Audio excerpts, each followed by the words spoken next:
Introduction. The long night is hard to illuminate. With the arrival of dragons, the Targaryens, who once conquered the Seven Kingdoms, have been revered for nearly 3 centuries, and a new sovereign is poised to ascend. The Song of Ice and Fire heralds an entirely new journey. The bloodline of Blackfire will consume everything. This is the conquest within the realm of ice and fire. Chapter 1. The Royal Forest. The long night is hard to illuminate. With the arrival of dragons, the Targaryens, who once conquered the Seven Kingdoms, have been revered for nearly 3 centuries, and a new sovereign is poised to ascend. The Royal Forest. A knight, mounted on majestic steed, gazes down at a youth slumped against a tree.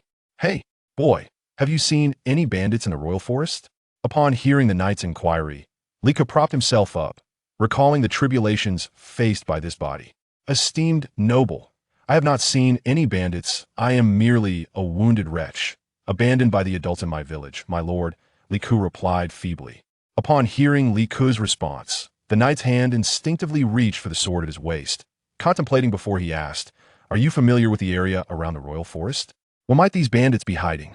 Noticing the knight's movement, Like's pallid complexion turned even more as his violet pupils constricted.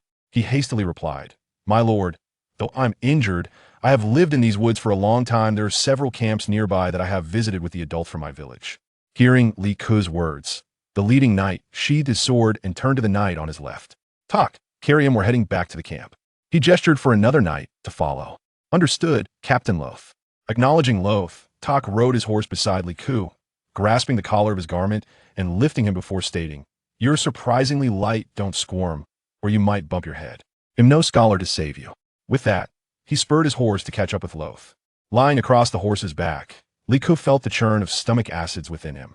If it weren't for the emptiness of his stomach, he might have already vomited, but at that moment, he felt nothing at all.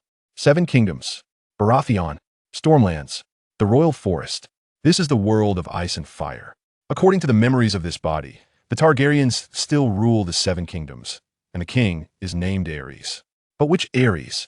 I hope it's not the Mad King's era, otherwise life would be quite unbearable. Who would have thought that I, Liku, would find myself in such a predicament? I had planned to visit the orphanage this weekend, alas, I cannot return. As Liku pondered the memories of his past life, Loth and his companions had already brought him back to the knight's camp. Dismounting, Tak held on to Liku, instructing, "Stay still, set you down." He then lifted Liku off the horse. "Stick close. Boy Captain Loth will introduce you to a few nobles." Without awaiting Liku's reaction, Tak waved to Loth and proceeded into the camp. With a sigh of helplessness, Liku glanced at Loth. Noticing Like's furtive gaze, Loth said, "Come on, boy, follow me." He made his way toward the central tent, and Liku took strides to follow Loth into the camp. As he trailed behind Loth, Liku surveyed the camp, observing the knights clad in armor, each performing their duties. His mind began to wander once more. Now that I have arrived in this world, how wonderful it would be to become a knight, or even a noble. While Liku was lost in reverie, Loth suddenly inquired, "Boy, what is your name?"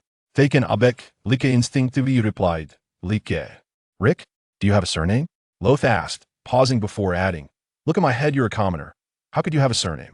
Realizing the implication, Liku quickly corrected himself. No, my lord, I do have a surname, Rick Roland, my lord." Hold on? Loth expressed surprise. "Yes, my lord," Liku responded respectfully. Not lingering on the matter, Loth stated with gravitas, "Very well, young Rick. When you enter the tent, whatever the nobles ask, you must answer. If we eliminate the bandits of the Royal Forest, the reward you receive will be beyond anything you have ever seen." "I understand, my lord. I will divulge all that I know," Rick declared, thumping his chest earnestly. Nodding, Loth approached the tent and called out, "Lord Selmy, Lord Dane, I am Loth Bywater, and I have important news to report." As he concluded, a gentle voice emanated from within the tent. "Oh, Loth, come in." "Yes, my lord," Loth responded, leading Rick into the tent. Inside the tent, 2 armored individuals sat on a blanket, engaged in discussion. Upon Loth's entrance with Rick, the 2 glanced at Loth before shifting their attention to Rick. Loth addressed the man on the right, "Lord Selmy, this is a child I found in the woods. He claims to know several hiding places of the Royal Forest bandits." He gestured to Rick, saying, "Young Rick, you may speak." Feeling the weight of their gazes, Rick felt that a single misstep could lead to dire consequences. Silence is golden. After a prolonged moment, observing the reticent and tense Rick, Balistan Selmy couldn't help but reflect, had he not joined the King's Guard, his own child would have been of this age. Dismissing such disheartening thoughts, Balistan spoke. Your name is Rick, is it? Do not be anxious. Child, we are the King's Guard, White Knights, and if we cannot uphold the honor of knighthood, then there would be no one more righteous in all of Westeros. Therefore, you need not worry. He turned to Loth and instructed, Loth, fetch this child a piece of rabbit meat by the looks of him. He must be starving. Then looking back at Rick, he continued, Speak, child, where are those bandits hiding? If we eliminate them, I can grant you a small request. I, Balistan Selmy, assure you of this. Hearing the familiar name, Rick felt a slight easing of his tension. Cradling the rabbit meat handed to him by Loth, he stated, Lord Selmy, I have heard the adults in our village speak of the Brotherhood of the Royal Forest hiding along the tributary of the Wendell River near King's Road each year. The adults in our village would go there to trade food for supplies. Upon hearing Rick's words, Arthur Dane interjected, Rick, if I recall correctly, I once petitioned the king to allow you to hunt and trade with us. Why then do some still turn to the Brotherhood of the Royal Forest? Considering the inquiry from the perplexed Arthur Dane, Rick recalled the memories of the body he inhabited. My lord, after you eliminate the Brotherhood, with whom shall we trade? We are powerless to reach the great cities, and the journey is perilous as for the merchants passing through. They are too greedy. Moreover, even if His Majesty did not permit it, the adults in our village would still hunt to survive. Your assurances hold no weight. After a moment of contemplation, Arthur Dane shook his head in resignation. I never imagined that a child could see more clearly than I did, Arthur. There is no need for you to feel downcast after all. You are not yet acquainted with the situation regarding the King's Guard. Balistan Selmy reassured Arthur Dane. He then addressed Rick. Rick, would you be so kind as to guide us to the camp of the Brotherhood of the Kingswood tomorrow? Patting his chest, Rick assured, Rest assured, Lord Selmy. Very well, you shall accompany Sir Los. Los, I entrust Rick to your care. Provide him with a complete set of armor. Allow him a day's rest. And tomorrow we shall eradicate the Brotherhood of the Kingswood, Balistan Selmy instructed. Understood, Lord Selmy. Los replied, leading Rick out of the tent. Chapter 2. Arthur's Appreciation. Once Rick and Los departed, Arthur Dane jested with Balistan. Fearless Balistan, how rare it is to see you show such fondness for a child. Ha ha ha, such uncommon tenderness. Ah, as a member of the King's Guard, my life is filled with glory and legend. If I were to express a regret, it would be the absence of a child, Balistan remarked, unfazed by Arthur Dane's teasing. This little rascal is far more intriguing than the typical offspring of nobility. Although he initially appeared quite restrained, his subsequent remarks revealed an understanding and audacity that surpasses what one would expect from one of his age. It is remarkable that this boy, barely considered a commoner, dared to challenge my ignorance. With a bit of nurturing, he might very well become a knight, Arthur Dane observed. Indeed, even the most desolate mountains can give rise to eagles, and how much more so within the vast expanse of the Kingswood, Balistan Selmy replied. He then addressed Arthur, Tomorrow, I entrust to you the likes of Smile, White Doe, and Big-Bellied Ben. I will assign to you the Knights of the West, led by Sumner Clegane, along with the soldiers of House Tully from River Run, dear Dane. Trust in me, Brother Selmy, Arthur Dane solemnly responded. Exiting the tent, Rick silently trailed behind Los, his head bowed. Fearless Balistan, he mused, growing somewhat agitated at the familiarity of the name. It was evident that the current era was under the reign of the Mad King. Listen well, Rick, do not stray too far from me tomorrow, understand? It is uncertain what dangers await us at that camp, Los advised, walking ahead. Will many perish tomorrow, Lord Los? Rick inquired. Indeed, it is certain. The brigands of Kingswood, led by Simon Toyne, spare no one, and they obstruct the road through the Stormlands to King's Landing. Countless merchants and nobles have met their demise at their hands. To speak cruelly, much of the supplies your village exchanged were seized from those very brigands. Los replied matter-of-factly regarding the impending events. After a pause, Los glanced at Rick and asked, You do not intend to plead with Lord Selmy to spare your village's inhabitants, do you? No, my lord, I am not from the village.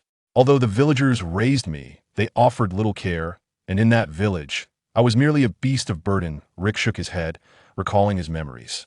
A wise choice, Rick, Los commended. Strolling leisurely, Los led Rick to a tent. Here we are, come inside with me. Rick, Los gestured to the knight on guard. Yes, Lord Los, Rick replied, following Los into the large tent. Upon entering, Los scrutinized Rick closely and remarked, I must say, you are rather well built for a little scamp. Save for your slight stature and thinness from hunger, you possess the makings of a martial artist. He then approached a pile of boxes and rummaged through them. Before long, Los produced a piece of clothing and tossed it to Rick. Found it. Try it on. Without hesitation, Rick donned the garment Los provided. Observing Rick in his new attire, Los nodded with satisfaction, saying, "Indeed, only the clothing of Ser Sumner fits you reasonably well, however. You are far less handsome than that lad." "Ha ha ha." Rick, slightly taken aback by Los's words, inquired, "Lord Los, this outfit is still somewhat large for me. But it is not meant for an adult, is it?" "Correct. That boy is merely 15 years old." "Speaking of which, how old are you, Rick?" Los asked. "I am 10 years old, Lord Los," Rick replied. 10. How lamentable. Yet you are fortunate, Rick. You have encountered Lord Balistan and his company. Los reflected. "Now, let me show you to your quarters. Do not expect a tent of your own you will be sharing with me. Talk and arid. Fortunately, being a child, you take up little space," Los stated, leading Rick out of the supply tent. Late at night, the haunting howls of wolves echoed from deep within the woods. Los was right. I am indeed fortunate, Rick thought as he lay in a corner of the blanket, gazing at the slumbering Los. From my very own memories, it is certain that the Brotherhood of Kingswood will lurk near the tributary of the Windwater, and Balistan continues to serve as a member of the Kingsguard in the future. This indicates that he does not lose this battle, thus fulfilling my modest request. With this thought, Rick sighed softly, murmuring, "Such is the world of nobility." He rubbed his head and closed his eyes. At Balistan's location. "Ser Sumner, shortly you will lead the nobles from the west to accompany Arthur in infiltrating the rear of the Windwater from the northern side of the tributary. Sir Victor, you and your knights of Highgarden will do the same." Balistan instructed the men to his right. "Certainly, Sir Balistan, as you wish. The knights of the west will heed Sir Arthur's command," Sumner replied with a bow to Arthur. "Highgarden will also comply with your orders, Sir Arthur," Victor Tully assured, bowing to Arthur as well. Upon receiving their assurances, Arthur politely smiled and stated, "After we vanquish the Brotherhood of Kingswood tomorrow, let us present the head of Simon Toyne to His Majesty. I invite you all to King's Landing to enjoy the finest red wine from the arbor." After Arthur's invitation, a murmur arose from behind Sumner. "What is so special about arbor red wine?" The words were distinctly heard within the small tent. Hearing the comment, Sumner's eye twitched. He bowed to Arthur and quickly turned to the youth behind him, saying, "Jaime, apologize to Sir Arthur." Arthur glanced at the boy behind Sumner and remarked, "Jaime, you are the eldest son of Lord Tywin, are you not?" Upon hearing Arthur's words, Jaime stepped forward from behind Sumner, meeting Arthur's gaze with defiance, and declared, "Jaime Lannister, at your service, my lord." Observing the haughty Jaime, Arthur recalled the unpretentious little rascal from earlier and turned to Sumner, saying, "What a formidable young man. Sir Sumner, may I request that Jaime accompany me tomorrow?" "Of course, my lord Arthur," Sumner replied. "Jaime, I refuse." "What?" "Jaime, I command you, in the name of the knight you serve, to follow Sir Arthur Dayne tomorrow," Sumner insisted in a hushed tone, urgency in his voice. After all, he was a member of the Kingsguard. With a puzzled glance at Sumner, Jaime raised his chin and replied nonchalantly, "As you wish, Lord Sumner." Observing the defiant expression on Jaime's face as he tilted his head, yet still complied with Ser Samnier's command, Arthur chuckled softly. "Ah, Sir Samnier, do not trouble a lion imbued with pride. He shall not lower his noble head to be ordered about like an ordinary soldier." Upon concluding his words, Arthur turned to Jaime with a solemn demeanor and declared, "Jaime Lannister, I, Arthur Dayne, challenge you to a duel. Should I emerge victorious, you will accompany me on the Morrow's campaign." At Arthur's proclamation, Jaime straightened his posture and responded with equal gravity, "I, Jaime Lannister, accept your challenge, Sir Arthur. I shall await you outside the tent." With that, he exited. Watching Jaime leave, Samnier sighed and offered an apology to those remaining within the tent before following suit. "Sir Balistan, Sir Arthur, I shall gather my knights and take my leave," Victor Tyrell remarked, casting a glance at the two remaining individuals. Once Victor had departed, the previously silent Balistan turned to Arthur and remarked, "You hold a certain admiration for that young lion." "Indeed, he is unlike his father, Lord Tywin," Arthur replied. "Ah, he appears to be a proud, yet chivalrous young man," Balistan observed as he rose to his feet, offering his assessment of Jaime. "Full of vigor, is that not the essence of youth?" "Balistan, you're growing old," Arthur teased. "Yes, I have aged, yet you seldom best me, Arthur," Balistan replied with a hint of disdain, casting a sidelong glance at Arthur. "Hey, I did win the 276th Lannisport tournament against you, did I not, Balistan?" Arthur retorted, then added, "However, it has been quite some time since I last saw the lovely Ashera. It is time I return to visit her." "Arthur Dayne," Balistan growled. Huh. The joys of life are fleeting, Balistan. I must now go challenge that young lion, after which I shall escort Samnir and Victor directly away, Arthur stated earnestly. Very well. On the morrow, I will lead the knights of the Crownlands and those of Storms in to provide you cover from the front, Balistan said, patting Arthur on the shoulder. Come, let me witness the prowess of that young lion, he declared as he exited the tent. Chapter 3. Dawn outside the tent. James gazed at the man before him. Memories of Uncle Kayvon's tales of the dawn sword flooding his mind. The man standing there was none other than this generation's embodiment of the dawn sword, one of the mightiest knights among the Seven Kingdoms. With a stern expression, he regarded Arthur, slowly drawing the massive sword known as Dawn. James, allow me to assess the capabilities of the Lannister heir, he declared. Out of respect, I shall give it my all. As he spoke, he gripped the hilt of his sword tightly. Observing Arthur, who was already prepared, James understood the importance of a preemptive strike. He swiftly unsheathed the finely crafted steel sword gifted by his father, Tywin.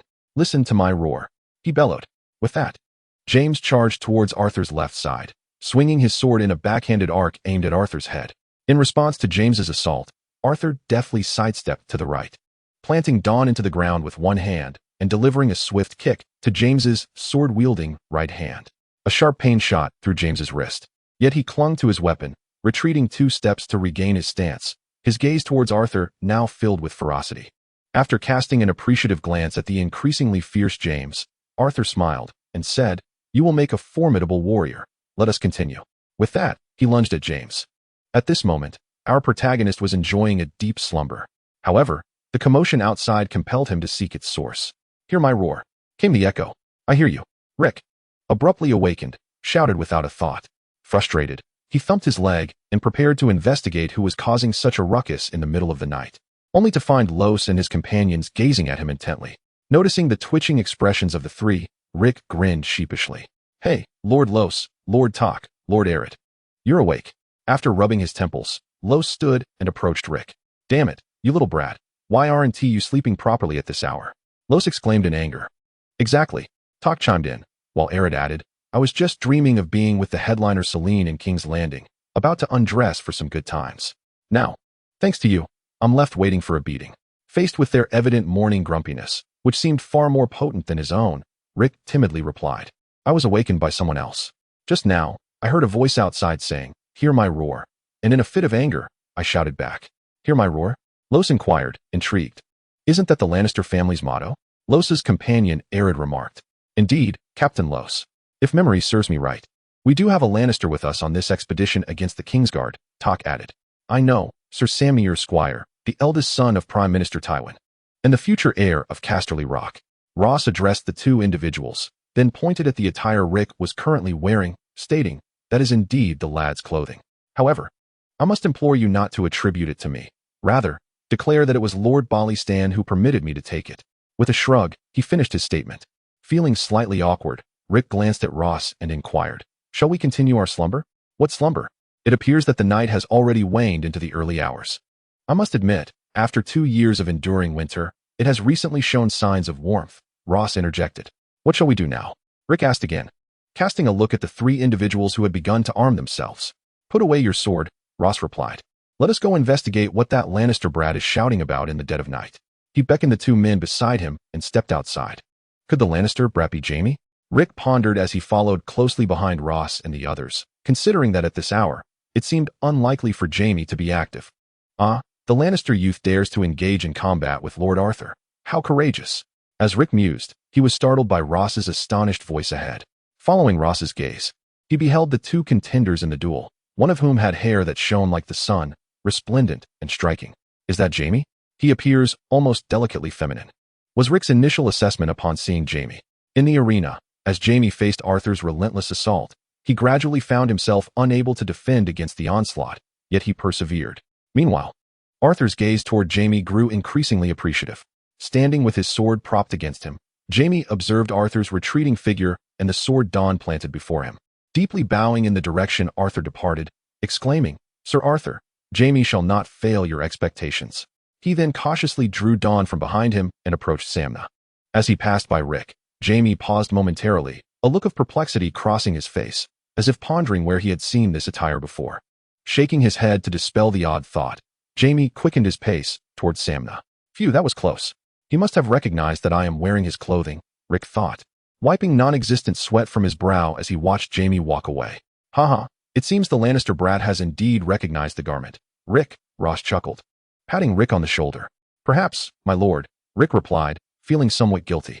Ha ha ha, fear not. If he inquires, simply state that Lord Balistan instructed you to wear it. Ha ha. Ross laughed heartily, observing Rick's anxious demeanor. Ross, what is it that I permitted you to wear? Just as Ross reveled in his triumph, Balistan's voice suddenly emerged from the side. Coughing, caught off guard by the abrupt laughter, Ross quickly responded to Balistan. It is nothing, my Lord Balistan. I merely brought Rick out for a stroll and to witness Lord Arthur's duel. Casting a dubious glance at the anxious Los, Balistan disregarded the embarrassed knight and addressed Rick, stating, I intended to remind Los tomorrow to take care of you, but since we have encountered each other, allow me to present you with a token. With that, he drew a dagger from his side and continued, upon reflection, our swords would be too unwieldy for you. This long dagger, which I brought from the Valley of Twilight, has served little purpose other than to slice game, so I shall bestow it upon you. He then handed the dagger to Rick. Thank you, Lord Balistan. Rick expressed gratefully as he accepted the long dagger. Take care of yourself, Rick. I hope you will become a person of worth in the future, perhaps even a knight. Balistan encouraged Rick before turning to Los. Now, Los, it is still early. Rest well, we shall set forth at dawn. Yes, Lord Balistan. Both Rick and Los replied in unison. Chapter 4. The cunning Simon in the camp of the Forest Brotherhood. Simon Toyne shouted at Winda. Winda, did I not instruct you not to carve your white deer insignia on our own? Casting a puzzled glance at Simon Toyne, Winda replied, Little Simon, open your eyes wide. This is a prisoner I captured. She gestured towards the figure hanging from the flagpole. A prisoner you captured? I cannot fathom that the white deer Winda has a live captive, Simon remarked disdainfully, casting a derisive look at the alluring woman before him. Oh, my dear Simon. How it saddens me. Winda feigned deep sorrow, adopting an expression of profound grief. Noting that Simon was uninterested in her antics, Winda pouted, twirling her long black hair, and said with feigned indifference, This lad is named Marifree. A few days ago, while hunting, I stumbled upon him while he was relieving himself. Bored. I decided to greet him, and unexpectedly, she paused, suddenly covering her face with her hands and crying dramatically, peeking through her fingers at Simon, who regarded her with an impassive expression. Winda felt his lack of humor was utterly tedious. She then remarked, You humorless man. Fine, fine. I merely wish to trade this Marifree for some dowry. After all, I am no longer youthful. Her mood plummeted once again. Very well, Winda, cease the theatrics. While your acting rivals the finest performers, you have constantly claimed that you would only marry after slaying Robert Baratheon, Simon said with resignation. Since you wish to barter, do not kill him. You have slain too many nobles in recent years. The connections I had in my youth are no longer of use. The recent battles have proven that the madman Aerys is indeed serious, he concluded, resuming his patrol of the camp. With a dismissive pout and a sideways glance at the patrolling Simon, Winda muttered, Simon Toyne, you do not understand. You cannot fathom the might of House Targaryen. Even the mere branch of Baratheon instills despair. With a sigh of frustration, she shook her head and returned to her creative endeavors. Balistan and his entourage have approached the camp by the tributary of the Wind River, while Arthur's group has circled around to the rear of the same camp. Do you see that, Ross? That is smoke rising, Balistan remarked, pointing towards the distant plume. Indeed, my Lord Balistan, that signifies their last comfort and their final meal. Ross replied, a grin spreading across his face. Do not underestimate the situation, Ross, Balistan cautioned. Yes, my Lord Balistan, Ross responded. Disregarding Ross further, Balistan turned his horse to address the 20 or so knights and over 50 attendants behind him. Today, we shall bring an end to the malevolence within the royal forest, adorned with the honor and glory of our king. Simon Toyne, may we earn our valiant glory in the battle to come. May the 7 gods bless us. Ross, once we charge into the camp, signal Arthur and the others immediately. Now charge with me. With that, he spurred his horse towards the Wind River tributary camp. My Lord Balistan seems to forget that our horsemanship does not match his finesse, Ross muttered, watching Balistan gallop ahead. Casting a glance back at the knights and attendants already adopting a charging stance, Ross scolded, You fools, do you think yourselves as skilled as my Lord Balistan? Oh, the 7 hells. Enough, stay close to me, Tokay, keep Rick steady. I trust your riding. Let us go. Stay with my Lord Balistan. With that, he urged his horse forward, followed by the knights and attendants. At the entrance of the Wind tributary camp, Balistan, leading the charge, arrived at the gate and shouted within. Simontoan. On patrol was Simontoan, who upon hearing the cries instructed his attendant, go notify Ulma and Oswin to come to the camp gate. As for Smile and Ben, Wenda should keep an eye on the side entrance. After issuing the orders, he and his men approached the gate to investigate. Outside, Balistan continued to call out Simon's name. Simontoan. Come out, you dishonorable coward. Hearing the derision from Balistan, Simon shrugged dismissively, replying, Fearless Sir Balistan. Your mind is so filled with notions of honor that you fail to grasp the essence of insult. After speaking, Simon quietly instructed his attendant, when Ulma arrives, tell him to have his men take aim from the corner and shoot Balistan dead. The others need not concern themselves. Just as Simon was arranging his men, Ross and his group caught up with Balistan. My lord Balistan, some of our riders are too unskilled and have fallen behind in the woods, Ross said, gesturing towards those approaching Balistan. That is not an issue. Prepare everyone to charge immediately. This mere obstacle shall not deter me, Balistan replied calmly, glancing at the noticeably lagging group. Very well, my lord, Ross acknowledged, stepping back to Balistan's side. Within the encampment, Simon gazed upon the approaching troop emerging from the forest, a flicker of anxiety washing over him. Damn it, he muttered, there aren't many of them, but thankfully, Smile and Ben are guarding the side door. Otherwise, if anyone were to attack, it would spell disaster. As for the individuals before him, he thought, what is there to fear? Oswin, sword in hand, approached Simon and remarked, I am not concerned about those directly in front of us, but rather the fewer ones. Earlier, I dispatched someone to inquire with the captured Fred about their numbers, and he mentioned they boast at least 150. Yet, it appears there are not that many before us. By the way, has Ulma reached his position? Simon inquired of Oswin. Indeed, Simon, he is ready whenever you give the command, Oswin replied. Very well, follow me, Oswin. With that, Simon unsheathed his sword and rallied his assembled comrades, proclaiming, We are the free imperial brothers. When anyone attempts to drive us from our homeland, we shall rise with swords drawn. Now, my brothers, let us vanquish that band of foolish knights before us. Form ranks. Observing the brigands preparing their formation, Balistan scoffed. A brigand is a brigand, no matter how much training they receive. Knights, charge with me. With that, he brandished his spear and surged forward. Onward, follow Lord Balistan, shouted Ross to the other knights, charging alongside them. Simon, they are advancing. Shall I give the order? Oswin inquired. No, Oswin, let us wait a moment longer. Our arrows are limited, sufficient for only 2 volleys, and we must reserve some for the side door, Simon responded calmly. You coward, Simon. Do you not dare to face me? Balistan's voice rang out as he charged, spear in hand, and soon reached the stag's antlers positioned at the camp's entrance.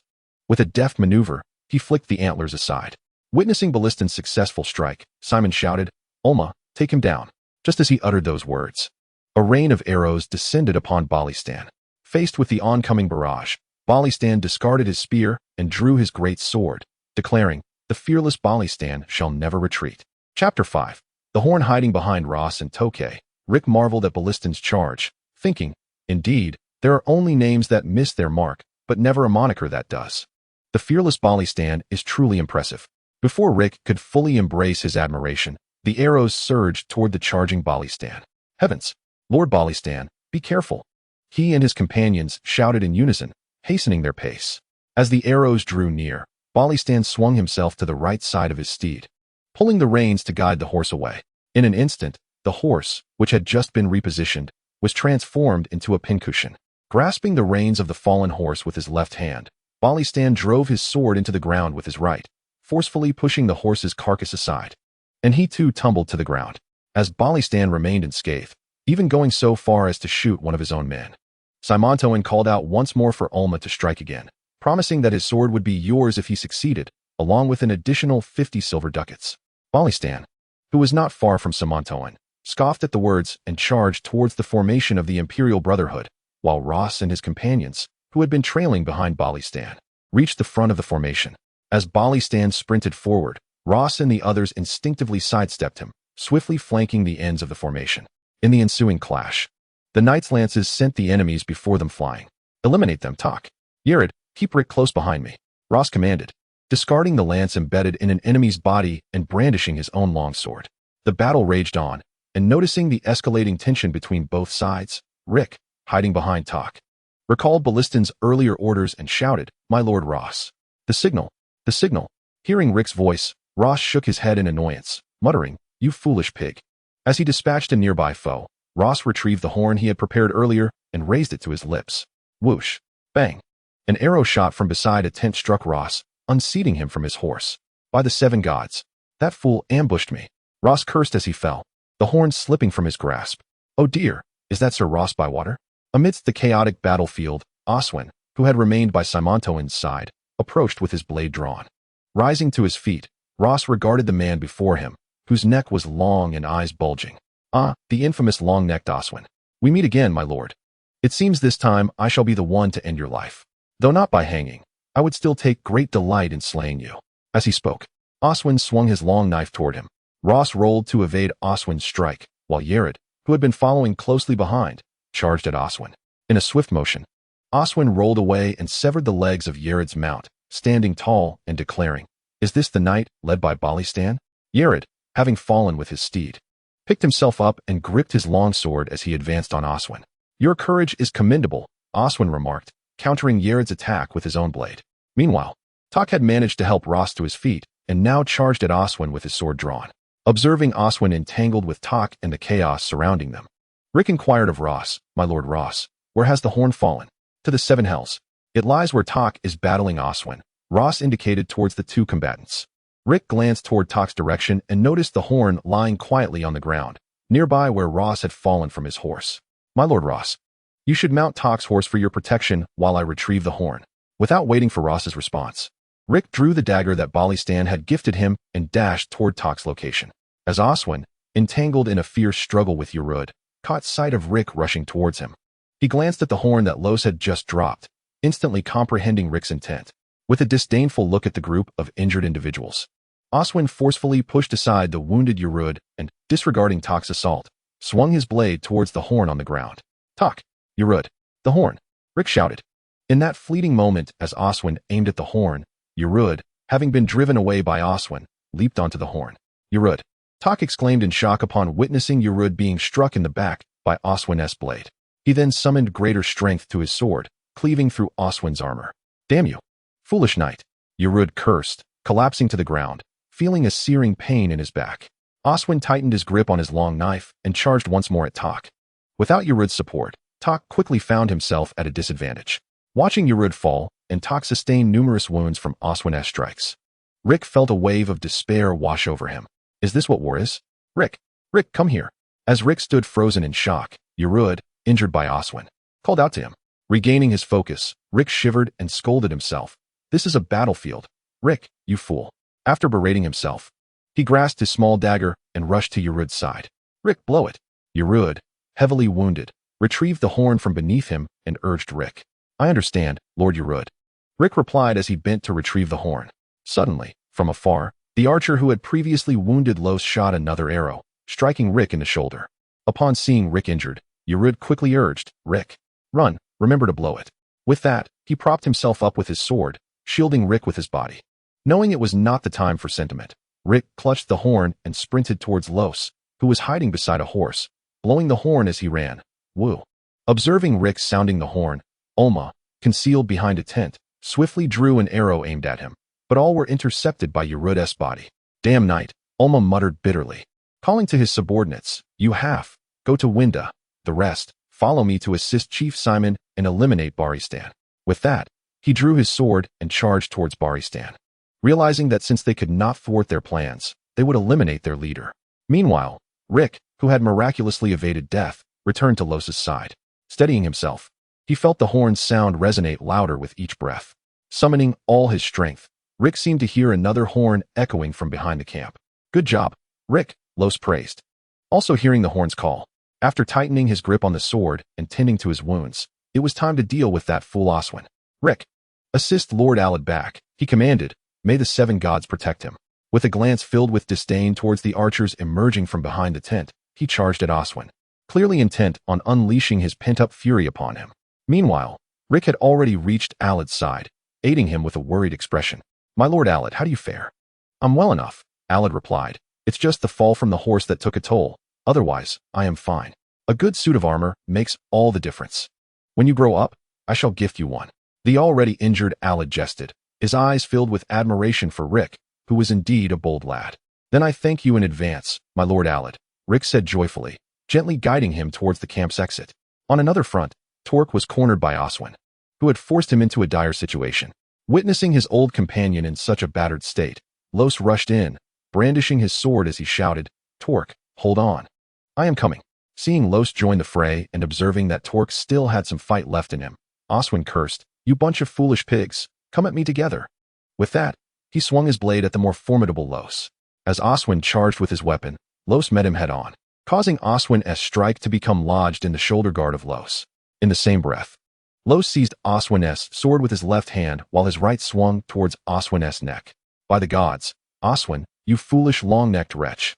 Oswin, ensnared by Los, attempted to evade but overlooked the recovering Torque. Torque retaliated with a swift strike to Oswin's shoulder, halting the latter's movements. Faced with the blade now perilously close, Oswin raised his long neck to speak, only to be decapitated by Los's sword. Chapter 6. The death of Simon. Grasping Oswin's lifeless head, Los grinned broadly. I know, Oswin, you wish to proclaim your immortality, but your neck is too long. If I don't take a swing, it would be an affront to the 3 times I previously hanged you." After addressing Oswin's head, Los raised it high, declaring to the surrounding brigands, "You scoundrels, if you do not cease your resistance, Oswin will be your fate too." Yet, the battle raged on. Swinging his sword and dispatching a lowly foe, Balistan glanced ahead at Simon Toyne. "Very well, Balistan, I understand your intent," Simon replied with resignation after sharing a knowing look with Balistan. He then kicked aside a knightly attendant obstructing his path, exclaiming, "Get out of my way, I intend to slay your leader."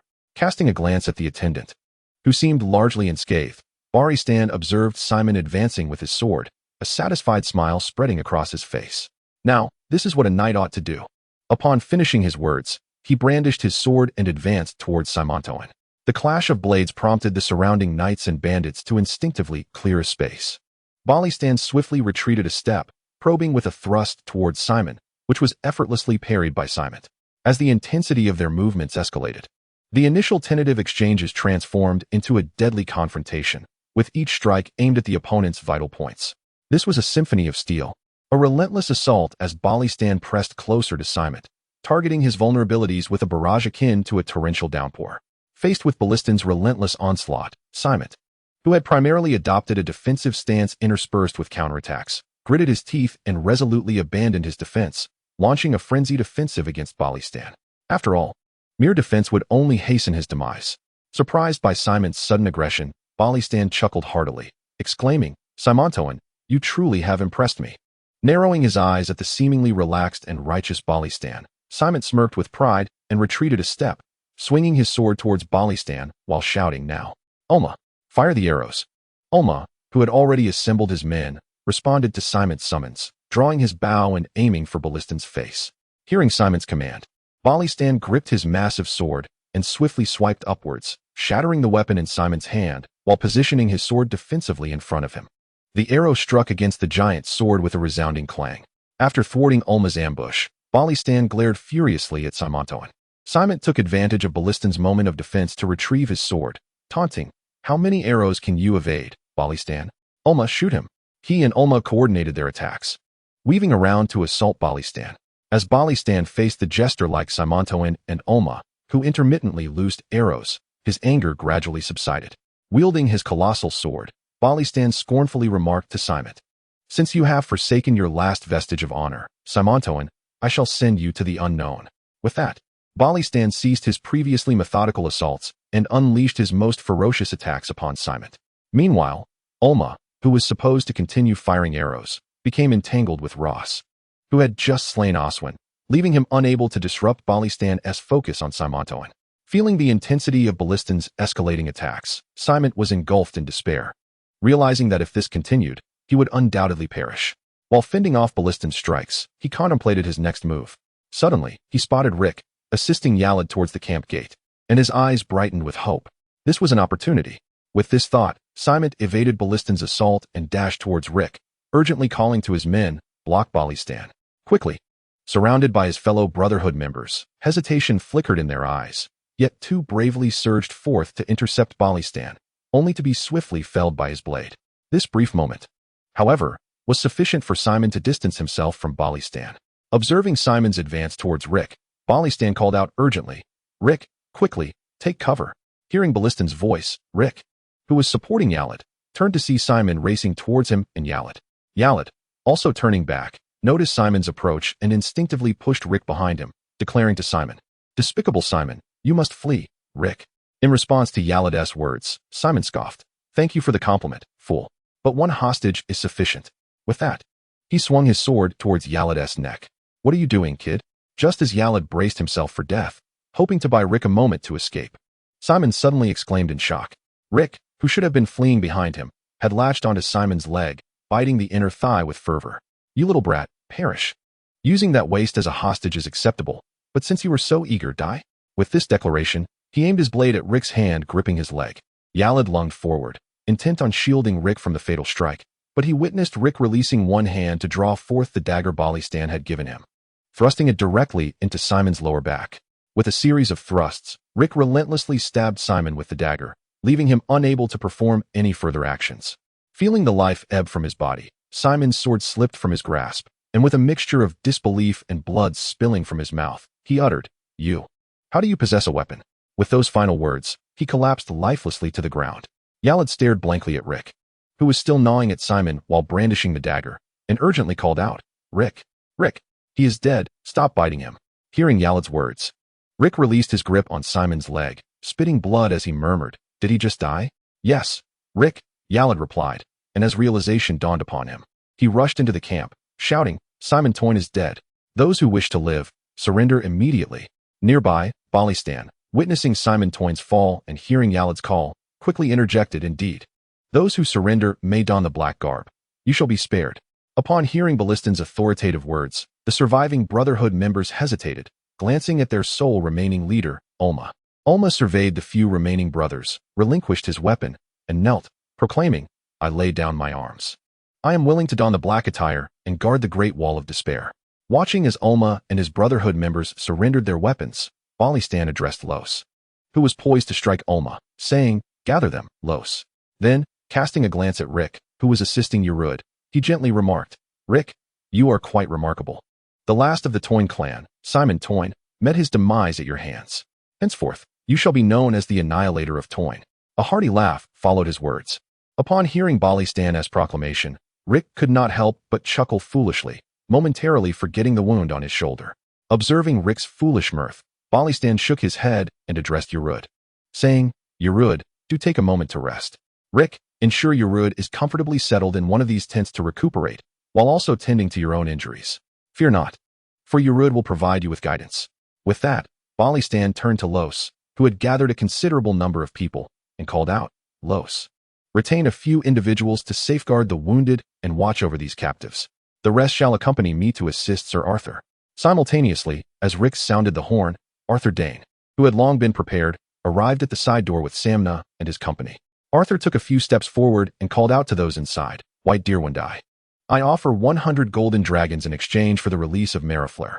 Wendai appeared before Arthur, replying, "Of course, my lord, the Sword of Dawn. However, I have a condition." Strolling leisurely to Arthur's side, Wendai placed her hand on his shoulder, her demeanor alluring as she continued, "White Deer Wendai, do not overstep your bounds." With that, Arthur brushed her hand away, maintaining a stoic expression. Rubbing his now reddened hand, Wendai cast a pitiful glance at Arthur and implored, "Esteemed Lord Arthur, I merely seek your mercy." Arthur remained unfazed by Wendai's theatrics, yet her words stirred something within him, prompting him to inquire softly, "Do you wish to surrender?" Leaning closer, Wendai whispered temptingly in Arthur's ear, "I have always known that the Brotherhood lacks the power to effect substantial change. Even if we withstand this attack, how long can we endure against the relentless assaults of the Iron Throne? Sooner or later, we shall perish within the Imperial Forest. Should you accept my goodwill, I will assist you in seizing this place without bloodshed, provided you grant me a path to survival." After speaking, Wendai pushed past Arthur and cast him a flirtatious glance. Upon hearing her proposition, Arthur did not hesitate to respond, "I accept your terms, Wendai. I trust you will seize this opportunity." "Very well, Lord Arthur. Let us exchange hostages," Wendai declared, calling out to the camp, "Bring little Marifleur forth." With that, Wendai smiled sweetly at Arthur. Gazing at the enchanting woman before him, Arthur acknowledged her cleverness. Continuing to fixate on Wendai, he called out to James behind him, "James, Bring forth the golden dragons.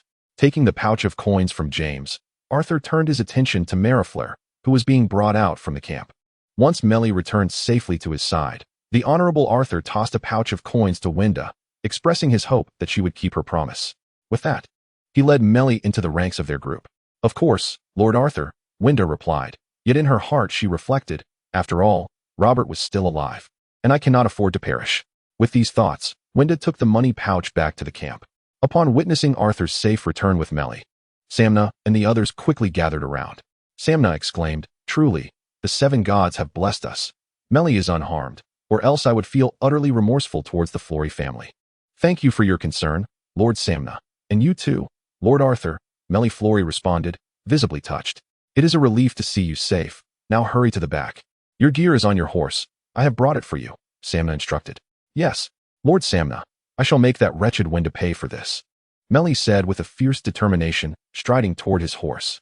Arthur, observing Melly's robust physique, shook his head, contemplating that victory and defeat are not solely determined by size, and that it was no simple feat for the white deer to rise as a leader among men. Turning his gaze toward the camp entrance, Arthur murmured, "I hope you will honor your promise, Wenda." Inside the camp, Wenda was approached by the plump Ben, who inquired, "What did you discuss with that fellow? You foolish man. What business is it of yours?" "I was conversing with the dashing knight," Wenda retorted with a roll of her eyes. "You are the foolish one, Wenda." Ben spat back angrily. "Humph, idiot." Wenda dismissed him, then turned her attention to the quietly standing smiling knight. With a hint of seriousness, she conveyed, smiling, "Arthur Dane told me that if you can defeat him in combat, he will bestow upon you that blade of dawn and abandon his pursuit of us." "Combat? Huh. That pig thinks a sword rivaling Valyrian steel will soon be mine. It seems I must make an exception and spare his life," smiling knight said, suppressing the urge to burst into laughter, filled with confidence. "Combat. This is precisely my forte. Watch as I crush him with my hammer." Ben chimed in, weighing his hammer in his hands. "Arthur Dane is mine, you foolish hog," Smiling responded sharply, drawing his sword and pointing it at Ben. Taking a step back, Ben timidly replied, "All right, Smiling, I was wrong." Observing Ben's pitiful expression, Wenda's mind turned, considering that if this fool were to venture out, it might serve her purpose. With a decisive thought, she said to the sulking Ben, "I recall a knight named Samna on the opposing side who is quite formidable. Why not you challenge him first?" "Samna? Very well. I shall smash his brains out," Ben exclaimed eagerly, then dashed out of the camp, calling out to the opposing knights, "Hey, let that fool knight Samna come forth. I intend to shatter his skull. As for Arthur, he belongs to Smiling." Within the ranks of the knightly army, Samnir heard Ben's derisive taunts and prepared to step forth to challenge him. However, his companion, Mariver, interjected, "My lord, allow me to take up the fight and present you with the head of this insolent wretch." After glancing at the robust Mariver, Samnir nodded and replied, "Very well, Mariver. I shall support you in this endeavor." With that, they both exited together, and Samnir called out to Ben, "You, insolent fool, are unworthy to face me. My squire Mariver shall claim your head." In an instant, Mariver galloped forward. "You dare to underestimate me, Ben," he shouted in fury, gripping his mace tightly and swinging it towards Mariver's horse. With a resounding thud, the horse collapsed. "No one can belittle me, Ben. No one." Ben bellowed, his rage palpable. He followed up with another strike aimed at Mariver's head. From a distance, Samnir was momentarily astonished by Ben's immense strength, but he quickly realized that Mariver was no match for him. With a surge of determination, he drew his sword and charged at Ben, declaring, "You foolish swine, perish." Upon hearing Samnir's words, Ben's forehead bulged with veins as he retorted, "You are insolent." He turned back to strike at Mariver again, while Mariver, hastily recovering from the ground, was unable to evade Ben's blow and was knocked down, blood seeping from a gash in his helmet. As Samnir reached Ben, a sinking feeling gripped his heart, and he muttered, "Damn it," before lunging at Ben with his sword. Observing the precise thrust from Samnir, Ben met it head-on, unafraid, and swung his mace down upon Samnir's horse. With a deafening crash, Samnir's steed fell, and Samnir's sword found its mark in Ben's left shoulder. "Damn you, are you a monster?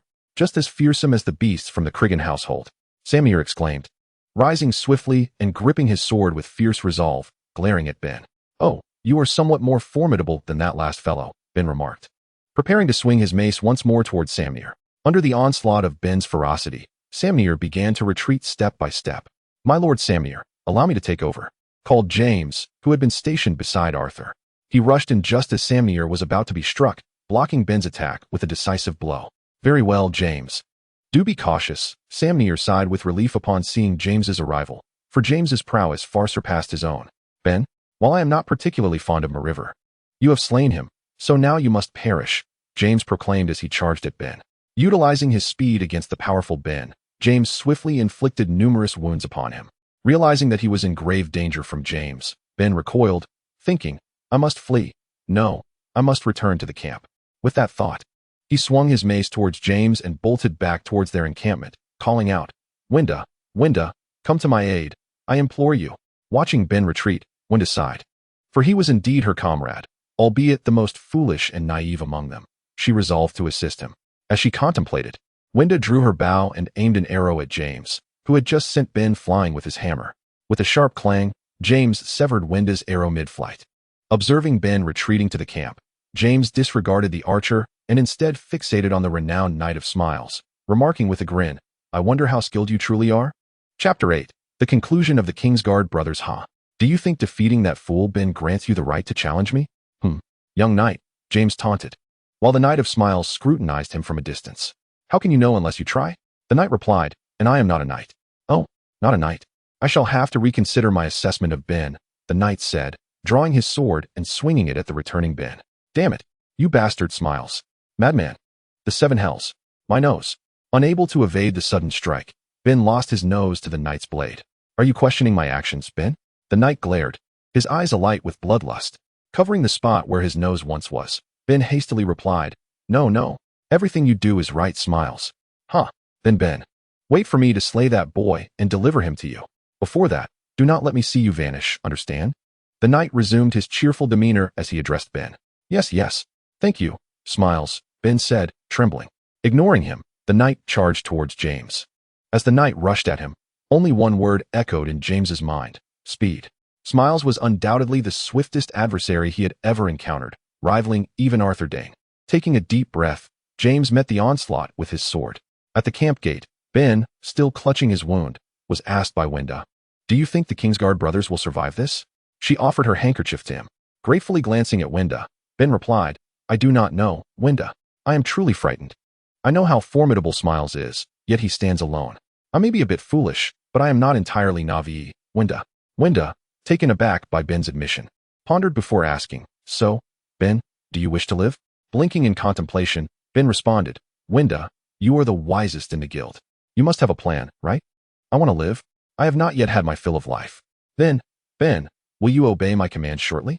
Winda said, glancing at the knight engaged in combat with James. Of course, Winda. I will do everything you say. Ben's gaze turned toward Smiles, filled with trepidation and hatred. As he remained vigilant against the knight's erratic attacks, James recognized the madness of Smiles, an unrelenting barrage of strikes, devoid of any intent to defend. Time and again, James felt he could deliver a fatal blow, yet reason compelled him to make the prudent choice. Abandoning defense against Smiles would surely lead to his demise, while Smiles would likely only sustain severe injuries. This was a madman who cared little for his own safety. With a backward roll, James emerged, gradually retreating to Arthur's side, saying, My lord Arthur, only you can deal with this madman.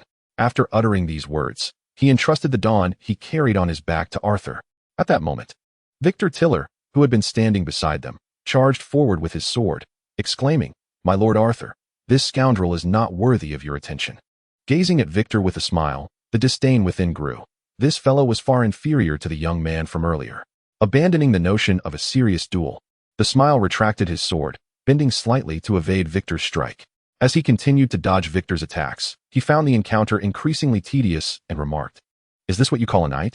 He pales in comparison to that boy from before. Alas, you evoke my sorrow.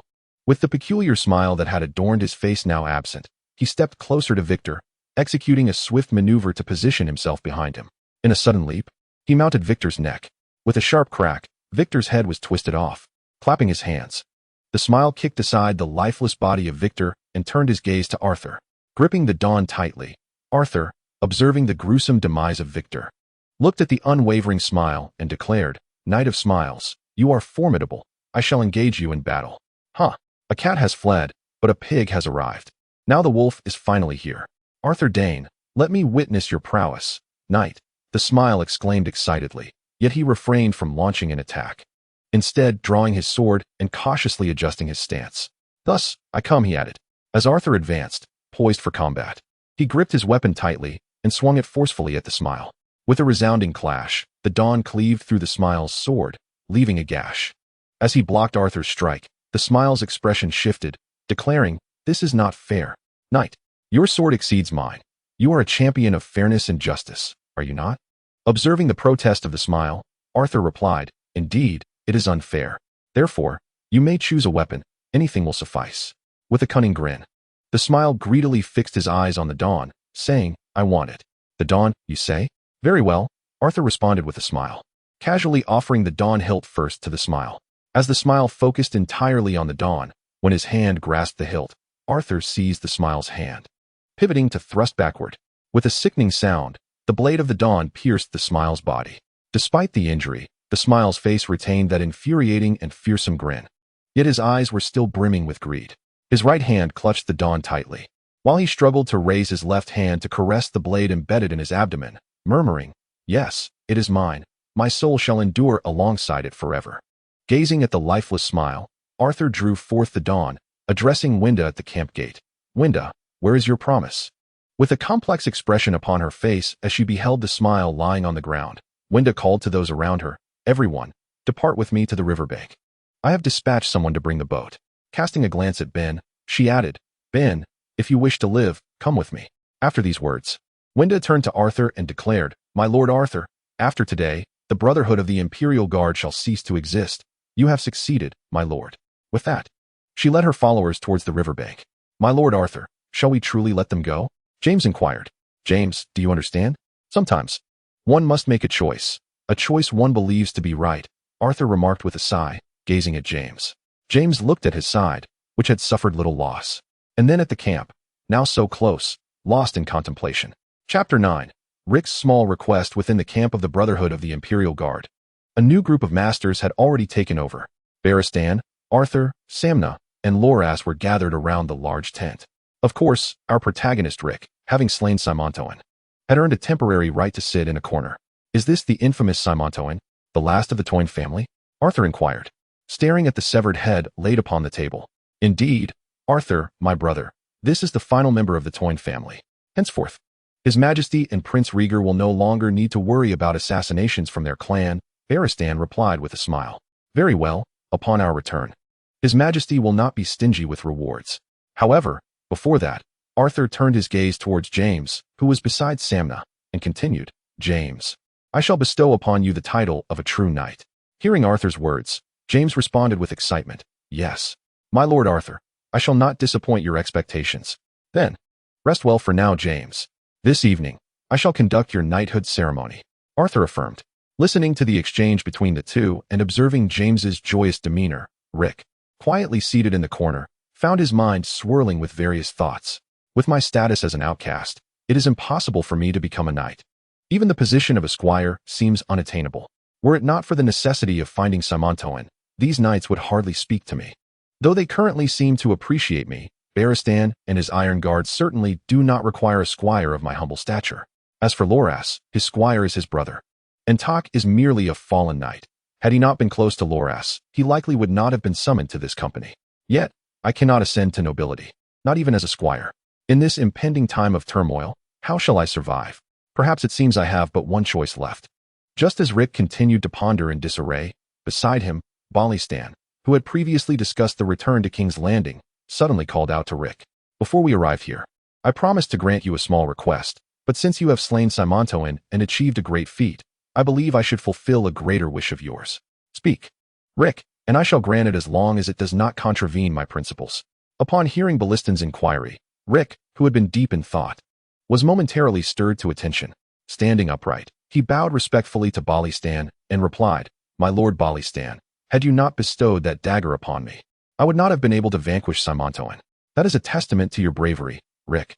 Were you not so young, I would have gladly made you my squire." Balistan remarked, admiring Rick's humility. Encouraged by Balistan's words, Rick could no longer suppress his excitement and promptly overturned his previous thoughts. He spoke with as much composure as he could muster, "My lord Balistan, that is precisely my aspiration. I wish to become a knight squire, and I hope to one day embody the chivalry that you represent." At this, Balistan found himself at a loss for words. Meanwhile, Arthur and the others were preoccupied with their own tasks, leaving the atmosphere palpably awkward. However, Los, who had spent the past few days with Rick, interjected, "Rick, you saved Aled, and by all rights, I could make you my squire, even as a cupbearer." After a brief pause, Los continued, "But Rick, you are a member of the King's Guard. Although Westeros prohibits slavery, technically, you do not belong to yourself, you belong to His Majesty. You cannot even be considered a person, so I must apologize." Rick was taken aback by Los's words, incredulous as he replied, "You mean I do not belong to myself? Not even considered a person?" Ignoring Rick's disrespectful tone, Los could only nod in resignation. Taking a deep breath, Rick composed himself and earnestly addressed Balistan, "My Lord Balistan, I implore you to take me to King's Landing. I wish to claim the identity that is rightfully mine. I must become a knight." Seeing the determination etched on Rick's face, Balistan regarded him with admiration and said, "Of course, Rick. I believe His Majesty will grant my request.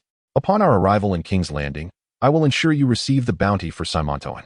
If you face any difficulties, do not hesitate to reach out to us, for you are indeed our small comrade." "Thank you, my Lord Balistan," Rick expressed gratefully.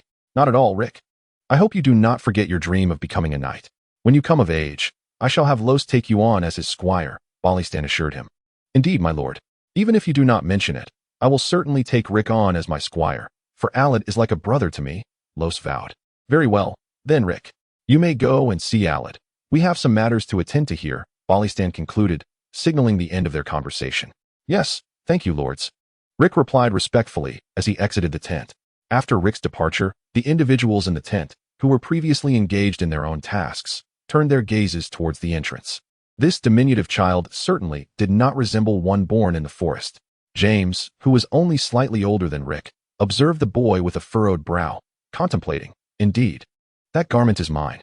Glancing back at the tent, Rick made his way towards the tent designated for the injured, reminiscent of how Aled was attended to. Muttering to himself, "Alas, I never anticipated the impossibility of directly entering the realm of nobility. How would I survive in King's Landing? This wretched world." The thought of the terrors of King's Landing sent a chill down Rick's spine. Upon reaching the tent's exterior, he called out, "My Lord Aled, I have come to see you." "It is Rick. Come in quickly." Aled's voice resonated from within the tent. Upon entering, Rick beheld Aled, his body ensconced in bandages, and could not help but express his concern. "My Lord Aled, are you gravely injured?" "Ha ha ha. It is nothing, Rick. I am but 23 years old. Simply call me Aled. These wounds are trivial. With some rest, I shall be a fine warrior again," Aled replied with a hearty laugh. "Very well, brother Aled. I have spoken with Lord Balistan, and I too shall venture to King's Landing." Rick adeptly fostered connections. "That is splendid news, dear brother Rick. Should you encounter any difficulties in King's Landing, seek me out. Your affair shall be my own," Aled asserted resolutely. "Ha ha ha. Indeed, brother Aled," Rick replied cheerfully, "for one must cling to such prominent allies. Ha ha ha. I shall teach you how to serve as a squire to a knight. Fear not, Rick, I understand your aspirations," Aled said with a jovial laugh. Later that night, within the Grand Camp, Arthur, in the presence of Balistan and others, held Dawn and lightly touched James' shoulder, declaring, "In the name of the warrior, I beseech you to be brave." The sword shifted from right shoulder to left. "In the name of the Father, I implore you to be just." It returned to the right shoulder. "In the name of the Holy Mother, I request that you protect the weak and the innocent." To the left shoulder. "In the name of the Maiden, I urge you to safeguard all women." Finally, Arthur, holding Dawn above James' head, asked, "James Lannister, do you vow before the gods and mankind to defend the weak, protect women and children, obey the crown and the king, regardless of how arduous, humble, or perilous the path may be, to steadfastly fight valiantly and uphold your mission? I, James Lannister, shall adhere to your will, live up to your expectations, and honor the code and spirit of knighthood." Retrieving Dawn, Arthur extended his hand towards James and proclaimed, "Thus, Sir James, may you forever uphold your glory and honor." From a distance, perched upon a stack of wood, Rick gazed at James, now knighted by Arthur, with envy in his heart. Indeed, it is true. One must acknowledge the disparity among men. If I were to inhabit James' form, perhaps that would be my fate. Casting aside this absurd notion, Rick gazed upwards at the sky. At that moment, he felt that since he had arrived in this foreign realm, he ought to accomplish something significant. After all, to be reborn as a human should entail the pursuit of a worthy endeavor. Chapter 10, King's Landing. It is the capital of the Seven Kingdoms. Situated on the eastern coast of Westeros, overlooking Blackwater Bay, it is the location of the Red Keep and the Iron Throne, the seat of power for the Seven Kingdoms. The city is encircled by formidable walls, manned by the city guard, also known as the Gold Cloaks. Its architect was Aegon Targaryen, the last scion of the Valyrian Freehold's dragon lords, who founded the current Targaryen dynasty. A month had elapsed since the eradication of the Brotherhood without banners, and our protagonist had parted ways with Varys and others. Naturally, Rick had attained the identity and rewards he deserved. Damn it. Do I really have no place to call my own in King's Landing? Rick lamented as he lay on the inn's bed. Fortunately, it was Varys who collected my bounty. Otherwise, I would have no idea how much I would have left. Rick fiddled with a gold dragon in his hand, contemplating his future. Given my current age, status, and the environment in which I find myself, I require a stable residence and a means of livelihood. As for how much I can save from these gold dragons, based on my recollection from the television series, there are indeed slums in King's Landing, but at my tender size, it seems I ought to consult Brother Yared. With that thought, Rick chose to no longer dwell on these matters. The following day, just as dawn began to break, Rick was preparing to leave the inn to pay a visit to Yared, having stayed there for more than half a month. He pulled out the small note Yared had left for him and felt quite helpless. He could not read. Thus, he could only inquire and search.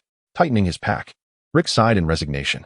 Just as he was about to open the door, a commotion erupted outside. Hey, Rick, are you there? Yared's voice called from beyond the door. Upon opening the door, Rick beheld Yared's robust figure. Hey, Rick, it's been so long since you came to see me. I'm truly saddened. Yared said to Rick. Brother Yared, I was just about to gather my things to visit you. See, I have everything packed, Rick replied earnestly. Ha ha ha, I knew you would come to see me. But today I bring you joyous news. Yared declared mysteriously. Joyous news? Rick felt a bit overwhelmed, but curiously inquired. What is this news, Brother Yared? Ha ha, I have been knighted due to the matter with the Kingsguard, Rick. A total of 7 attendants were knighted during this bandit eradication. Originally, Jaime Lannister was one of them. But unexpectedly, that little rascal was named a Kingsguard by His Majesty. By the 7, he is only 15 years old. If I calculate correctly, he should be at Harrenhal right now, Yared said enviously. Congratulations, Brother Yulud. Rick expressed his heartfelt congratulations to Yulud. If it weren't for your selfless sacrifice to save me, I might not have survived, Yulud lamented. After all, Brother Yulud, you risked your life to rescue me. How could I have fled? Rick feigned modesty as he spoke. Ha ha, Rick, I am now a knight of means. Lord Ross has graciously bestowed upon me several establishments of the Buat family on Flower Street as a reward. Since you currently have no place to stay, why not come reside with me? Yulud sincerely proposed. Without a moment's hesitation, Rick, who had already intended to seek refuge with Yulud, readily agreed, saying, All right, Brother Yulud, I am willing to assist in any way. Just entrust me with whatever tasks arise. Waving his hand dismissively, Yulud pretended to be indignant, stating, You insult me, Rick. Wherever you go, you shall reside comfortably. There is nothing you need to do. Let us depart, Rick. Just as Rick resolved his accommodation issue, within the Red Keep, Prime Minister Tywin was seething. That madman. He dares to humiliate me. Time and again he has insulted the Lannisters. Cersei has been rejected. Jaime has been appointed to the Kingsguard. He is my heir, the heir of the Lannisters, not that accursed dwarf. In a chamber occupied by the hand of the king, a man with a robust golden beard and thick, short golden hair raged vehemently, cursing someone. This was Tywin Lannister, who had single-handedly revitalized the Lannister name and governed the 7 kingdoms with unwavering order. Pausing his feudal curses, Tywin straightened his attire and called out to the door, informed Cersei that we shall return to Casterly Rock. With that, he gazed out the window from the Prime Minister's tower, silently reflecting, Aerys, you shall regret this. The Lannisters always repay their debts. At Harrenhal, Arthur, riding alongside the already prepared Jaime, inquired, Hey, Jaime, are you truly willing to forsake all that comes with being the heir of Tywin? Indeed, Lord Arthur, I am certain. This is my dream, Jaime replied, though his thoughts wandered to the softness of his sister Cersei and the love that should be forbidden. Just call me Arthur, Jaime. I admire you greatly. We shall live together from now on. Arthur chuckled joyfully. Of course, Brother Arthur, it shall be a delightful experience, Jaime concurred. On Flower Street, having moved behind Yulud's bakery, Rick set down his belongings and, observing the bustling workers, asked Yulud, Brother Yulud, will it be inconvenient for me here? Waving his hand reassuringly, Yulud replied, Fear not, Rick, some of these individuals are subjects of the Buat family. Although a few come here for work, they are few in number. So you needn't worry about being ostracized. Thank you, Brother Yalud, I have a favor to ask of you, Rick expressed gratefully. What is it, Rick? Yalud inquired. I would like you to help me find a modest, inexpensive house nearby. It need not be large, Rick stated. This is your home.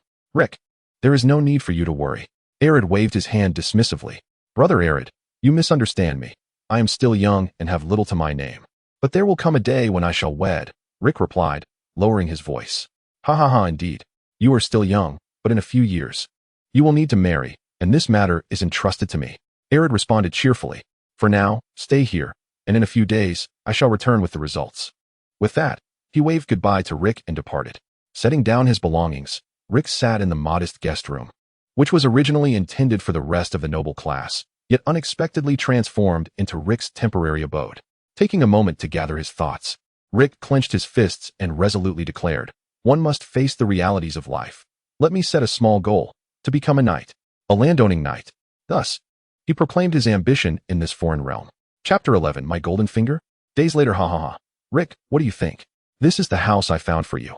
Though it is a bit small, it is quite convenient, Aerys exclaimed, patting Rick on the back and gesturing towards the dwelling. Listening to Aerys' introduction of his new residence, Rick began to assess the house's attributes. Situated in the Vezania Hills, at the intersection of Steel Street and Flower Street, near Mudgate and Fisherman's Square, it was exceedingly convenient for visits to the Red Fortress and the Noble District. Inside, after a careful inspection, Rick pondered the potential uses of the space. What do you think, Rick? Quite nice, isn't it? Aerys inquired. Indeed, it is quite satisfactory, Brother Aerys, but doesn't it lack a small courtyard? After all, I aspire to be a knight, and without a yard, I cannot train, Rick replied with a frown. Ah, that is not an insurmountable issue, Aerys contemplated. Oh, you have a solution? Is the neighbor willing to sell a portion of their land? Rick asked, surprised, as the adjacent property housed a fishing gear shop, occupying a significant area. Of course, they are willing to sell half the land, but their asking price is exorbitant, which is why I did not agree immediately, Aerys explained. Oh, and how much do they want? Rick inquired. 20 silver deer, Aerys responded. 20 silver deer? I'll buy it. Brother Aerys, how much is the total for this house? I will leave it to you, Rick declared wholeheartedly, relieved it wasn't an exorbitant sum. Well, that would be a total of 565 silver deer, Aerys calculated. Brother Aerys, I can offer you 5 golden dragons. Will that suffice? Rick said, feeling a bit awkward. Noticing Rick's discomfort, Aerys chuckled. Ha ha, it seems you are not familiar with the value of these coins. 3 golden dragons. Rick, that is sufficient. I will exchange the remainder for silver deer and copper stars. Then I am grateful to you, Brother Aerys. Ha ha ha, Rick replied, his embarrassment giving way to amusement. Ha ha ha, it's no trouble at all. You may reside here now, Rick. I have already arranged everything with the dentist. Here is the key. This evening, I shall bring my younger brother to see you. He is 14 years old. For years your senior. Ha ha ha. With that, Yalad exited the room. As he watched Yalad leave, Rick secured the door and swiftly ascended the staircase. Sitting on the unmade bed, he promptly closed his eyes. The panel reflecting in his mind left Rick with a perplexed expression. What is this? A benefit for traversers? A solemn declaration. Although this is a system narrative, its utility is minimal. It merely grants the protagonist a. The panel displayed only his name, devoid of any other information. Utterly empty. He opened his eyes and scratched his head. Rick, in bewilderment, pondered, shouldn't there be attributes like power? Why is there nothing? Aren't others' golden fingers always data-driven? Feeling somewhat lost, he sighed and shook his head. Never mind, it's truly incomprehensible. With a downcast gaze, Rick murmured, I never expected my golden finger to be such a worthless trinket. Given the current timeline, the outbreak of the Usurper War should not be far off. Which means that when Tywin deceitfully opens the city gates, King S Landing will also face the flames of war. But which month will it be? Rubbing his forehead, Rick lamented, the most infuriating thing is that what I thought was a lifeline turned out to be mere rubbish. As night descended within Rick's abode, Yalad, burdened with a multitude of items, gestured to the youth similarly laden with goods, saying, Hi, Rick, this is my brother, Jesslyn. You are of similar ages. You should get along splendidly. With that, he set down a heap of packages. Thank you for saving my brother, Rick, Jesslyn sincerely expressed as he placed his belongings down. It was the least I could do. After all, Yalad brother did it to save me too, Jesslyn replied earnestly. You two needn't be so formal. Hurry and help with the items, Yalad instructed, retrieving various daily necessities from the pile. Certainly, Yalad brother, the two responded in unison. Through their collective efforts, Rick's small dwelling began to take on the essence of a home. though some empty spaces seemed to whisper that not long ago, this was an uninhabited house. Here you go, Rick. This is the remaining silver deer, copper stars, and copper coins, Yalat announced, producing 3 small bags from the last of his belongings. In total, there are 20 silver deer, 140 copper stars, and 840 copper coins, with 10 silver deer spent on these essentials, as one must have some provisions, Yalat explained. Indeed. This is beginning to resemble a home, Rick concurred. Jesslyn, bring out the food. I specially purchased it, along with bread from my shop. Ha ha ha. Yalat said to Jesslyn. Indeed, Rick, the bread at our home is particularly delectable, Jesslyn boasted while handling the food. Ha ha ha. That is undoubtedly true. Jesslyn, I wonder if Brother Aerys has any wine? Rick addressed the two. Of course. Jesslyn, bring forth the wine. Aerys declared, patting the table. Yes, brother. Jesslyn replied. Just as the 3 were enjoying their drinks, far away in Harrenburg, James found himself embroiled in a dispute. James, I regret to inform you that His Majesty, King Aerys, has summoned you back to King's Landing to attend to the Queen and Prince Viserys, Arthur said apologetically to James. What? Brother Arthur? The Earl of Riverrun is about to host a grand tournament. Prince Rhaegar and Sir Balistan will both participate. This is an honorable and passionate contest. James exclaimed excitedly upon hearing the news. James, this is the King's command. You are a member of the King's Guard. Arthur asserted with resolute eyes. But no buts. James, our destiny is to serve the King, so do not resist. Accept this task of escorting Prince Viserys and the Queen. When I return to King's Landing, I shall bring glory back to share with you. I am certain I will triumph, Arthur assured, patting James on the shoulder. Well, I will return, Brother Arthur. I must go patrol, James said dejectedly, turning away and heading for the door. Alas, my king, why treat the Lannisters in such a manner? Isn't Lord Tywin your closest friend? He is also the Iron Throne's staunchest ally. Yet now observing the disheartened James exit, Arthur sighed with a bitter smile. Outside, while patrolling, James pondered over the matter. I shall fulfill my duty, even if I miss this tournament. However, as Brother Arthur said, one must learn to choose. Perhaps my choice this time is misguided, but for Cersei, absolutely. There is no mistake in that. Regaining his resolve, James glanced back at the residence of King Aerys II and whispered, One day, I shall prove myself, Your Majesty. Chapter 12, Tales of Steel Street, Part 1. Wandering through Steel Street, Rick surveyed the myriad shops surrounding him. Truly, Steel Street is aptly named. Everything is indeed related to iron. Given my current stature, I should procure a long spear or something of the sort. I am far too short, Rick mused. Feeling quite dissatisfied with his height since his rebirth. Aimlessly strolling down the street, Rick continued to inspect the shops until he suddenly overheard 2 passers-by conversing by the roadside. Hey, Jack, have you heard? Master Tobmot is preparing to engage in a duel with a blacksmith from Koa. Koa? The legendary place known for forging Valyrian steel weapons? Tom. Indeed. That's the very place. I heard it from my cousin's second cousin's aunt. The loser must relinquish all their forging techniques. Good heavens, when does it begin? Tom. We absolutely must go see it. In 3 days, I believe. In the humble shop of Master Tobamot, Rick paused, lost in contemplation upon overhearing the conversation of 2 passers-by. Valyrian steel weaponry, indeed, is a remarkable commodity. One of the few things that the White Walkers fear. Even in the absence of such foes, it remains an exquisite material. I wonder if that Koa man possesses the skill to forge a Valyrian steel sword. Perhaps I shall witness their contest. Rick murmured to himself as he entered a weapons shop. Surveying the establishment, Rick noted that the items appeared somewhat aged.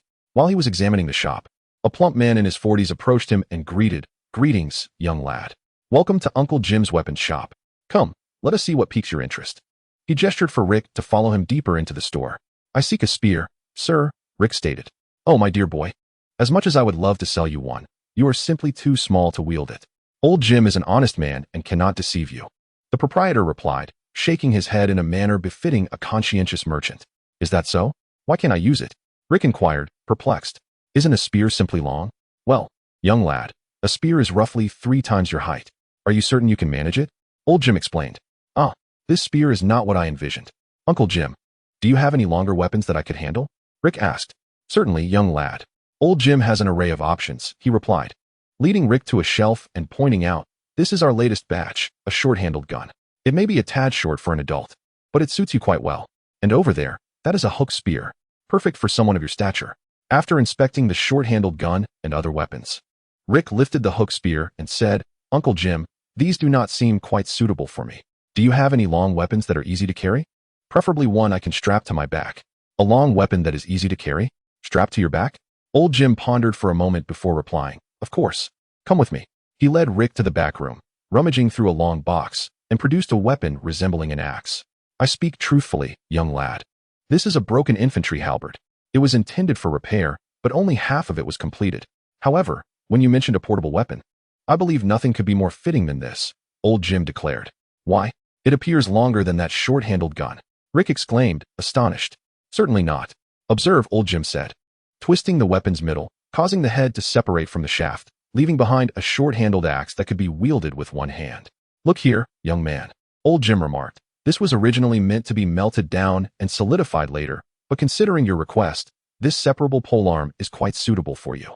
Of course, the lower segment of the pole can be carried on your back. As he spoke, he handed the two sections of the weapon to Rick. Upon receiving the disassemblable axe half, Rick scrutinized it closely. It was a remarkable fusion of gun, axe, and hook, preserving the sharpness of the firearm while embodying the heft of the axe. Alongside the utility of the hook, testing the connection between the long handle and the short axe, Rick turned to Old Jim and declared, this is the one. How much? Well, this weapon has seen better days. Thus, it's priced at 600 silver bucks, Old Jim replied. Gazing at the earnest face of Old Jim, Rick countered, 200 silver bucks. This is a damaged weapon. No, my dapper young friend. This is a weapon that suits you remarkably well, is it not? 580 silver bucks. Old Jim feigned sorrow in his tone. 300 silver bucks. That is my final offer. After all, this neighborhood is brimming with weapon shops, Rick stated with an impassive expression. All right. You're quite the clever little devil, Old Jim replied, feigning disappointment. Disregarding Old Jim's theatrics, Rick produced the only gold dragon coin he possessed and handed it to him. Oh, by the 7 gods. Are you certain you wish to pay with a gold dragon? Old Jim exclaimed, astonished. Absolutely. Now, hasten to prepare my weapon, and additionally, provide me with a strap to carry it. Rick raised his voice, demanding. Before long, Old Jim approached with the weapon and the remaining change, smiling as he said, here it is, my boy. My silver bucks are few, so I exchange for copper coins. Rick donned the strap, securing the long handle on his back and the axe halves at his side.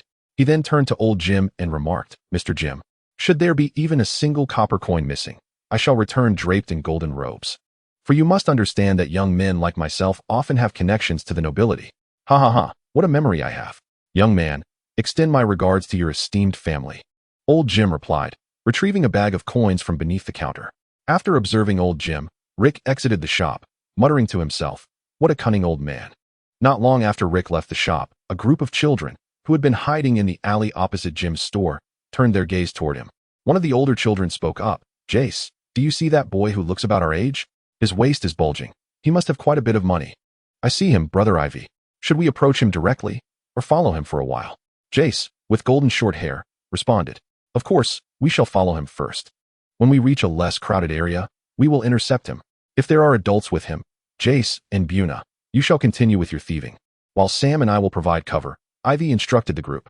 We understand, Brother Ivy. Jace and the other children replied in unison. After a few exchanged words, the group vanished into the alley, leaving only Jason and Buna to step out, appearing as a pair of carefree siblings engaged in playful banter. Meanwhile, Rick remained oblivious ahead of them. Chapter 13, The Tale of Steel Street, Part 2.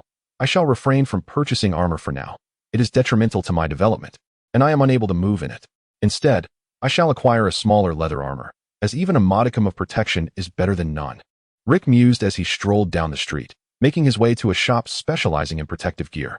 Observing Rick enter the establishment, Jason, trailing behind, muttered, damn it. He's spending our money. Beside him, Buna, her face adorned with a scattering of freckles, concurred, indeed, the more he spends, the less we shall receive in the end. Once that fool emerges, we shall charge at him together. After I pilfer what I can, you must make a swift escape. We will regroup at Old Tom's dilapidated abode. If he manages to shake us off, take him straight to Brother Iway. Understood, Buna? Jason whispered. Yes, rest assured, Jason. We have done this countless times. Buna replied, her impatience evident. As the two plotted, Rick emerged from the shop, having procured his new protective gear.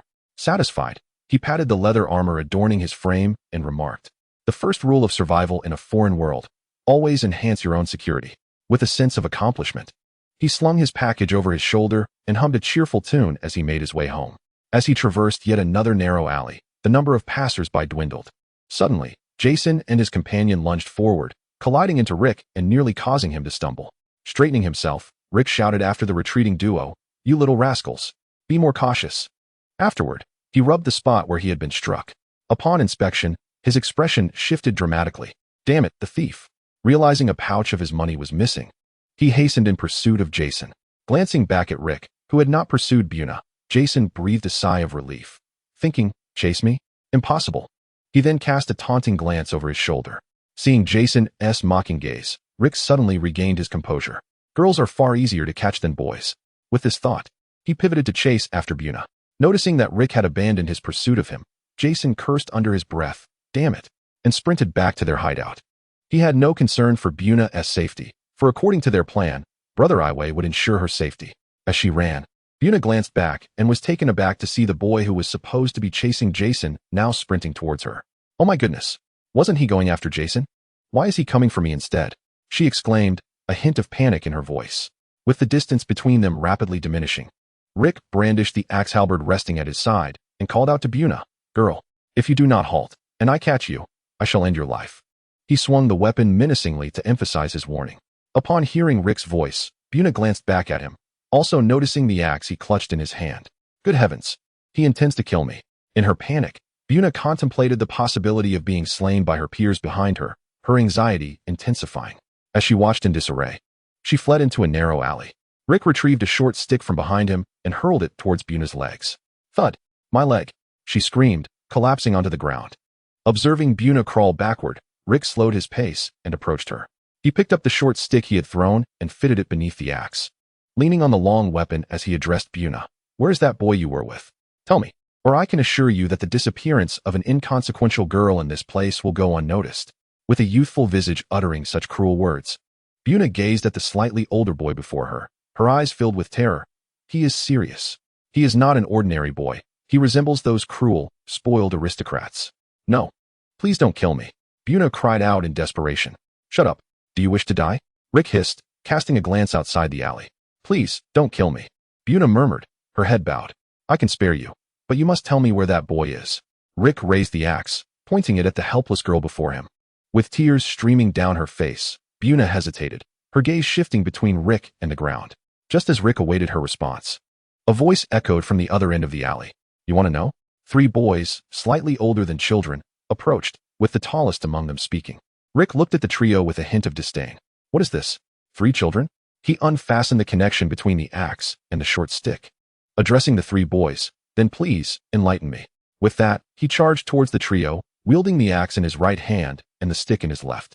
As Rick rushed toward them, Ivy's expression shifted. "Why isn't he afraid? This isn't how the script goes."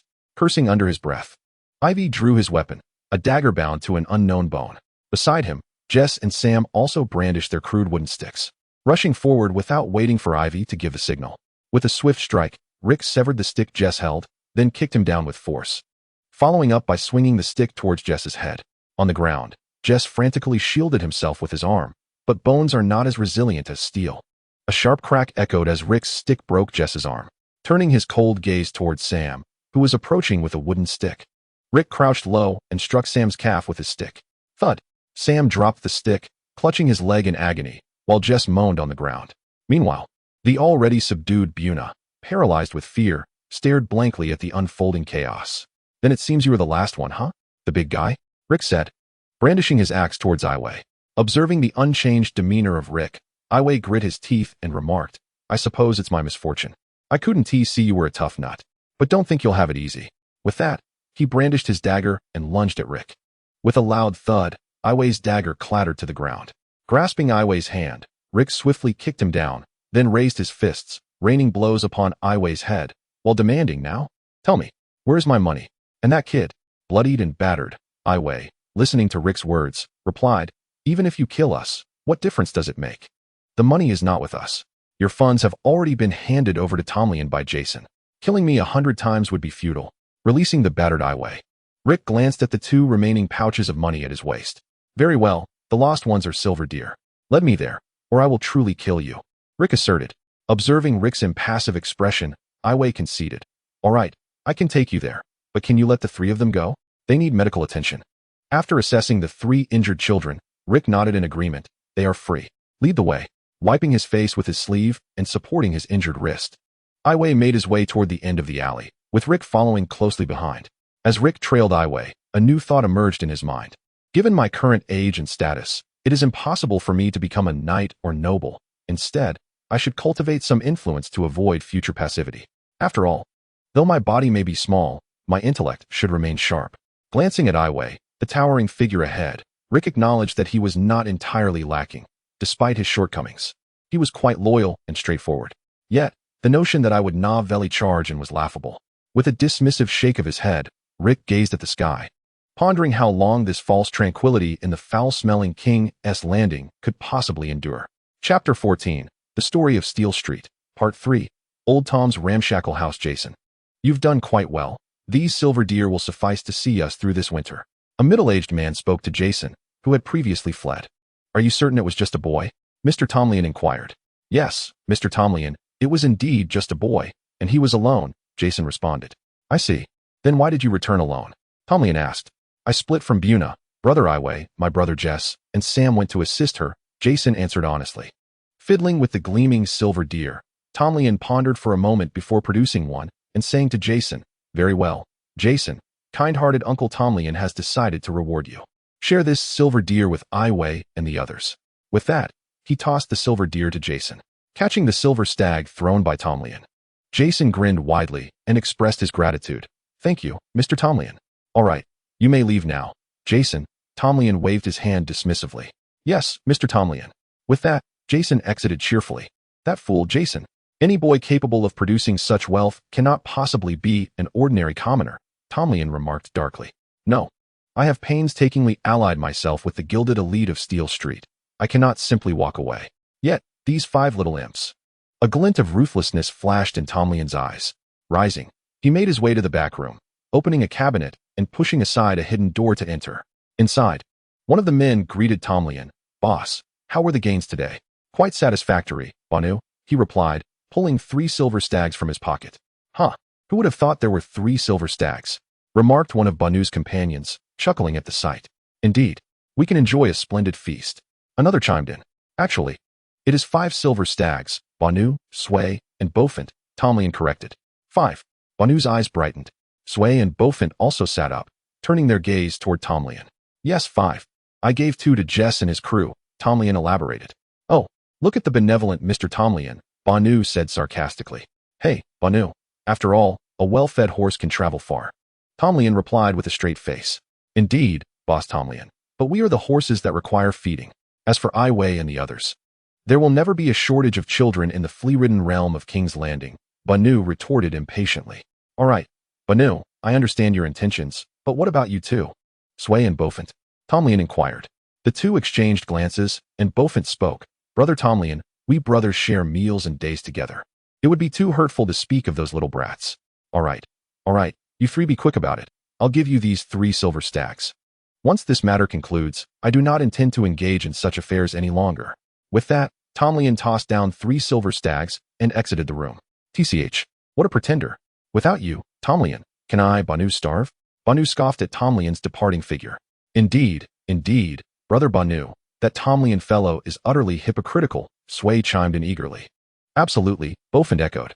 Ha, follow me, and you will assuredly have a brighter future than with Tomlin. Each of you shall receive 1. And once we deal with those little brats, I will grant you both another to split. Banu declared. Thank you, brother Banu. The 2 joyfully responded. Ha. Listening to the laughter echoing from within the house, Tomlin, leaning against the door, curled his lips in disdain. He then patted the silver deer concealed at his waist, muttering, Once you 3 are dealt with after eliminating Iway, I shall be safe. 6 silver deer for your lives. What a considerable loss. With this thought, Tomlin shook his head and slowly vanished into the street. Meanwhile, Rick, under Iway's guidance, arrived at Old Tom's dilapidated abode. Is this the place? Rick inquired, surveying the rundown structure. Indeed, this is it. You may enter, Iway replied hastily. Enter? Do you take me for a fool, big guy? Rick responded with astonishment. What? Iway's expression darkened. After all, I am but a child. Even if I can hold my own against you, it does not imply I can contend with several adults. Thus, I regret to disappoint you, big guy, Rick declared. Then what do you intend to do? Iway glared at Rick. You shall know soon enough. Rick said as he approached Iway. With a resounding thud, Iway collapsed to the ground, rendered unconscious by Rick's strike. A decent fellow indeed, but far too small to conceal matters. Did he truly believe I was merely a reckless brute?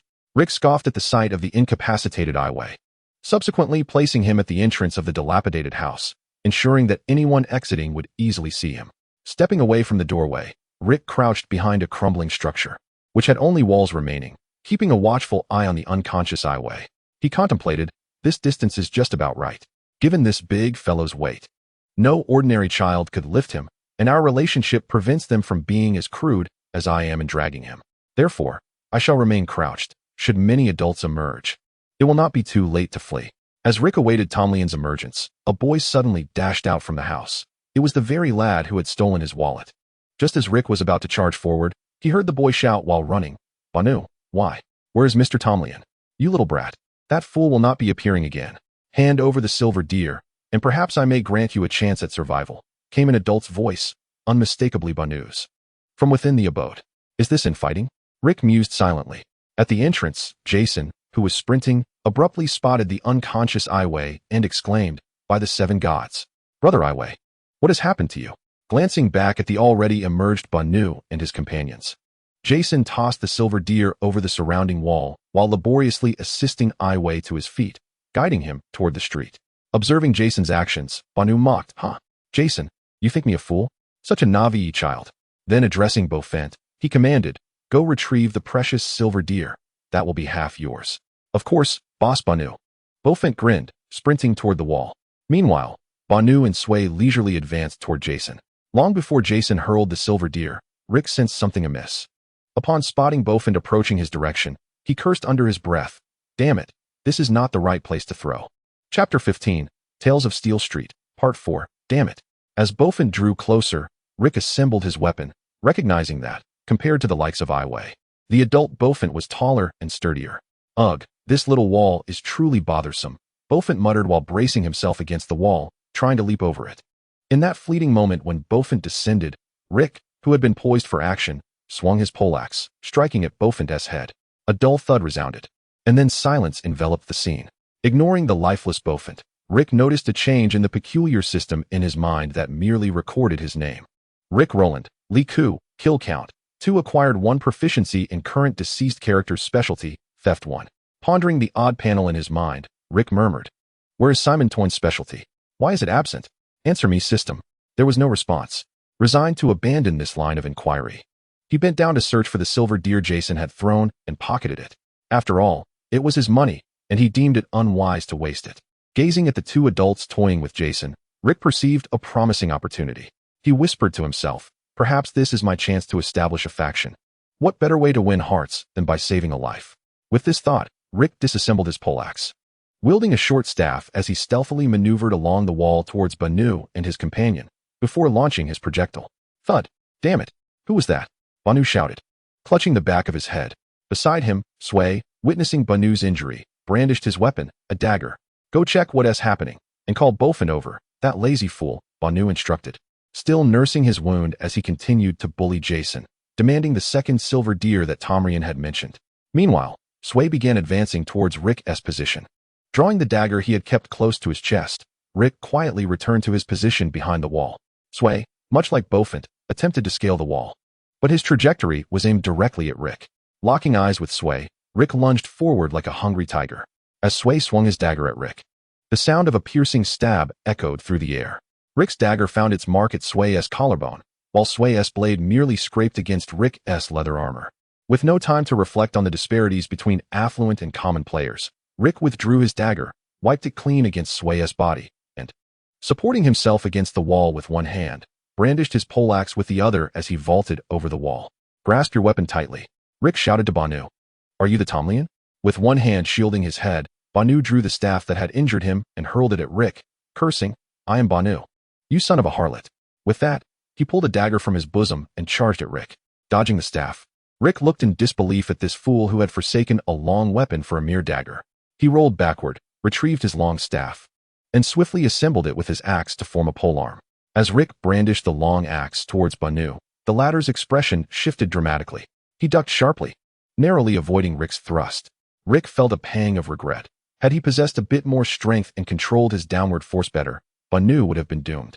Continuously swinging the polearm to keep Banu at bay, Rick sensed his energy gradually depleting. After all, he is just a child, Rick thought bitterly. Noticing Rick's movements slowing, Banu grinned and declared, "You're finished, kid." He lunged at Rick, directly reaching for the polearm's handle. With a swift sound, Rick's axe struck Banu's shoulder. Enduring the blow, Banu seized the polearm's handle and raised his dagger to stab Rick, exclaiming, "Die, brat." However, just as Banu prepared to thrust, darkness clouded his vision, and he swayed, losing his balance. In an instant, the overconfident Banu found himself pierced through the throat by the long dagger gifted to Rick by Balistan. As Banu collapsed, clutching his neck in agony, Rick withdrew the dagger embedded in his throat. Gasping for breath, Rick turned to Jason and grinned. "If you wish to avoid being captured by the golden-robed man, focus on clearing away these 3 corpses with me before tending to him." Jason, already intimidated by Rick's earlier actions, gently set down Ivy and hurriedly approached Banu, helping Rick drag him into the house. Meanwhile, Rick's mind was consumed with thoughts of the contributions made by the 3 men. Theft, 3. He scoffed disdainfully, muttering, "Not even worthy of being considered an elite monster." Once they had dragged all 3 bodies inside, Rick began to erase the evidence of their earlier struggle. The pool of blood was far too conspicuous, even in this desolate place. By the time dusk settled, Rick and Jason had thoroughly cleaned the area surrounding Old Tom's dilapidated abode. Sitting on a stone chair within the house, Rick addressed Jason. "Your name is Jason, is it not, lad?" "Yes, sir," Jason replied, his demeanor tense. "What of my payment?" Rick inquired. "It was given to Mr. Tomlien," Jason answered. "And where is Tomlien? What is the situation with this Banu?" Rick exclaimed, his anger flaring. "I am uncertain, my lord. Mr. Tomlien has vanished without a trace or farewell, and the trio, Banu and his companions, sought to rob us." "They were originally Mr. Tomlien's enforcers," Jason explained. "Very well, let us discuss the matter of compensation, shall we, Jason?" Rick remarked, unperturbed by Tomlien's absence. "What do you desire?" A feeble voice interjected. "Ah, you are awake. Big fellow," Rick said, observing Ivy as he emerged, leaning against the wall. "What do you seek? I do not believe we possess anything of value to you." Ivy pushed aside Jason, who stood there. "No, no, no, you possess that which I require, the 5 of you." Rick shook his head, refuting Ivy's assertions. "Us?" Ivy questioned, perplexed. "Indeed you. I am a fallen noble, devoid of knights, lands, and glory. Only my historically rich surname remains," Rick solemnly fabricated. Listening to Rick's fantastical tales, Ivy began to conjure his own thoughts. "So, you imply you wish to take us in as your vassals?" "No, no, no, a vassal is precisely one of you. The rest are not worthy," Rick clarified. "What of my siblings?" Ivy inquired. "I shall provide them with suitable employment to sustain their lives," Rick promised. After a moment of contemplation, Ivy, with a hint of resignation, replied, "My lord, as long as you can care for my 4 younger siblings, I am willing to pledge my loyalty. After all, I have little choice. This is precisely what I admire about you, a person of flesh and blood, possessing qualities that many in this sordid realm lack. Whether in that alley before or now, I find you commendable. Thus, I shall address your survival issues. Perhaps in the future, I will accept them as my vassals, but before that, unveil your name." Rick expressed his admiration. "Ivy, I am called Ivy. I possess no surname. Having been an orphan since childhood," he replied, bowing his head. Rick Roland. "Perhaps one day you shall forge your own surname and lineage," he declared with confidence. Chapter 16, Tales of Iron Street. And, observing the 5 children who had reunited, Rick fell into contemplation. As it stands, amidst prolonged hunger and toil, these children do not exhibit remarkable physical condition.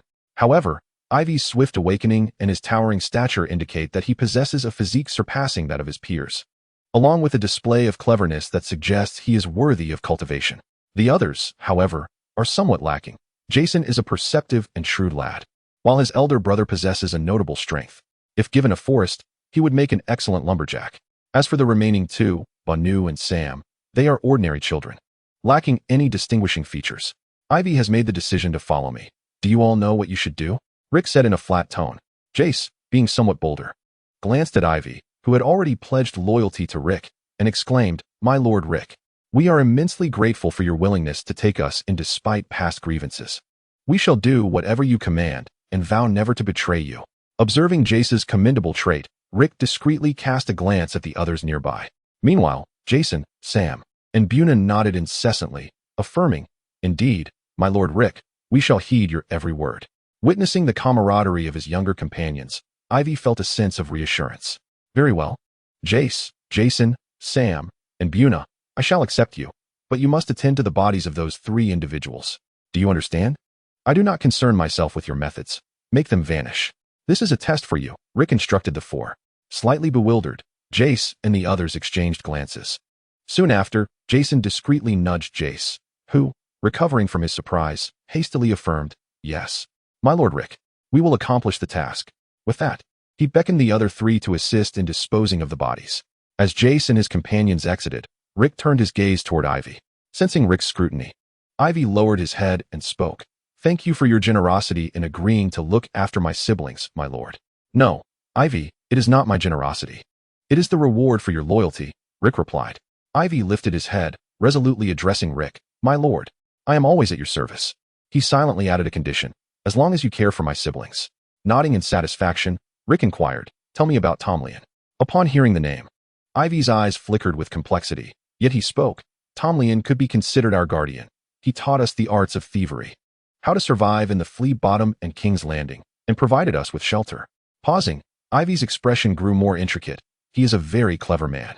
No one has ever witnessed his prowess, nor do they know his past. I once inquired of Banu and the others, but they were also oblivious, only saying that Tomlien had been a mercenary on the other side of the narrow sea for a time." "Is that all you know about Tomlien?" Rick asked. "Yes.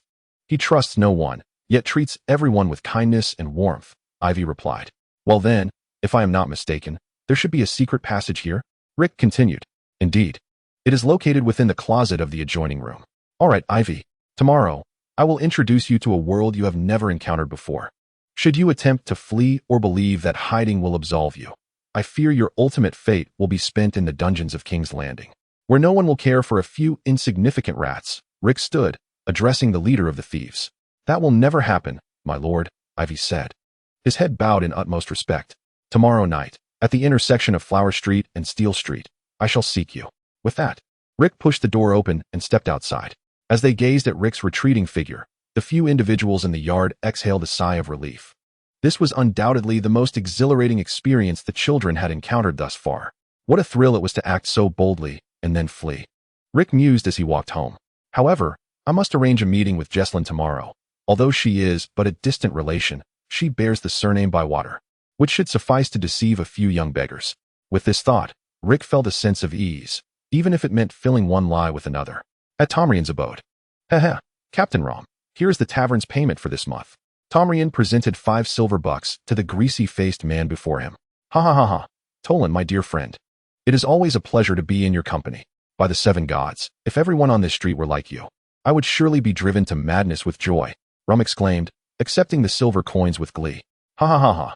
So, Captain Rom, if you were to entrust me with all the business on Steel Street, I would gladly provide you with 50 silver bucks each month," Tomrian ventured cautiously.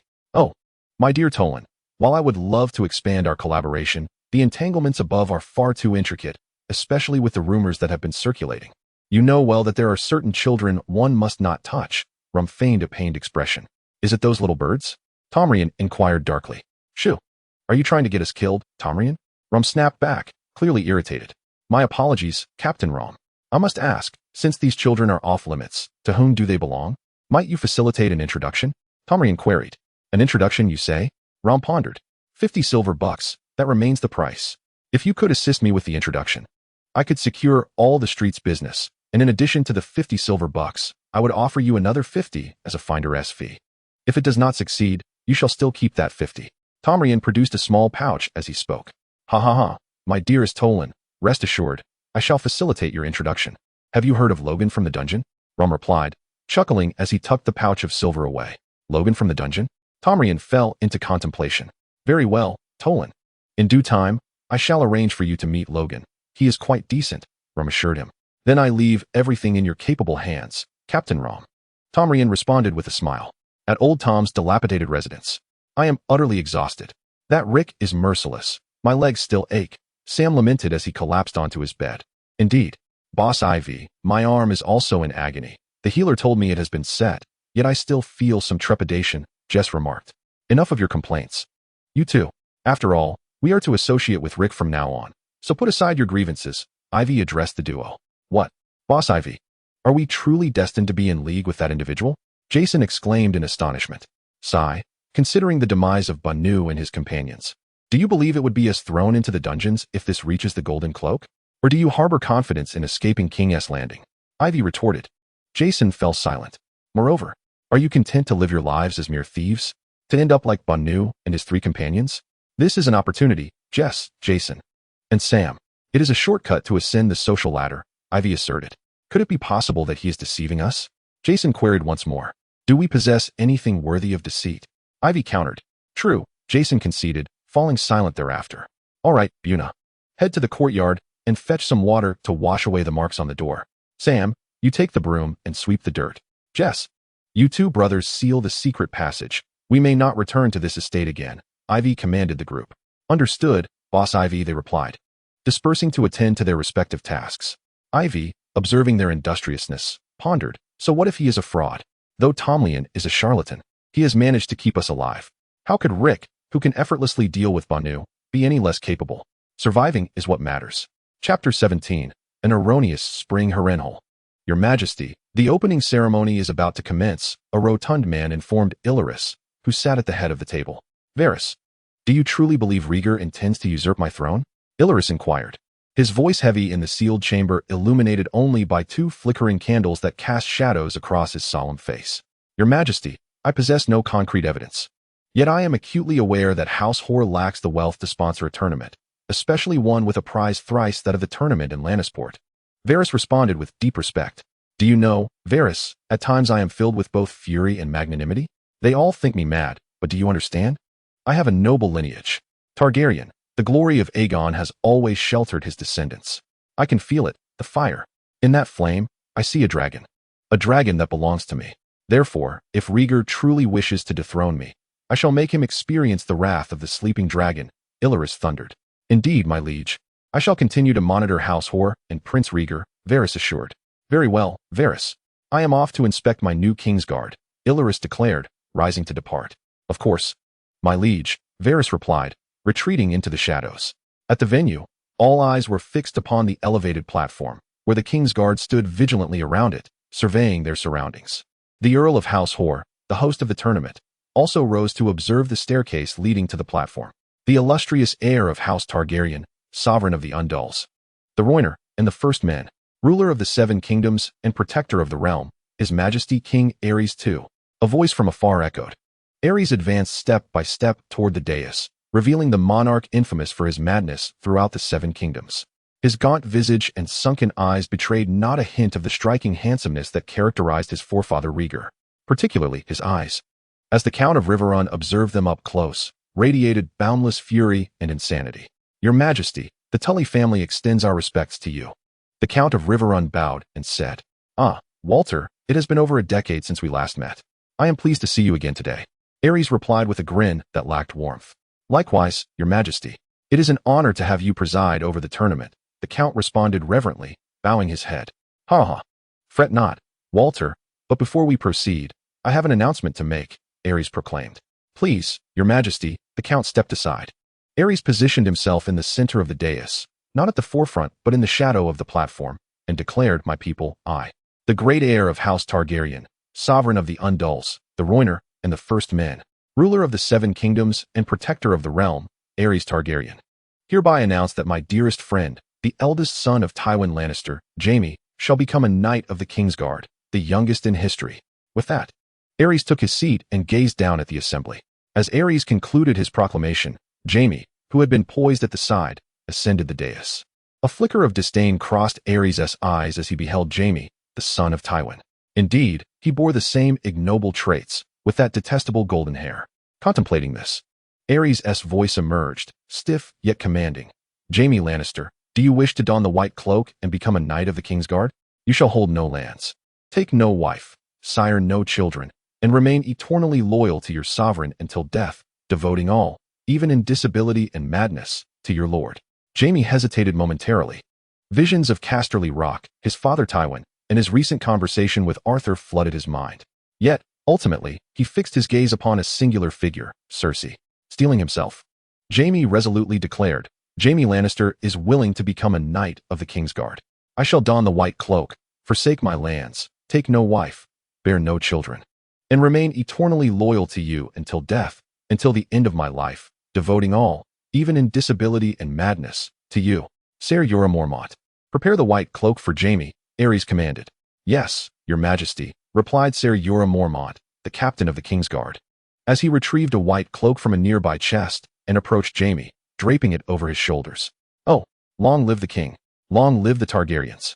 Setting aside the distant locations such as the Bay of Dorne, knights from the west and the Crownlands, along with a few onlookers, erupted in jubilant cheers. Aerys observed the exultant nobles and knights, and his somber expression softened slightly.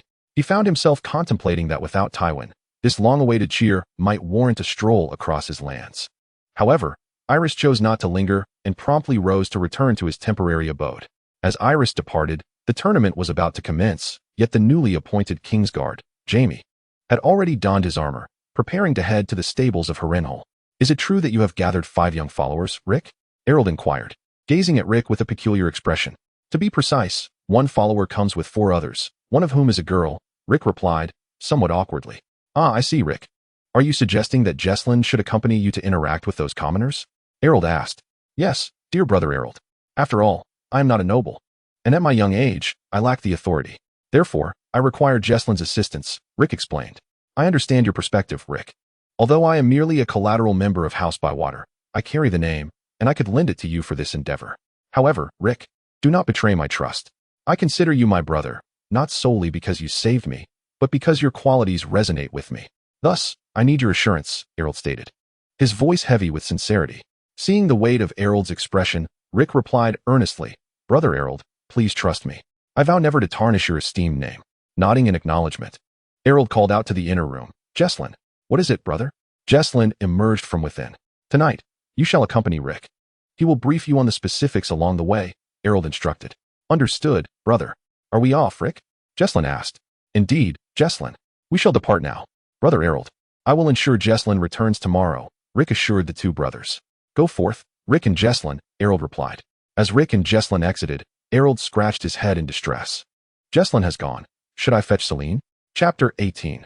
The thieving mice. It seemed that winter's night was nearing its end, as the temperature in King's Landing gradually rose. It appears the long winter is finally concluding, Rick, Jesslyn remarked while gazing out the window at the sun that should have already set. I am not well versed in such matters, Jesslyn, for I have never paid attention to these things in the Kingsguard, Rick admitted, a hint of embarrassment in his tone. Rick, if you wish to become a knight, you must study these subjects, particularly astronomy, though I too am uncertain of its practical value, Jesslyn responded with a shrug, expressing his own confusion. I shall learn, but first I must find a bachelor, otherwise I will never comprehend these matters, for I am illiterate, Rick lamented. A bachelor indeed. Only those adorned with precious metals possess true capabilities, otherwise, those donning inferior metals are, quite frankly, suited only for village life, Jesslyn jested. As they conversed, the luminescence outside gradually diminished, and a gentle moonlight emerged in the sky. After gathering his belongings, Rick pushed open his door and addressed Jesslyn. Hey, Jesslyn. Let us depart. I wish to introduce you to my little companions. Truth be told, that Yui is a promising lad. I believe he might become a knight. Rick exclaimed to Jesslyn. Oh, is that so? I must see this Yui, Jesslyn replied, adjusting his attire to enhance his noble demeanor. Navigating carefully, Rick approached the intersection, simultaneously advising Jesslyn, do strive to maintain your noble facade. It would be best to adopt a stern expression for added authority. Like this? Jesslyn responded, his lips curling into a smirk, yet his face remained serious. Yes, indeed, quite fitting. Rick chuckled. The old patriarch was just like this. I used to mimic him when I was younger. It was quite terrifying, Jesslyn quipped. As they strolled, a voice suddenly called out. Lord Rick. Yui's voice emerged from a nearby alley. Both Rick and Jesslyn turned to see Yui approaching with 4 of his little siblings, all noticeably dressed in new attire. Well done. Yui, you've donned a new outfit. Come along with me, Rick instructed, turning away without introducing Jesslyn, who walked alongside Rick in silence. After greeting his younger companions, Yui followed Rick, casting furtive glances at Jesslyn while remaining discreetly quiet. Upon returning home, Rick opened the door and said to the group, Come in and take a seat at the table. Yes, Lord Rick, Yui and the others replied, entering promptly. What do you think of Yui? Rick whispered to Jesslyn.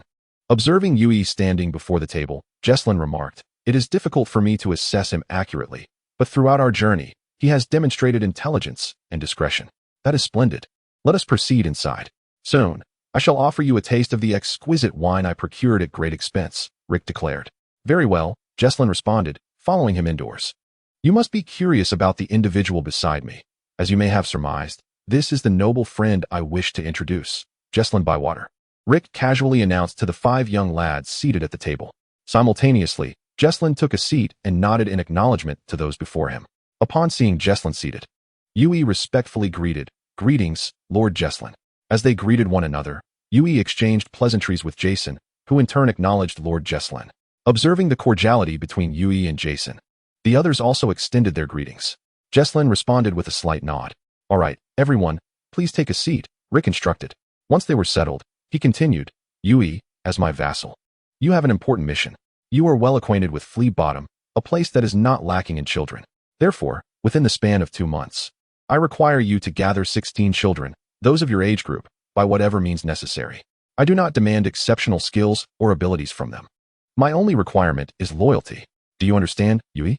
Yes, my lord Rick. I shall accomplish the task, Yui responded without hesitation. Good. From now on, you need not address me as my lord Rick. Simply call me leader. I wish to keep my name out of circulation, Rick declared. Understood, leader. Once you have assembled your team, I shall bestow upon you a name, and Jesslyn will facilitate your future endeavors. Now, let us indulge in the fine wine I procured at a high price, Rick proclaimed, striding towards the back room. In the accommodation area of the Herrenberg tournament, located within the temporary residence of House Stark in the north, 4 individuals were engaged in conversation. Among them was a woman with flowing brown hair and lively brown eyes, her slightly elongated face adorned with exquisite features. Turning to a tall man beside her, she remarked, Hey Ned, I noticed your gaze upon the girl from House Dane today was rather infatuated. The 4 individuals shared a striking resemblance in their features. Lyanna, you mischievous girl. Why can't you be like Brandon and simply sit still? Ned, the tall man, retorted to Lyanna. Exactly. Lyanna, your tears today were quite a spectacle, chimed in the youngest among them, a boy named Brandon. Shut your foul mouth, Brandon. Lyanna snapped, her temper flaring. Feeling unsatisfied, she added, Unless you wish to sample the wine I am offering again. All right, Lyanna, Brandon replied, lowering his head, slightly dejected. However, Lyanna, Ashera is truly beautiful, like a flawless gem, Ned said, his gaze drifting into a dreamy haze. Haha. So, Ned, are you preparing to participate in the tournament? Lyanna teased. Of course. I will give it my all. But winning the championship is quite a challenge. I truly wish to award her the title of Queen of Love and Beauty, Ned expressed with a hint of regret. Standing resolutely by the window, a man with a determined expression interjected, All right, Ned, you bashful lad. As my brother Brandon, you must not be so shy. I will assist you at tomorrow night's ball. Thank you, brother Brandon, Ned said bashfully. Buffed ha ha ha. Lyanna and Brandon could not contain their laughter. Hey, you 2 imbeciles, Ned exclaimed, embarrassed and annoyed. Observing his boisterous younger brothers, Brandon smiled with a sense of comfort. Chapter 19. The Dilemma of Balistan. He was tall and handsome, possessing the dark violet eyes and silver hair characteristic of House Targaryen. Highly intelligent and adept at anything he endeavored. He was regarded as a gifted musician and a formidable knight. Born into sorrow, the shadows of Summerhall perpetually lingered around him. He was melancholic, favoring solitude and the quiet solace of books, yet he was also a man with a voice of steel. Prince Rhaegar Targaryen. At this moment, 2 figures stood opposed in the arena, Rhaegar and Balistan. Sir Balistan, it is an honor to engage in battle with you. Though I humbly admit I am far from your equal, especially after the encounter at Wind's Rest. Rhaegar's gentle voice emanated from within his dragon-shaped helm. Haha, Prince Rhaegar. You jest. In King's Landing, victories have been exchanged between us. I hardly believe I possess the means to surpass you, Balistan responded modestly. Then I shall commence my attack. Sir Balistan. With that, Rhaegar charged forth on horseback. As Rhaegar galloped towards him, Balistan too spurred his steed into action. Their lances clashed, equally matched, reining in their horses. The preliminary exchanges appeared futile. After a brief exchange, Balistan suddenly recalled his numerous victories in tournaments, particularly having bested the strikingly handsome Rhaegar to claim the championship at Wind's Rest. With a surge of thoughts, the straightforward Balistan resolved to hold back a bit. For Rhaegar was destined to be the future king. Casting a regretful glance at Alisanne's direction, Balistan charged towards Rhaegar, raising his lance in preparation. Rhaegar, observing Balistan's earnest strike, pondered why Balistan had chosen such a simplistic and brute force approach, seemingly unaware that Rhaegar could easily evade his attack. In a fleeting moment of clarity, Rhaegar sidestepped Balistan's full force thrust and deftly flicked his lance, sending Balistan flying. "Oh, Rhaegar! Rhaegar! Long live Prince Rhaegar!" Cheers erupted in the instant Rhaegar sent Balistan tumbling, and as he removed his helm, his striking visage was revealed. He glanced at Balistan, who had risen, and with keen understanding, he grasped Balistan's intentions. Whispering a quiet thank you to Balistan, Rhaegar made his way to the place where the blue rose wreath lay, the crown of the Queen of Love and Beauty. Lifting the wreath with his lance, Rhaegar surveyed his surroundings and spotted his wife, a beautiful Dornish woman who had borne him 2 children. He then turned his gaze towards Lady of Harrenhal, recalling that this was the tournament of House Harren. With this thought, a smile graced Rhaegar's lips. Finally, Rhaegar glanced towards the Stark family's position, observing that whimsical girl who had wept so sorrowfully upon hearing his melody. He had initially perceived her as a delicate being, yet she had unexpectedly splashed wine upon those who mocked her, an act unbefitting of a true lady. Contemplating this, Rhaegar felt further perplexed. Was this sensation love? That intense feeling? Yielding to his heart's desire, Rhaegar quickened his pace, surpassing his wife and Lady Wilas, ultimately halting his steed before the Stark family, gently placing a garland upon Lyanna's knee. Heavens! What is Prince Rhaegar doing? This thought echoed in the minds of all present. The events of the day had become the central topic of hushed conversations throughout the ball. Baelish, having found the Rhaegar who had bested him, inquired, "Your Highness." "During the day, my dear Baelish, I must thank you for this opportunity," Rhaegar replied with a smile. "Nay, it is an honor you have earned through your own merit," Baelish asserted firmly. "Perhaps so, Baelish, ha." Rhaegar chuckled lightly, the melancholy prince evidently uplifted. "Indeed, Your Highness, yet I find myself somewhat perplexed," Baelish continued. Ha. "I understand, Baelish. I shall reveal to you that I followed my heart. I feel no need for regret, for I am now filled with joy. Perhaps I have experienced a sentiment the Targaryens have never known, love." At this revelation, a faint blush graced Rhaegar's cheeks. Witnessing this rare display from the already extraordinarily handsome Rhaegar, Baelish excused himself and retreated. Standing at the threshold, Baelish contemplated his life, his emotions, and Rhaegar's words. "I have never known the feeling of loving another, not even with my former betrothed, Ashera," he murmured. Suddenly, Baelish recalled a spirited child he had once encountered, Rickon. "If only I could have a child, one as clever as Rickon and as valiant as Jaime. Even if he were a bastard, I would bestow upon him the surname of Serwyn." Rhaegar was right. Such love must be pursued with an open heart. "My first half of life has been devoted to the Targaryens, and I have never truly known or cared for any woman, save for Ashera Dayne." With this thought, Baelish's eyes sparkled. "Yes, Ashera is here. I must dance with her to express my love." With newfound determination, Baelish dashed back inside. At the ball, "Greetings, Lady Dayne. Might you grant a dance to my unworthy brother?" Brandon Stark inquired, bowing before Ashera. Upon encountering this gallant man, Ashera found herself momentarily at a loss. This was not in accordance with etiquette. Meanwhile, from a distance, witnessing a Stark standing before Ashera, seemingly inviting her to dance, Baelish grappled with his own inner turmoil once again. However, witnessing the distressed demeanor of Ashera, Balistan made a resolute decision. "I shall prove my love. I am the fearless Balistan, and I ought not to cower upon the battlefield of affection." Pushing aside the unfamiliar knight who obstructed his path, Balistan approached Ashera and Brandon, saying, "I beg your pardon, Mr. Stark, but Ashera has already promised me a dance." Upon seeing the good friend of her brother, Ashera's eyes sparkled with delight.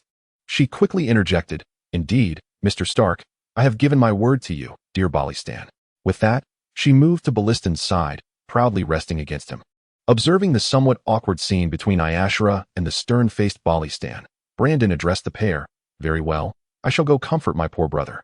With that, he made his way toward Ned, who from a distance, upon witnessing Ashera leaning against Balistan's arm, felt as though his heart were shattering into pieces. At that opportune moment, music began to play. Balistan encircled Ashera's waist, gazing into her exquisite visage, and summoned his courage to declare, "Ashera, I love you. From the very first moment I laid eyes upon you, your image has been etched in my heart."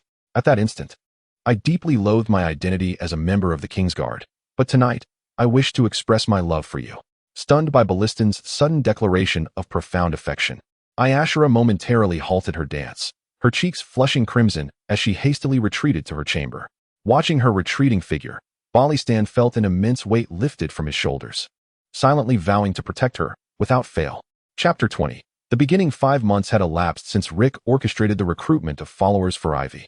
The once abandoned, dilapidated home of Old Tom had been repurposed. At this moment, within Rick's abode, he sat at the table while Ivy stood nearby, awaiting Rick's directives. Ivy, do you know? Change is on the horizon, Rick remarked, contemplating the recent rumors circulating in King's Landing. Indeed, Chief. Uncle Joe at the tavern mentioned that spring is finally approaching, Ivy mused. Casting a peculiar glance at the bewildered Ivy, Rick shook his head, saying, "Very well, Ivy.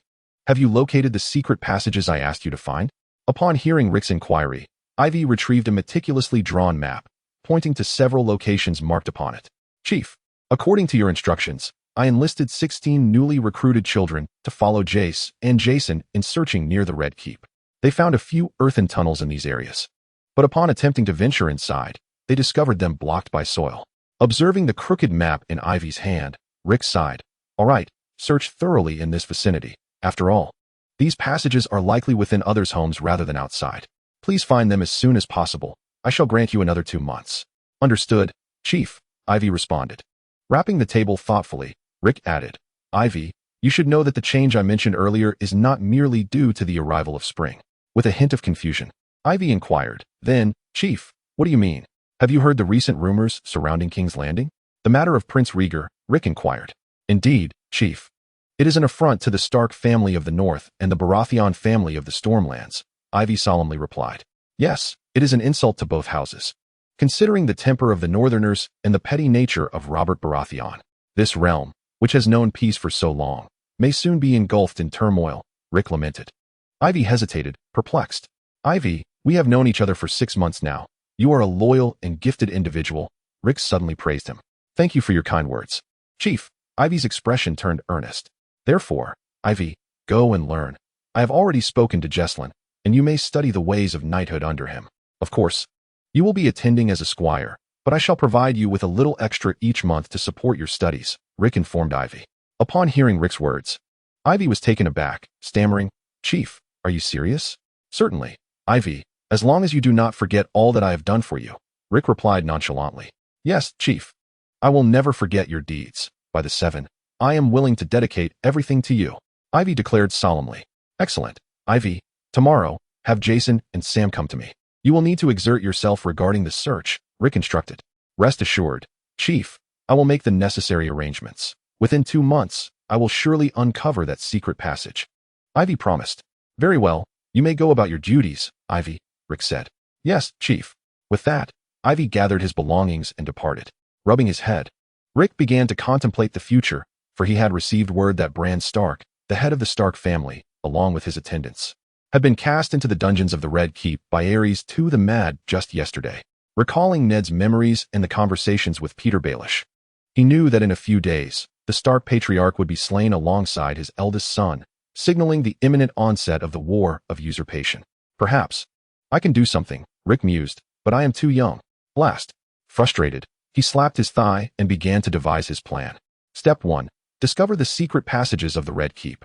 Step 2. When the Lannister army lays siege to King's Landing, steal away Rhaegar's 2 children. According to the narrative, Rhaegar's daughter will be hidden beneath his bed, so I might also take some of Rhaegar's personal belongings as tokens.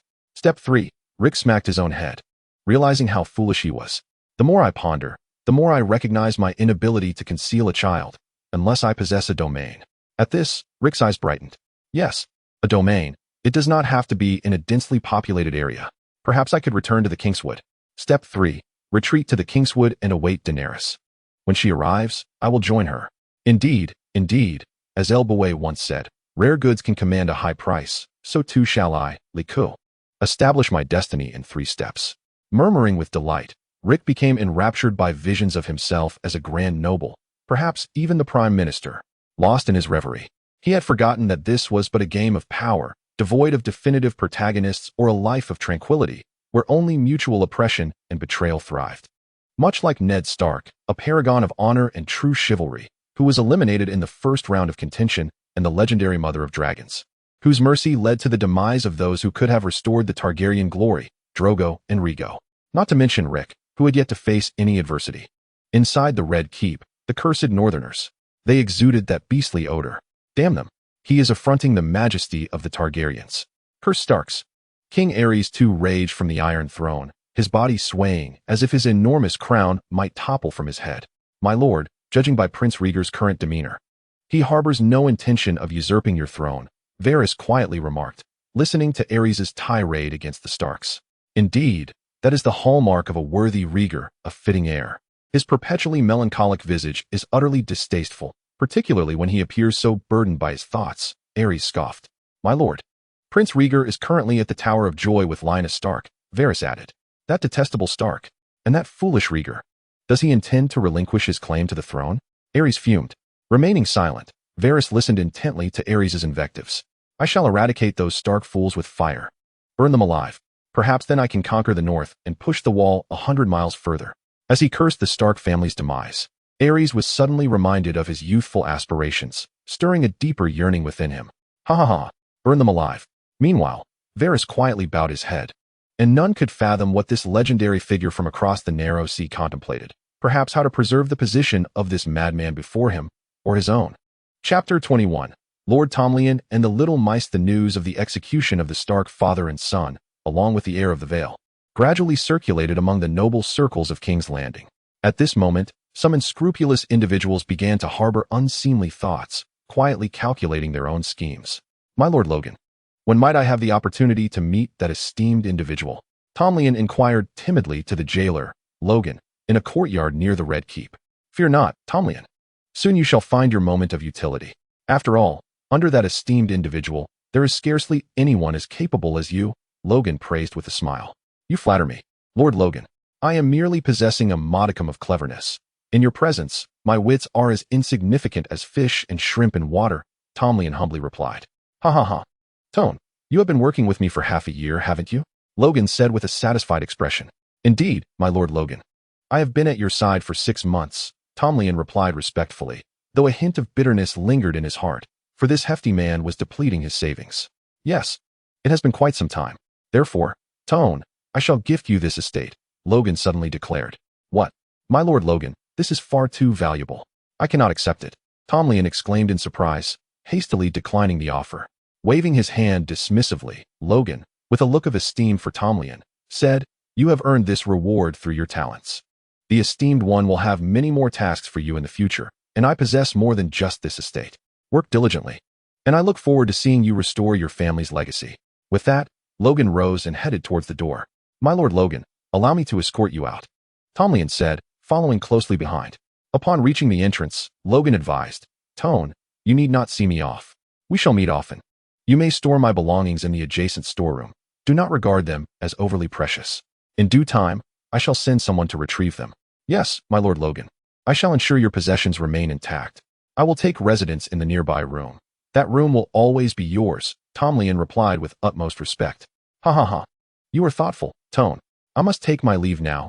Do be diligent in your work, Logan said, turning towards the direction of the Red Fortress. As Logan's figure gradually faded from view, Tomlin exhaled a sigh of relief.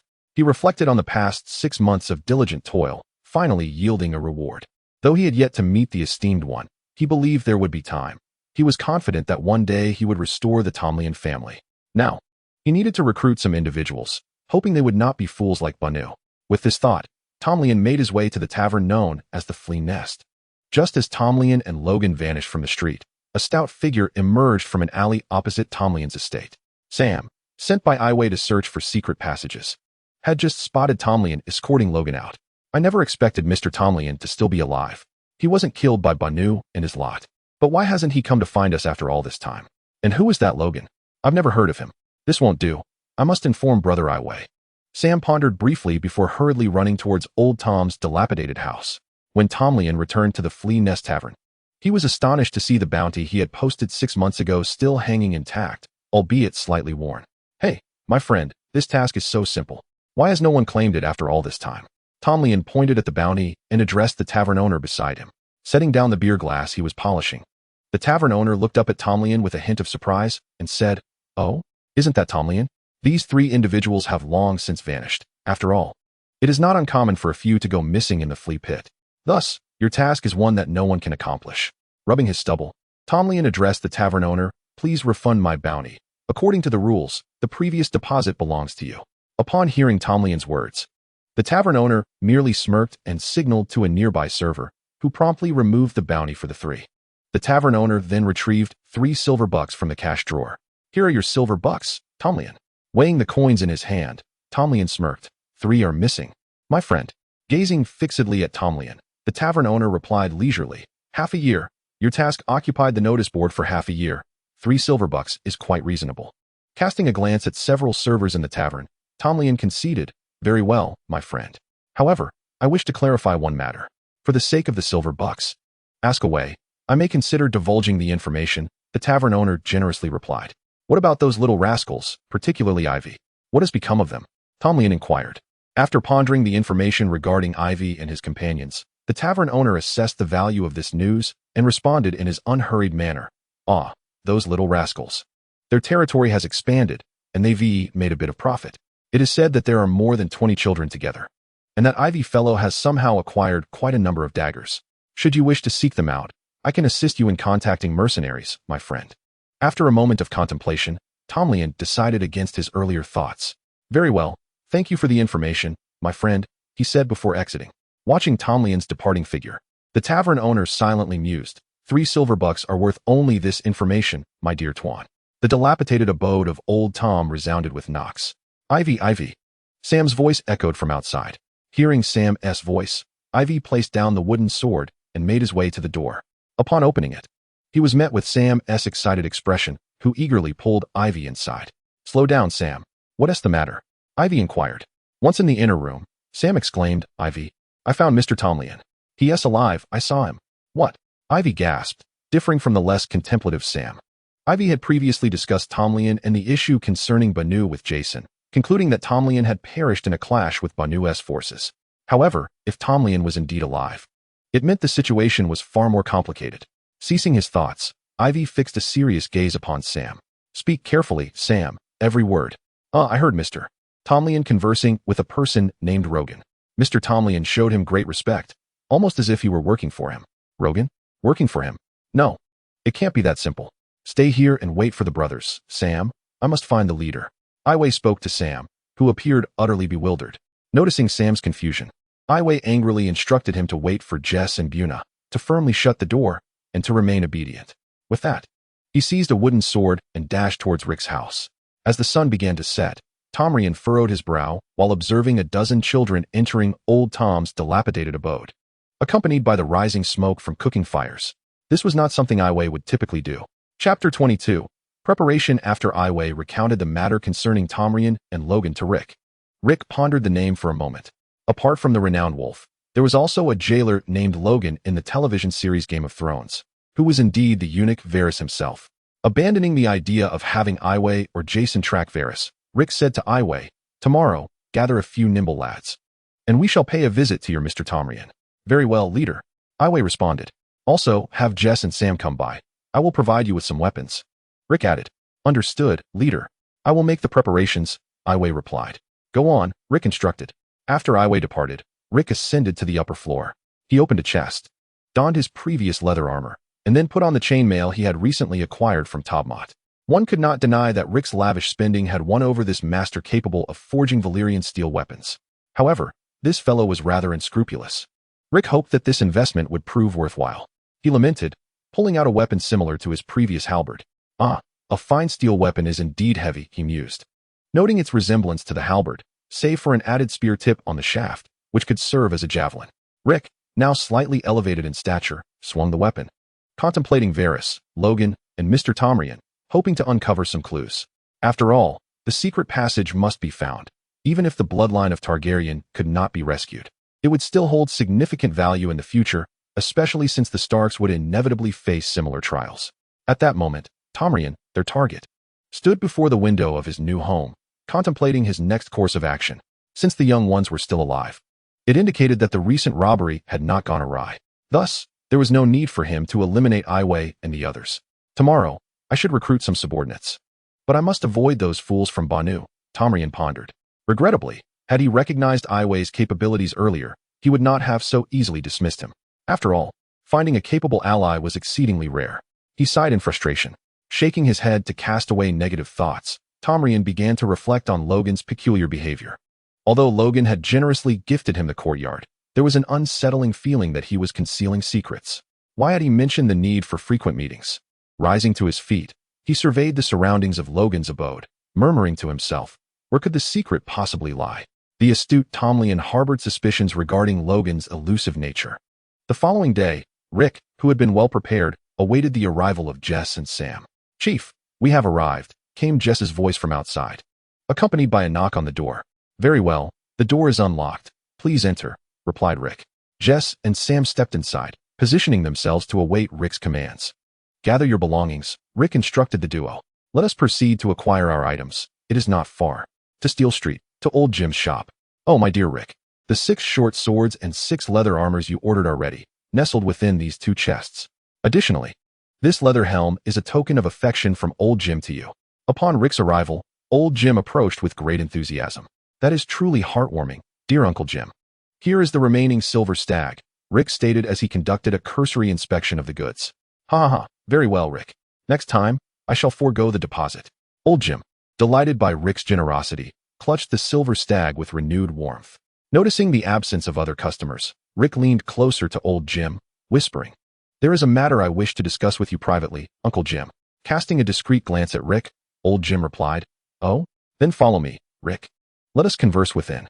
As they trailed behind Old Jim into the back room, Rick addressed Jess and Sam, who were busy handling weapons, saying, "Jess, keep watch here with Sam. Remain alert." "Yes, Chief," they responded in unison. Once inside, without waiting for Old Jim to inquire, Rick lowered his voice and stated directly, "Uncle Jim, I understand that as a merchant without noble backing, you surely possess your own means of survival. You may even have other affiliations. However, I seek to engage in a modest transaction with you, albeit the items may be somewhat sensitive. I wonder if you could accommodate me?" Old Jim, regarding Rick with a knowing smile, replied, "Old Jim is an honest man. How could I become entangled with dubious forces? Young Rick, I find your request somewhat perplexing." With a flicker of understanding in his eyes, Rick retrieved a gold dragon from his pocket, saying, "Uncle Jim, this is my token of sincerity. King's Landing is perilous. It is not uncommon for 2 lives to be lost in a flea-ridden den. I require some solid protection." Silently pocketing the gold dragon, Old Jim lowered his voice in turn, saying, "Rick, what is it you desire? Though I may lack influence and prowess, I shall endeavor to assist you, given the friendship we share." Observing Old Jim's unabashed eagerness for the gold dragon, Rick expressed a hint of anticipation. "I seek a crossbow." Without refusal, Old Jim appeared deep in thought, as if weighing his options. Rick's expectations heightened. It seemed this Old Jim possessed more connections than he had initially surmised. After pondering for a moment, Old Jim remarked, "Rick, I cannot procure a military crossbow, but I can certainly arrange for a standard light crossbow. However, you must take 5. Rick interrupted Old Jim decisively, emphasizing, "Either all 5 together, or none at all." Glancing at Rick with mild annoyance, Old Jim ultimately conceded, saying, "All right then, 5 it is. Come to collect them in a week, and make sure you come alone. I cannot carry them by myself. I will have my 2 subordinates come to collect them." Rick promptly rejected. "Very well, if you trust them," Old Jim replied nonchalantly. "I shall take my leave now, Uncle Jim. I will borrow your cart for the time being." Rick stated, "All right, go ahead, Rick. See you next week." Old Jim responded with a smile. Jess and Sam placed the boxes onto the cart. As Rick turned back to glance at Old Jim, who was occupied with the accounts inside, he couldn't help but think that this realm was far more intricate than he had anticipated. Chapter 23. The abduction. The weather grew increasingly warm, creating an illusion of spring for the people of King's Landing. Yet, as the year 281 passed, it became evident that this prolonged winter seemed reluctant to depart. Old Tom's dilapidated abode, Ivy, ensure that the Jess brothers guard the place well. It must not be left unattended. Then, take the individuals you choose and come to me for the weapons, Rick instructed him. "Yes, Chief," Ivy replied. "And make sure they all wear a black scarf to avoid being seen," Rick added as a reminder. Nodding in acknowledgement, Ivy exited the room. Moments later, when Ivy returned with 4 young men, Rick scrutinized them. Their physiques appeared robust, around 14 years of age, and after several months of care, they no longer resembled those who grew up in the slums. "Brothers, this may be our first encounter, but I am the leader of the Rats of Steel Street. You will see me frequently from now on, as I have already invested a considerable amount of silver in you, Rick stated somewhat humbly. The four exchanged glances before turning to Ivy, who nodded, prompting them to respond in unison. We have met the chief. A hint of displeasure flickered in their hearts. Rick gestured toward the boxes. These 2 boxes contain blades and leather armor. The leather helmet shall be given to Sam. Ivy's expression turned awkward, as he had always considered himself the foremost among Rick's followers and had anticipated the helmet as a gift for himself. Meanwhile, Sam gleefully exclaimed and hastily donned the helmet. All right, each of you take a set of equipment and follow me. We have significant matters to attend to tonight, Rick commanded. Yes, Chief. As night descended, the air in King's Landing still carried the pungent scent of fish, even near the Red Keep. Sam, is this the house? Rick inquired. Indeed, Chief. I am quite certain, though I may not possess the intellect of Brother Eway or Jason, that I cannot be mistaken in this matter, Sam asserted with unwavering confidence. Very well. Casting a glance at his subordinates, Rick let out a silent sigh. Aside from Eway, these individuals were of little use, and the rest required further training. He then instructed Eway, stealthily ascend and ascertain whether there are any individuals in the courtyard, and if so, how many. Furthermore, check if Tomlin is among them, and report back to me. Understood, Chief, Eway replied, promptly scaling the wall. Exercise caution, Eway. If any trouble arises, retreat immediately, Rick advised. Indeed. Without further ado, Eway vaulted over the wall, bending low as he approached the light emanating from the main house. Those imbeciles are even more foolish than Banu. After a day's work, they still haven't secured any competent subordinates. Utterly worthless. Tomlin's voice resonated from within the main house. This voice unmistakably belonged to Tomlin. Having confirmed the presence and number of individuals, Eway retraced his steps. Upon his return, Rick inquired, "What is the situation inside, Eway?" "Tomlin is present, but he is alone," Eway reported. "Excellent. Let us commence our operation. Everyone, follow Eway, and we shall apprehend Tomlin. Sam, you and 2 brothers guard the windows," Rick commanded. "Yes, Chief." Once Sam and his 5 companions had crossed over, Rick instructed Eway, "Attend to your duties, Eway. Upon the conclusion of this matter, I shall reward you with a sword." With that, he vaulted over the wall. As Eway observed Rick's departing figure, he pondered the day's events with a contemplative expression. When all were in position, Rick forcefully kicked open the door to Tomlin's quarters. Entering the room, Rick regarded the tall, slender man before him and remarked, "Mr. Tomlin, I presume you are indeed the one they refer to as such?" Startled by the sudden intrusion, Tomlin swiftly drew the sword concealed beneath his pillow, brandishing it against Rick, his demeanor laced with suspicion. "Who are you, boy? This is no place for your insolence. Eway, come forward. I believe Mr. Tomlin would like to make my acquaintance." Rick beckoned to Eway. Upon hearing Eway's name, Tomlin's expression shifted, and after a moment of realization, he stated, "I understand now. You are the one who aided Eway and his companions in eliminating Banu's 3 men. And you assisted Eway in expanding their thieving crew." After a brief pause, Tomlin continued, "The targets of their thefts are also under your purview, are they not?" Applauding with his axe, Rick commended, "You are quite astute, sir." "So who exactly are you?" Tomlin asked, sword still poised in caution. "Do not misconstrue my intentions, Mr. Tomlin. I harbor no malice.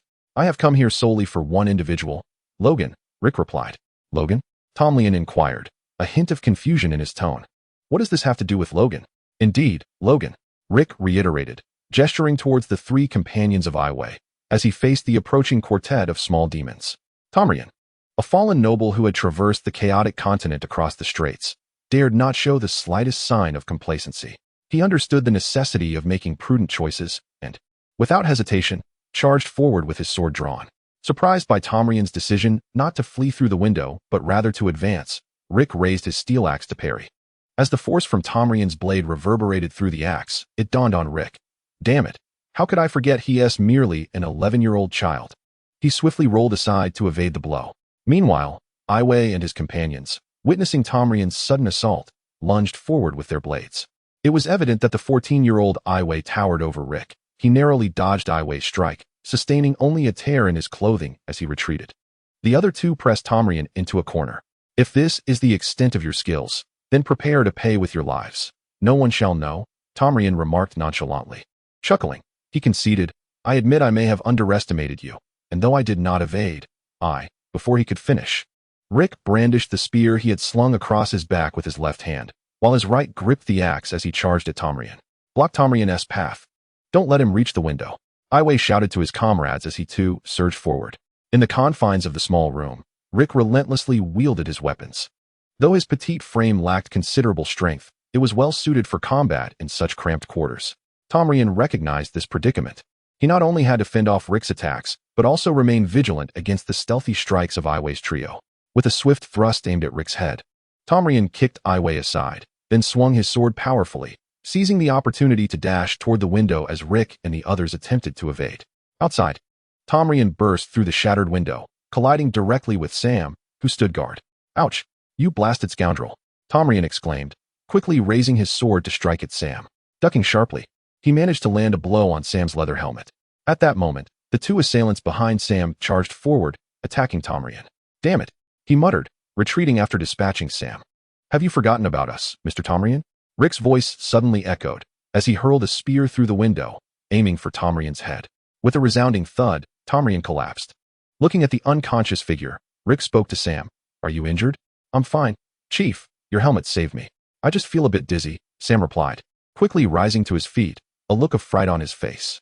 "Fortunate, Sam," Rick said. "Let's bind our dear Mr. Tomrien." "Yes, Chief," Sam responded.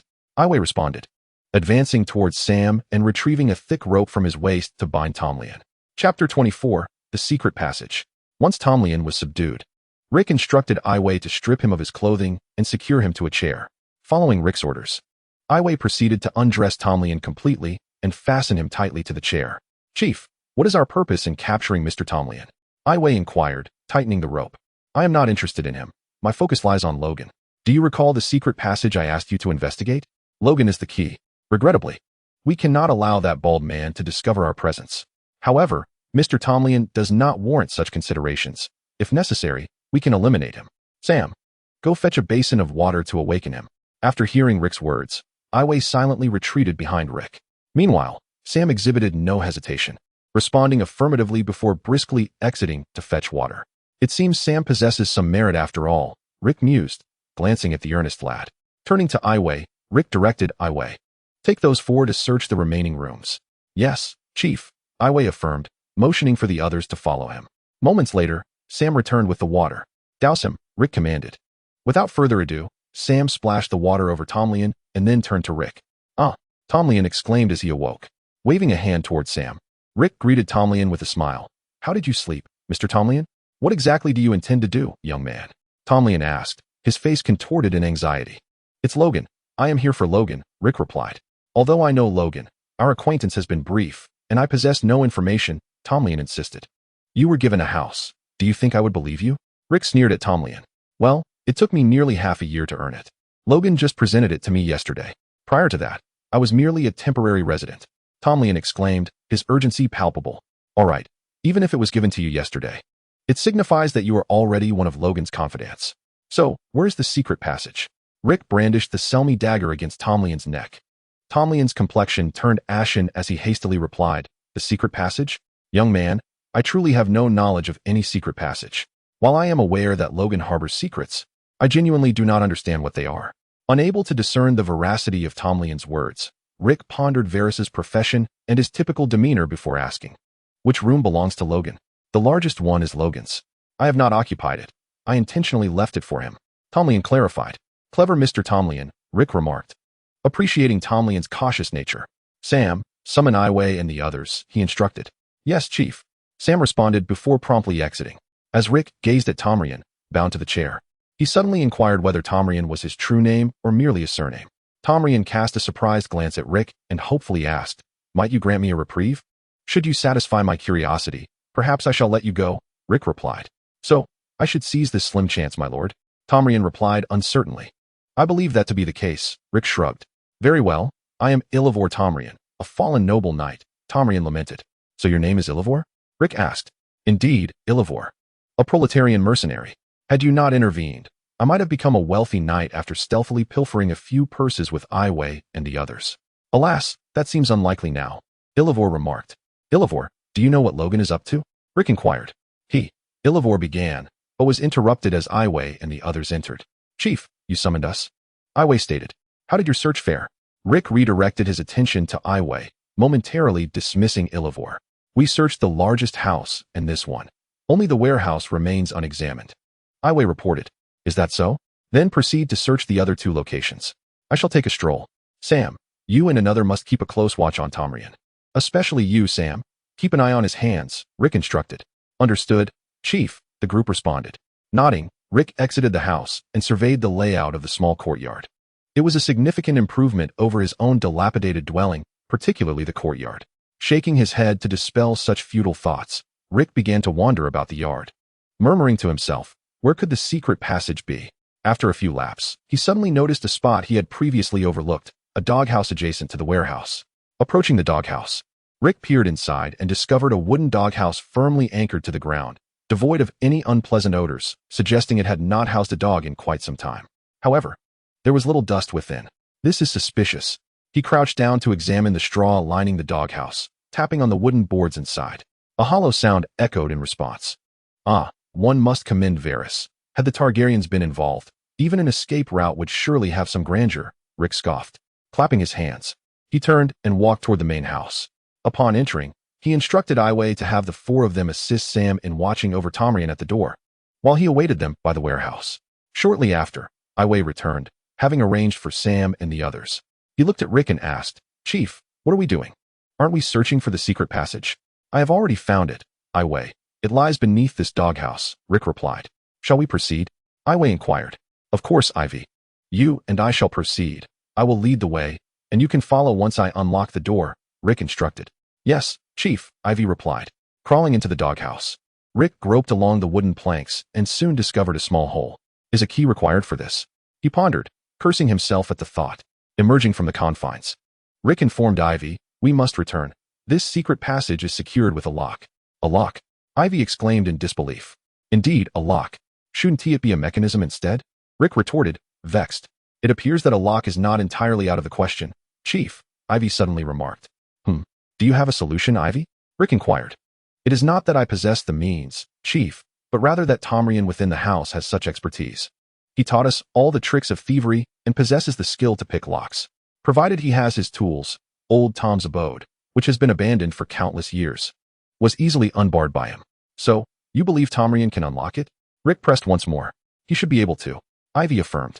Very well, let us pay him a visit. This time, he has a choice. Either comply with me or face death. In pursuit of his scheme, Rick resolved to grant Tamrian an opportunity. Chapter 25, The Penniless Alif Tamrian. Rick announced loudly upon entering the room. Ivy and Sam, upon hearing Rick's declaration, turned in astonishment towards Tamrian, having only recently learned the name of Mr. Tamrian. Lifting his gaze, Alif looked at Rick and said, It seems my fate has been sealed? No, Alif, while your life rests in my hands, you still possess choices, Rick replied. Choices? Alif echoed. Indeed, I present you with 2 options. First, follow me. In this world, we all confront very tangible issues, survival, power, wealth. We all desire a life of comfort.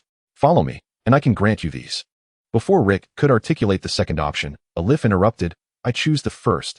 The second undoubtedly leads to death. Though I do not perceive any promising future for you. You underestimate the world of nobility. Alif spoke with a stubborn tone. To avoid undermining Alif's last shred of dignity, Rick countered. The individuals I am acquainted with are of a stature beyond your imagination. I can offer you a piece of information. He resides in the Red Keep. Is that not akin to parading Lord Balistan's name as a trophy? I did not mention him. Rick contemplated. In the Red Keep? Alif expressed a hint of surprise. Let us await the outcome, Alif. Now, Sam, cut the ropes binding him. He has tasks to attend to, Rick commanded. Following Rick's instructions, Sam severed the ropes around Alif's body, freeing his hands and feet before retreating behind him, observing closely. Rising to his feet and flexing his wrists, Alif donned the garments provided. As Alifer continued to don his garments, Rick remarked, I have heard from Iway that you possess remarkable skills in lockpicking. After properly fastening his undergarments, Alifer replied, Indeed, young chief, I have traversed the realms of Pentos and Norvos. As you can see, I am not one of those exceptionally skilled warriors. I rely on my intellect and a few subtle tricks. A hint of pride crept into his voice. Very well, Mr. Tamrian, I request that you bring your lockpicking tools and accompany me, Rick stated with a stoic expression. May I first attire myself, young chief? Alifer grumbled, grasping the last piece of clothing. Drawing the axe that hung from his leg, Rick pointed at Alifer, asserting, It seems you have overestimated your intellect, misjudged your worth, and misunderstood me. Do not test my patience further. With his garments draped over his shoulder, Elifer absently patted his trouser pocket, saying, "I have it with me. I shall follow you." Without further ado, Rick led the way, accompanied by several others, while Iway exchanged a knowing glance with Sam, who stealthily retrieved a nearby oil lamp. Understanding, Sam approached Elifer, and the other four encircled him upon noticing Sam's actions. With a resigned glance at the youths surrounding him, Elifer felt a sense of helplessness. Escape over the wall was no longer an option. Upon reaching the doghouse, Iway thoughtfully placed the oil lamp inside, nodding in satisfaction. Rick addressed Elifer. "There exists a secret passage within. Unlock it, and you may live. Fail to do so, and you shall perish." He spoke these words with a sense of satisfaction, retreating to the side.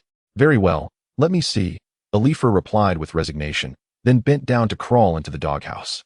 "Iway, Sam, hold on to Elifer's legs," Rick instructed. "Aye, Chief," the two responded, promptly restraining Elifer's legs. Within the doghouse, aided by the dim light, Elifer located the keyhole. And upon hearing Rick's words and feeling his legs firmly held, he muttered in frustration, "I had intended to escape through this passage. Damn it." Without considering the possibility of being unable to unlock the door, Elifer lay on the ground, quietly listening to the sounds within the lock. Moments later, with a soft click, Elifer managed to unfasten the door to the secret passage and cautiously began to inch forward. Though it is somewhat challenging for a destitute soul like Elifer, this is but a trifle, he declared as he rose to his feet. "Destitute? An amusing moniker. I shall descend with 2 individuals first, then Sam. You shall take one with you to assist Elifer down. Iway, you will take another to tidy up here. It would be best to restore everything to its rightful place. As for this doghouse, ensure the straw is properly arranged," Rick instructed the group. "Understood, Chief," they all replied. "All right, you two, come down with me." Rick indicated to 2 of his companions before descending into the passage. As Rick led the way with 2 of his subordinates, Sam urged Elifer to follow suit. "Iway, Sam. It is I, Tomlin, the one who has always taken care of you," Elifer suddenly exclaimed upon witnessing Rick and the others descend. A short blade pressed against Elif's lower back, and Ivy spoke stiffly. "I apologize, Mr. Tomlin, but you must descend. The leader awaits you below." "Well, Ivy, you still are that remarkable little rascal," Elif remarked with a hint of admiration. Ignoring Elif, Ivy turned solemnly to Sam and said, "Sam, do not heed Elif's words. Remember who provided you with the flesh you bear now."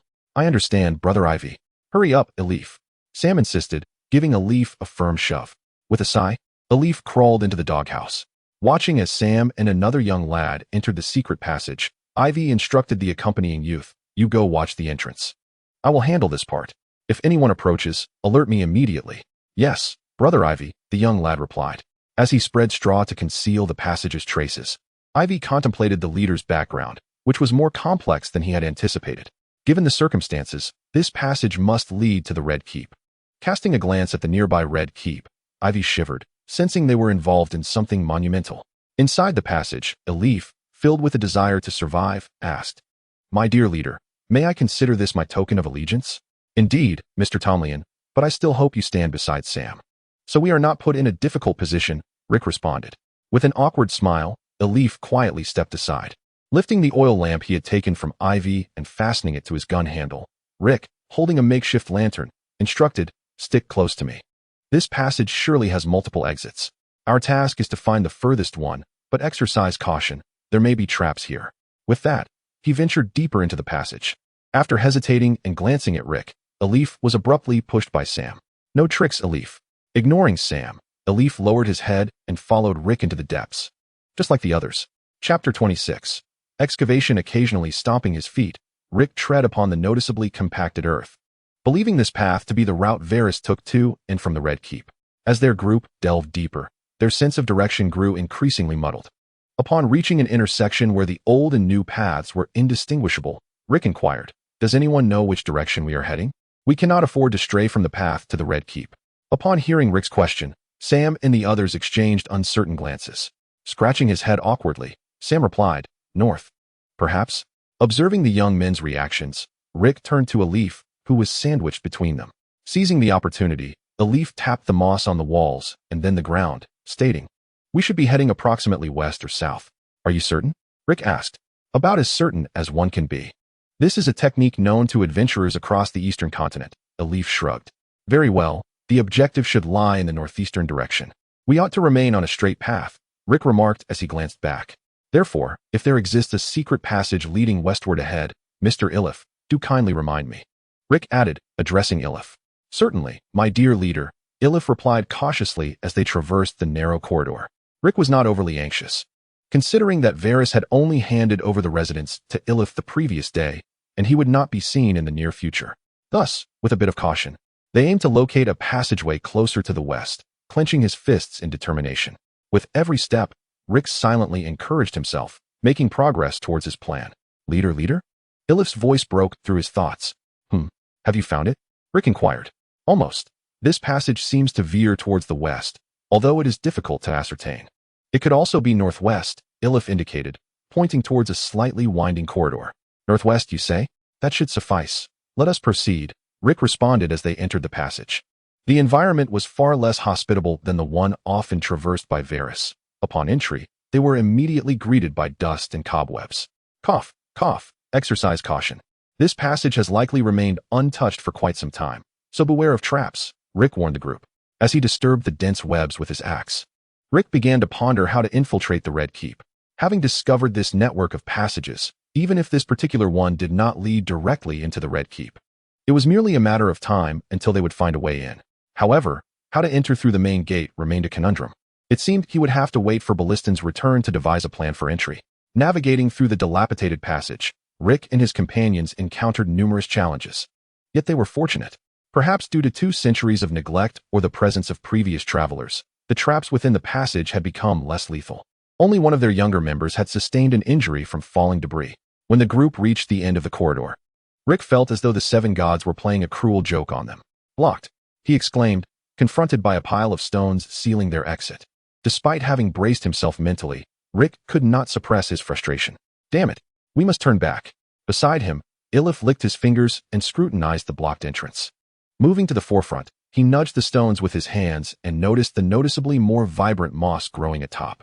Leader, may I borrow a short blade? Ilif inquired, as if coming to a realization. Understanding his intent, Rick positioned the oil lamp before Ilif and instructed the injured member to provide him with a knife.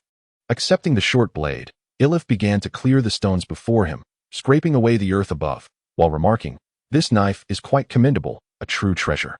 As Ilif continued his efforts, more stones tumbled down, indicating that this passage had once been traversable, though the reasons for its abandonment remained unclear. Sam, you and the others lend a hand. Those who are injured can hold the lamp, Rick directed the group. Aye, leader, Sam responded. Subsequently, several individuals wielded their short blades, diligently excavating the soil above or clearing away stones. After approximately 3 hours, Ilivor suddenly exclaimed, "Chief, we cannot dig any further. There is something above. What have you unearthed?" Ilivor? Rick inquired, looking up at him. Descending from the pile of stones, Ilivor responded, "It is a foundation. There is a house above." A foundation? Rick pondered for a moment. "What shall we do now?" Ilivor asked. After a brief contemplation, Rick addressed the group. "From this moment on, retrace your steps along this route. I trust Ivy has taught you how to count steps. When the time comes, convey your findings to me. Ilivor, make sure to keep track of the direction. Once we return to the surface, I shall proceed to procure this house." With that, Rick reclaimed the short blade from Ilivor and returned it to the injured subordinate. On the surface, Ivy, having thoroughly confirmed that nothing was overlooked, stood before the entrance, awaiting the return of Rick and the others alongside another subordinate. Bored and observing the slight weariness of his companion, Ivy nudged him. "Stay awake. We must wait a bit longer. If the chief does not return soon, we shall head back." "Yes, Brother Ivy," the subordinate replied, shaking off his fatigue. Nodding in acknowledgement, Ivy continued to gaze down the street. With a creak, a dusty and disheveled Rick emerged from the hidden passage. Hastily, he inscribed a series of numbers on the ground with his axe, urging the others, "You too.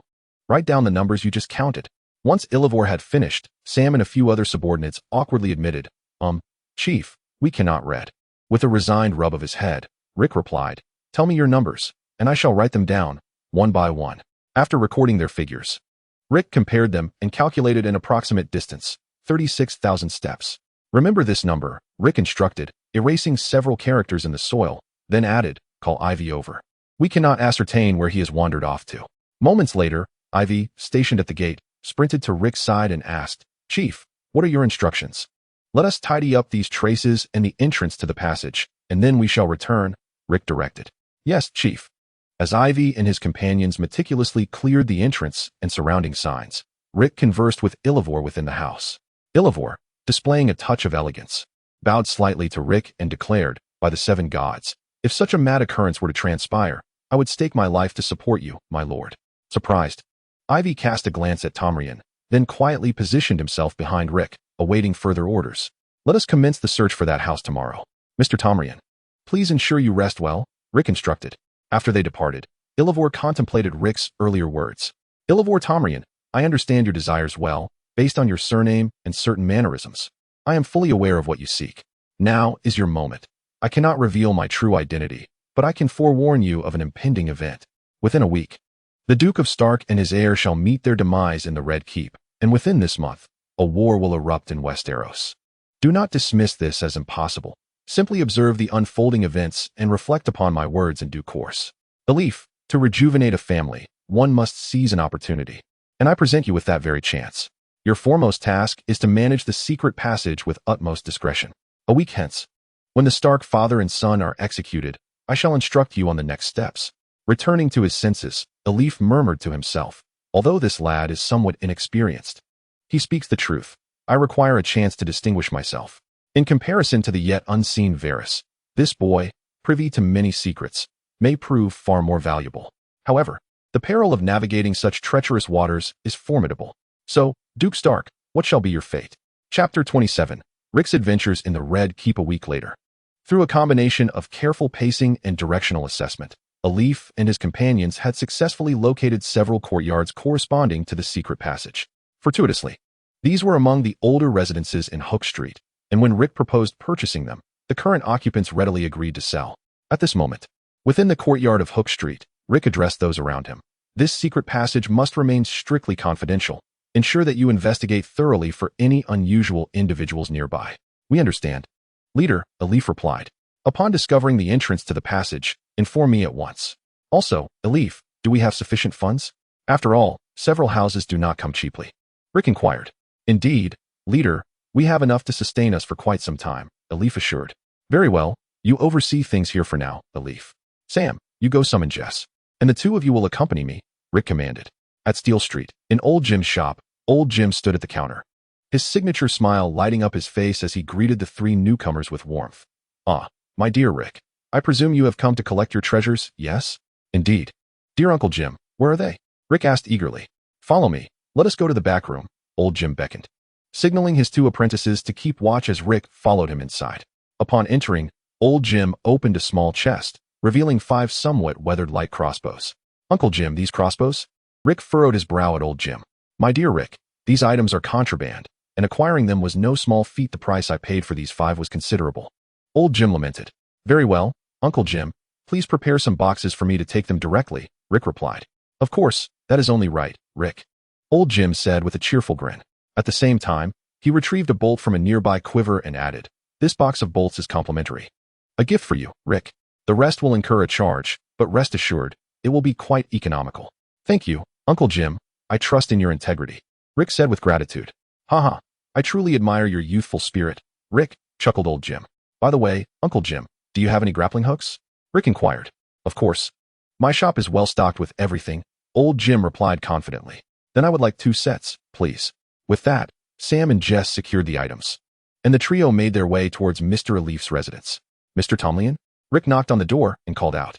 Coming, coming, came Elif's voice from within. After a moment, the door opened, revealing Rick and his companions. Elif welcomed them inside, inquiring, what brings you here, my leader? Following closely beside Elif, Rick stated, I wish to enter the secret passage and then proceed to the Red Keep. What? You wish to enter the Red Keep now? Elif halted, astonished. Indeed. I intend to explore the Red Keep at this very moment, Rick replied, locking eyes with Elif. But that is exceedingly dangerous. After all, Elif hesitated. After all, the Stark father and son have just perished, correct? Rick interjected, unreservedly acknowledging Jess and Sam. Yes, my leader, you are correct. I have learned from Logan that the king and heir of the North are dead, Elif admitted, taking a deep breath. Then what is there to hesitate about, Mr. Tomlin? Let us proceed together, Rick said with a meaningful glance. Very well, my leader. Observing Rick's resolve, Elif acquiesced. Once more descending into this subterranean realm, Rick ignited a torch and handed it to Sam, saying, "Today, our primary objective is to familiarize ourselves with the secret passage, as this is merely an initial exploration." "Understood, my leader. I shall do my utmost," Elif acknowledged. "Let us move forward then," Rick nodded. Having gained some experience, the group moved with greater agility than before. Upon encountering a path paved with stone bricks, Rick remarked, "It appears we are about to enter the Red Keep." "I believe so, my leader." "It took us approximately 50,000 steps to reach this point," Elif meticulously noted.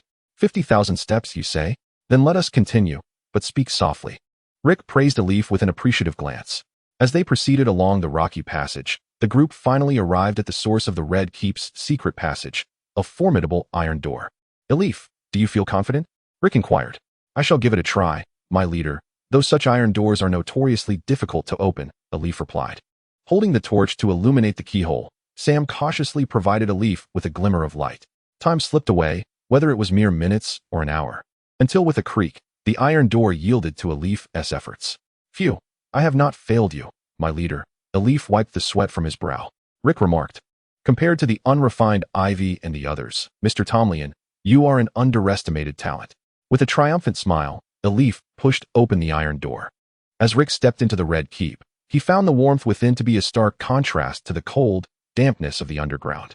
It felt as though he were beside a cozy hearth, and this was merely the secret passage within the keep. No longer did he encounter an eerie atmosphere. Upon entering the hidden corridor, Sam extinguished the torch, for a gentle luminescence emanated from the walls, revealing objects reminiscent of luminous pearls. Truly, this castle exuded opulence. And Rick marveled at it. "Indeed, my leader, even the tomb of the governor in Pintos may not house such lavish treasures. This is merely a hidden passage. And the wealth of House Targaryen is undeniably vast," affirmed Illyrio. Jess and the others were equally taken aback, rendered speechless by the sight. "Enough, Illyrio. Do not lament the extravagance of House Targaryen. Let us explore this place. After all, there may come a time when we need to navigate this route without losing our way," Rick stated. "Yes, my leader," Illyrio replied earnestly. As they traversed the passage, the four of them discovered several hidden chambers at various forks, revealing the sordid secrets concealed within the Red Keep. They encountered the long-dead remains of individuals who had perished by torture, as well as the skeletal remains of grotesque creatures suspended from the walls. Upon reaching the uppermost level of these winding corridors, they stumbled upon treasure chests scattered with gold. "It seems our journey has not been in vain, my leader," Illyrio remarked. "Indeed, it has not been in vain, but we must not act recklessly, for others may traverse this passage as well," Rick cautioned. "Damn Logan," Illyrio suddenly exclaimed, casting a glance at Rick, who realized that Illyrio was unaware of Logan's true identity. After all, the existence of Varys was beyond reach, and he too was touched by the light of crossing realms. While the two pondered their thoughts, a somewhat deranged voice echoed in their ears. Chapter 28. The Madness of the King. Rhaegar Stark. "Does he think I am unaware of his actions? He underestimates me gravely, arranging a marriage with House Tully, and sending his second son to that old man Jon Arryn. Yes, and what of Robert? Does he not realize that everything the Baratheons possess is built upon the foundation laid by the Targaryens? A family founded by a bastard." Listening to this tirade, the individuals in the passage exchanged bewildered glances. "Who is this person?" Illyrio inquired, slightly apprehensive. With a sigh, Rick responded, "The speaker is none other than the lord of this castle, His Majesty Aerys II Targaryen." "Surely not. This is the king of the Targaryens?" Illyrio replied in astonishment. For in his understanding, this king had revitalized House Targaryen. "Is there another king?" Rick challenged. "Illyrio, it seems you have lingered too long in the eastern continent." As the two whispered among themselves, it appeared that Aerys, having momentarily paused, resumed his tirade of curses and delusional thoughts. "Rhaegar, you decrepit old wolf, and your foolish, lustful son, two of you alone are insufficient. And what of Robert? Perhaps this so-called alliance of 7 kingdoms requires but a single voice, a singular sovereign. Stark embodies this, as does Tywin. Even after Stephen's demise, his son follows suit. You all covet the glory and accolades that rightfully belong to me. This is mine. I, Aerys Targaryen, shall realize the ambitions of my youth. I will unify the north, extending the wall by 100 miles. I shall seize Storm's End and reclaim it for the crown. The offspring of bastards possess no entitlement to such rewards. Dorne, that wretched land. Perhaps I could restore the arm of Dorne. Ha ha ha ha ha ha ha. And Tywin, let them be annihilated. Flames, the wrath of the true dragon. All who resist my will must cease to exist. Aerys cackled, his hoarse voice echoing through the dark passage, reaching the ears of Rick and Elia. My heavens, leader, His Majesty is truly mad. Have you been aware of this all along? Elia inquired in astonishment. Indeed, I know far more about the deeds of King Aerys than you might imagine, Rick replied, casting a sidelong glance at Elia. So, leader, when you spoke of war earlier, were you referring to the conflict between the North and the Crown? Elia pressed further. Nay, it encompasses more than just the North, Mr. Tomlin. With thoughtful contemplation, Rick gave Elia a significant look and said, do not dwell on trivial matters. I shall ensure your survival and grant you what you desire, Elia. Now, let us seek the chambers of Prince Rhaegar. Very well, leader, Elia responded, suppressing her curiosity. As they departed the passage, Elia glanced back at the concealed door. Should war arise, with Aerys' madness, the outcome remains uncertain. However, the thought of Prince Rhaegar, the illustrious prince, invigorated Elia. Perhaps the leader intends to ally with Prince Rhaegar.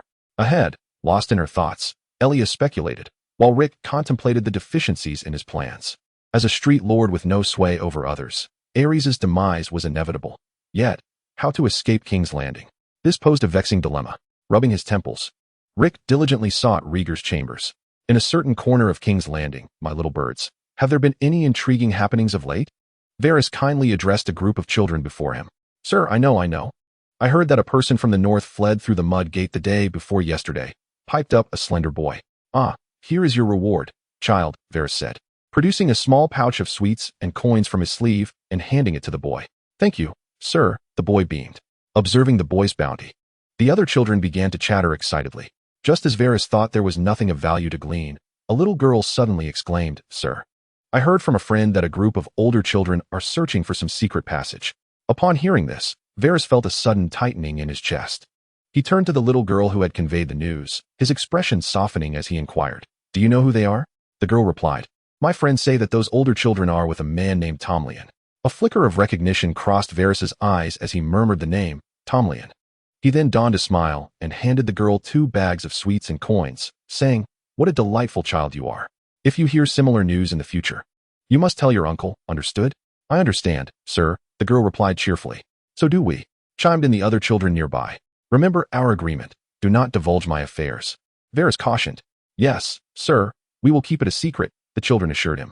As Varys stepped out of the small cottage, a frown creased his brow. Tomlin, do you possess another identity? Meanwhile, Ethan Glover, who had fled King's Landing, had been journeying for 3 days and nights through the Moonlight Mountains and was now lying near the Blood Gate at the valley's entrance. Gazing at the horse he had stolen, now collapsed before him, Ethan ended its suffering with his sword, then rose slowly, making his way toward the Blood Gate. The passage of time felt interminable, but enduring the pain, Ethan finally reached the gate, observing the unimposing yet strategically vital checkpoint. With a hoarse voice, he shouted, Brandon Stark, Steward of the North, Ethan Glover has urgent matters to discuss with Lord Jon Arryn and Lord Ned Stark. Repeating this plea, the soldiers stationed in the watchtower heard his cries. Noticing Ethan's disheveled state, one of the guards relayed the message. Go inform Lord Brandon that someone wishes to pass through the Blood Gate. Moments later, Brandon Tully arrived at the wall of the Blood Gate. Seeing Ethan leaning on his sword for support, he called out, Who seeks passage through the Blood Gate? Hearing Brandon's voice, Ethan swallowed hard and repeated, Brandon Stark, Steward of the North, Ethan Glover has urgent matters to discuss with Lord Jon Arryn and Lord Ned Stark. As Ethan slowly ascended in the basket, Brandon felt a foreboding sense. Upon seeing Ethan's weary visage, Brandon inquired, I am Brandon Tully. You should know me. What calamity has befallen the Glover family to render you in such a state? Trembling hands betraying his anxiousness. Ethan recalled the relationship between the Tully and Stark families and sorrowfully replied, Lord Ricard, Lord Brandon, and Lord Arryn have all been executed by Aerys too. Chapter 29. The Rebellion of Robert, Part 1. Days later, as Ethan Glover was escorted into the Eyrie by Brandon Tully, Jon Arryn was already seated in the hall, awaiting Brandon's arrival, with Ned Stark and Robert Baratheon standing behind him. Upon entering the palace, Ethan gazed at Jon Arryn and the stoic figure of Ned behind him, tears of sorrow and rage streaming down his face as he cried out, Lord Jon, Ned, Lord Ricard, Brandon, and Albert, they are all dead.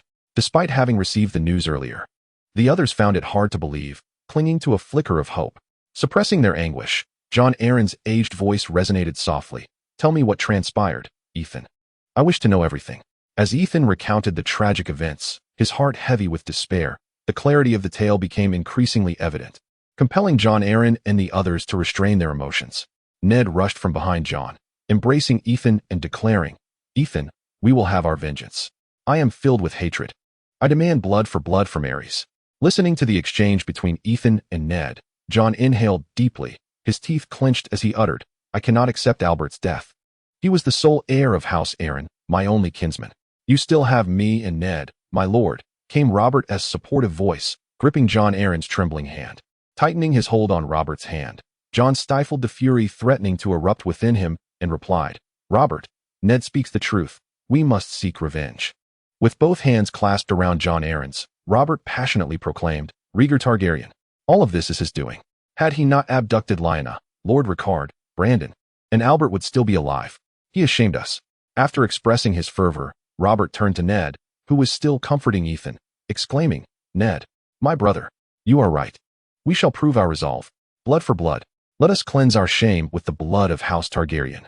Hearing Robert's resolute words, Ned released Ethan's hand and stepped before Robert, stating, "Indeed, Robert, my brother, the despicable actions of Aerys and his son have compelled me to forsake my loyalty. Only revenge remains." Slightly calming his turbulent thoughts, Jon Arryn, nearing 60 years of age, rose from his seat and strode to the center of the hall. Under the watchful eyes of all present, he knelt on one knee before Robert, addressing him, "Robert Baratheon, Lord of Storm's End, as a kin of House Targaryen. Let us in our quest for the Iron Throne. The deeds of Aerys and his son have wrought suffering upon the Vale and the North. Guide us to victory and redeem our honor." Brandon Stark, who had been observing quietly, instantly grasped the significance of Jon Arryn's actions. He approached Ned and, grasping his arm, knelt beside him, proclaiming, "The rightful heir to the Iron Throne. Please, carry our wrath for revenge and incinerate that so-called mad dragon." With that, he bowed his head. Ned, now understanding Jon Arryn's intentions, felt a complex emotion wash over him. He was acutely aware that Robert had little desire to be a lord, let alone a king. As several lords took action, the others in the hall knelt on one knee before Robb, beseeching him to lead them. Observing this sudden spectacle, Robb, the sole figure standing on the platform, hurried to assist Jon Arryn and exclaimed, "My lord, what are you doing? I am not made of such metal." With unwavering eyes fixed upon Robb, Jon Arryn gradually articulated his thoughts. "Robb, the guardians of the North and their heir are deceased. At this juncture, Ned has become the legitimate heir of the North, and I am the Duke of the Vale. You, Robb Baratheon, Duke of Storm's End. As for Riverrun Ned, you must take your brother's place and wed Catelyn. I shall act as your foster father in this proposal." Noticing Ned's bewildered expression, Jon Arryn continued, "In the realm of the Seven Kingdoms, we possess half the strength. Tywin has long since fallen out with Aerys, and Dorne bears its own grievances against Aerys. As for House Tyrell of Highgarden, Mace, that inflated fish, offers little beyond his foolishness. Highgarden has only one Mace Tyrell, whereas we possess you, Brandon, Ned, and other renowned generals. A mere Highgarden need not instill fear in us. Moreover, it has been an extensive period since Aegon conquered the Seven Kingdoms. Long enough for the nobility to acknowledge the Targaryen bloodline. And you, Robb Baratheon, possess a quarter of Targaryen lineage. Once all Targaryens have perished, you shall be the first heir, the most legitimate ruler of the Iron Throne. Robb, you are a born king." Listening to Jon Arryn's words, Robb found himself in turmoil. His heart yearned to lead an army against the Targaryens and slay Rhaegar, yet he wrestled with the constraints of kingship. As for failure, "I am Robb Baratheon. I fear no one." With this thought, Robb resolutely nodded and declared, "My lord, I wish to return to Storm's End at once to summon my bannermen." Jon Arryn, feeling gratified by Robb's agreement, then turned to Ned and said, "I shall discreetly send someone to escort you back, Ned. Unlike Robb, the North is far too intricate. Exercise caution. Rest assured, my lord, I will return alive to bring Aerys to justice." Ned replied earnestly, then turned to Robb and added, "Brother, I am deeply sorry about Lyanna."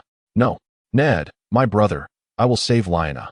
I love her," Robb interjected, resolutely interrupting Ned. This humiliating matter was not one Robb wished to dwell upon. After embracing Ned, he saluted Jon Arryn and the others before departing the hall. Upon returning to his seat, Jon Arryn remarked to Ned, "Robb remains as impetuous as ever. Ned, we have no retreat." "Indeed, I know what must be done, my lord," Ned replied solemnly. Also exiting the hall, with Eddard following closely behind. Once Robb and the others had departed, Brandon turned to Jon Arryn and said, "My lord Jon, I shall return to Riverrun. Ned requires my support."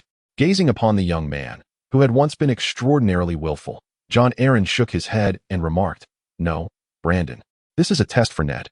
After all, Ned has never presented himself as a lordly heir. It is time for him to adapt. A monumental change is about to unfold in this world, and Ned is, in fact, my greatest concern. This is his opportunity to seize control of the North." After uttering these words, he waved dismissively at Brandon. Observing the aged Jon, Brandon Tully silently withdrew. Once the door was closed, Jon Arryn's mournful voice echoed within the hall. "Regardless of victory or defeat, the outcome for me, Jon Arryn, is already sealed." Chapter 30, The Rebellion of Robert, Part 2. When news of Jon Arryn's defiance against Aerys reached King's Landing, the atmosphere grew ominous. The nobles with ties to the Vale and the Crown found themselves engulfed in unprecedented tension. "Red Keep cursed that old fool." Aerys fumed. "Jon Arryn, that foolish old man, by the seven. His line of succession truly brings me joy." He struck the armrest in frustration. After cursing a few more times, Aerys began to ponder his strategy, yet he did not regard Jon Arryn with much seriousness. After all, an old man nearing 60 could meet his end at any moment. After a brief contemplation, Aerys summoned a servant to notify Varys, the eunuch he trusted most. As he shifted into a more comfortable position, he awaited Varys's arrival. Moments later, Varys entered the chamber, bowing submissively as Aerys instructed, "Find a way to convey my forthcoming words to the Vale." "Rest assured, Your Grace," Varys replied. Gathering his thoughts, Aerys continued, "The noble from the Vale who slays Jon Arryn shall be appointed the new ruler of the Vale, a guardian of the Eastern Realm, and I shall bestow upon him the impregnable fortress of the Eyrie. Your command shall be disseminated throughout the Vale within 3 days, Your Grace," Varys stated respectfully. "Excellent. And remember to have them deliver Robert Baratheon and Eddard Stark to me at the Red Keep. I intend to burn them alive," Aerys declared with satisfaction. "Yes, Your Grace. I shall obey your command." With that, Varys bowed and exited the chamber. Leaving Aerys' audience room, Varys proceeded to a secluded corner. Approaching a wall adorned with a carved dragon's head, he twisted the dragon's horn, revealing a concealed passage. As he traversed the hidden corridor, Varys mused, "Westeros is on the brink of chaos. Thanks to that foolish prince, the entire situation is dire. However, the Targaryen centuries-long dominance still holds considerable weight. Yet relying solely on these noble armies proves futile. After all, honor is exceedingly cheap. It seems I must reach out to the other side, as that is my forte." Illuminating a candle, Varys explored a dossier on the table, deep in thought. In addition to the mischievous little spirits probing the secret passageways and their connection to Tom Rian. Although it has been determined that Tom Rian bears no suspicion, the current situation must not harbor any vulnerabilities. It is imperative to ascertain the identities of those behind the little spirits. Illuminated by candlelight, Varys observed the burning parchment with a wry smile, proclaiming, "Regardless of your allegiance, I shall find a use for you." On the second floor of the Windhouse, Rick diligently sketched the layout of the Red Keep, nearing completion, with only the opening of the new secret passage remaining. Once the new passage is established, when Tywin feigns an opening in King's Landing, it will enable a swift escape for a Targaryen, even if it is the young Aegon. I hope to secure at least one. Any of them would serve as a stepping stone, either to present to Robert or to Daenerys, Rick lamented, rubbing his temples. In stark contrast to the increasingly tense atmosphere enveloping the continent of Westeros, in Dorne's secluded pleasure tower, Lyanna nestled blissfully in Rhaegar's embrace, whispering, "Rhaegar, I know I cannot be your wife, yet I love you, even if I am to marry Robert." Rhaegar, with unwavering seriousness, replied, "Lyanna, my beloved, you shall be my queen, just as my ancestor Aegon once claimed. But Robert is my father's choice." Lyanna hesitated. "Robert Baratheon, I shall challenge him to a duel, compelling him to relinquish his claim, and I will persuade my father to propose to Lord Ricard," Rhaegar confidently interjected. "I entrust everything to you, Rhaegar," Lyanna said earnestly. "Fear not, Lyanna. I have already summoned a maester to officiate our union. By tomorrow, we shall be wed," Rhaegar assured her with equal fervor. 3 days hence, in the Vale at Seagull Town, Jon Arryn had grown old, having forsaken his loyalty to the king. The glory of House Targaryen had been cast aside by Jon Arryn. "I, Marco Glaffson, do hereby swear to uphold the reign of the great Targaryen family. I have allied with House Cobry of Heartsholme and House Malcolm of Old Anchor. Though other houses remain observant, after our victory, I believe they will feel shame for their inaction and join us." Addressing the valiant warriors preparing to eradicate the Jon Arryn rebellion, Marco Glaffson, the spirited Earl of Seagull Town, fervently delivered his speech within his ancestral fortress. Indeed, Jon Arryn no longer holds the right to lead the Vale. By the Seven, he has no heirs, exclaimed a minor noble. Yes, Earl Marco Glafson should become the new Lord of the Vale, Defender of the East, proclaimed another noble. Absolutely, echoed the crowd in fervent agreement. Glafson's eastern realm stood under the watchful protection of its lord. As he listened to the flattery of the minor nobles, Marco Glafson smiled triumphantly. After all, the valley's ports were few and far between. Unfortunately, to reach the royal territories, or even storms in by sea, one must traverse through Seagull Town. Robert Baratheon, you will surely return, will you not? Let us use your return as the cornerstone of my ascent to becoming the Duke of the Vale. Marco Glafson declared with a fierce expression. In the Eyrie, upon learning of Marco Glafson's rebellion, Jon Arryn scoffed, then turned to Robert beside him. Robert, it appears there are those who wish to impede your journey back to Storm's End. With his handsome visage still intact, Robert responded with a hearty smile. If they crave war, I shall grant them war, though it may prove a nightmare for them. Robert, you are always so charismatic. Seek out Dennis. He is the last of the Aarons, albeit barely. He resides at Moondor Fortress. Afterward, you may visit Yohn Royce in Runestone. His intellect will be of great assistance. Jon Arryn said sorrowfully. Rest assured, I shall bring Dennis forth to earn enough renown, ensuring the world knows the Arryn legacy endures. And I shall dedicate our victory to House Arryn. Robert confidently reassured his foster father. I believe in you, Robert. A single victorious battle will sway the Northern Lords. Given our connection. However, I am aging, nearly 60, and lacking a stable heir. The future of Arryn rests upon your shoulders, Robert, Jon Arryn urged with a weary tone. Observing the fatigue etched upon Jon Arryn's face, Robert solemnly vowed, You have my word. I swear it upon my father's soul. The civil war in the Vale was on the brink of eruption, unbeknownst to the outside world. In King's Landing, at the Red Keep, a series of urgent knocks echoed through the halls. Rick opened the door to find Sam bursting into the room, hastily shutting the door behind him. Chief, we found it. We found it. Sam exclaimed in a fit of excitement. Slow down, Sam, Rick urged, patting him on the back to calm him. After taking a moment to gather himself, Sam lowered his voice and said, Chief, the secret passage has been opened. Chapter 31, Robert's Rebellion, Part 3 Chief. Thanks to the tireless efforts of the brothers over the past few days, we have successfully excavated the passage, and under Mr. Tomlien's guidance, we have secured it with wooden planks, Sam reported quietly. Excellent. Only you and a few others are aware of this passage, correct? Rick inquired, his spirits soaring upon hearing the news. Yes, Chief, you can rest easy. Brother Ivy has informed them, and each received a stipend of 50 copper stars for their silence. Sam replied. Pleased, Rick nodded and pulled out several silver stags, handing them to Sam. 50 copper stars is insufficient. Grant each of them a silver stag. As for you and Ivy, I shall bestow upon you additional rewards. Work diligently, Sam, and opportunities for you to stand on your own will arise. Yes, Chief, Sam exclaimed, tightly clutching the silver stags in his hand, filled with excitement. All right, Sam, return now. Tomorrow, let Ivy I bring you along with Jason. I have something for you. Rick instructed. I understand, Chief. I'll take my leave then, Sam replied. Go ahead. After Sam departed, Rick ascended to the second floor, gazing at the secret passage map that Elifer had redrawn for him. It was rather amusing.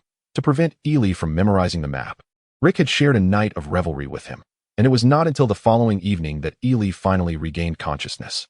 Setting aside inconsequential matters, Rick pondered over the map, reflecting, time is rather tight. According to my recollections, once Robert returns to Storm's End, the first battle to solidify his position will unfold at the Great Hall of Summer, followed by the onset of a full-scale war after he unites with Eddard Stark and Jon Arryn. This year in King's Landing, I have endeavored to strengthen my ties with the brothers Alad Bywat and Jesslyn Bywat. However, Sir Balistan's status has rendered further contact impossible. Perhaps I might only see him again after Robert's triumph. For now, I require an identity, one that will ensure my survival once Tywin arrives in King's Landing. After all, the fate of a lowborn is of little concern to others. With narrowed eyes, Rick began contemplating how to infiltrate the Red Keep. In his thoughts, Rick began to assess the resources at his disposal. Funds, a bounty of 100 golden dragons from Simon Toyne, with approximately 56 remaining, still quite sufficient.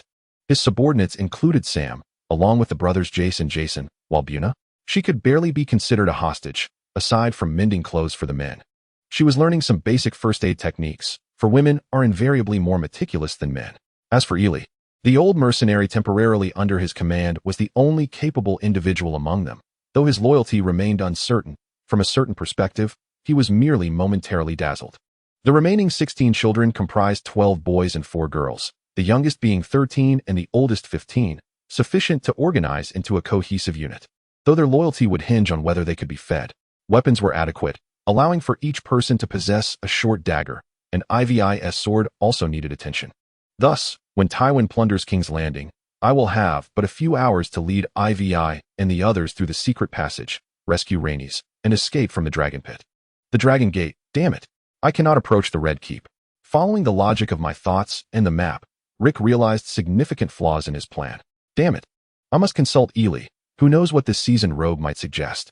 Indeed, the lack of information has a considerable impact. He irritably rubbed his head, expressing his frustration. Within the Red Keep, in the unknown secret passage, Illyr Fortomrian, born into the beleaguered knightly house of Tomrian, once roamed distant lands such as Pantos as a mercenary. In the year 279, he returned to King's Landing, where he perused a message just delivered by his subordinates.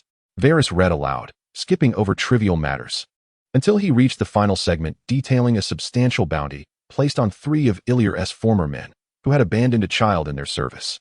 Subsequently, they worked for the jailer Logan and have now vanished, seemingly victims of a vendetta. The Forsaken Child, now under the control of an unknown entity, has reportedly expanded into a group of 20. Frowning, Varys scrutinized the corroborated intelligence, pondering whether he was merely being paranoid. He ignited the document, intending to subtly probe Illyr that night, should there indeed be a connection to exploit. In the Vale, Dennis, charge with me. On the battlefield, Robert swung his war hammer mercilessly, wreaking havoc upon the surrounding foot soldiers. Behind him stood Dennis Arryn, the last man bearing the surname Arryn, and known as the beloved of the Vale, the final heir of his line. Wielding his sword, Dennis relentlessly cleaved through the loyalist forces of the Vale, shouting to Robert, "My lord, we must swiftly breach Seagull Town, otherwise Margot Glaffson will send men to destroy the ships, and we shall find ourselves stranded from Storm's End for at least half a month." Upon hearing Dennis's warning, Robert abandoned the nearby foot soldiers, his fierce gaze fixated on Margot Glaffson, who commanded the battle from the rear. With a low growl, Robert charged forth, brandishing his hammer. Margot, casting a wary glance at the suddenly approaching Robert, instructed a young man beside him, "Lyn, I entrust you with the task of capturing Robert Baratheon alongside Torso and Moose." "At your service, my lord," Lyn replied nonchalantly, confident in his ability to overcome Robert, as he was well aware that throughout the Vale, few could best him. Calling upon Torso Malco and Moose Glaffson, Lyn unsheathed his ancestral weapon, the Lady of Emptiness, and bravely advanced to meet Robert. As the trio approached, Robert bellowed, "You Targaryen dogs, perish." He swung his hammer towards Lyn. Barely managing to parry the blow, Lyn felt the formidable force behind Robert's strike, his expression shifting in response. He then sought opportunities amidst the chaos of battle to strike at Robert, while Torso Malco, observing Lyn's evasion of Robert's direct assault, scoffed in disdain. Wielding a hammer akin to Robert's, he swung it at the formidable lord. With a resounding clang, Torso's hand was numbed by the sheer power of Robert's blow. Before he could lift his weapon again, Robert crushed him with another strike. Witnessing the demise of his companion, Moose Glaffson lunged at Robert with his sword, while Lyn, caught in the fray, reluctantly prepared to face Robert once more. Including the deceased Tozo, Robert was acutely aware that none of these individuals posed a challenge to him. With a tone laced with disdain, Robert remarked, "Should you refuse to surrender, I shall be compelled to eliminate you." The response to his declaration was the sword of Moose. Swiftly, Robert sidestepped Moose's strike, utilizing his arm and chest armor to entrap Moose's blade. With a powerful swing of his right hand, he repelled Lyn while simultaneously bringing his hammer down upon Moose. Observing the rapid approach of the war hammer, Moose relinquished his sword and rolled backward, attempting to evade the attack. Witnessing Moose's movements, Robert gripped the hammer with both hands and, summoning his immense strength, forcefully brought it down. With a resounding crack, Moose was reduced to a grotesque pulp, sprawled pitifully upon the ground. Meanwhile, Lyn, witnessing the grim fate of his 2 companions, charged forward once more with his sword, only to be struck aside by Robert's unimpeded hammer blow. Faced with the wrath of Robert, the soldiers hastily withdrew, finding no other impediments in their path. Catching his breath, Robert charged toward Marsgrafton, bellowing, "Anyone who obstructs my vengeance, who dares to hinder my retribution against Rhaegar, shall be dealt with by the hammer in my hand." Marsgrafton, having long prepared for this confrontation, sighed in resignation and led his retinue to face Robert. Kill Robert. Victory remains ours. Yet, against the ferocity of Robert, the already inferior knights were swiftly dispatched. As their leader, Marsgrafson, too, fell victim to Robert's hammer, collapsing to the ground. Grasping the battered remains of Marsgrafson, Robert proclaimed to the surrounding onlookers, "Those who surrender shall not be slain." Chapter 32, Robert's Rebellion, Part 4. The conflict within the Vale had drawn to a close. Under Jon Arryn's renewed leadership, a united army of the Vale was rapidly assembling. At the docks, Robert inquired of Dennis, "Dennis, will you accompany me to Storm's End?" "Of course, my lord." Dennis replied. "Excellent. Let us depart immediately. Truly, you embody the spirit of House Arryn." Pleased with Dennis's decision, Robert boldly boarded the vessel of House Marsgrafson. Once Dennis had led several soldiers of House Arryn aboard, Robert cast a mocking glance at the emblem of House Marsgrafson amidst the night.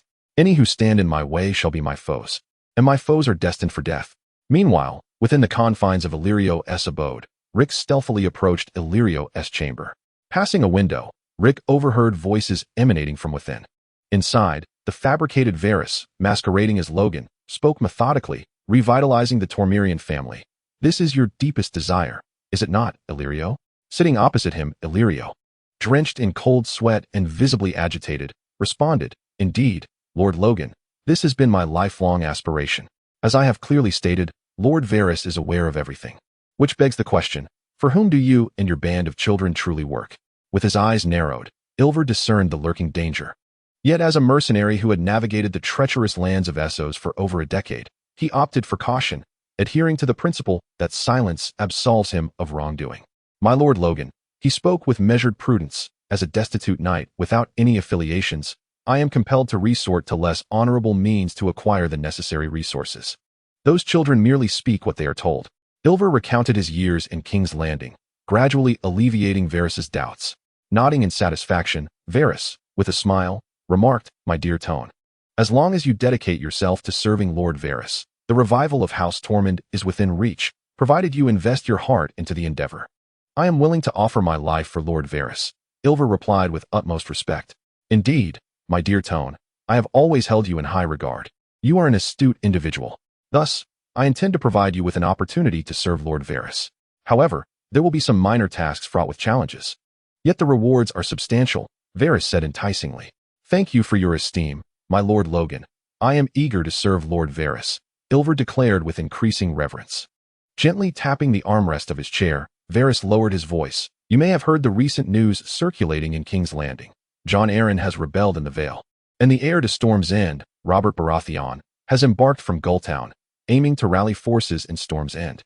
Therefore, the task I entrust to you is to notify the nobles in the Crownlands of the impending war. I will dispatch someone to assist you. Following which you must visit Crab Isle and inform Sir Adrian Sedgwick to deploy his navy to confront Robert Baratheon." Upon completing this statement, Varys observed Ilver's astonishment and continued, "Tone, we serve the illustrious Targaryen family, pledging our loyalty to the proud House of Dragons. Remember your identity. We are fully aware of both your past and present, Ilver." With panic etched upon his face, Ilver quavered, "I shall devote myself entirely to your service, my lord." "Excellent. Deliver this letter to Adrian when the time comes. And take this pendant. Wear it, for upon your arrival at the castle in Crab's Claw, someone will seek you out," Varys instructed, handing over the token. Ilver accepted it with reverence, replying, "Understood, my lord." Satisfied, Varys nodded at Ilver before making his way to the door. Upon reaching it, he paused, turning his back to Ilver and stating, "Tone, the past is behind you. You are now a Tormund, an emerging new noble. By pledging your loyalty to Lord Varys, you shall attain everything you desire." With that, he pushed the door open and exited. Outside, Rick, who had been listening intently, retreated to the opposite side of the window. As Varys departed, Rick remained quietly crouched beneath the window, awaiting any sign from Illyrio. After a moment, when the courtyard fell silent, Rick peered through the window and observed Illyrio pacing back and forth within the room, seemingly lost in thought. Silently, he opened the window and climbed inside. Noticing Illyrio's back turned towards him, he softly murmured, "Illyrio, it seems my arrival is rather ill-timed." "Chief, when did you arrive?" Illyrio replied, astonished. As a cold sweat broke out on his brow, he had been so deep in contemplation that he had neglected to remain vigilant. "I've been here for quite some time." I overheard your conversation with that Logan. He has discovered you. Illyrio, Rick stated as he settled into the spot where Varys had just sat. Only to a degree, Chief. At least he remains unaware of your existence, Illyrio responded. Can I still trust you, Illyrio? Rick inquired, fixing his gaze upon him. Of course, Chief. Though I might have harbored doubts prior to this. The assassination of the Stark brothers and the rebellion of Jon Arryn have made it clear to me that matters are not as straightforward as I once believed. Moreover, you are aware of Logan's identity, correct? Illyrio asserted earnestly. Indeed, Logan is none other than the so-called Master of Whisperers, Varys, Rick revealed without reservation. Well, I believe I've had my fill of surprises for today. What I wish to know is whose side we are on, Illyrio said with a sense of resignation. When the time is right, I shall reveal that to you, Illyrio. But for now, I require your assistance before you depart from King's Landing, Rick said with utmost seriousness. I am at your service, Chief, Illyrio replied. In the Vale, has Robert already departed? Eddard inquired of his adoptive father. Yes, Ned. Robert has successfully left the Vale and has slain Mace Tyrell. He should reach Storm's End in a couple of days, Jon Arryn affirmed with a nod. Then I too must set forth, Eddard declared. Indeed, Ned. I shall arrange for a skilled fisherman to transport you to White Harbor. Unlike Robert, you can depart from Seagull Town, but I am uncertain whether the men of the Sisters will heed my commands. So, Ned, exercise caution, Jon Arryn advised with concern. Rest assured, my lord, I shall be accompanied by Eddard, and I will return safely, Eddard assured him. Very well, Ned. You shall depart with Eddard tomorrow. Brandon will see to all the arrangements. 3 days later, a weary Illyrio arrived at Crab Isle, presenting the letter entrusted to him by Varys. At this moment, Illyrio patiently awaited in the common room of Crab Castle. After a brief interval, Adrian Setiga, adorned in splendid attire, emerged with a warm smile directed at Illyvor. He expressed, albeit with a hint of regret, Sir Tomlin, while the Setiga family is eager to serve the Iron Throne. It is unfortunate that a vessel bearing the banner of House Grafson passed by our shores just yesterday. I only learned last night of Mate Grafson's demise at the hands of Robert Baratheon. Therefore, Sir Tomlin, Robert must have returned to Storm's End. Listening to Adrian's words, Illyvor sighed inwardly, realizing the truth in the leader's statement. Yet, he maintained a smile as he replied, Rest assured, Lord Adrian. I shall shoulder this matter and inform Lord Varys of the situation, for I aspire to secure the friendship of House Setiga. Of course, Tom. May I call you that? Please convey my regards to Lord Varys. The Setiga family will always stand as your ally, Adrian stated with a touch of modesty.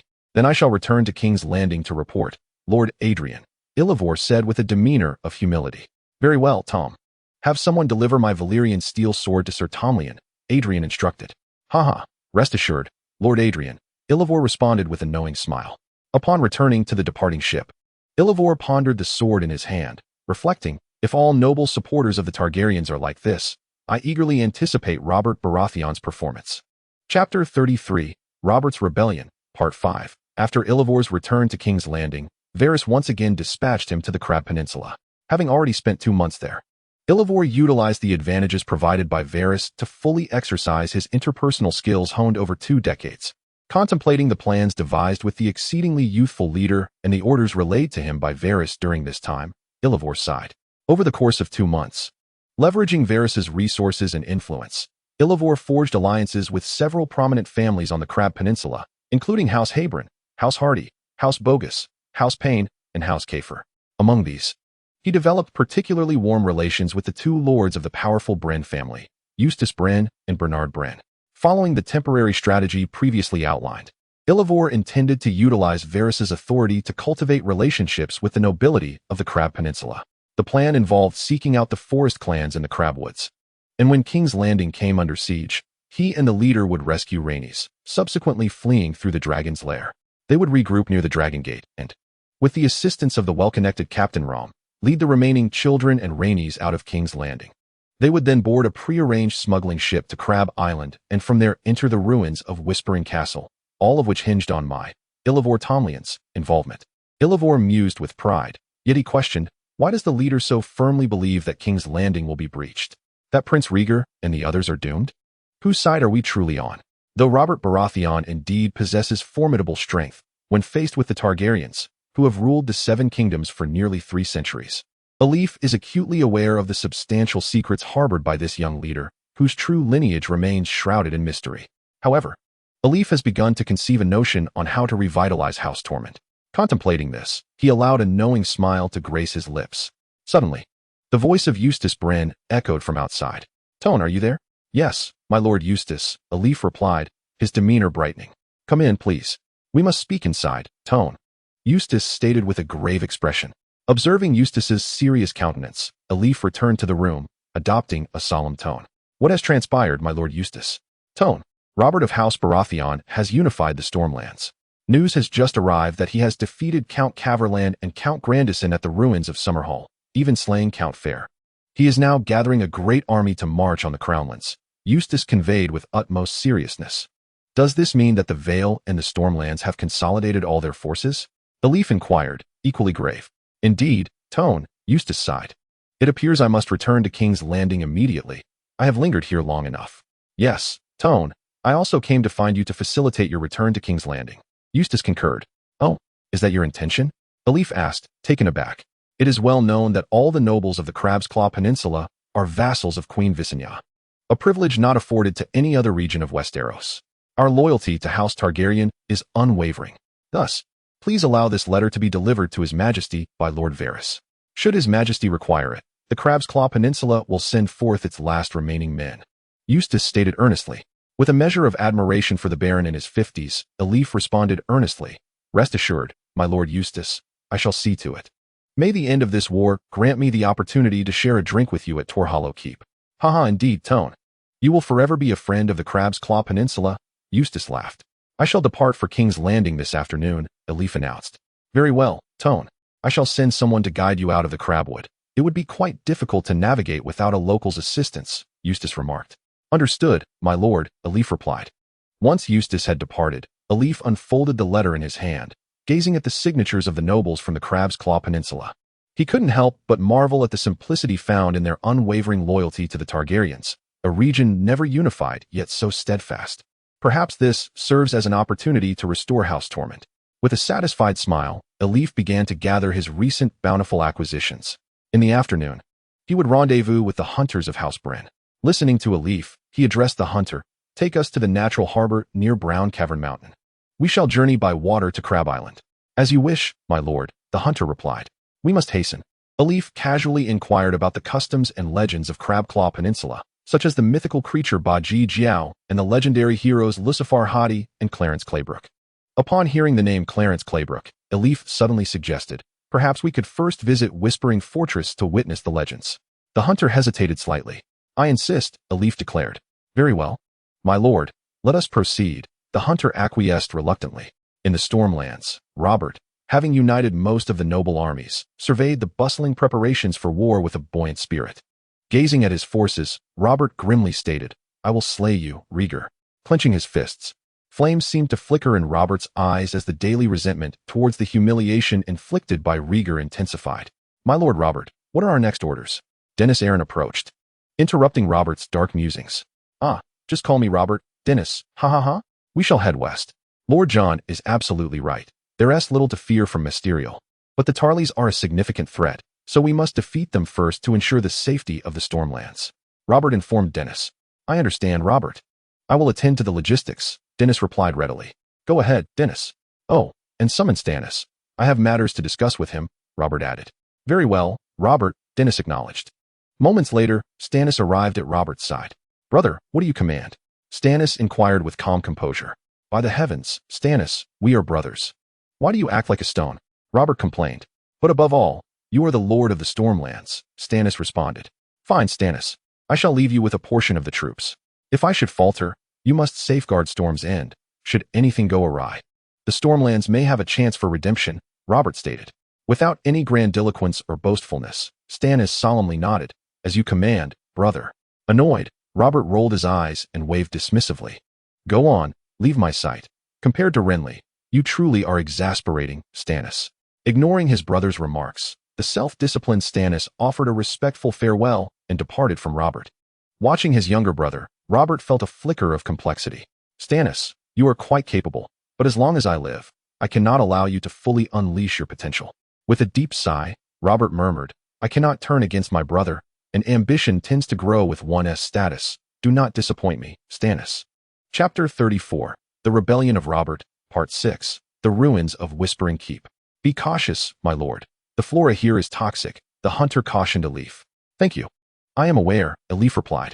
Gazing upon the ruins of Whispering Keep, ensconced within the embrace of the sacred forest, Elif marveled at its grandeur. Undiminished even after a millennium of decay. It seemed plausible that, with diligent restoration, this place could once again serve as a stronghold for the Tomlin family. As Elif pondered the potential enhancements for the castle, a sharp voice emerged from a corner of the ruins. Who are you? Approaching, Elif beheld a small boy, with a timid girl cowering behind him, casting wary glances in their direction. Seeing a child of similar age to their own leader, Elif declared, I am a knight, here to explore the fabled stronghold of Clarence Claiborne. The boy's eyes brightened at Elif's words. My lord, if you wish to visit Whispering Keep. No one knows it better than I. I am Dick Claiborne. Oh, Claiborne? Elif exclaimed, taken aback. Puffing out his thin, bony chest with pride, Dick proclaimed. Though I am currently in dire straits, I am indeed a descendant of Clarence's lineage. The clans of the forest can vouch for this. You are familiar with the clans of the forest? Elif inquired, increasingly astonished. With a hint of shyness, Dick nodded. Actually, my mother belongs to one of the clans, but she was deceived by my father into leaving. Thus, I am quite acquainted with this woodland where she once resided. A child of a clan, what an exceptional guide. With a shift in thought, Elif smiled and said, ha ha ha. Very well. Dick, I have decided to employ you as my guide for this journey. Thank you. My lord, Dick replied, his eyes sparkling with delight. Yet, with a hint of bashfulness, he added, my lord, may I inquire about the compensation? It need not be excessive. 5 copper coins would suffice. Ha ha ha. Young Dick, I shall offer you 10 copper stars, ample enough for you and your sister to sustain yourselves for a while. Elif said, surveying the 2 children. Thank you, my lord. I wonder if there is any food, my lord. I could forego 1 copper star. As my sister is quite hungry, Dick spoke eagerly. Of course, Dick, you are a kind-hearted child, Elif responded. Then instructed Varys to have one of his men produce 2 large loaves of bread, which he handed to Dick. As Dick passed the bread to his sister, he turned to Elif and said, my lord, please follow me. I will first take you to the place where the head of Clarence's ancestor is kept. It is the most legendary location within Whispering Keep. Following Dick, Elif envisioned his life at Whispering Keep, the castle of the Tomlin family. At the confluence of Stormland and Bayland, under the command of Count Randall Tarley, the vanguard of the Tyrell army launched an assault against Robert Baratheon's forces. The battle commenced. Robert, the valor of House Blackwood is indeed well-deserved. After striking down a soldier from Riverrun, Dennis remarked to Robert, indeed, compared to the considerable losses suffered by Storm's End, the ranks of Riverrun seem plentiful. Robert, filled with ire, responded, it matters not who leads them. Even if it were Maester Tyrell himself, I would remain unfazed. Yet it is Blackwood we face. What shall we do now, Robert? Dennis inquired. We must break through before the main forces of House Tyrell arrive. Otherwise, our escape will be impossible, Robert declared resolutely. Where shall we go? Dennis asked. North. I trust that Lord Ed and Lord John will be awaiting me at the Riverlands. For now, we must retreat to our encampment, Robert asserted with conviction. Very well, I shall inform the others, Dennis replied. Upon returning to the main camp, Robert removed his helm and addressed the noble leaders who had risen alongside him. We are preparing to march north. Yet we require someone to hold back the vanguard of House Blackwood. The noble leaders exchanged glances, and then the Earl of Cavern and the Earl of Grandison stepped forward. Locking eyes, my lord Robert, in an effort to rectify our past errors and to express our gratitude for your generosity, the houses of Cavern and Grandison have resolved to cover your retreat. Fixing his gaze upon the 2 earls, Robert replied, I shall accompany you in this endeavor. We will return together, and there will always be a place for you by my hearth. Dennis, you shall lead the army northward. We will follow in your wake. He instructed. Understood, Robert. Take great care, Dennis cautioned solemnly. Indeed. Rest assured, my lord, the 2 men affirmed. Soon, the assembled forces of Storm's End split into 3 divisions. As they prepared to separate, the army of House Blackwood, which had been closely monitoring the movements of the Storm's End encampment, surged forth. The leader of House Blackwood rode forward, proclaiming, they are preparing to break out. Ensnare them. Lord Tyrell approaches swiftly. The prepared Earls of Cavern and Grandison also advanced to meet the oncoming threat. Observing the clash between the 2 armies, Robert rallied his forces to charge forward. As he rode past the troops led by the Earls of Cavern and Grandison, his own army collided with that of House Blackwood. With a clear mind, Robert recognized that even united, the forces of the 2 earls could not hold Blackwood's army at bay for long. His own addition would only prolong the inevitable. After some time in battle, Dennis had managed to lead a portion of the army to safety. "Knights, we must retreat," Robert shouted to the struggling earls of Cavern and Grandison. "Hurry." The two earls exchanged a glance, gathering their remaining men and galloping toward Robert's position. As they attempted to flee, the forces of House Blackwood surged forward, ruthlessly slaying the remaining soldiers under their command. Seeing the Earl of Cavern lagging behind, the leader of House Blackwood charged, striking him down with a swift blow, before turning his attention to the Earl of Grandison, who was not far ahead. Just in time, a blow deflected Blackwood's sword, saving the Earl of Grandison from a similar fate.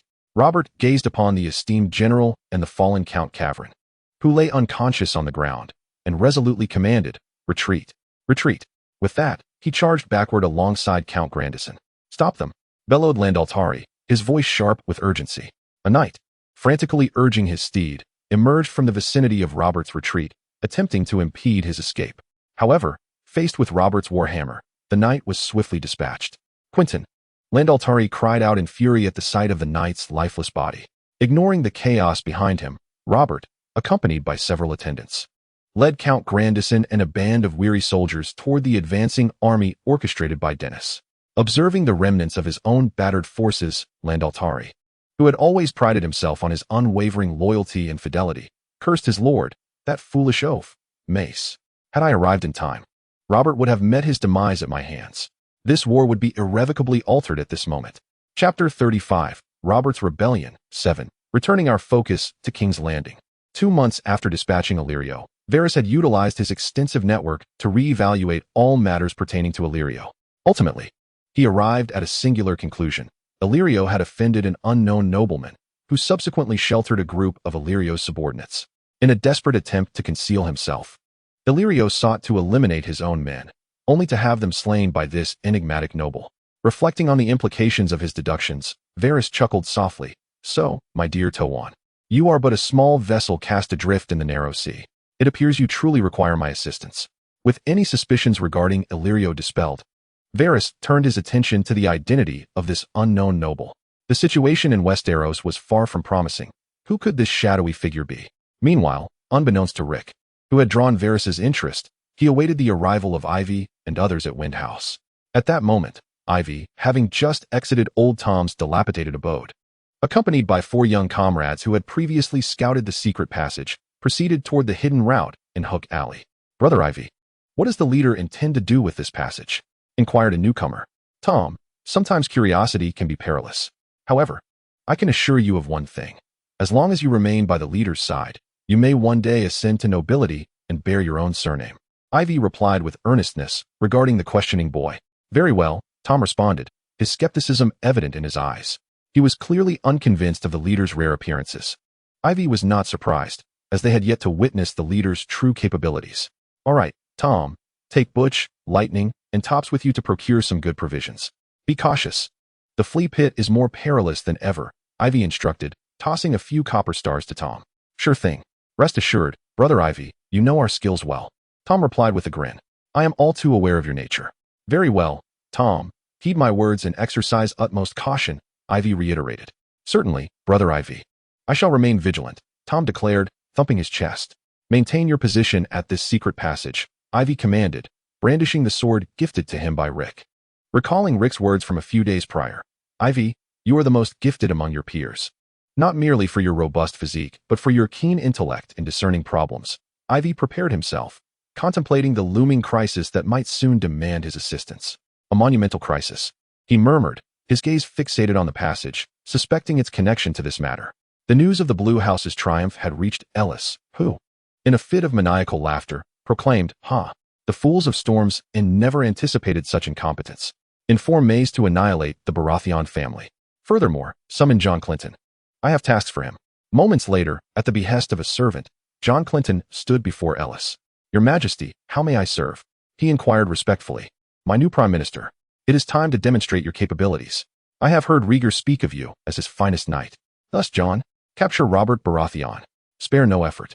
If he cannot be taken alive, then incinerate all that belongs to him. This is a gift from me, Ellis Targaryen, to them," Ellis bellowed.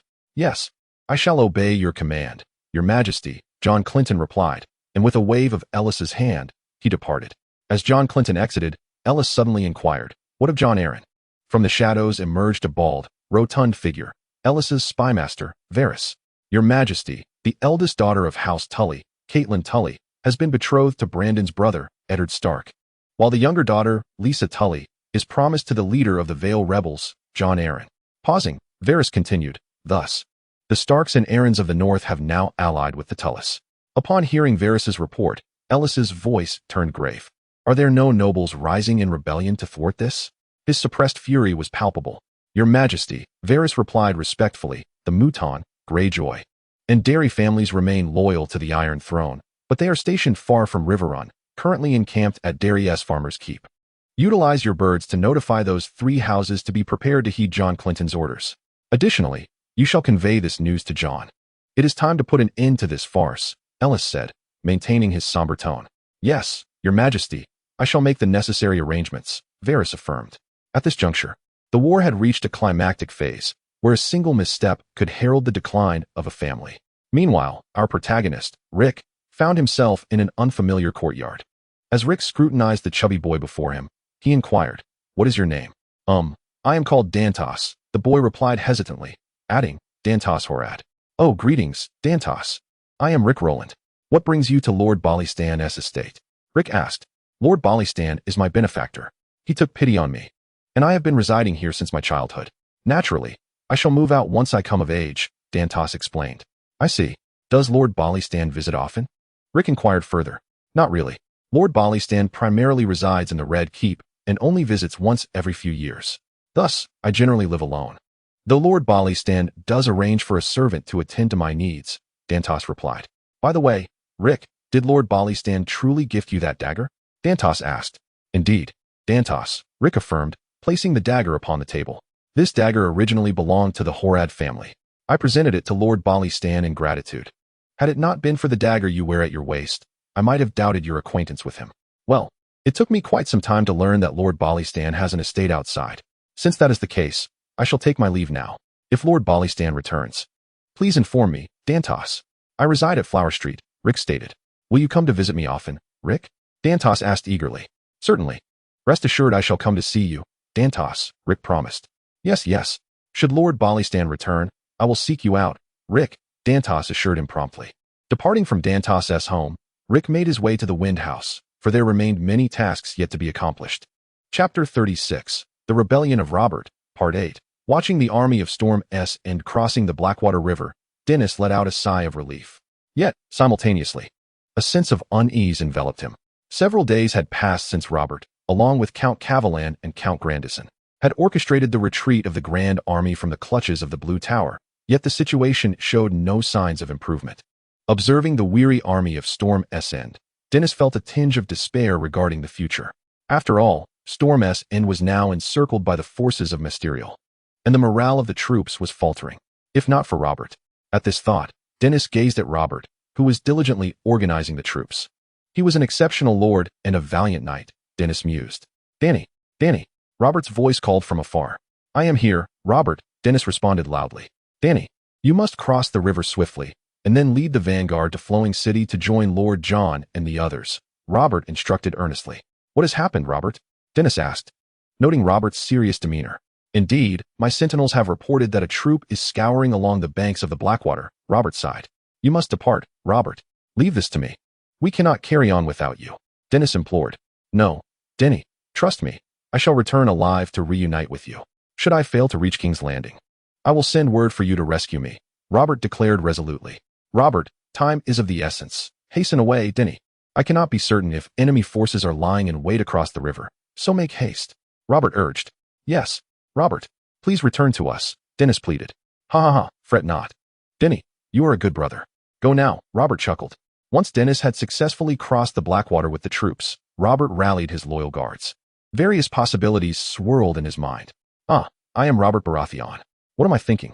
He struck his own head, dispelling the impractical thoughts, and called out to his loyal soldiers. "Brothers of Storm's End, we find ourselves in dire straits, bracing against the tyrannical reign of Aerys Targaryen. Faced with the onslaught of the Crownlands and Riverlands, we have endured. We are but a step away from reuniting with my brother Eddard Stark. Our foremost goal now is to survive and rescue our families. In Storm's End, while the Rivellins attempt to invade. My brother Stannis Baratheon will safeguard our last bastion of warmth. Our families await our salvation. We have no alternative. We must fight to the death, overthrow Aerys II's rule. His madness is unparalleled. Surrender leads only to defeat. The fate of Winterfell is known even to children, but we can avert this fate. For our homeland, for survival, for wealth, for women, for land. Brothers, let us endure together. Slay them. Kill. Having slightly roused their spirits, Robert softened his tone, saying, "You are the most trusted of my companions. With your presence, I, Robert, am fearless. Let us vanquish those curs who have trailed us." In the distance, Jon Cunnington, leading the main forces of the Crownlands to encircle Robert's army along the Blackwater, was perusing a letter sent by Varys. "So, the Rivellins have betrayed us as well?" Jon Cunnington exclaimed in fury. Fortunately, the Dane family and others still uphold their honor, maintaining the glory of the crown. I must resolve this matter before Rhaegar takes the field.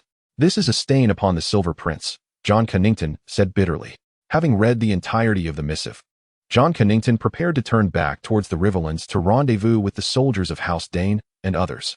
However, just as he was about to notify the others, a knight galloped forth, exclaiming, "My Lord Cunnington, we have detected enemy forces approaching us." Upon hearing the knight's words, Jon Clinton was taken aback for a moment, then turned to the accompanying scholar and commanded, "Relay to the troops across the river to intensify their patrols. Should they encounter any forces that do not declare their identity, they are to attack immediately." "Yes, my lord," replied the scholar. Turning his horse around, Jon Clinton shouted to the heralds beside him, "Everyone, follow me." The order echoed back through the ranks. Moments later, the two hastily advancing armies collided, yet, in stark contrast to the numerous and unburdened forces of the Crownlands, the tempestuous small unit faced a daunting challenge. Wielding his war hammer, Robert roared, each strike claiming the life of a Crownland soldier. Witnessing Robert's valor, Jon Clinton felt the urge to confront him directly, but recognizing the futility of a one-on-one duel, he commanded, "Surround the traitors. Eliminate Robert Baratheon's soldiers first, and then we shall capture Robert alive." Quickly, the command spread, and soon, the vastly superior forces of the Crownlands were encircling Robert and his men. Facing Jon Clinton's encirclement, Robert cast a venomous glance at him and muttered, "Damn it, if you come after me, I will surely crush you. Let us move, brothers," he shouted, leading the remaining loyalists back in the direction they had come. "Chase them," Jon Clinton ordered. However, the cumbersome army severely hampered the speed of the pursuit, and before long, the remnants led by Robert had distanced themselves from Jon Clinton's forces. "Curse it! Fire arrows! Shoot them down!" Jon Clinton bellowed. Whoosh, whoosh, whoosh. 3 volleys of arrows were unleashed, and only a mere handful of Robert's guards remained by his side, each of them, including Robert, bearing several arrows. Fortunately, Robert and his companions had successfully evaded Jon Clinton's army. Enduring the pain in his back, Robert turned to his companions and inquired, "Is everyone all right?" "My lord, we are unharmed, just bearing some minor wounds," his loyal guards replied. "Good, as long as there are no serious injuries. The riverbank has no boats. Crossing is impossible." "We shall head to Stone Hall," Robert declared. "Yes, my lord," the remaining few affirmed. "Quickly now, let us be off," Robert urged through gritted teeth. In the distance, Jon Clinton muttered, "Damn it, what a tenacious bunch. Split into smaller squads and follow those traitors, keeping a close watch on their movements." "Yes," several knights responded. Gazing northward, Jon Clinton clenched his teeth and vowed, "I shall not allow you to ruin all that Rhaegar is destined to possess." Chapter 37, Robert's Rebellion, Part 9, Stonehall. In an abandoned dwelling, the fortunate escapees, Robert and his company, huddled together within the remnants of this once intact ruin, seeking solace in each other's presence. At this moment, Robert's condition could only be described as a mere struggle for survival, while his spirit was weighed down to the utmost degree. Since the moment he began to recall his memories, he had only experienced such an overwhelming state of sorrow and indignation upon the death of his father, Steve. With great difficulty, he attempted to move his frail body, muttering curses under his breath. "Damn it, why am I so cold?" Hearing his words, a nearby bodyguard advised, "My lord, you must tend to your wound. It has begun to fester, and if not addressed, it may lead to dire consequences." Weakly waving his hand, Rob gritted his teeth and replied, "No, that would compromise our position. Bring me the dagger, and also fetch my wine." As the wine and dagger were handed to him, Rob took a deep swig of the wine before commanding the bodyguard, "Come, use the dagger to extract the arrow from my back, cleanse the wound with the wine, and finally, Fetch a torch from the fire to apply pressure to the wound. Do not stop until I tell you. This was not due to Rob's understanding of the disinfecting properties of alcohol, but rather because he had no water. He would use the wine to wash the decayed flesh and the dagger to cut it away. The bodyguard hesitated. Do you wish to see me die? Trust me. Come on, Rob insisted firmly. Following Rob's instructions, the bodyguard carefully extracted the arrow from Rob's back. Pausing for a moment, the bodyguard looked at Rob, who urged, cleanse the wound with the wine, and rinse the dagger before you cut away the rotten flesh. Gritting his teeth, Rob commanded again. Taking a deep breath, the bodyguard rinsed the dagger with wine, wiped it clean, and began to slice away the charred flesh.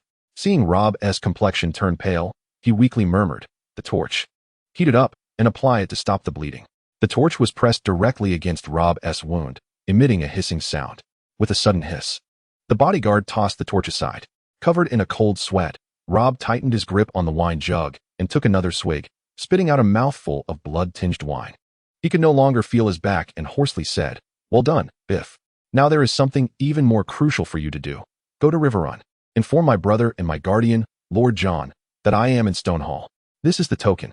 After speaking, Rob thrust the wine jug into Biff's arms. Observing Rob's pale face, the bodyguard assured him, my lord, please rest assured. I shall bring Lord John and the others as swiftly as possible. Good lad. If I survive, I'll treat you to a drink. Rob managed a strained smile. Certainly, my lord, I shall depart at once. Biff responded. Yes. Take 3 horses and be quick, Rob instructed. Once Biff had left, Rob spat out a half-broken tooth. It hurts, 7 hells. I hope I can endure this, he grimaced. At Rob's low point in life, Rick finally awaited his greatest benefactor, Balistan Selmy. Through his recent alliance with Tontos, upon Balistan's return, Tontos immediately sought out Rick. Tontos, has Lord Balistan truly returned? Rick inquired as he walked towards Tontos' modest abode. Indeed, Rick, began Dantos. The kind aunt who tends to my daily needs informed me that Lord Balistan has just paid her wages today. Ah, it is good that you have returned. By the way, Dantos, I have yet to inquire about your aspirations. Do you possess any wishes? Rick engaged Dantos in casual conversation. Me? I am uncertain. Lord Balistan has always advised me since my youth not to dwell on the enmities of our family, urging me to lead a joyful life. If possible, he suggested I should bear several children, for that would be the foundation for revitalizing the Horad family, Dantos replied, with a hint of disbelief. Rick gazed at Dantos and remarked, do you not desire to become a prosperous noble? To restore the glory of the Horad family through your own abilities? Moreover, do you not yearn for Lord Balistan's valiance? Speaking of Balistan's courage ignited a spark within Dantos, who exclaimed, of course, Rick, you must understand. Although I belong to the Horad lineage, I harbor no fondness for the Daklan family. I have forgotten much. Yet I shall never forget the sight of Lord Balistan single-handedly storming the castle to rescue his majesty. Lord Balistan is truly formidable. I have never encountered a knight as powerful as he. Rick, too, reminisced about Balistan's gallant feat of charging through the gates alone. You are right, Rick. I must instigate change. I have resolved to become a knight akin to Lord Balistan. Dantos declared earnestly. Disregarding the promise of a child, Rick jested, you will, Dantos. But first, you must shed some weight, ha ha ha. Ah, do not let my girth deceive you. I possess great strength. Dantos retorted, somewhat embarrassed. As Rick and Dantos arrived at Dantos' modest courtyard, they observed 2 middle-aged men vigorously wielding massive swords, engaging in a spirited exchange. It was Balistan and his friend, Arthur Dane. Upon noticing Rick and Dantos entering the premises, Balistan and Arthur paused their sparring. Balistan set down his colossal sword and approached Rick with a smile, saying, look, Arthur. This lad has already begun to resemble a young knight. Hearing Balistan's words, Arthur scrutinized Rick's stature and agreed. Indeed, he now reminds me of James. At 12 years of age, Rick already stood over 5 feet tall. If he continued to grow, he would surely surpass 6 feet. Boasting broad shoulders and long limbs, a promising candidate for knighthood. Feigning modesty while glancing at Balistan and Arthur, Rick addressed them, Lord Balistan, Lord Arthur. I owe my current life to your benevolence. Ha ha ha, a gem will always shine, young Rick. I had no idea you were acquainted with Dantos. It seems you seek my assistance with something. To the best of my ability, I shall aid you, Balistan replied heartily. Upon hearing Balistan's inquiry, Rick did not shy away from involving Arthur and Dantos in the conversation. He solemnly addressed Balistan, my lord Balistan.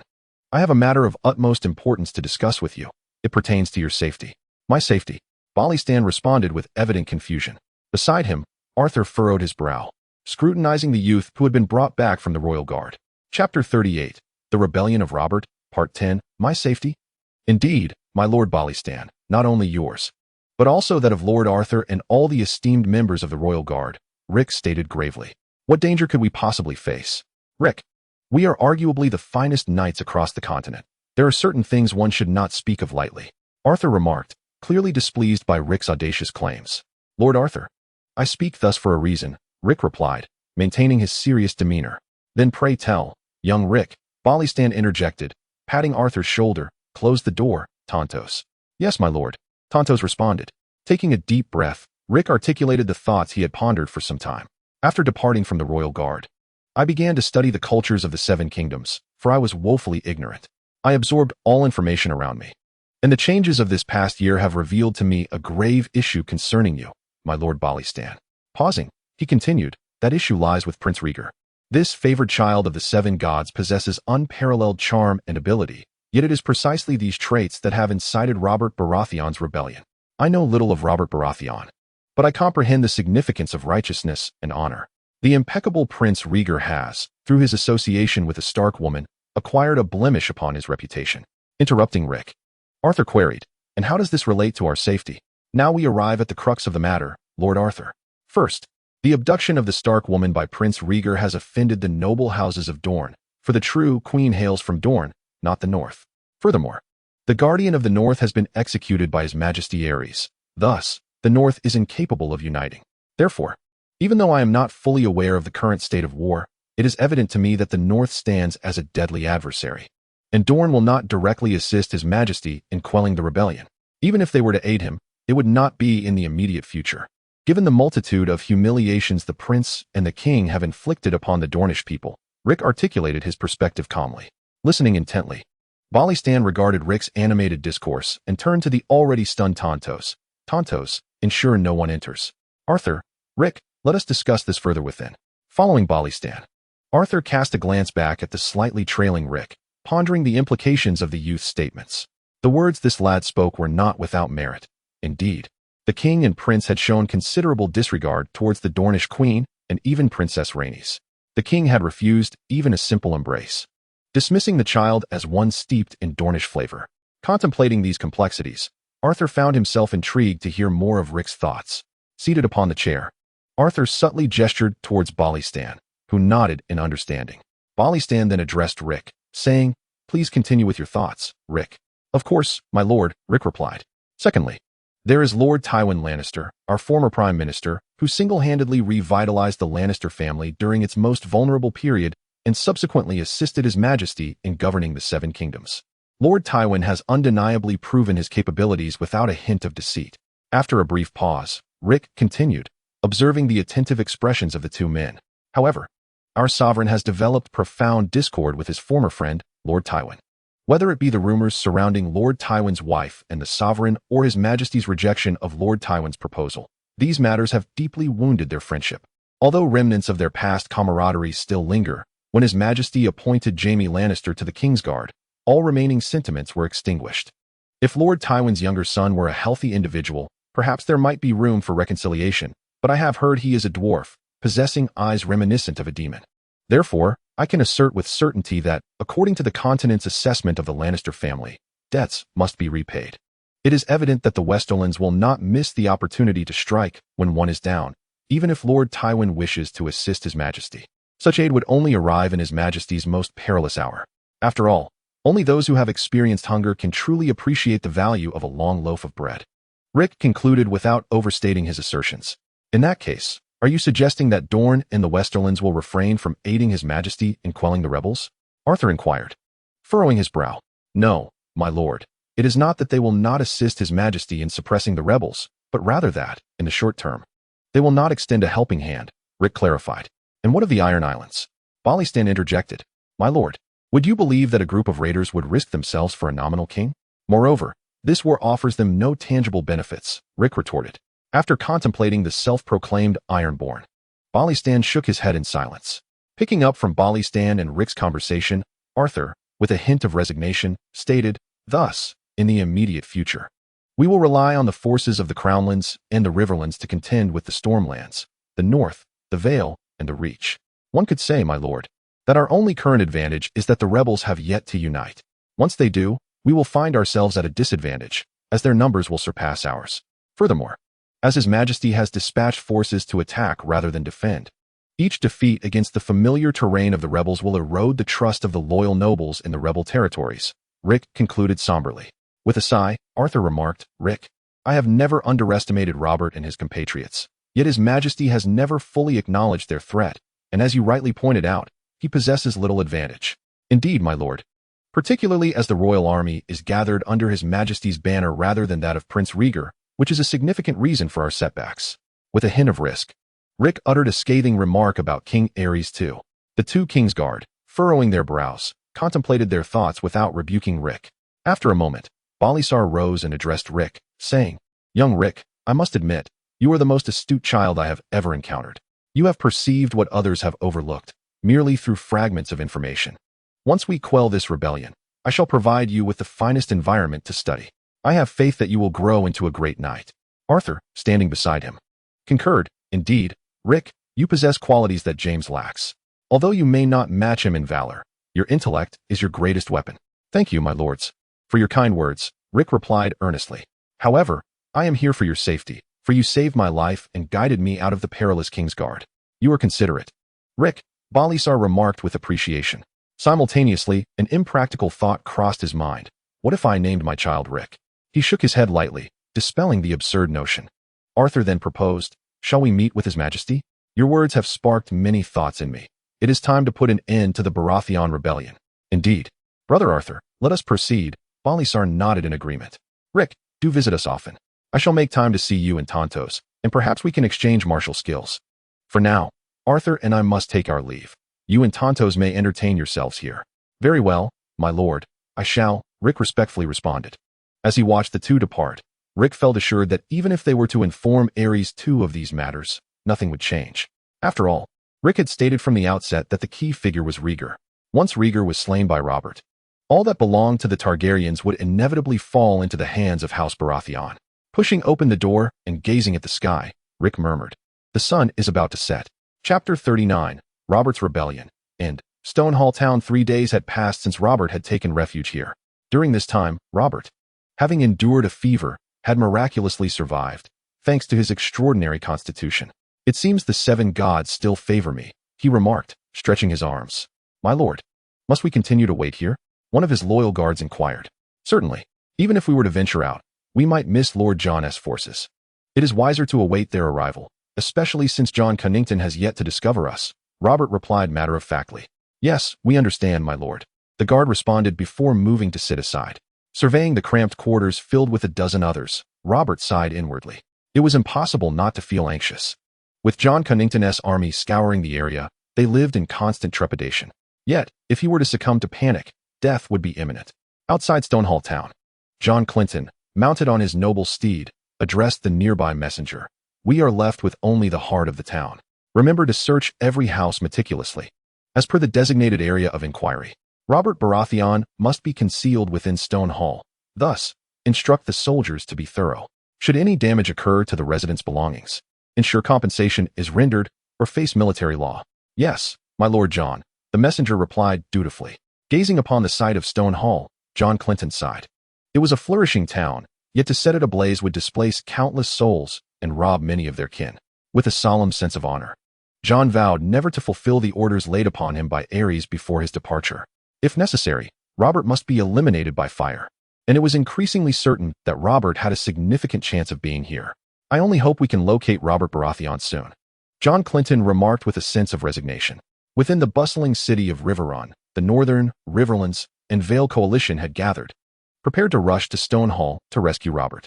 Upon the arrival of Robert's sworn shield, Biff, Ed Stark, Robert's steadfast brother, was eager to charge with the northern forces to Stonehall. However, the astute Jon Arryn restrained Ed's impulsiveness.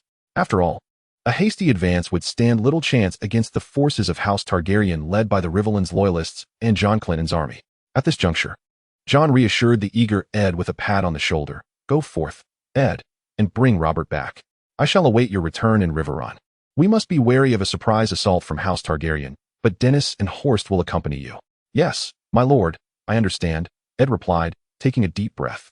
Ha ha ha, be strong, Ned. Robert awaits you in Stone Hall, does he not? Jon encouraged with a smile. Indeed, you are right, my lord. Robert is waiting for me, Ed replied with a forced grin as he led his forces towards Stone Hall, silently vowing, Robert, wait for me, my brother. As Ed marched his army towards Stone Hall, in King's Landing, Varys and Arthur had already reported Rick's deductions to Aerys, adding their own insights. To their surprise, the typically domineering Aerys took their opinions into account more than expected. Firstly, he summoned Prince Rhaegar, urging the heir to return swiftly to his rightful place. Secondly, he dispatched knights to Dorne, the Westerlands, and the Iron Islands, commanding these regions to mobilize troops forthwith. Remarkably, the usually erratic Aerys even penned a soothing letter to his old friend Tywin, assuring him that the Kingsguard status of Jaime Lannister would be revoked. Lastly, he issued an urgent conscription, rallying the entire nobility of the realm, including the remote regions of Dragonstone and the Crab Isle. Fourth, Stannis Baratheon was appointed Lord of Storm's End, contingent upon his surrender. Aegon Royce was designated Lord of the Vale, provided he capitulated, and Royce Bolton was named Warden of the North, also dependent on his submission. Additionally, Lord Raymond Derry was granted the title of Lord of the Riverlands. Fifth, John Clinton was commanded to swiftly eliminate Robert Baratheon by any means necessary, thereby extinguishing the most significant threat to the Iron Throne. In light of the interpretations by Baelish and Arthur regarding the situation, it became evident to the capable Illyrio, alongside his secretive intelligence chief Varys, that once all Targaryens were extinguished, Robert Baratheon emerged as the most formidable contender. As for Robert's two brothers, who equally bore Targaryen blood, their demise would silence any opposition to the Dragon House in Storm's End, paving the way for John Clinton to ascend as the new lord. All plans and machinations were executed in the blink of an eye. Within the 3 days of Robert's convalescence, missives were dispatched to various factions. Among them, the armies of the Crownlands, particularly those from Dragonstone and the already prepared forces from the Crab's Claw Peninsula, swiftly assembled thousands, eagerly awaiting the return of Prince Rhaegar. In the Elysium Tower, the expectant Lyanna, cradling her burgeoning belly, gazed anxiously at the noble figure before her. Despite her reluctance, she implored, Rhaegar, can you truly spare my brother and Robert? Of course, Lyanna, I shall, Rhaegar assured her tenderly. I will don them in black. And I shall reserve the position of Warden of the North for your brother, Benjen. I understand, Rhaegar, but please, be cautious, Lyanna responded with deep affection. Indeed I shall, Lyanna. Await my return, Rhaegar declared. He then turned to Oswell Went and Ser Jorah Mormont, who had accompanied him, instructing, Sirs, I entrust you to safeguard Lyanna until I return with my forces. She is with child. Initially inclined to refuse, Ser Jorah halted his objections upon hearing Rhaegar's words, replying, Of course, your highness. Oswell Went offered no dissent either. Meanwhile, Arthur Dayne, who should have accompanied Rhaegar in history, was instead dispatched by Illyrio to Dorne as a messenger to seek aid from the new Lord of Dorne, House Martell, while also assuaging the sentiments of the Martell family. In the face of the ever-evolving present, Ricard, hidden in King's Landing, remained oblivious to the repercussions of his actions. The alteration in Illyrio's strategy meant that Robert would confront a significantly more formidable loyalist army, a crisis that far exceeded the trajectory of historical events. Chapter 40, The Bells of Stonehall. Ultimately, the Honorable John Clinton refrained from setting the town ablaze, instead preparing himself for the imminent arrival of the forces led by Eddard Stark. When both lords are individuals of profound honor, one witnesses Eddard Stark and John Clinton's armies standing resolutely against each other, awaiting the evacuation of the townsfolk. The priest, remaining in the church, tolls the bell, urging the people to flee. Moments later, when the streets lay barren, the typically quiet Eddard erupts with a thunderous roar, Save Robert. John Clinton sneers slightly, for, to be candid, he holds little regard for Eddard Stark, whose reputation pales in comparison to the illustrious Horst. Exterminate the rebels. Clinton bellows in response. In an instant, the two forces collide. Within this confined melee, all combatants have long abandoned their steeds, transforming into foot soldiers, engaged in fierce battle. The cacophony of battle cries grows louder, reaching the ears of the hidden Robert and his companions. Do you hear that, lads? It is Eddard's voice, Robert declares with a hint of pride. We are saved, his loyal guard exclaims. Indeed, everyone, stretch your limbs. Soon we shall break free. Robert stands, his excitement palpable. Through the houses, Robert quickly discerns Eddard's location by the sound. 7 gods above. Ned, my dear brother, I come. Robert muses, then charges forth, warhammer in hand. At this moment, Eddard and Dennis engage with John Clinton, a close ally of Rhaegar, possessing martial skills comparable to Eddard's. However, with Dennis's assistance, Clinton finds himself forced to retreat. As the two press forward, soldiers of the king's army begin to gather around Clinton. With the soldiers' continual support, the duo gradually finds themselves at a disadvantage. While the allied forces have yet to catch up, Eddard Stark, Dennis Arryn, you have delivered yourselves to me. Do not blame me for my lack of courtesy. This is war. Clinton taunts as he forces them back. Despite his adherence to honor, the thought of Aerys' commands darkens Clinton's heart. How fortunate it is to contend with a knight renowned for his valor, yet the king's orders take precedence. He commands his soldiers to encircle the two, with only a handful of attendants, while he begins to dispatch troops to impede Horse Tully's reinforcements. This is war.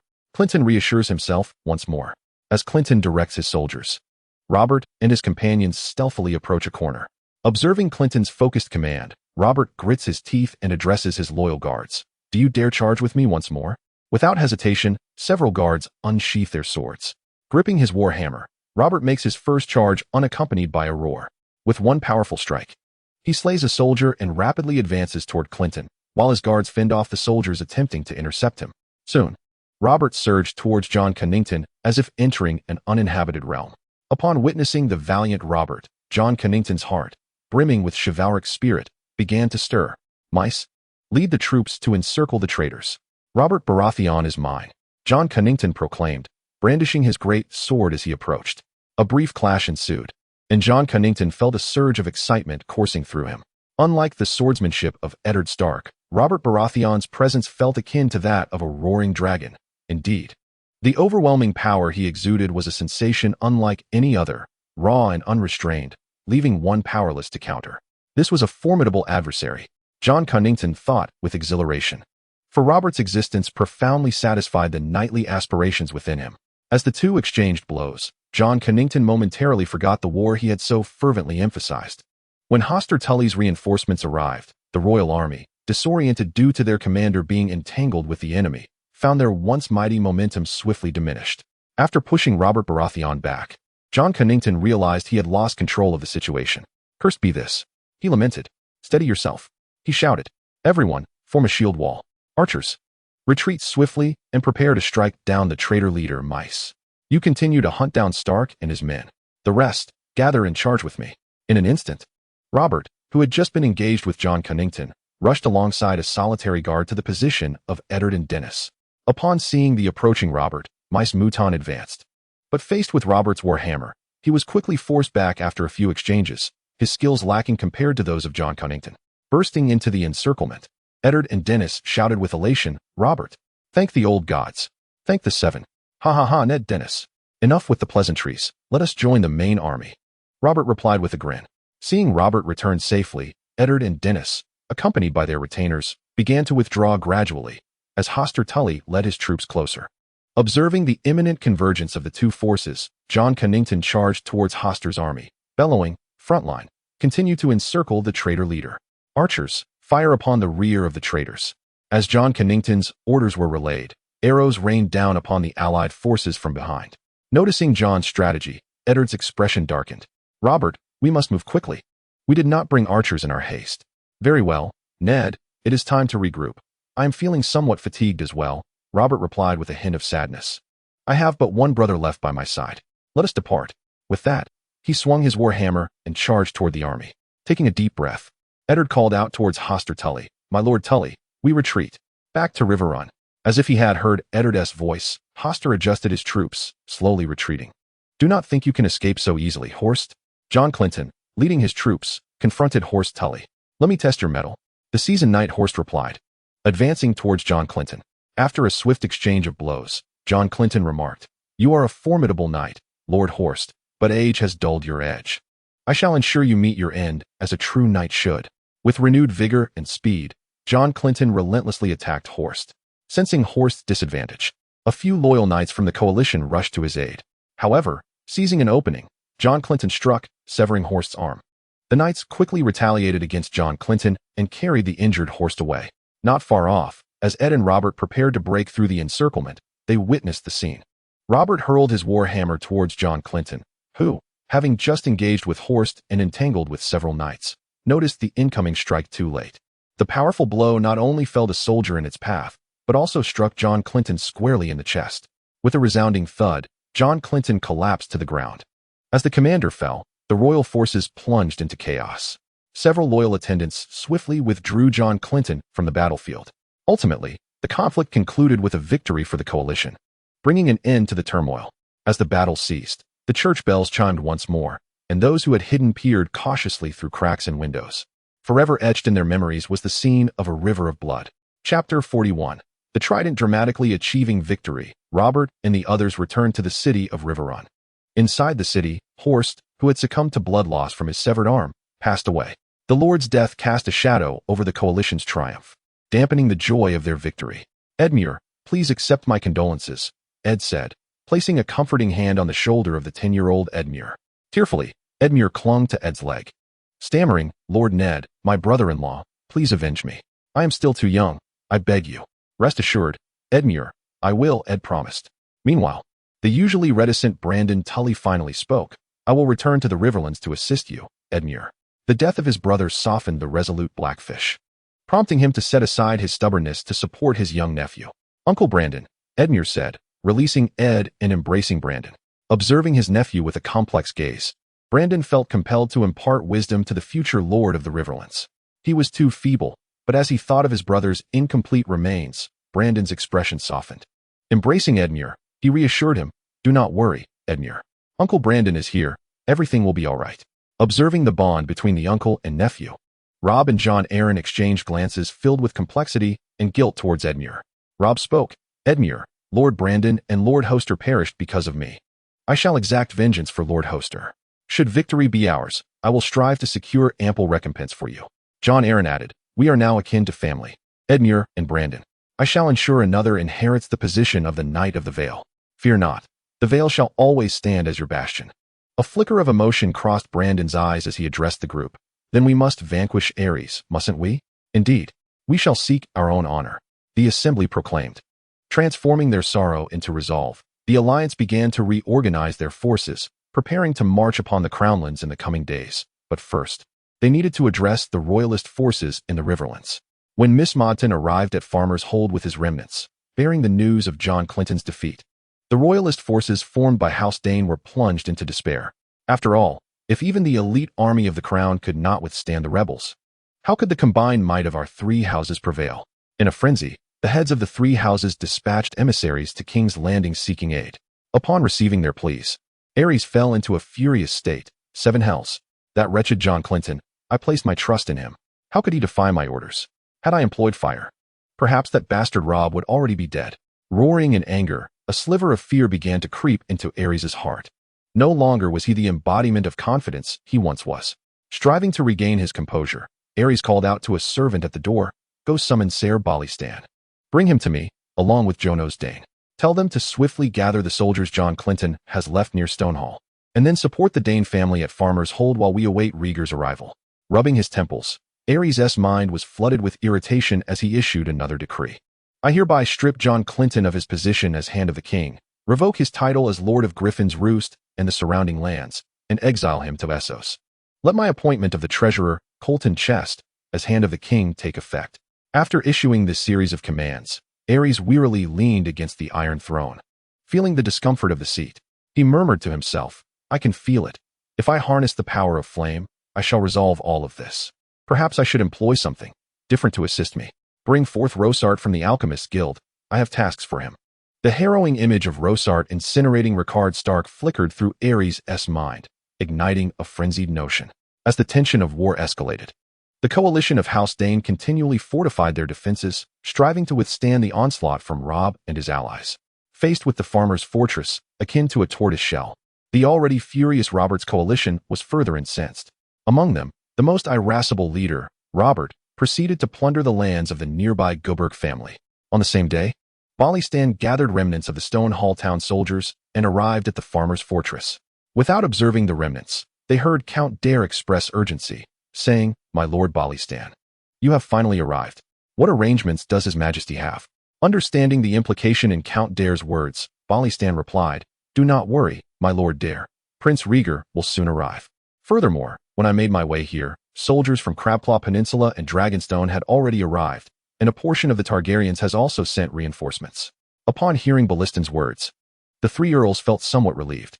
Then, Lord William, the Earl of Waterspring, brother of Mist Morton, inquired, "So we can hold our ground?" "Indeed, however, it is imperative that we expedite training to restore the morale of our soldiers, while dispatching small cavalry units to harass the enemy's rear until Prince Rhaegar's arrival. In terms of numbers, we do not hold the advantage, so we must be prepared for battle at all times," Balistan affirmed. "Rest assured, Sir Balistan, we shall emerge victorious," remarked the somewhat weary Count Guberk, who had remained silent. "Please accept my condolences, Lord Guberk. We will triumph, though I wonder where the prince is," Balistan sighed. Meanwhile, Jonos Dare, who had accompanied Balistan, arrived at the farmer's fortress with his army and approached the group, stating, "My lords, I have just dispatched scouts to observe the rebels. They are retreating." "Retreating?" the assembly gasped. As they pondered the reason, the long-missing Prince Rhaegar had taken command of the soldiers from Crabclaw Peninsula and Dragonstone, along with a contingent from House Targaryen. He was now marching along King Aerys Road towards the Red Fork, preparing to annihilate the rebels from behind. Sitting atop his white steed, Rhaegar surveyed his army and murmured, "Once this battle is won, I shall bring Lyanna back to the Red Keep." Casting his gaze towards the nearby river, Rhaegar brimmed with confidence. "Near this very beach lies the rebels' demise. Robert Baratheon, hurry forth, so I may bring this to an end." For Lyanna. Chapter 42. Rhaegar's strategy. Rhaegar was captivating, possessing a strategic mind full of ingenious ideas. Circumventing the Trident, Rhaegar began to prepare various military provisions. Not only placing the Crabclaw Peninsula warriors, adept in guerrilla warfare, in ambush within the nearby woods, but also sending Dragonstone soldiers across the Red Fork to the crossing, ready to intercept Robert and Eddard's reinforcements. He himself stationed the remaining 2,000 troops on the western bank of the Blue Fork, preparing for a decisive confrontation with the rebels. However, before that, he aimed to sever the rebels' retreat. "I hope to cut off their escape route, if memory serves. House Frye has maintained neutrality." Rhaegar rode his steed, gazing at the troops of the Crabclaw Peninsula that had been taken away by Eustace Braun, murmuring to himself that as long as they could withstand for a while, it would suffice. Unlike the original course of history, where Horst Tully, despite being gravely wounded, remained alive, he had now succumbed to the embrace of the seven gods, while the once fated to perish, the darling of the Vale, Dennis, was inexplicably thriving. The coalition that should have been stationed at the Green Fork had instead divided into two factions. One comprised the forces of Jon Arryn, leading the Vale army, alongside a contingent commanded by Royce Bolton from the north. The other included the bannermen of Stormlands and Riverlands, alongside the Stark family. Rhaegar's objective was to first eliminate Jon Arryn's forces positioned in the rear. The following day, having made meticulous preparations, Rhaegar reserved 500 men in his own camp, while he himself led 1,500 troops towards the rebel encampment, fully prepared to demonstrate his formidable strength to the insurgents. Outside the Vale coalition's camp, confronted by the sudden appearance of Rhaegar's army, Jon Arryn sighed, reflecting that this was indeed Prince Rhaegar. Had it not been for Lyanna and the mad King's reckless actions, Rhaegar might have become a commendable leader. Just days after his return, Jon Arryn was poised to lead the Vale forces along with Royce Bolton to meet Robert and then march directly to King's Landing. Little did he anticipate that the long-absent Rhaegar would orchestrate a surprise attack on their temporary encampment. "Royce, prepare for battle," Jon Arryn instructed. With the pale visage characteristic of House Bolton, Royce Bolton replied in a calm tone, "Jon, do you not realize? I have grown old. The impetuousness of youth has faded. In the north, our house instills fear not through valor or wealth, but through our deeply respected capability and wisdom." Listening intently to Royce's words, Jon Arryn inquired, "So, Royce, what are you implying? People must eat, do they not?" Royce replied, "Moreover, there are horses to consider." "Then let us raid the supplies," Jon Arryn declared. "Not merely the supplies, Jon," Royce interrupted. "We must also set fire to the crossing at Green Fork, whilst dispatching scouts to locate Rhaegar's camp. Judging by the numbers, he likely commands over 2,000 men. Thus I surmise his camp will not be heavily fortified. We can easily raid the supplies, incinerate them, and then launch a surprise attack on Rhaegar's encampment. If all else fails, we can burn the crossing at Blue Fork." As Jon Arryn contemplated Royce Bolton's self-sabotaging strategy, he formed a profound impression of the Bolton name in his mind, cunning and ruthless. After a moment's adjustment, Jon Arryn expressed his agreement. deciding that regardless of the plan, success was paramount. The crossing could be rebuilt. Let it be as you say, Royce, but who shall we send? He asked. My son, Lucius Bolton. Royce Bolton spoke with a hint of smugness. Are you certain, Royce? Jon Arryn inquired, astonished. Of course, trust him. He is a genius, Royce Bolton asserted confidently. Very well. Jon Arryn nodded in agreement. With a confident gaze fixed upon the army of Rhaegar, Royce Bolton felt a sense of disdain. Merely a rising star, he thought. Unbeknownst to Royce Bolton's sinister scheme, Rhaegar had his own plans. He held no contempt for the two renowned knightly lords. In the temporary camp, Rhaegar donned a suit of leather armor, accompanied by his men, all clad in similarly light and flexible gear. Tonight, we shall launch a surprise attack on the rebel camp. Our advantages are few. This night is our only opportunity. They will not anticipate our sudden strike. While they remain complacent, we shall seize our chance. Furthermore, we have reinforcements. Once we breach the rebel camp, we must ignite the fires swiftly. Our allies will await us at the river, Rhaegar instructed his comrades in the raid, then turned to his men who were to remain behind. When the time comes, set this camp ablaze and return to our previous stronghold. As Rhaegar prepared for the ambush, Adrian Setiga, the Count of Crab Island, who had parted ways with Eustace Brienne at the Crabclaw Peninsula, began his preparations to cross the river and intercept Robert and his men on the opposing shore. After eliminating a small contingent of rebels patrolling the crossing, Adrian Setiga smiled at his aide. Jameson, though this is but a small river, against our great ships from Crab Island, we have no chance of defeat. Indeed, my lord. On the water, no one can rival us, Jameson replied confidently. Docked at the Red Cross River crossing were 5 warships, which should have been at sea but were ordered by Adrian Setiga to be brought to the Red Cross River. Satisfied with his vessels, Adrian Setiga commanded. What of the 10 ships sent to support His Highness Rhaegar? They have been delivered to His Highness, led by Gunther of House Sangraw, Jameson informed him. Oh, the Sangraw family from the fine port. Very well, I trust them. Ha ha ha. How could the magnificent Prince Rhaegar rely on merely 2,000 men? It seems His Highness is well prepared for the rebel force lurking behind, Adrian Setiga boasted. Should we win this time, I believe I can stake a claim in the lands between the rivers. Crab Island is too small for my ambitions, he revealed his aspirations. Meanwhile, far in Dorne, Arthur had arrived in King's Landing with over 10,000 Dornish soldiers. Upon entering the Red Keep, Arthur found that only Jaime and Loras Tyrell remained by the side of King Aerys. Kneeling in respect, Arthur spoke, Your Majesty. Prince Doran has sent over 10,000 Dornish cavalry to assist you in eradicating the rebels. Hearing Arthur's words, Aerys felt a surge of relief and laughed heartily. Excellent, Arthur. Now, you shall lead these 10,000 Dornish cavalry with Loras as your aide to eliminate those rebels. I am confident that with your prowess, combined with the existing tens of thousands of troops, you shall undoubtedly bring back the heads of those miscreants. Go forth, my knights. Yes, Your Majesty. Arthur and the descending Levin Martell proclaimed. Behind Iris, James's eyes glimmered with immense envy. I am also a knight. Chapter 43. The Trident War at Greenfork night soon enveloped the land. Within the encampment of the Valley Coalition, it was the turn of the soldiers from the north to patrol. One northern soldier grumbled, Honestly, I wonder what Lord Stark is thinking, appointing that cave dweller as commander. Indeed, I believe Lord Royce is far superior to that Jon Arryn. Another soldier concurred. Alas, here we are on patrol. I yearn to experience the southern maidens. Another soldier lamented. Shut your mouths, you lot. Can't you take a page from our book? Patrol diligently, especially to the south. The enemy is not far from us. The squad leader admonished. Yes, my lord. They responded. As the soldiers wallowed in ennui, Rhaegar, having circled the area for half the afternoon, stealthily approached the coalition camp with 1,000 elite troops from the northern flank. Gradually drawing closer to the encampment, Rhaegar noted that while the enemy's patrols were frequent, there was a certain laxity on the northern side. He urged his men to neutralize the traitorous sentries, his anxiety mounting. When Rhaegar caught sight of the coalition patrol approaching, he lowered his voice and commanded his men, Fire! Eliminate this patrol. He cautiously surveyed the surroundings, ensuring no enemies lurked nearby, before leading the royalists swiftly into the Valley Coalition's camp. In an instant, the coalition soldiers, caught off guard by Rhaegar's sudden assault, were left in a state of confusion. Quickly, everyone, set fire and ignite their supplies, then retreat. Without issuing a direct order to slay, Rhaegar urged his men to hasten their incendiary efforts. Meanwhile, the bewildered coalition soldiers scrambled to grab their weapons and charge forward. However, under Rhaegar's decisive command, a fierce blaze erupted within the coalition encampment. Inside the main tent, Jon Arryn and Royce Bolton, poised to rest, rapidly organized their troops.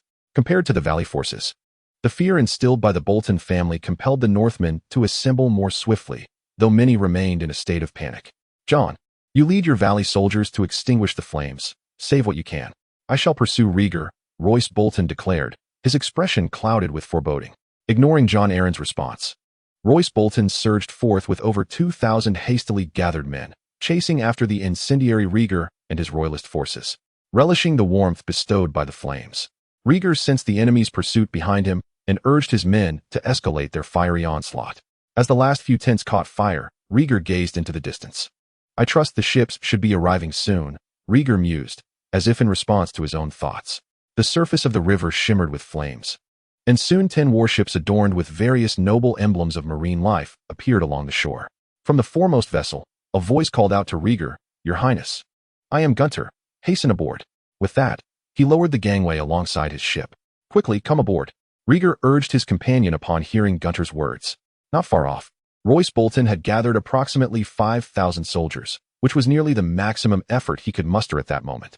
"Prince Rhaegar, you have plundered the fair Miss Lina of the North. Such dishonorable conduct is contemptible, tarnishing the purity of the North's jewel. If you are still a knight who values honor, I challenge you to single combat," Royce shouted, as Rhaegar attempted to flee. Hearing Royce's call, Rhaegar did not halt immediately but ran aboard the ship and inquired of Gunter Sangra, the commander of the 10 warships, "Can the ballista on board reach the rebel encampment? If so, ignite it and fire away. Additionally, I wish to slay Royce Bolton. He has insulted me and sullied Lina's name." With that, Rhaegar leapt from the vessel.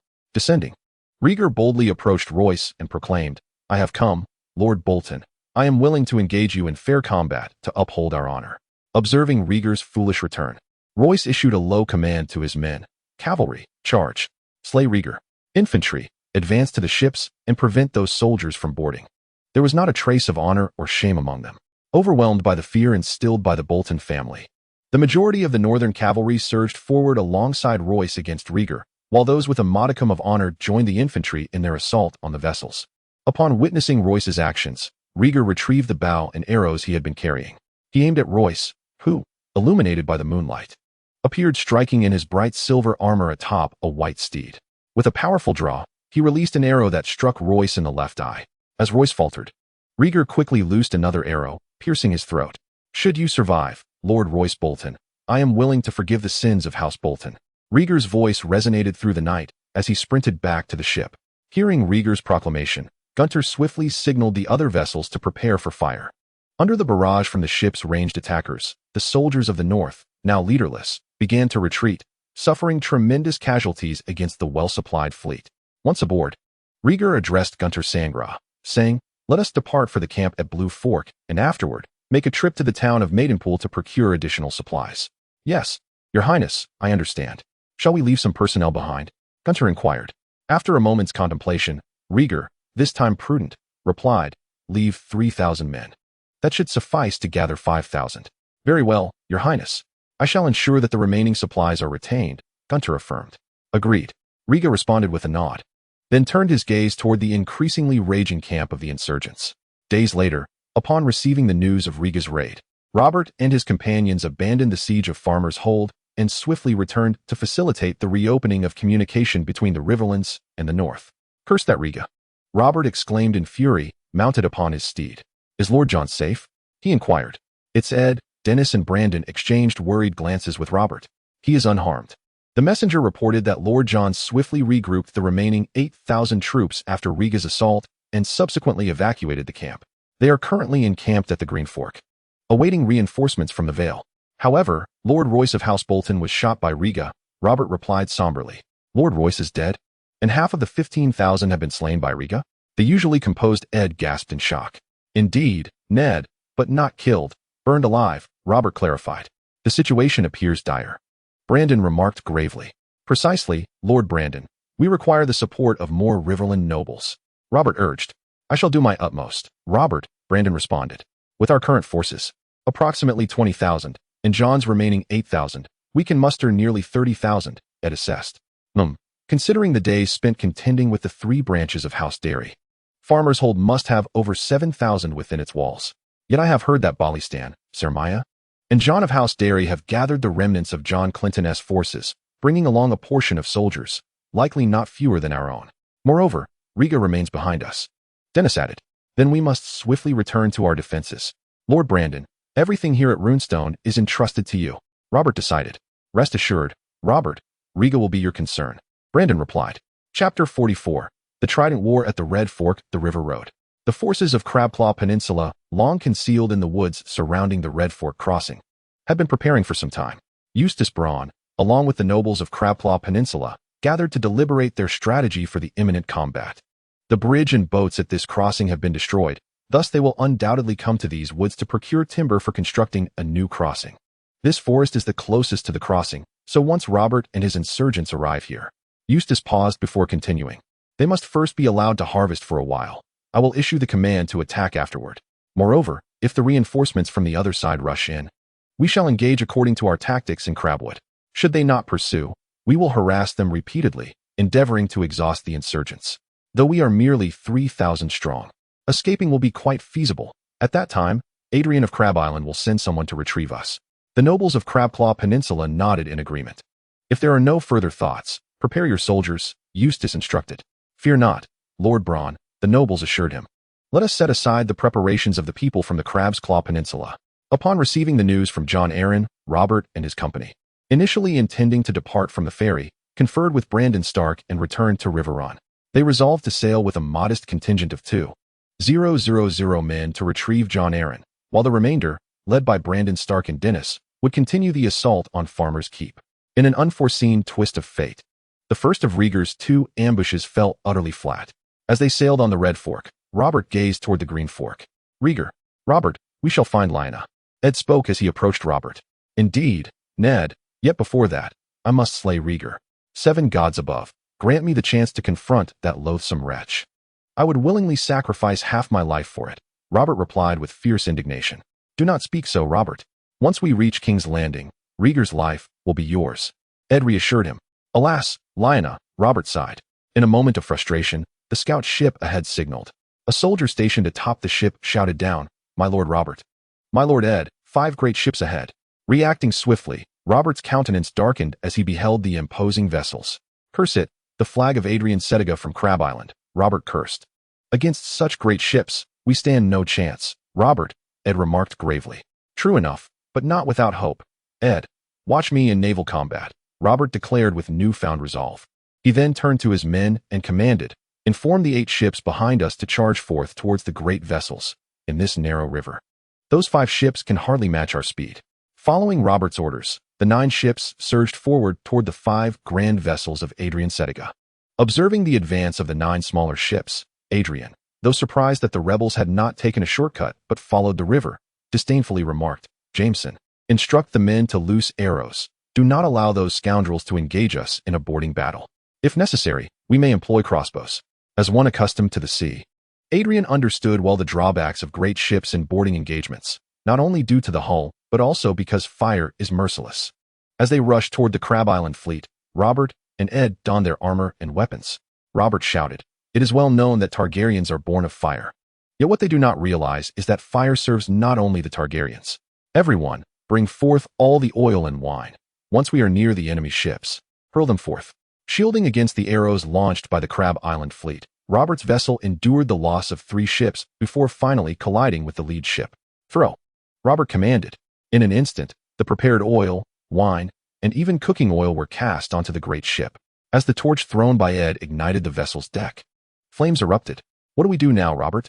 Ed inquired. Ha, Ed, do you know about shipboarding?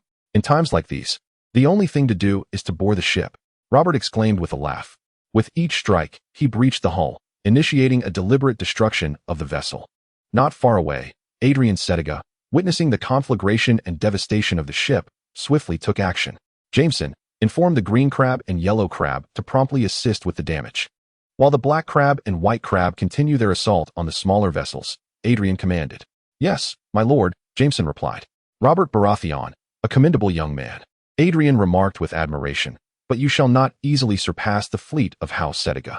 As Jameson set off to relay the message, Adrian ordered the helmsman to steer towards Robert, who was still engaged in his destructive endeavor.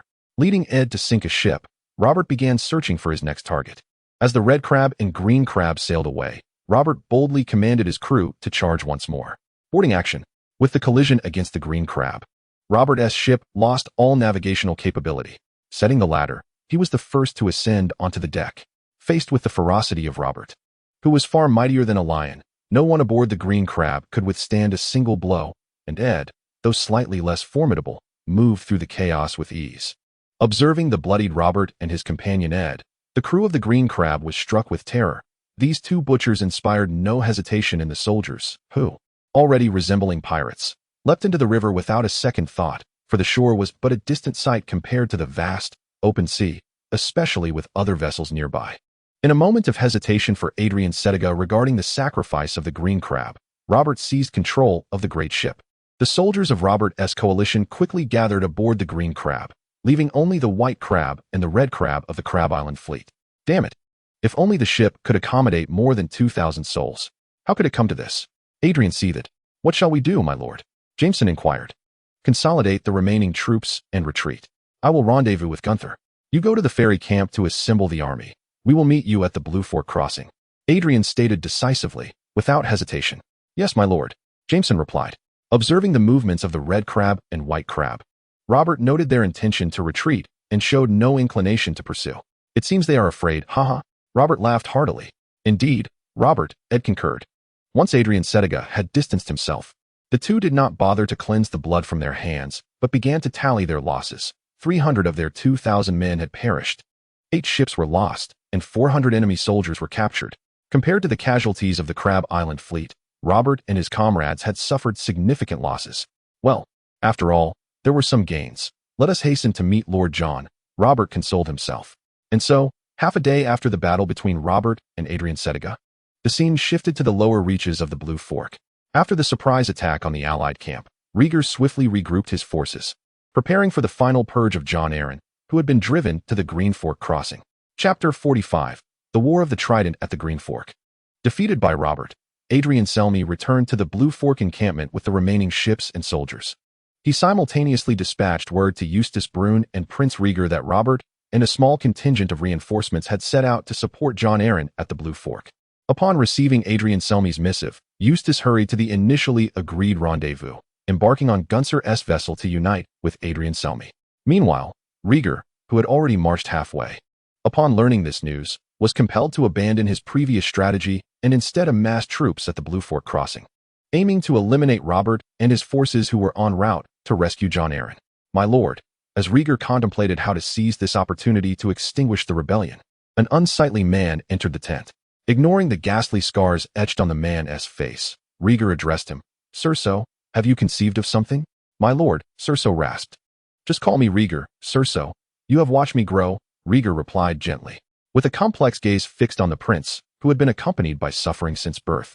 Sirso could not help but recall the flames of the summer hall, that tragic event. The only survivor was he, Sirso. Observing this charismatic man, Sirso comprehended his sorrow. Though the world showered him with accolades, as he himself pondered, the first half of his life was likely fraught with melancholy and anguish. Their acquaintance was born from Rhaegar's understanding of Sirso's existence, which led him to summon Sirso to his side as a guardian knight, quietly accompanying his growth. Dispelling the myriad thoughts from his mind, Sirso spoke to Rhaegar. Rhaegar, I am aware of your intentions. You desire to consume Robert Baratheon, Eddard Stark, and Jon Arryn, the 3 leaders of the rebellion, in one fell swoop. However, Robert Baratheon and Eddard Stark are not to be underestimated. Their accomplishments thus far have attested to their prowess. It is fortunate that Brandon Stark has already been executed by His Majesty, otherwise, he too would have posed a formidable challenge.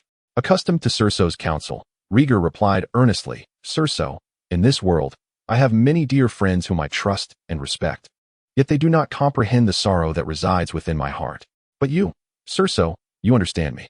Upon learning of you, the survivor of the summer hall, a voice within me instantly arose, declaring, I need him. Having subdued his sorrow, Rhaegar spoke once more. You understand me, Hisoka. My father can no longer accommodate my presence. As I have grown, and with the looming prophecy, if I do not seize command of the army through the prestige gained from vanquishing Robert and his ilk, I shudder to think of the reception that awaits me upon my return to King's Landing. The departure of Tywin and the death of Count Steve have woven a tapestry of complexity. It is all the handiwork of fate. Listening in silence, Hisoka had heard Rhaegar express such sentiments before. This was not merely Rhaegar's perspective, but echoed the sentiments of many of his supporters. Aerys, too, was no longer worthy of the Iron Throne. Very well, Hisoka. This is your customary approach. Silence. I understand. I shall await the arrival of Eustace and Adrian before launching our full assault. Gunther will intercept at the river. If Robert and his men wish to flee, they must overcome us all. I shall not be careless, Rhaegar assured. I comprehend, Rhaegar. I will instruct the maester to notify them, Hisoka replied. Once Hisoka departed, Rhaegar gazed at the flickering candlelight, murmuring, will I truly be the dragon? The following day, under Rhaegar's deliberate indulgence, Robert and his companions successfully reached the encampment of Jon Arryn, poised to join forces. Yet, just as they prepared to board their vessel to return to Storm's End, Rhaegar's army, having observed their movements, arrived at the Greenfork crossing. Simultaneously, Gunther's fleet, accompanied by Eustace Brune and Adrian Selmy's forces, reached the riverbank. Having disembarked the forces led by Eustace from the Crab's Claw Peninsula, Adrian took command of the fleet. At the Greenfork crossing, Robert regarded Rhaegar's banner with a complex expression.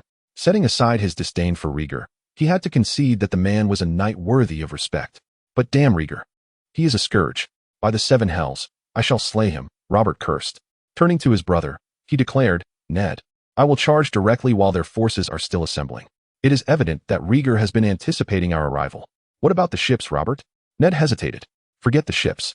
Ned, we must first ensure our survival before addressing that. Now, hurry off the boats, and we shall charge forth, Robert replied, resigned. Very well. With their strategy determined, Robert led his army down from the riverbank. They surged past the Allied encampment, making directly for the unestablished Loyalist forces. Within the Vale's Allied camp, Jon Arryn's expression shifted as he witnessed Robert's actions. He struggled to comprehend why Robert had chosen such a reckless course, particularly when the usually cautious Ned had not intervened to halt his brother's folly. Just as Jon Arryn was about to send reinforcements to assist Robert, the son of Royce Bolton, Luz Bolton emerged from the throng and addressed Jon Arryn, saying, My lord Arryn, I cannot ascertain our odds of victory. Yet I am acutely aware that we must exert our utmost strength in this endeavor. Instantly grasping Luz Bolton's sentiment, Jon Arryn felt a pang of envy for the deceased Roy Bolton. A touch of melancholy washed over him as he self-deprecatingly remarked, I fear I have grown old. Sir Luz. He then rose to address the assembled nobles, proclaiming, Rhaegar is not far from here. His fate hinges upon our valor. We have journeyed from the remote valleys and the north to the Crownlands, not merely to cleanse our shame with the blood of our enemies, but to overthrow the tyrannical reign of the Targaryens. Now, only by facing death can we seize a glimmer of hope. Let us rally behind Robert Baratheon, our one true king. In response to Jon Arryn's rallying cry, the entire force of the Vale swiftly surged from their encampment, closely following Robert's army under Jon Arryn's leadership. Observing the approaching army, Rhaegar resolved to no longer tolerate the situation. He intended to confront Robert directly. Raising his longsword, he bellowed, for the glory of the Targaryens, for the peace of the Seven Kingdoms, slay the traitors. At this, the guard beside him, Ser Jorah, tightened his grip on his weapon and steadfastly remained by Rhaegar's side. Thus commenced the singular clash between the dragon and the stag. Chapter 46. The death of Rhaegar. As the two forces collided, the battle-hardened coalition, despite their numerical disadvantage, found themselves equally matched against the largely inexperienced Loyalist troops. With one blow, a coalition soldier felled a Loyalist, while Robert fixated on Rhaegar, addressing Ned, Do not interfere, Ned. He is mine. With that, he charged at Rhaegar, wielding his warhammer. Noticing Robert's advance, Rhaegar contemplated the broader picture. Unlike the enraged Robert, Rhaegar was mindful of the entirety of the rebel forces. Allowing himself to be preoccupied solely by Robert would be a costly miscalculation. Ser Jorah, signal Adrian to maneuver to the rebels' rear. We shall encircle them, Rhaegar instructed after dispatching a rebel soldier. Understood, Rhaegar, Jorah replied, retreating to relay the message. With his knights at his side, Rhaegar methodically claimed one head after another on the battlefield, gradually shifting the tide of battle in favor of the Loyalists. Observing Rhaegar's prowess, Robert regained his composure. Ha, coward, he scoffed, before calling out to Ned and the arriving Jon Arryn, everyone, to the riverbank. We must bring that damned Rhaegar down from his horse. He will surely seek to eliminate us. Quickly reorganizing, Robert's forces began to retreat toward the riverbank. Are we finally pulling back to the riverbank? Rhaegar mused with a light chuckle, for everything was unfolding as he had anticipated. In the rear, Shisua observed the retreat of the rebels and couldn't help but marvel at Rhaegar's wisdom. He commanded 10 soldiers to sound their horns, and a resonant echo soon reverberated into the distance. Not far away, Adrian Setiga, stationed within the Green Fork River, heard the solemn sound and understood that it was time to act according to plan. He promptly ordered his soldiers to advance toward the retreating rebels. As Robert led his forces to the riverbank, he cast a triumphant glance at Rhaegar, who had dismounted from his horse. Robert exclaimed, "Rhaegar, you coward! Have you finally mustered the courage to face me? Let me end your life." Meanwhile, Rhaegar regarded Robert, who had already fallen into his encirclement. He raised his hand to halt his troops and stepped forward slightly, addressing Robert. "Robert Baratheon, I have heard of you from Lyanna. If you are willing to surrender now, I can grant you a cloak of black, along with Eddard Stark and Jon Arryn." Furious, Robert glared at Rhaegar and shouted, "You do not deserve to speak Lyanna's name." With that, he charged forward with his war hammer, while his army began the second round of battle. Shaking his head, Rhaegar, having completed his strategy, advanced with his sword drawn. A brief clash ensued, during which Robert mocked Rhaegar. "Is this all your strength amounts to, coward?" He swiftly dodged a powerful swing of Robert's hammer. "Robert, I promised Lyanna that I would spare your life," Rhaegar declared, thrusting his sword toward Robert with an air of arrogance. "You are unworthy to mention Lyanna, you treacherous scoundrel," Robert retorted, launching another furious strike.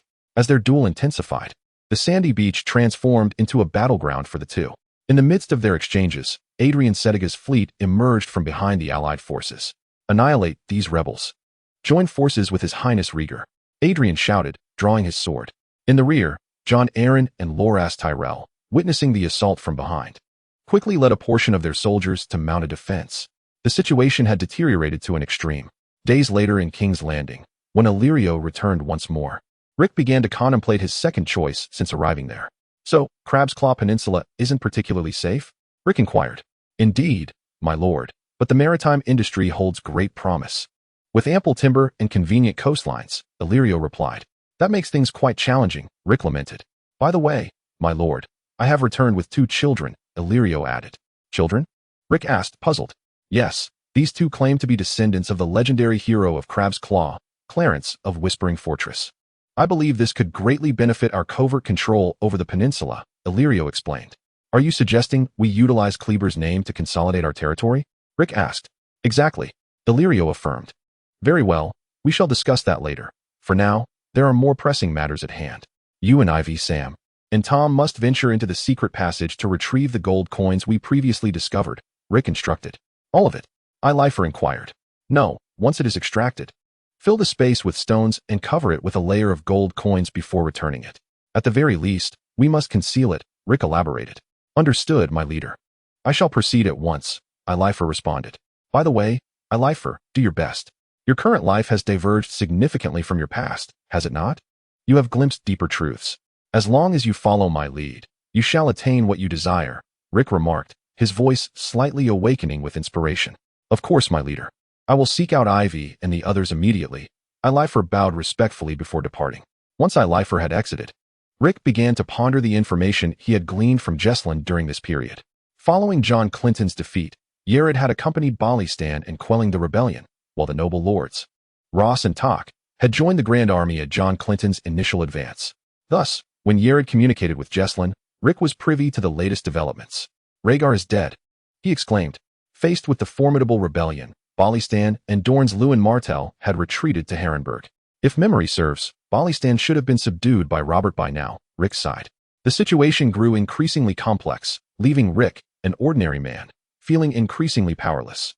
In the moment of Rhaegar's duel with Robert, oblivious to his disadvantage, Robert frantically swung his warhammer. Yet, against the agile Rhaegar, Robert's ferocity failed to land a blow on him. "Is dodging all you can do, coward?" Robert spat resentfully. As Rhaegar continuously scored new scratches on Robert's armor, his sword gradually severed the connections between Robert's armor plates. Sensing Rhaegar's intent, Robert abandoned his defense, hastening his speed and strength.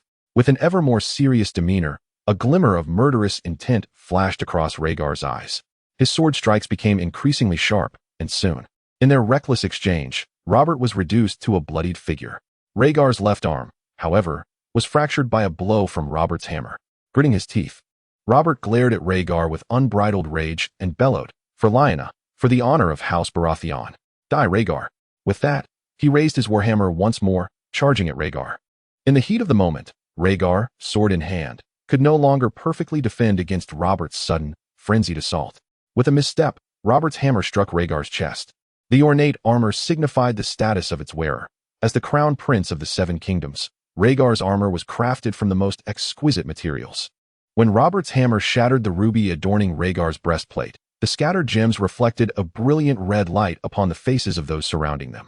In an instant, the avarice of human nature was laid bare before all, whether among the Loyalists or the coalition forces, as soldiers scrambled to seize the scattered rubies of Rhaegar. After Robert was carried away by Eddard Stark's companion, Isenglover, Eddard swiftly commanded his troops to respond, disseminating the tragic news of Rhaegar's demise. As Rhaegar's magnificent figure vanished from the sight of the Loyalist soldiers, belief in the news solidified. The sight of Rhaegar's confidant, Ser Jorah, fleeing with a lifeless body caused the Loyalist soldiers to crumble in despair. The prince is dead. We must flee. The war is lost. Those who wish to live, run. Cursed be it, do not obstruct my way. Fool, that ruby belongs to me. Amidst the chaos, the Loyalist forces began to disintegrate, cradling Rhaegar in his arms. Ser Jorah murmured to the charred visage, Rhaegar, Lyanna, my child, Aegon. As his voice dwindled, this legendary prince departed from the world. Ser Jorah remained as silent as ever, his sorrow having long vanished with the grandeur of the Great Hall. Collaborating with Eustace Brienne to consolidate the few remaining soldiers, he hastily retreated towards the Blue Fork crossing. At that moment, Ser Jorah's sole desire was to return to King's Landing with Rhaegar's body as swiftly as possible. Meanwhile, the advancing Adrian Setiga realized that the number of rebels surging towards him was growing. Ultimately, as Adrian prepared to withdraw, he was captured by Loras Tyrell. Thus, the war that would determine the fate of the realm concluded with Robert Baratheon's victory. Chapter 47. The Non-Existent Battle, Part 1. When news of Rhaegar's death spread to King's Landing and across the entirety of Westeros, people not only mourned the loss of the handsome prince, but also felt a profound dread at the rise of Robert Baratheon. The Seven Kingdoms could be overturned by him. In Dorne, upon hearing of Rhaegar's demise, Daeron Martell swiftly responded to the current predicament. He sent a message to Aerys too, proposing that Rhaegar's son, Aegon Targaryen, be named the new heir, assuring that Dorne would forever remain the Iron Throne's staunchest ally. In the Westerlands, the Lion abruptly announced conscription, gathering a formidable army. No one knew the intentions of this renowned old lion, yet a sense of trepidation loomed heavily in the air. As for the Iron Islands, upon learning of the death and defeat of Rhaegar in the Trident War, King Balon Greyjoy, who initially intended to maintain neutrality and enjoy his leisurely life, was persuaded by his heir and several other offspring to side with the coalition forces and personally lead an attack on the Riverlands. In the Vale, the nobles who had been observing shifted their allegiance to the coalition, and in a fleeting moment, the coalition's momentum reached its zenith. Reassembled in Storm's End, Robert stood invigorated, gazing at the army gathering outside the city. Setting aside the losses of war, the coalition now boasted over 50,000 strong. And it could be said without hesitation that this elite force could sweep across all of Westeros, although many among them were the surrendering loyalists. As the current ruler of the Iron Throne, Aerys too stood no chance whatsoever, unless, gazing towards the west, Robert began to contemplate Tywin's position. So, what choice remained? The capital, King's Landing, had made thorough preparations, and Rick intended to patiently await the arrival of Tywin's forces before swiftly retreating to the crag for a brief respite. However, the influence brought by the traveler had subtly altered the course of the war, with the fates of certain individuals shifting, rendering the battlefield increasingly enigmatic. At that moment, a command from the Red Keep disrupted Rick's clandestine plans. In response to the summons of the great His Majesty Aerys, all men aged 12 and above, standing over 1.60 m, were hastily required to report to the capital's garrison, ever ready to fight for His Grace Aerys Targaryen. Rather than mere reporting, it felt more akin to conscription. Unfortunately for Rick, he was captured by the gold-cloaked guards on his way to the secret passage. Despite clearly stating his connections to Ser Barristan and the noble houses of Bywater, these words did little to dissuade the recruiters, for he was not a true nobleman. Nevertheless, his associations did afford him some privilege, as he was assigned to serve under Lord Bywater. Leveraging the Bywater family's influence, Rick returned home. Slamming his fist on the table in frustration, he exclaimed, "Have I truly fallen to such misfortune? To be conscripted merely for stepping outside. Damn it, according to the narrative. Shouldn't I have been defeated by now? What is there left to struggle for? Fleeing is surely preferable to awaiting death in King's Landing." Slumping into a chair, Rick felt an overwhelming sense of powerlessness. Not only was he unable to dictate his own fate, But this time he was headed to the battlefield, not merely brawling in an alley, where a single misstep could cost him his life. The skirmish he had encountered upon his arrival paled in comparison to a war involving thousands.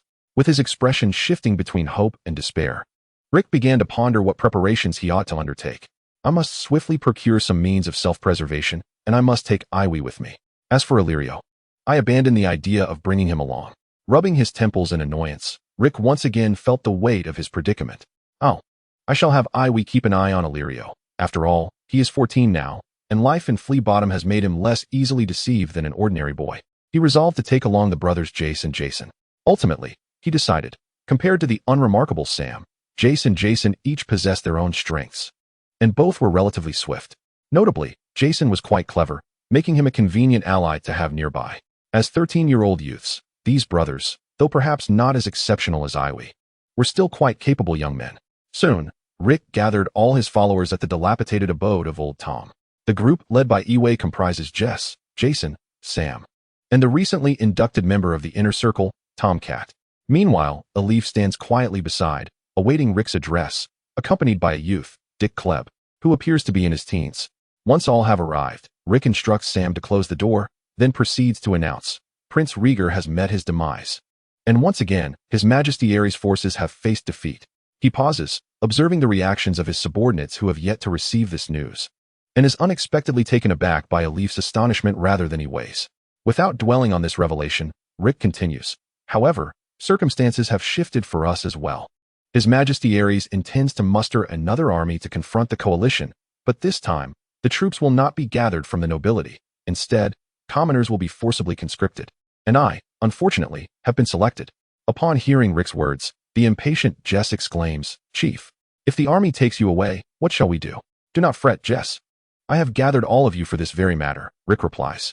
Turning to Iwe, he adds, during my absence, you and Alif will carry on with our plans. Alif will utilize Varys resources to gradually transport the gold to the Crab's Claw Peninsula, and do not forget the armaments I have reserved with Old Jim. Yes, Chief. I shall fulfill your command, Iwe assures him. Rick then looks at Alif with a note of caution, saying, Alif, while I am away, you must be vigilant. Strive to win Varys' favor. After all, should he suspect that others are aware of the secret passage, everything will be lost.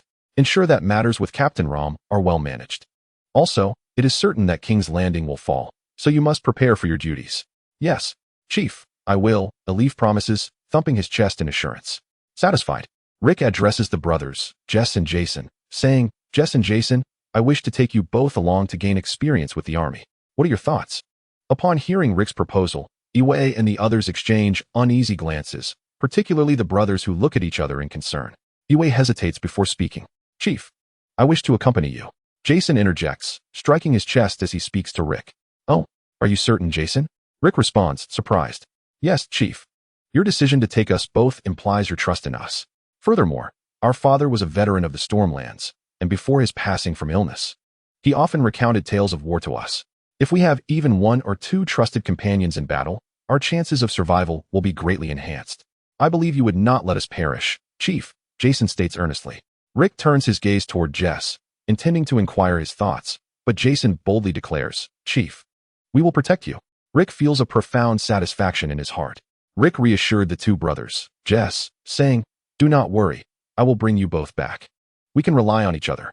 After dismissing his subordinates, Rick began to prepare the essentials he and the Jess brothers might require in the army. Unlike the noble troops, the makeshift army they had formed was largely responsible for its own provisions, with the only mercy being the standard long spears distributed by the benevolent King Aerys. Chapter 48, The Non-Existent Battle, Part 2. Equipped with his gear, Rick walked alongside the Jess brothers amidst a throng resembling refugees. Once again, due to his connections with the Bywater family, Rick had the fortune of being appointed a squad leader within the ragtag forces under the command of Aerys. He was tasked with overseeing a group of ruffians from King's Landing. Hey, lad, I hear you know quite a few influential figures in the city, said a well-groomed officer who approached him. Upon recognizing the newcomer, Rick realized he was a soldier escorting the ragtag army. The escort was more of a coercion to march these men to their doom. With a forced smile, Rick replied, I had the honor of fighting alongside Lord Aerys. I was hoping to earn some merit under his command. May I ask how I should address you? With that, he presented the soldier with 2 silver deer coins. Receiving the coins, the soldier beamed at Rick, exclaiming, Ha ha, So you are acquainted with Lord Aerys of the Bywater family. You can call me Luden Weishui. Currently, I am responsible for your squad's journey to Harrenburg. Oh, Lord Luden, may I inquire how many men you brought this time? Rick continued, beckoning the two brothers, Jess, to come closer while slipping Luden an additional 2 silver deer coins. Patting the 4 silver deer coins in his pocket, Luden replied with a grin, Brother, this is hardly a secret. From King's Landing, we gathered a total of 5,000 men, but only about 800 of them, like you, have any notable qualifications. Take a look around. Most of them are hardly worth mentioning. Do they rely solely on those long spears? He shook his head dismissively. Then, Lord Luden, how many men do you have escorting us? Rick pressed further. We have 1,000 men, Luden sighed. Only 1,000. Rick echoed in surprise. Indeed, merely 1,000. I question the purpose of our presence, especially after Prince Rhaegar's defeat, let alone ours, Luden lamented. After a moment's contemplation, Rick asked one final question. Lord Luden, might I have the opportunity to approach Lord Balistan? I share some connections with him as well. Oh, I didn't expect you to have such hidden depths. If I hadn't seen you here speaking with me, I would have thought you were the scion of some noble house. Or perhaps you too bear the surname Weishui? Luden remarked with a hint of sarcasm and self-deprecation. However, considering the influence of the 4 silver deer coins, Luden added, it is possible. But it must be authorized by Lord Aerys first. We have no power in this matter since your nominal commander is Lord Aerys. Do you understand? Understood. Thank you, Lord Luden. You may carry on with your duties. I have already delayed you long enough. After speaking, Rick handed over a silver stag. You are quite the lad, haha. If you manage to survive, you can find me at the city guard, Lu Dan said with a satisfied smile as he walked away. Watching Lu Dan disappear into the distance, the impatient Jess exclaimed, Boss, that Lu Dan is truly greedy. Just a few words, and he received 5 silver stacks. 7 gods above. Even a leaf couldn't earn that much in a month. Patting Jess on the shoulder, Rick replied to both of them, Here. You can just call me boss, and you know my name. If necessary, feel free to use it, but do not call me leader, after all. This is not King's Landing, so we must remain cautious. Moreover, Jess and Jason, our primary objective is survival. If we can earn merits along the way, that would be splendid, but our purpose here is to wear down the enemy. So, speaking of safety, where is it safer than by Lord Balistan's side? They are the King's Guard. As for those 5 silver stags, money is merely a tool. If it ensures our return, I would give him a gold dragon without hesitation. Besides, my command over those few men is not yet secured. You two might not even be here. So those 5 silver stags need to serve their purpose immediately. Rick said with a smile. Hee, the boss is indeed thoughtful, Jess chuckled. Exactly. The boss is always so considerate, brother, Jason chimed in. As Rick and the others marched with the lumbering main force towards Harrenburg, Balistan, along with Arthur Dayne and Prince Lewin, had already gathered their 20,000 troops at Harrenburg, beginning to deliberate on how to confront the approaching rebel coalition. At this time, the year 283 was already more than halfway through. Inside Harrenburg, Balistan, Arthur Dayne, Prince Lewin, and Jonos Odair, several Kingsguard, were huddled together discussing how to handle the impending conflict. No, I will not allow Rhaegar's body to fall into Robert Baratheon's hands, Arthur Dayne, usually gentle, said with palpable anger as he slammed his hand on the armrest.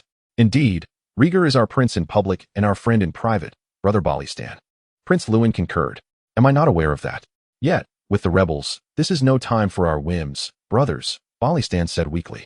A sigh escaped both Arthur and Lewin simultaneously. Suddenly, Jonos, who had been silent, spoke up. In truth, there is no need to hold Harrenburg tightly. After all, the rebels likely number in the tens of thousands.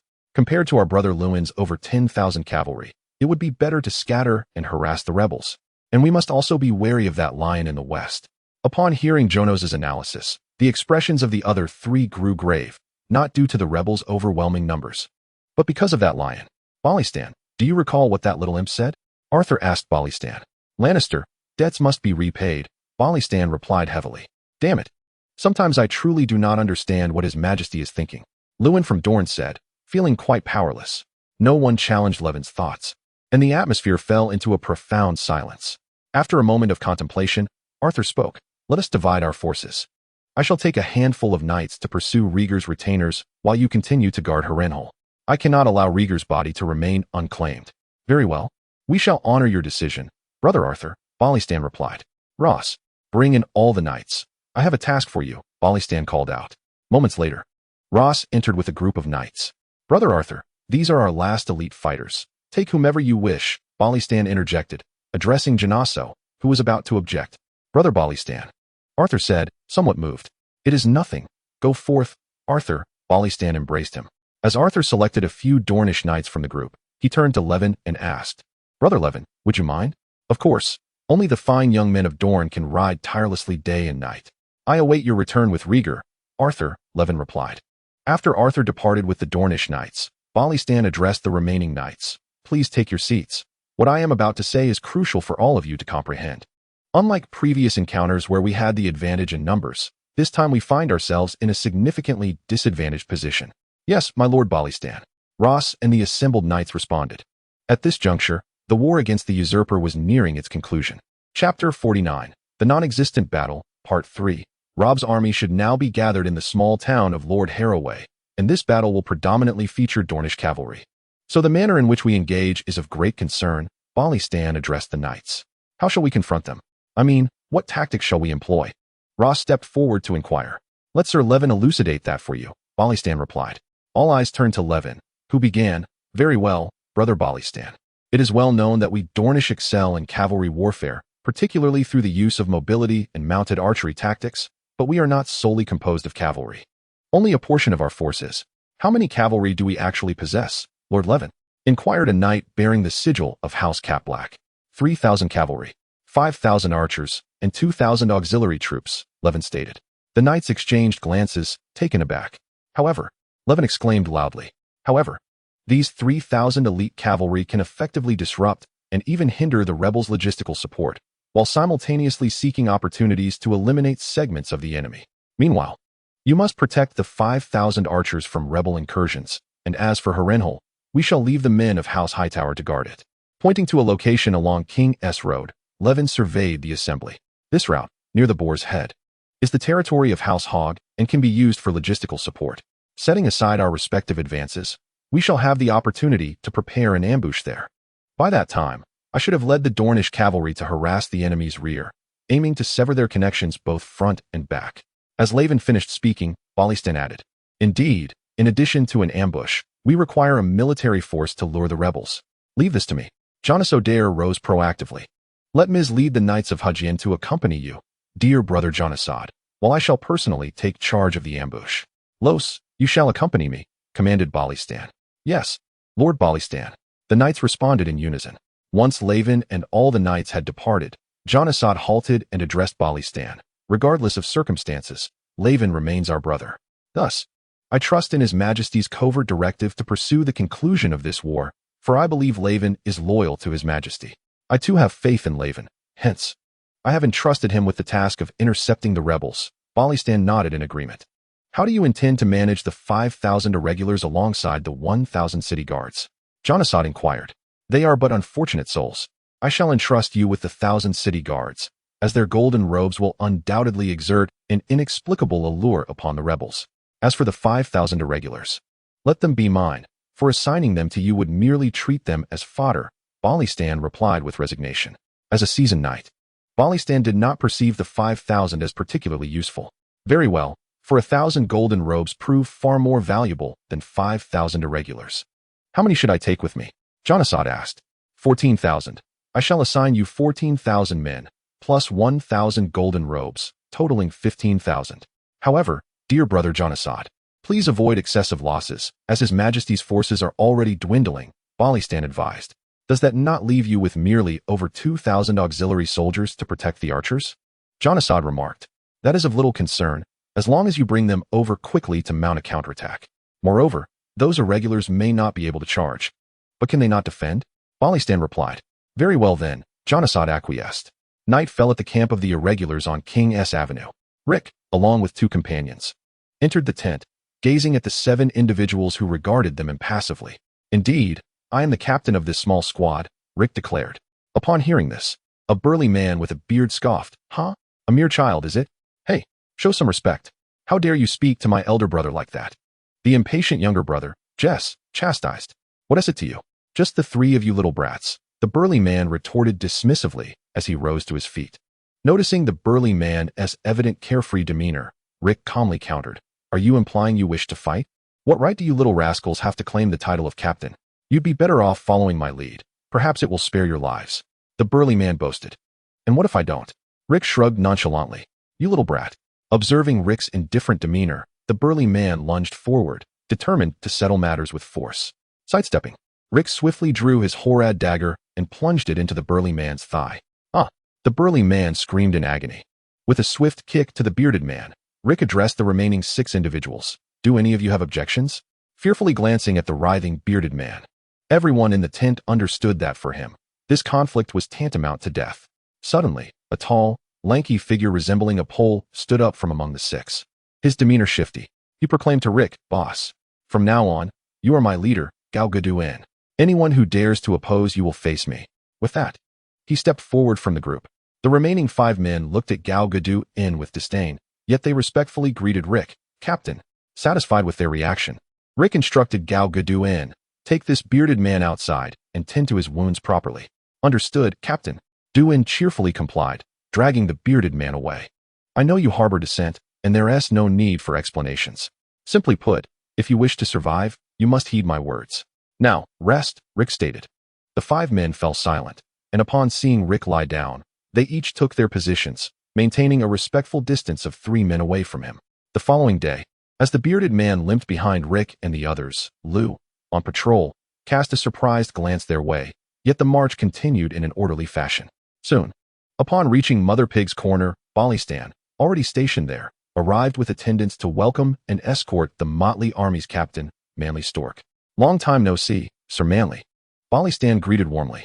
Ha ha ha, Sir Balistan. It is a pleasure to fight alongside you once more. Manly reciprocated enthusiastically. All for the sake of His Majesty, Sir Manly. However, I need you to swiftly support the Janasso brothers, Balistan stated earnestly. Is the situation truly that dire? Manly inquired. Indeed, the specifics will be relayed to you by Janasso. Balistan replied with a hint of resignation. It seems King's Landing has been far removed from the realities of war for too long. Very well. I shall prepare my troops to depart immediately, Manly responded. Meanwhile, from a distance, Rick observed Balistan and others conversing ahead, nearly succumbing to the urge to rush over. Suppressing his impulse, Rick lamented. Ah, the sensation of losing foresight regarding the unfolding circumstances is truly disheartening. Chapter 50, The Non-Existent Battle, Part 4. A gentle breeze caressed his face, and on the tranquil hillside, Rick cautiously advanced, keeping a watchful eye on the rustling grass along the King's Way. After the motley army had reached its destination, Rick and his companions were swiftly assigned to various knights, and it was then that Rick encountered Yared, who retained him by his side. At this moment, Rick turned to the similarly positioned Yared and asked, Brother Yared, are the rebels truly this formidable now? Indeed, Rick. After numerous battles, the rebels can be considered elite troops. A far cry from the minor skirmishes of 2 years ago with Simontoan. Therefore, you must exercise caution, Yared replied solemnly. Understood, Rick affirmed. Brother Yulud, I am indeed the one known as the Breaker of Rickton, Rick remarked with a chuckle, attempting to lighten the mood. Yulud responded in kind, indeed. For my dear brother Rick has also slain renowned knights, haha. As Rick and Yulud engaged in light-hearted banter, several kilometers away, the 2 armies met once more. Though at this moment, the royalist forces found themselves at a disadvantage. Robert Baratheon. Jonos stepped forth from the ranks, calling out to Robert. Is that not Jonos Dane, the Knight of the Mad King? I never imagined that Aerys would dispatch even his golden cloaks. Robert, now fully healed, replied as he rode forth. As the regicide you are, Robert Baratheon, you shall face the reckoning of the Iron Throne. Jonos sneered at Robert. Huh, by the 7. It was only fitting that Rhaegar fell by my hand. That wretched butcher. I shall also claim the life of Aerys' wretched dog. Await your fate, Jonos. Robert taunted. Upon hearing Robert's words, Jonos leaned towards Miss and whispered, Miss, inform the rear guard to be ready for a swift retreat. Sir Manly, prepare to charge with me and be ready to feign defeat.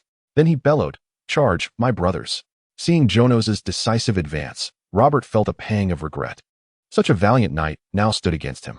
Shaking off his distractions, Robert shouted, Revenge. In the chaos of battle, Robert called out to Jonos, Dare you face me in combat? Huh, as a Kingsguard, you think you are worthy? Jonos feigned disdain, suppressing the urge to accept the challenge. Coward, Robert retorted, brandishing his war hammer and advancing slowly towards Jonos. As Robert drew nearer, Jonos continued to provoke him. I shall not fight you, Robert. You are no knight of honor. Your so-called bravery is merely a facade for your own baseness. I will slay you, Jonos. You are merely justifying your cowardice. Robert shouted in fury, his warhammer swinging with increasing ferocity. Persistently hurling insults against the honor of knighthood, Jonos observed Robert's growing rage and began to retreat slowly, surveying his surroundings. Jonos understood that remaining would lead to encirclement by the numerous traitors. He called out, "Do not engage with Robert, that fool. Retreat." With that, he struck down a rebellious soldier and swiftly turned to flee. "Do not run, you bastard." Robert, now consumed by anger and contempt, discarded his earlier praise of Jonos. Pursuing him, Jonos led Robert's vanguard into the ambush zone, while the lines of the traitorous forces stretched thin. Noticing that Jonos and his men had distanced themselves from Robert's army, the ever-prepared Balistan seized the moment and commanded, "Loose the arrows." Arrows, numbering over 5,000, darkened the sky as Robert swiftly seized the lifeless body of a loyalist soldier to shield himself from the sudden onslaught. "Ah, my eyes. Damn it. I've been struck in the knee." Beneath the corpse, Robert listened to the anguished cries of those around him, feeling a surge of shame and rage at his own recklessness, soon followed by a deep-seated hatred for Jonathan. Raising the body, Robert bellowed, "Everyone, form a shield wall and charge up that slope with me."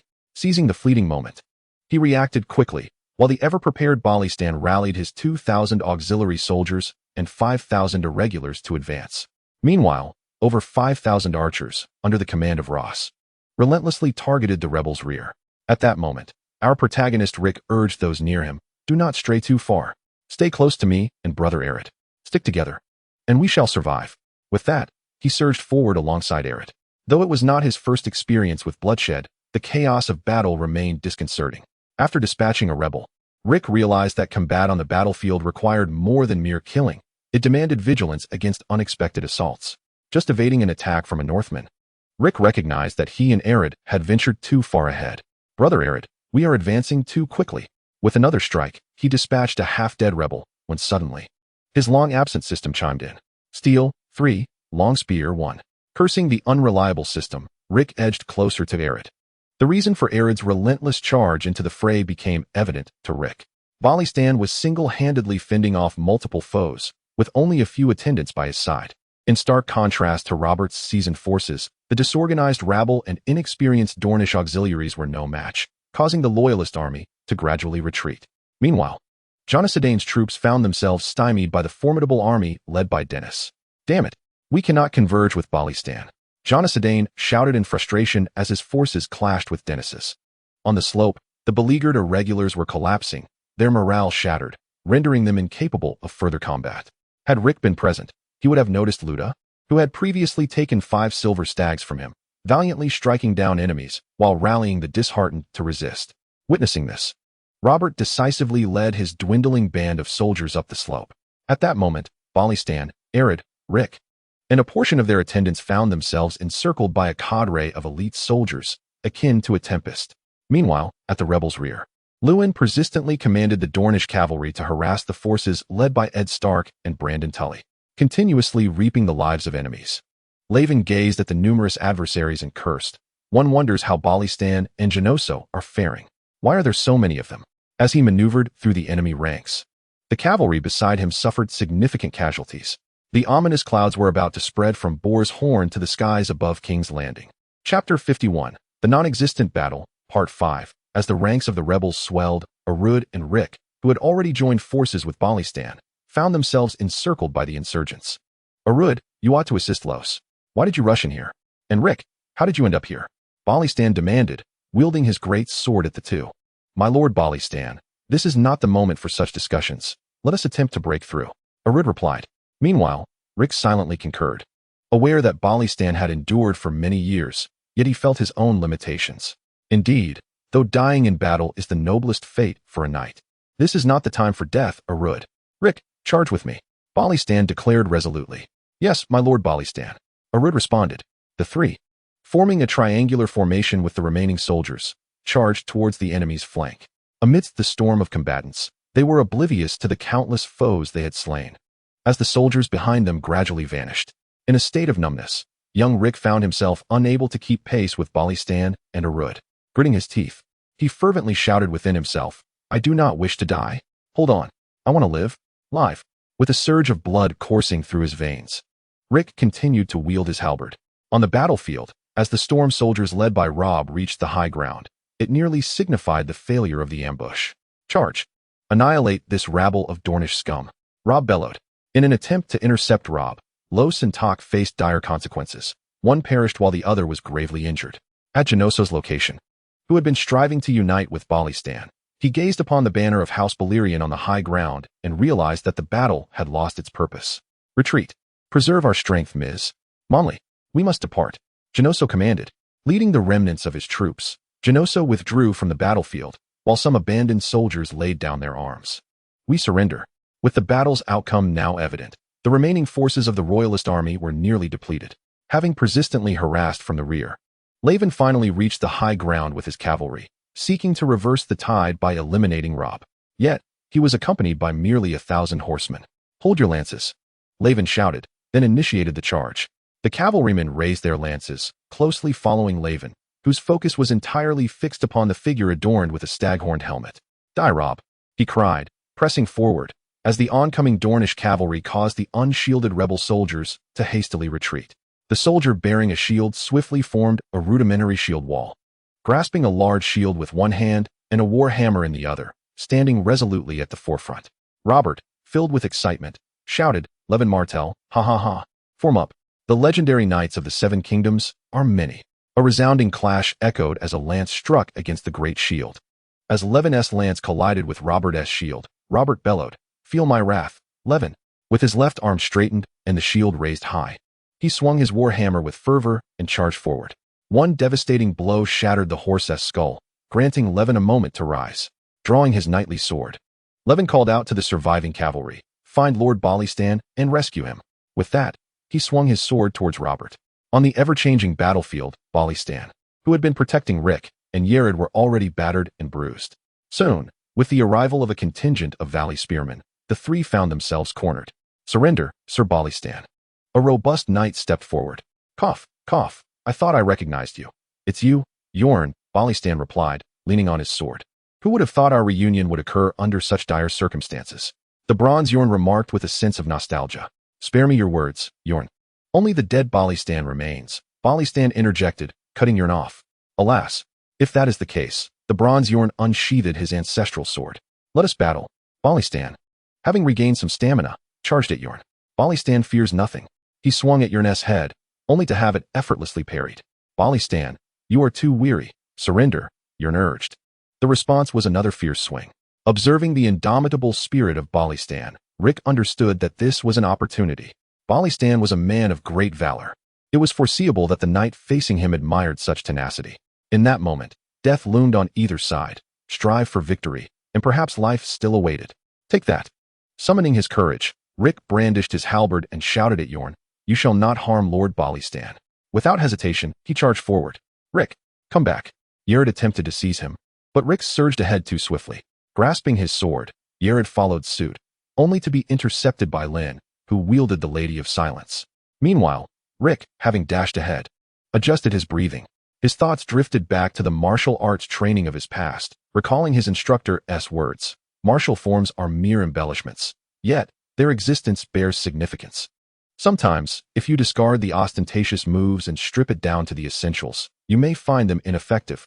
Yet, if you are swift enough, you will surely strike him. With a running start, he charged toward Yorn, and as he drew near, he swung his halberd in a wide arc, leaping and spinning to deliver a fierce thrust towards Yorn. Initially indifferent, Yorn was taken aback when Rick suddenly executed a perplexing thrust. However, his extensive combat experience enabled him to effortlessly deflect the blow. Impressive strength, Yorn remarked. Positioned before Balistan, Rick gripped his axe spear tightly, fixing his gaze upon Yorn before charging once more. In an instant, he disengaged the axe spear's mechanism, casting aside the spearhead while aiming for Yorn's midsection during his defense. At that moment, Rick's expression shifted dramatically. A most unpleasant little imp, he muttered, just before a sharp pain struck the back of his neck, rendering him unconscious. As Rick collapsed, Balistan attempted another swing with his sword, but gravely injured, he lacked the strength to continue. With a feeble effort, he swung his sword before ultimately succumbing to the ground. Meanwhile, Aerys had also been defeated by Lyn. Observing the fallen trio, Yorn instructed the nearby valley soldiers. bind them securely, and later present them to Lord Robert. On the hillside of the ambush point, Luwin faced Robert, enduring a fate akin to that of Rhaegar. As pain radiated from his ribs, Luwin began to comprehend why Rhaegar had perished at Robert's hands. Such strength was not something an ordinary person could wield. With thoughts swirling in his mind, Luwin made a surprising decision. Discarding his sword, he swiftly removed his armor and rolled backward, retrieving a broken spear from the ground. Cough. Cough. Robert, you are a knight of great honor. I appreciate that you did not seize the opportunity to strike me. However, as a gesture of gratitude, I shall grant you a swift death, Luwin declared. With spear in hand, he leaped, agile as a wild sparrow. Recognizing the error in his assumptions, Robert realized he had underestimated Luwin's potential. Swinging his warhammer, he failed to even graze Luwin's cloak.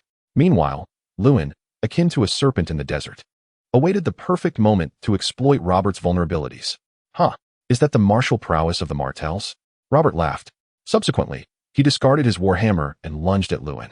Though Luwin's skills were formidable, they paled in comparison to those of his nephew, renowned as the Red Viper. In a swift motion, Robert seized the broken end of Luwin's spear. The battle concludes now, Luwin, he declared, using his strength to hurl Luwin away. As Luwin crashed to the ground, Robert sincerely urged, "Surrender, Sir Luwin. The Iron Islands do not merit the loyalty of such valiant knights as yourselves." Struggling to rise, Luwin managed a faint smile. From within his cloak, he produced a small vial and drank its contents, subsequently shouting a final phrase in the last moments of his life. However, his hoarse voice rendered the words indecipherable. In silent contemplation, Robert seemed to grasp the essence of Luwin's final message. Indeed, Luwin, you are the Iron Guard, the noblest knight of Westeros. Clearing the area around Prince Levon, gathering the captives, the next destination is King's Landing. Chapter 52, an opportunity to ascend to nobility. The Allied Forces prison camp. Recently awakened, Rick gazed up at the canvas ceiling of the tent, acutely aware that he had survived. Beside him, Balistan and Yared were being tended to by a scholar. Struggling to sit up, he heard the voice of Bronze Yorn. "You are awake, lad?" Turning to face Bronze Yorn, Rick respectfully replied, "Yes, my lord." Aren't you curious as to why you still breathe? You are unlike Balistan and that scion of House by Water. You are merely a commoner, Bronze Yorn remarked. "If you truly intended to kill me, I might have perished during our duel," Rick responded. "Ha ha ha, quite astute," Yorn chuckled. "Moreover, I believe I owe my healing to the grace of Lord Balistan. Indeed, when I brought you back, Balistan regained consciousness and refused treatment. However, upon seeing you and that Bywater lad, he relented, but only on the condition that both of you be saved." You're nodded. "Will Lord Balistan be all right?" Rick inquired. "Absolutely. Both are in good health and will soon be ready to spar with me again. I cannot best him, alas. How unfortunate that the one chance to defeat Balistan was thwarted by you," Yorn laughed. Suddenly, a commotion erupted outside the tent as a robust figure strode in. With a handsome visage, untamed black hair, and a powerful physique, Rick recognized him as the renowned Robert Baratheon. This knight, who took great pride in his appearance, maintained his grooming even amidst war. His piercing gaze radiated boundless energy, and his dark hair and eyes endeared him to Rick even further. "Sir Yorn, how fares Lord Balistan?" Robert asked, turning to Yorn. "The scholar reports that the wounds have been well tended, and Lord Balistan is in good health, so he shall awaken shortly, my lord." Yorn replied, "Were it not for you, Yorn, I fear Lord Balistan may have perished at the hands of those soldiers. That would have been dreadful indeed. The Kingsguard Knights are the most exceptional warriors of the realm. The deaths of Levon and his men weigh heavily upon me. We must ensure Lord Balistan receives the utmost care, leaving no room for lingering injuries," Robert instructed Yorn and the nearby scholar. With that, Robert prepared to depart. Meanwhile, Rick, who had been silent, suddenly called out to Robert, "My lord Robert, I possess a means to assist you in breaching King's Landing." Stopping in his tracks, Robert turned in astonishment to regard Rick, then glanced at Yorn. Yorn explained to Robert, "This lad is under Lord Balistan's protection, along with the Bywater boy." "Ah, I see. Listen, lad, do not speak recklessly. Breaching King's Landing is no simple feat in light of Lord Balistan's favor. I shall refrain from punishing you this time," Robert declared.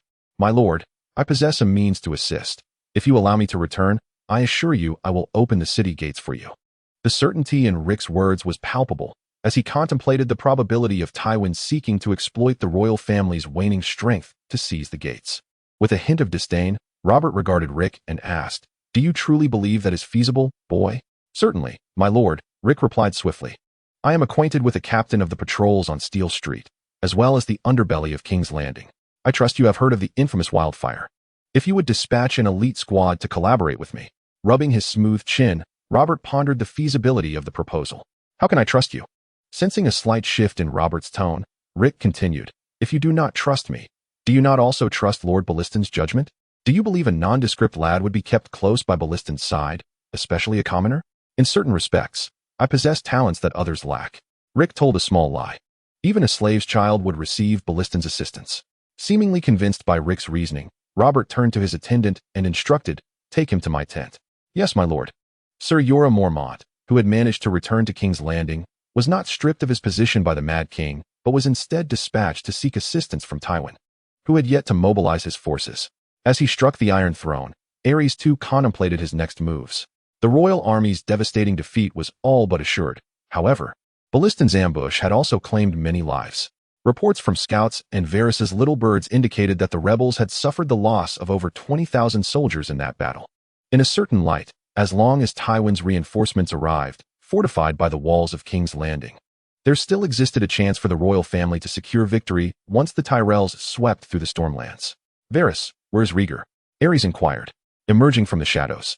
Varys replied, "Your Majesty, Ser Arthur, along with Ser Jialan and Eustace Brune, has returned with Prince Rhaegar to King's Landing and is currently within the Red Keep." After a moment of silence, Aerys commanded, "Have him cremated.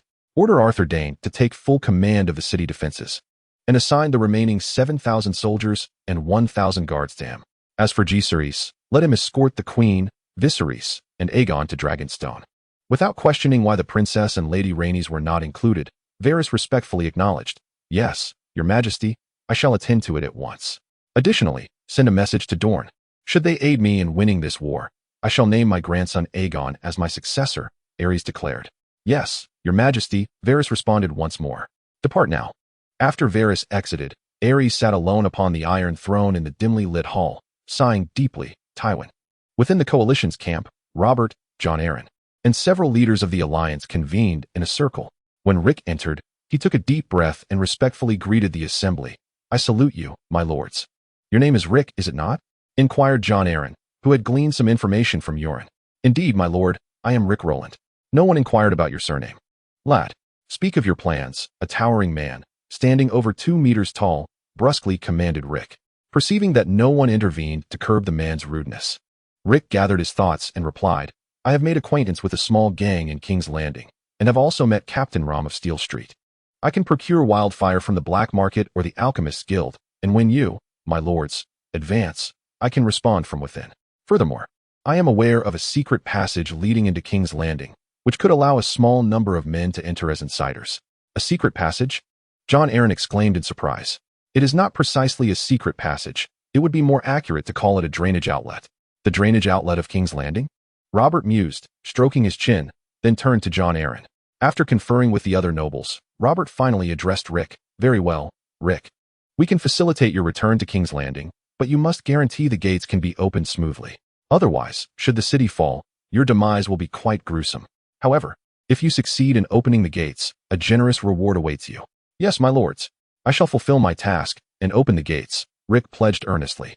"Euron, summon Dennis and bring a few men to accompany him to King's Landing," Jon Arryn instructed. "At once, my lord." Chapter 53. Humiliation. As Rick walked alongside Dennis through the prisoner camp, he searched for the figures of the 2 brothers, Jess. "Oh, please let them be safe," Rick sighed. Having spent considerable time together, he had developed a deep bond with these young men.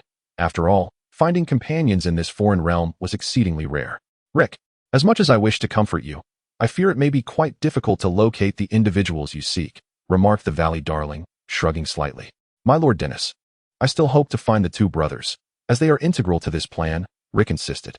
"Very well, Rick, I urge you to be swift," Dennis replied.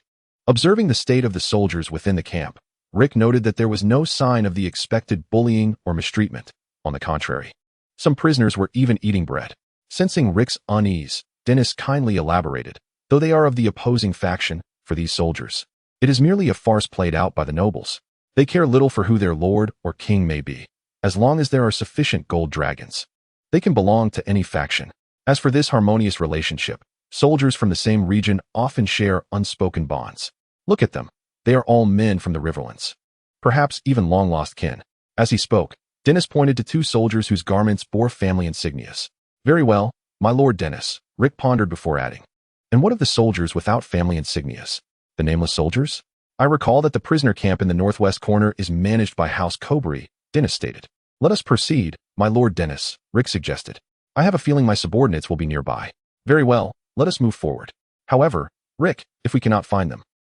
Dennis began to speak, but was promptly interrupted by Rick's resolute declaration.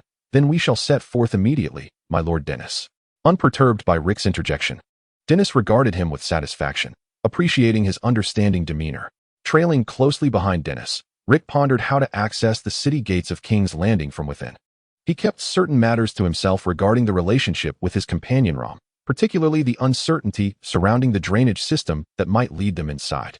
He mused, as long as I can enter King's Landing, the rest is of little concern. Even Dennis cannot dictate my actions within, for he is not as familiar with this place as I am.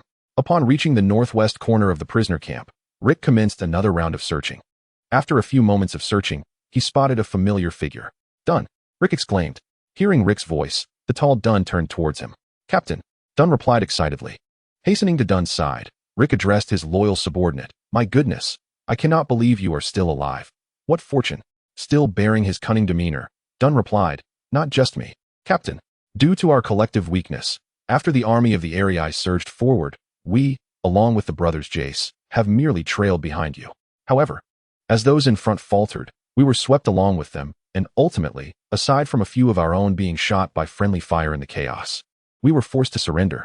Listening to Dunn's account, Rick realized that the ragtag group had contributed little in this battle and had even hindered the efforts of the regular soldiers.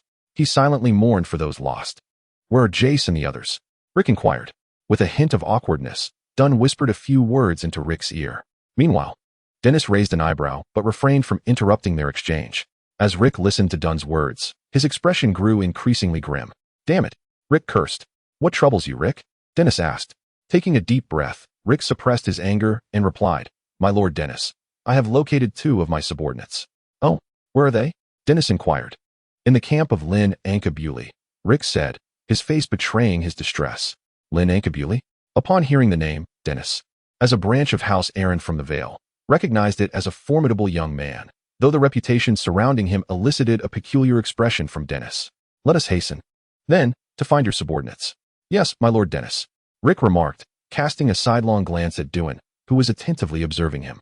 This individual is quite familiar with the flea-ridden den of King's Landing.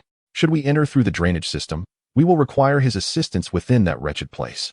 After a moment of contemplation, Dennis nodded in agreement to Rick's request. Within the confines of Lyn Cobry's tent, Jess and Jason, the brothers, found themselves bound together.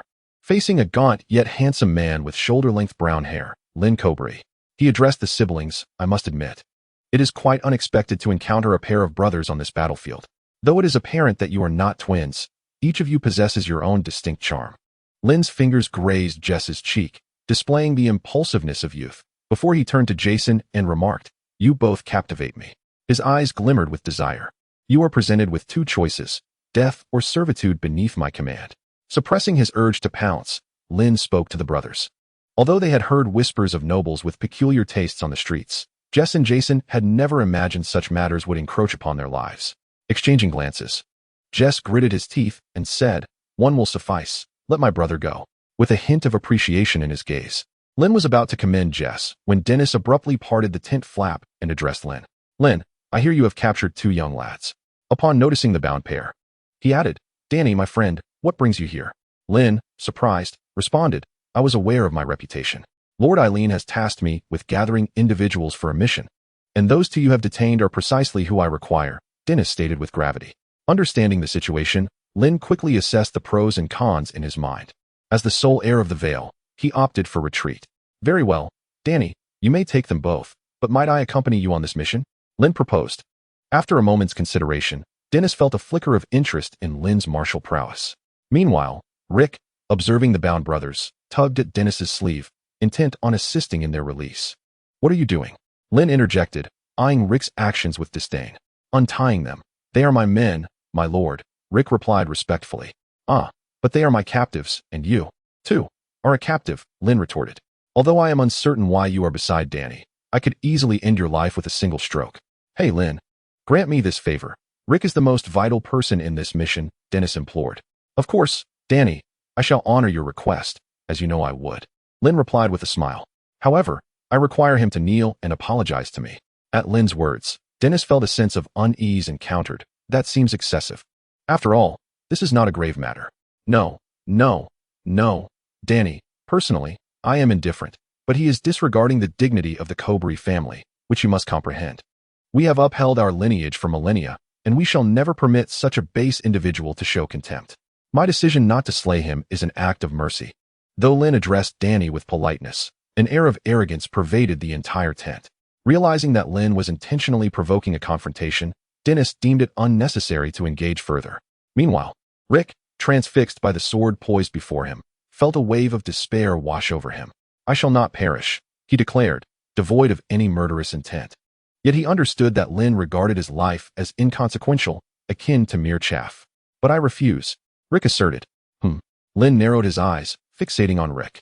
With a swift motion, Lyn thrust his sword toward Rick, exclaiming, "Then perish, you wretch." Staring intently at Lyn, Rick was gambling, betting on the significance of his plan and the newly acquainted Dennis. Enough, Lyn. Rick is now under my protection, and he is to be utilized by Lord Robert and Lord John. Do you dare defy me? Dennis interposed, raising his sword to deflect Lyn's blade. Very well, Dany. This is the respect the Cobry family extends to Lords Robert and John, Lyn replied, still feigning affability. I have taken note, Lyn, Dennis responded curtly. To Rick, he instructed, take your two subordinates. We are departing. Having said that, he cast a glance at Lyn, who shrugged and returned to his cot. Rick then freed Jess and the others, stepping behind Dennis. As Dennis acknowledged him with a nod, Rick realized he had made the right wager. He was indeed significant. Standing behind Dennis, Rick cast a disdainful glance at Lyn. One day, I shall stand at the zenith of Westeros, while Cobry will fade into obscurity. Chapter 54. The noble second-generation squad following closely behind Dennis, Rick departed from Lyn's tent, the journey devoid of conversation.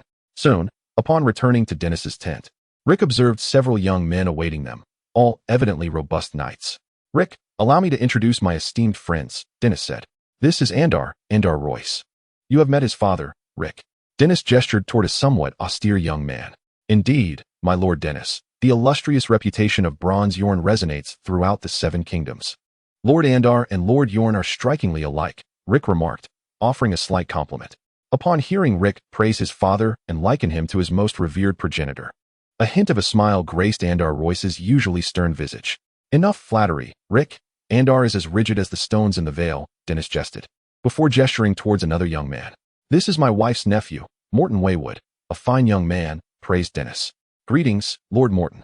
I hope for your kind assistance. Rick humbly lowered his stance. Ha. Since you are a friend of Uncle Dennis, you are my friend too. Do not stand on ceremony. Unlike Andar, Morton appeared to be quite loquacious. This is Marvin Belmore, the younger son of Count Beneda, Dennis introduced. Greetings, Lord Marvin, Rick responded. The rest are their 3 personal guards. If nothing unforeseen occurs, I believe Lyn Cobry will join us on this mission, Dennis said with resignation. Upon hearing that name, the expressions of everyone present turned peculiar. Uncle Dennis, surely you jest, you are bringing Lyn, that mumbler? Morton interjected. It cannot be helped. Given the current circumstances, Lyn is the finest knight in the Vale. Gather your things. I expect he will arrive shortly, Dennis replied, withholding the full reasons from the others. Soon, Lyn Cobry, clad lightly, arrived at Dennis's tent, accompanied by 2 young and handsome fellows. Oh, Dany, I am here.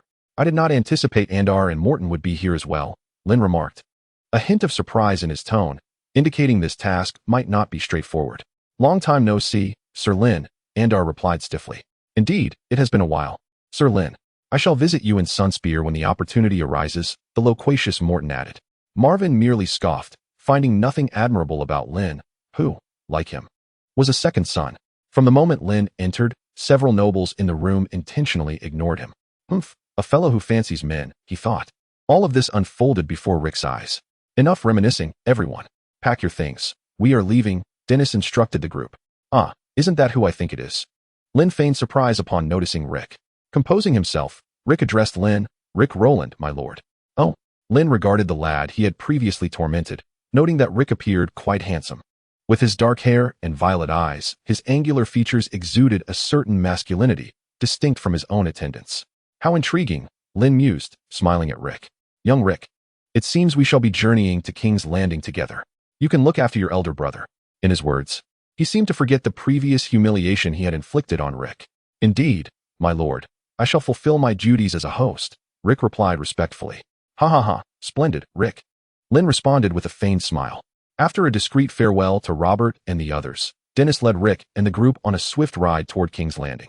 Inside the capital, Iwi, busy organizing the secret passages, had meticulously charted the routes within the Red Keep and the Dragon's Lair, capable of navigating them even with his eyes closed. Mr. Tomlin greeted the man before him. Ha! Ivy, there's no need for such formality. You are now an adult. And the leader has great trust in you. Now we merely await the leader's return, said a leaf. By the way, Mr. Tomlin, how have you managed the situation with Rom? Ivy inquired. In recent days, through Rom, I have become acquainted with Captain Cywake of the Dragon Gate. Thank the Seven, he is a rather avaricious individual. A leaf remarked with a sigh. Then I have no issues on my end. I have been exploring the Red Keep these past few days and have heard news that His Majesty has sent the princes to Dragonstone, while the Queen and Princess remain in King's Landing. Therefore, once we implement our plan, we can swiftly extricate the princess, Ivy stated. Ivy, do you not find this puzzling? The leaf suddenly asked. Puzzling? Ivy feigned ignorance, though he understood a leaf's inquiry. Indeed, puzzling. Why is the leader so fixated on a princess of the royal family, soon to be besieged by the allied forces? The leaf continued. I am unsure of the leader's intent. Perhaps I am simply too dull-witted. Ha, Ivy replied. Observing his former subordinate's act of feigned ignorance, a leaf could not help but feel regret. How had he not noticed this boy's cunning before? Very well, Ivy. After all, it is the leader's design, and there must be purpose behind it. I shall not dwell on it, for I will continue to follow the leader's lead, the leaf reassured himself. Indeed, I shall follow the leader unto death. In Dorne, after reading the letter penned by Aerys, Prince Dowling began to ponder. As the Lord of Dorne, sustaining the loss of over 10,000 Dornish soldiers was a significant cost. Yet the conditions offered by Aerys weighed heavily on his mind. Brother, we must send troops. That is the child of Ilia. Oberyn interjected. Yet the people of Dorne can no longer endure the ravages of war. Oberyn, Dowling replied, sidestepping the question. What of it, brother? If Aegon ascends the Iron Throne, Dorne will gain greater power and even fertile lands, Oberyn urged. Pointing his finger, Dowling, who had already intended to dispatch troops, addressed Oberyn, 8,000 cavalry. This is the final support. Oberyn, you shall go personally. Yes, your highness. Oberyn replied with solemnity. In the west, look, Kevin, the lamentations of Aerys, Tywin said, stroking his beard while glancing at the letter on the table. Casting a glance at the letter filled with apologies, Kevin asked Tywin, What, brother, do you mean by that? I intend to lead the troops myself. I shall take 15,000 men. After I depart, you must keep an eye on those ruffians of the Iron Islands. As for whether I shall aid Aerys or that fortunate Robert, it will depend on whether the crows in King's Landing can assist us Lannisters, Tywin replied cryptically. Rest assured, the West shall be entrusted to me, brother, Kevin affirmed. Satisfaction gleamed in Tywin's eyes as he regarded his capable yet unwaveringly loyal brother. He nodded and said, If conflict arises, you may act freely, Kevin. Yes, brother, came the reply. Chapter 55. The Guide, Rick, I. They galloped towards King's Landing. Dennis and Rick's group had now glimpsed the city walls. Where do we head now, Rick? Dennis inquired of his companion. My lord Dennis, we should first secure these horses, after which I shall escort Jason into the city. Considering we are armed, a larger company might draw suspicion. Jason and Doran will then lead you to the drainage outlet by the Dragon Gate. Later tonight, we will facilitate your entry from within, Rick explained. After a moment's contemplation, Dennis placed his trust in Rick. Very well, Rick, we shall proceed separately, he decided. Wait, Danny, it's not that I distrust Rick, but I believe it may be perilous for those two youngsters to venture in alone. I would prefer to accompany them, interjected Lynn suddenly. Dennis shot a perplexed glance at Lynn, feeling increasingly vexed by his repeated intrusions. Sensing Dennis's discomfort, Rick replied earnestly, Then I would appreciate Lord Lynn's oversight. I shall protect you. Rick, Lynn chuckled. Ignoring Lynn, Dennis led Jason to secure the horses. The two groups diverged, and Rick swiftly reached the old city gate. As a young man who had resided here for 2 years, Rick prudently produced 50 copper stars and handed them to the duty-bound gold-cloaked guard. He courteously added, Good sir, I am a servant of House Bywater, and I wish to enter swiftly with our knight. Oh, House Bywater, where is your sigil? The guard scrutinized Rick and his companions, weighing the copper stars. Producing the sigil he had obtained from Aerys before departing, Rick presented it to the guard. Following a thorough inspection, the group was allowed to enter King's Landing. As they proceeded towards Flea Bottom, Lynn, who had remained silent, finally addressed Rick. Rick, this silver stag is for you. He tossed a silver stag to Rick. Catching the stag, Rick expressed his gratitude profusely before resuming his path to Old Tom's dilapidated abode. Observing Rick's demeanor, Lynn found it amusing and shared a jest with his attendant nearby. Curse that fellow, Rick muttered inwardly. Before long, Rick and his companions arrived at Old Tom's crumbling dwelling. Knocking on the door, Jason called out, "Is anyone there?" "It is Jason. Open the door quickly. We're coming. We're coming," came a woman's voice from inside. "Brother Jason, you have returned alive. What of Jason? How is he?" It was Bruna, her face alight with surprise. "Fear not, Bruna, we are all safe. The leader is with us." "Let us enter," Rick reassured her. Jace stepped aside to allow Bruna to see the individuals behind him. "Greetings, my leader," Bruna said, her cheeks flushed with a hint of embarrassment. "It is quite all right, Bruna. My lord Lynn, let us proceed," Rick replied, feeling an odd sensation. Lynn sensed that this lad in King's Landing indeed possessed some noteworthy qualities. Upon entering the courtyard, Lynn observed a group of adolescents diligently training. Some of the boys even bare-chested. A flicker of inscrutable light sparkled in his eyes as he suppressed his inner thoughts, awaiting Rick's instructions.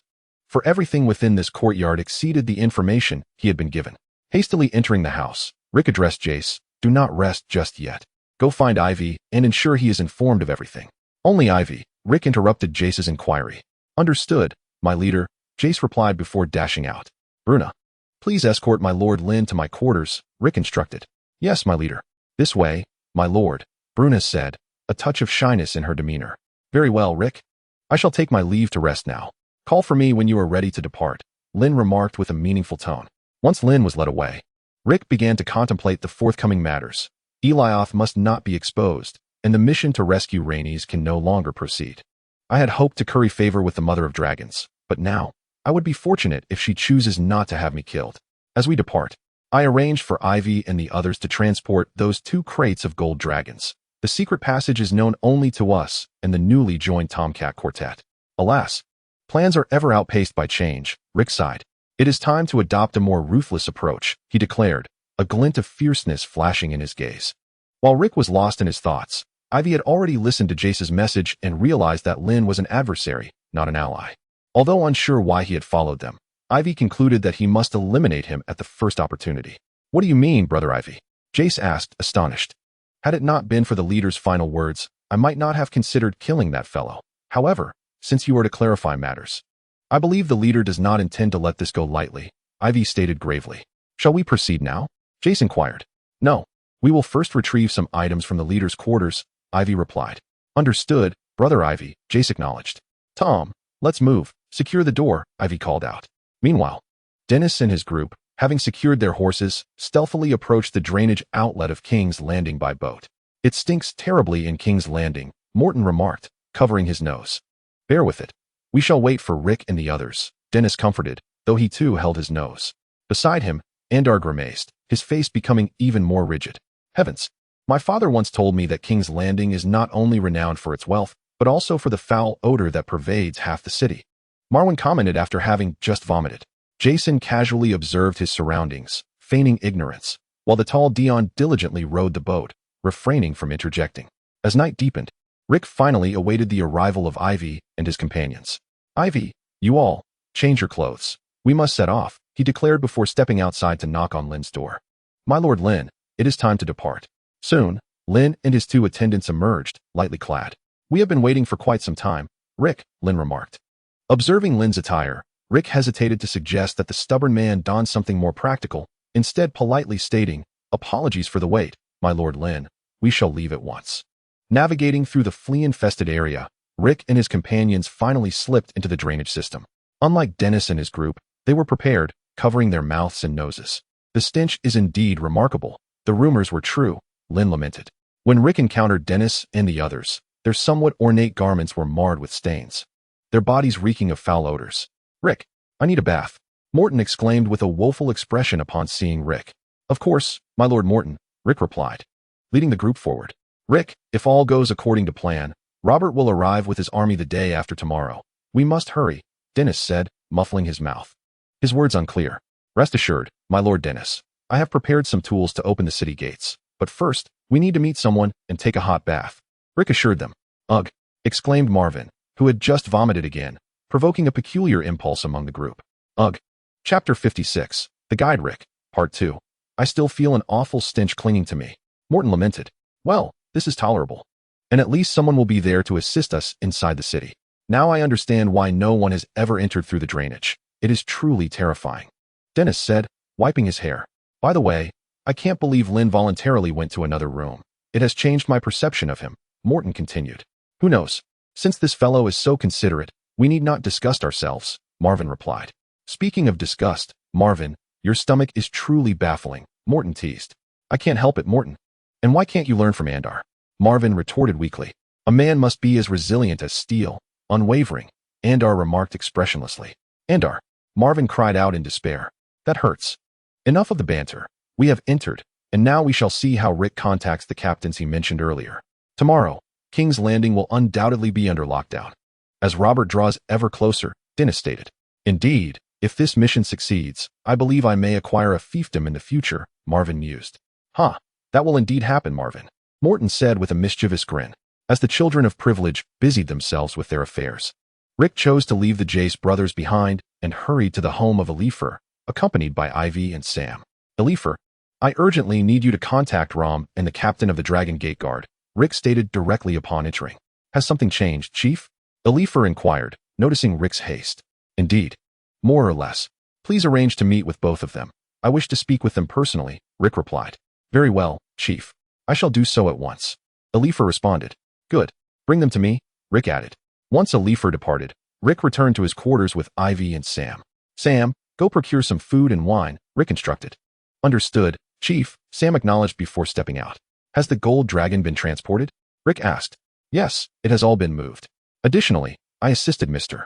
Alifer in sketching a preliminary map of the secret passage. We will be able to reach the princess swiftly when the time comes, Ivy responded, unwavering as always. Yes, the princess has given up, circumstances have changed, and we must not gamble with our lives, Rick informed Ivy, though puzzled.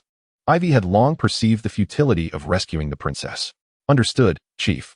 Gripping the steel rod at his side, Rick turned to face Tom and the other three. Tom, you and your companions have been with me for a while now. I can reveal that we serve Lord Robert Baratheon.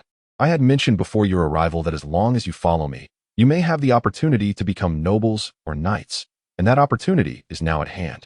Observing the four young men who had diligently worked for him, Rick resolved to offer them a chance for advancement. The four exchanged glances, initially believing Rick was merely boasting, yet now realizing the magnitude of his connections. After a moment of silent communication, the other three turned to Tom. Chief, please give us your orders, Tom knelt, followed by the other three, who also knelt in reverence. Excellent, you have not disappointed me. Ivy, have you been practicing with the crossbow diligently? Rick inquired. Not a moment of relaxation, Chief, Ivy affirmed. Good. Tomorrow we shall visit old Jim once more. We need some equipment, Rick stated, tapping on the table. As time passed, Sam returned with the provisions, and Rick commanded Tom and his trio to wait upstairs for a signal, prepared to eliminate the two captains should negotiations falter. Contemplating how to persuade the captains to surrender, Rick began to doubt his assumptions. What if Rom and the others were not the type to fear for their lives, but rather were inclined to betray him? Just as Rick was lost in his regrets, Alifer's voice resonated from outside the door. Chief, are you there? Captain Rom and Captain Thweek have arrived.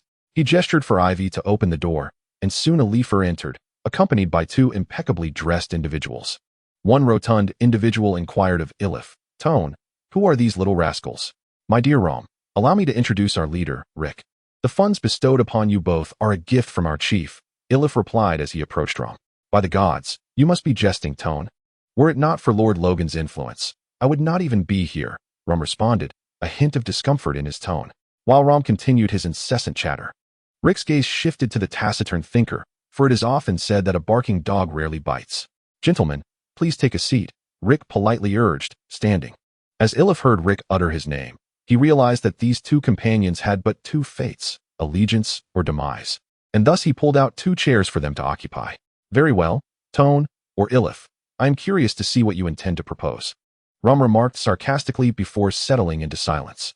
Thinker 2 took a seat, yet remained mute, his hand resting on the sword at his waist.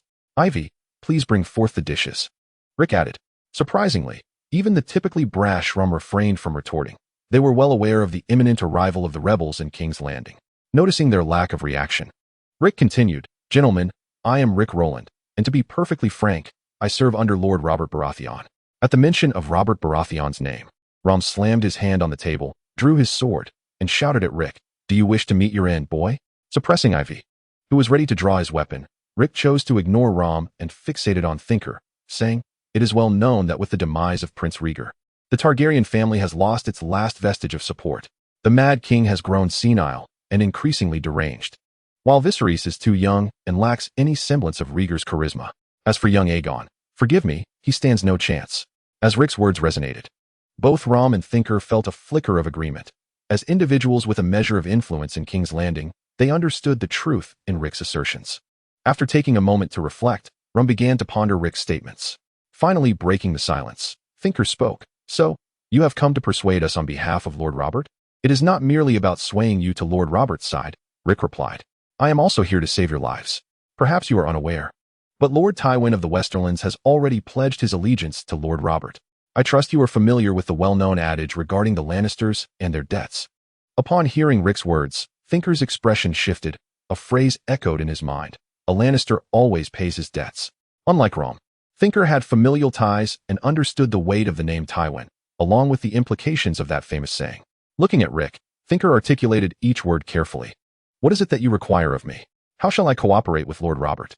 As he finished speaking, Sivek suddenly plunged his sword into Rom, killing him instantly. Rick gazed at Sivek in astonishment, beginning to grasp the rationale behind Sivek's lethal action against Rom.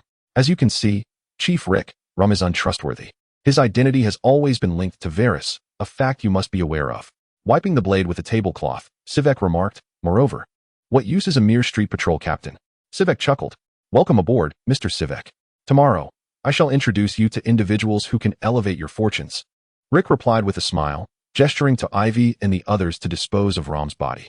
Sivek's gaze fell upon 4 fully armed youths descending from the stairs, and a chill ran through him.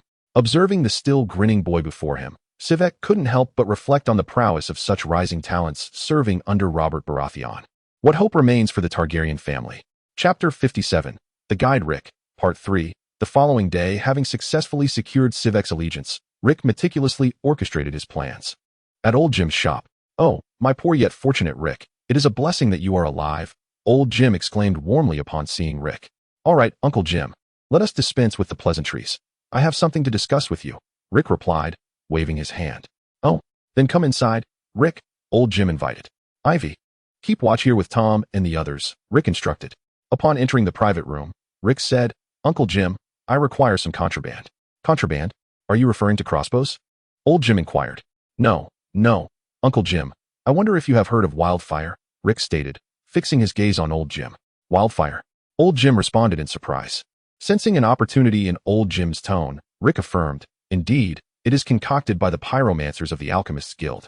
Stroking his beard, Old Jim pondered for a moment before responding. "Rick, regardless of your intentions for wildfire, merely acquiring it poses a significant challenge. 1 gold dragon per jar of wildfire. Alas, it is not merely a matter of money." "Rick," Old Jim sighed. 2 dragons. "Uncle Jim, that is my final offer," Rick insisted. 5 dragons per jar." A glint of cunning flickered in Old Jim's eyes. "You are too greedy, Jim," Rick said darkly. "My dear Rick, you must understand that the pyromancers are highly favored. Their wares are exorbitantly priced," Old Jim lamented theatrically. Ignoring Old Jim further, Rick exited the inner chamber, with Old Jim trailing behind, unabashedly asserting, "Little Rick, you should know that sometimes matters solvable with gold dragons are not true problems. After all, that substance is not easily obtained. For gold dragons, this is my utmost sincerity." Upon hearing Old Jim's words, Rick halted his steps, suddenly drawing out the Horad dagger from his bosom. With a swift turn, he plunged it forward.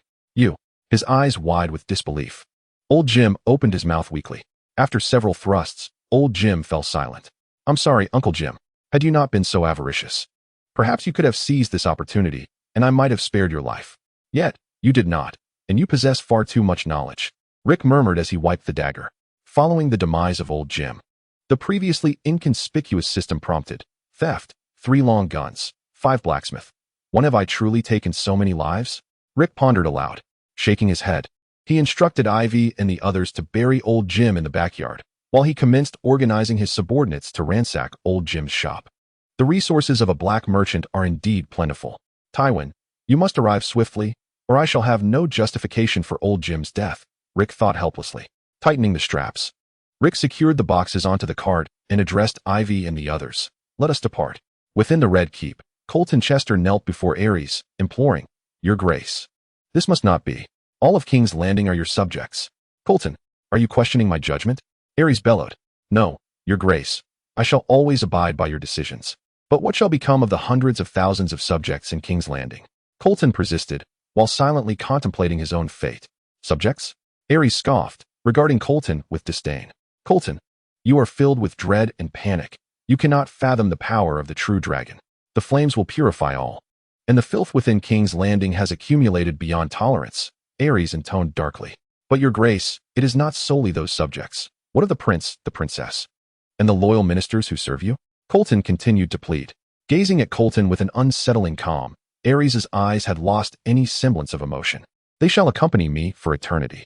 Hearing Aerys' deranged words, Colton removed his prime minister's badge and cast it to the ground, shouting in fury, 7 gods above. Aerys, I stood by your rise. I aided you in governing the 7 kingdoms. When Rhaegar threatened your position, I supported you without reservation. But now, I am no longer your prime minister. Observing Colton's frantic demeanor, Aerys laughed, a wild and derisive laughter. Ha ha ha, Colton. Everything you possess is granted by me. What right have you to bark at a dragon? With that, Aerys turned to Rosard, who had stood silently for some time. Let him experience the power of fire. Elegantly bowing to Aerys, Rosard approached Colton. With animosity directed at the one inciting Aerys to burn King's Landing, Colton retreated. Meanwhile, Aerys, seated upon the Iron Throne, was filled with contempt at Colton's disgraceful display. From his bosom, Rosat produced a small jar, casting it toward Colton while murmuring incantations under his breath. The jar shattered midair, and a brown liquid cascaded onto Colton. What is this? Colton exclaimed. This is fire, former Prime Minister, Rosat replied softly, igniting a small black stone in his hand and hurling it at Colton. Nearby, after returning their weapons, Rick and his companions arrived at the Alchemist's Guild.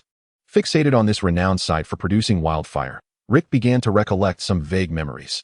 If I am not mistaken, Aerys should be ready to set King's Landing ablaze. Therefore, I simply need to abduct a fire mage and interrogate them about the location of the wildfire. By burying the wildfire beneath the city gates, we can detonate them tomorrow. Time was of the essence. Assigning Iway to keep watch for an opportunity to capture a high-ranking fire mage, Rick returned to his home, the Wind House. Elif was engaged in jovial conversation with Thwick, oblivious to the topic at hand. Mr. Thwick, are you ready? We are to meet a lord, Rick addressed him. Of course. Rick, I am prepared, Thwick replied, rising to indicate his readiness. After bringing Thwick to the dilapidated house and introducing him to Dennis, Rick took his leave, aware that in comparison to these individuals, his status remained rather low. Nightfall gradually enveloped King's Landing. Awaiting news from Iway, Rick ascended to the rooftop, surveying the bustling city below. How I long for the past, he mused. I trust Iway will manage well. Lost in thought, Rick pondered for an indeterminate time until Iway hurried into the courtyard. Hey Iway, I'm here, Rick called out. Chief, good news, Iway replied, looking up at Rick. Upon hearing the words good news, Rick promptly leapt down from the rooftop, exclaiming, let us go treasure hunting. Following closely behind Iway, the two hastened to the flea market. Is the wildfire here, Iway? Rick inquired, pointing at the dilapidated stable. Indeed, Chief, those 2 fire mages were truthful, Iway responded.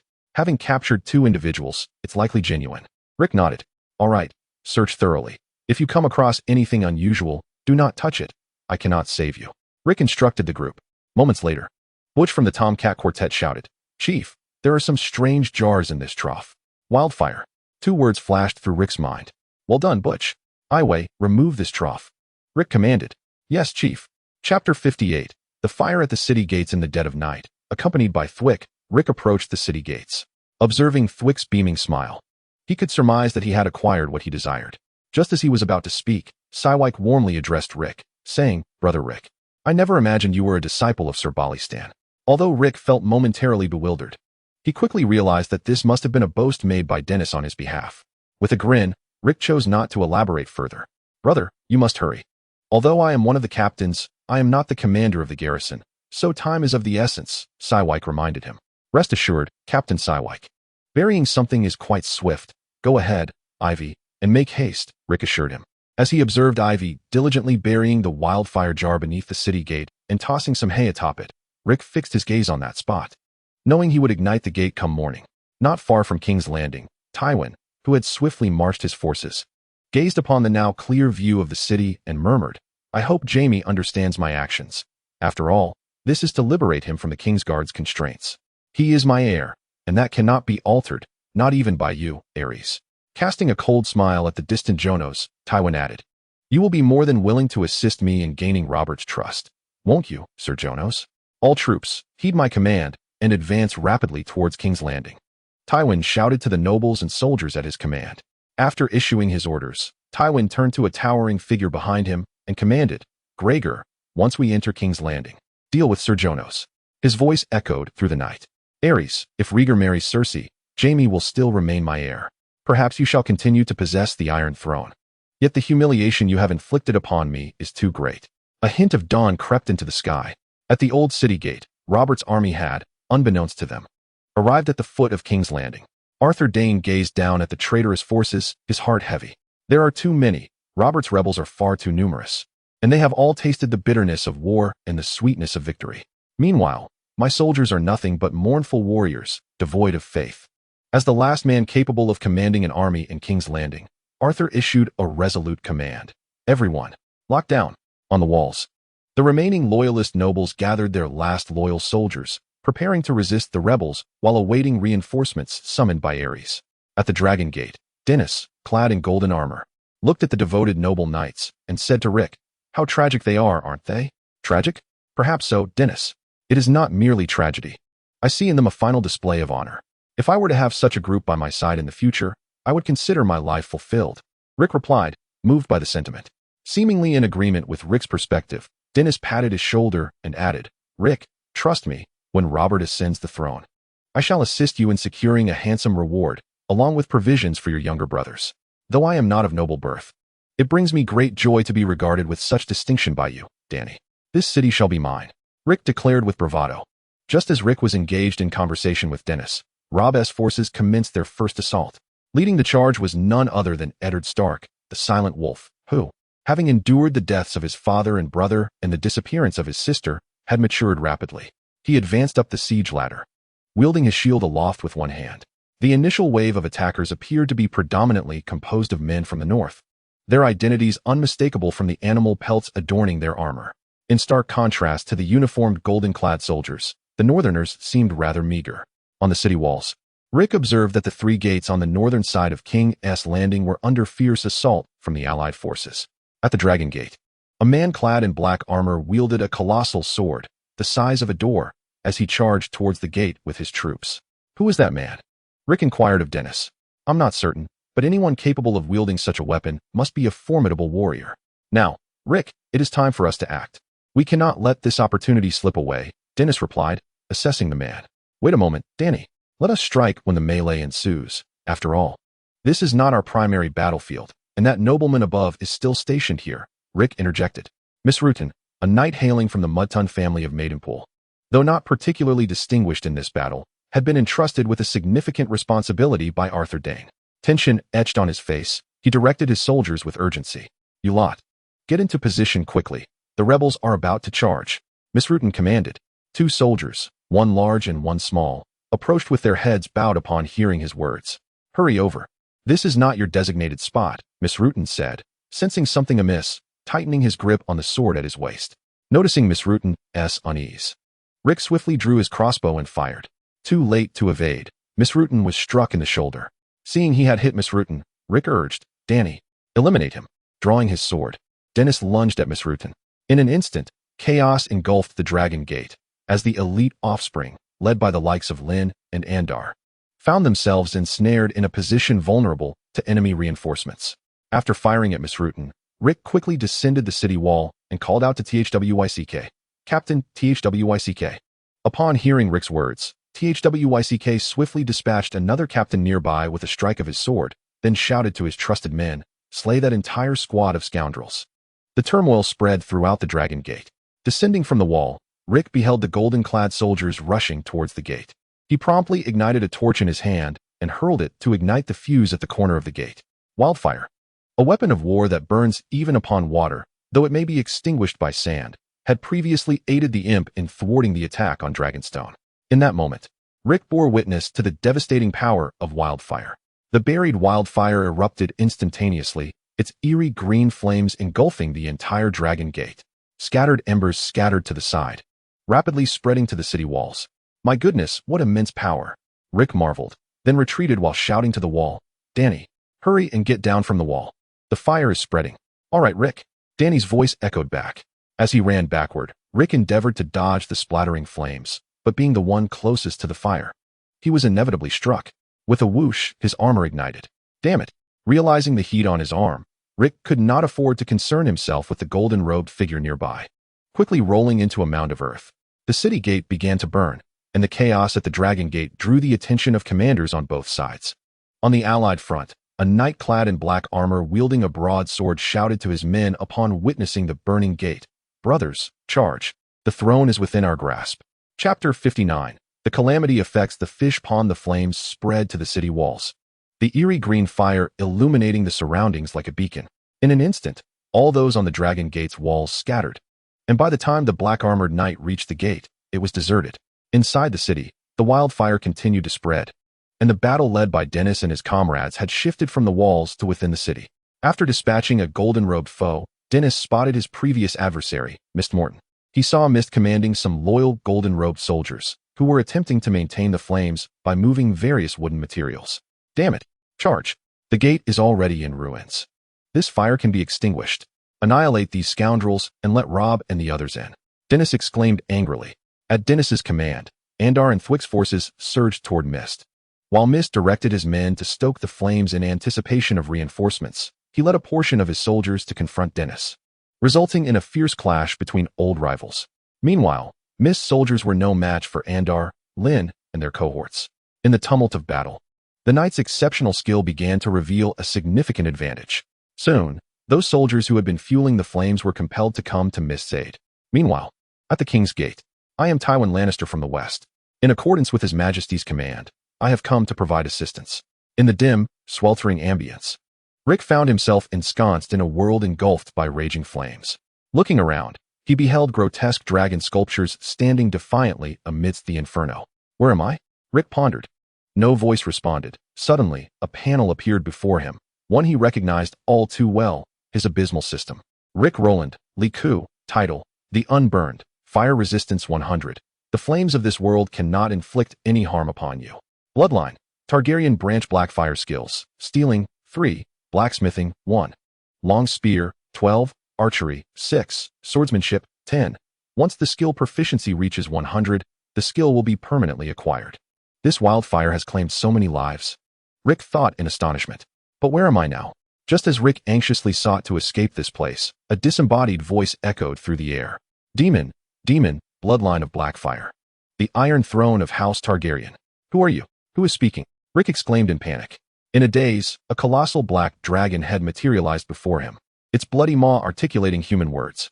Destiny, rebirth, the clash of black and white, the collision of fire and fire. Ultimately, it is the true dragon that shall incinerate all. As the voice faded, the dragon head transformed into a black sword, neither a long sword nor a great sword. Had Balistan been present, he would have recognized it as the legendary 1.5 sword, Blackfire, once chronicled in the Red Keep.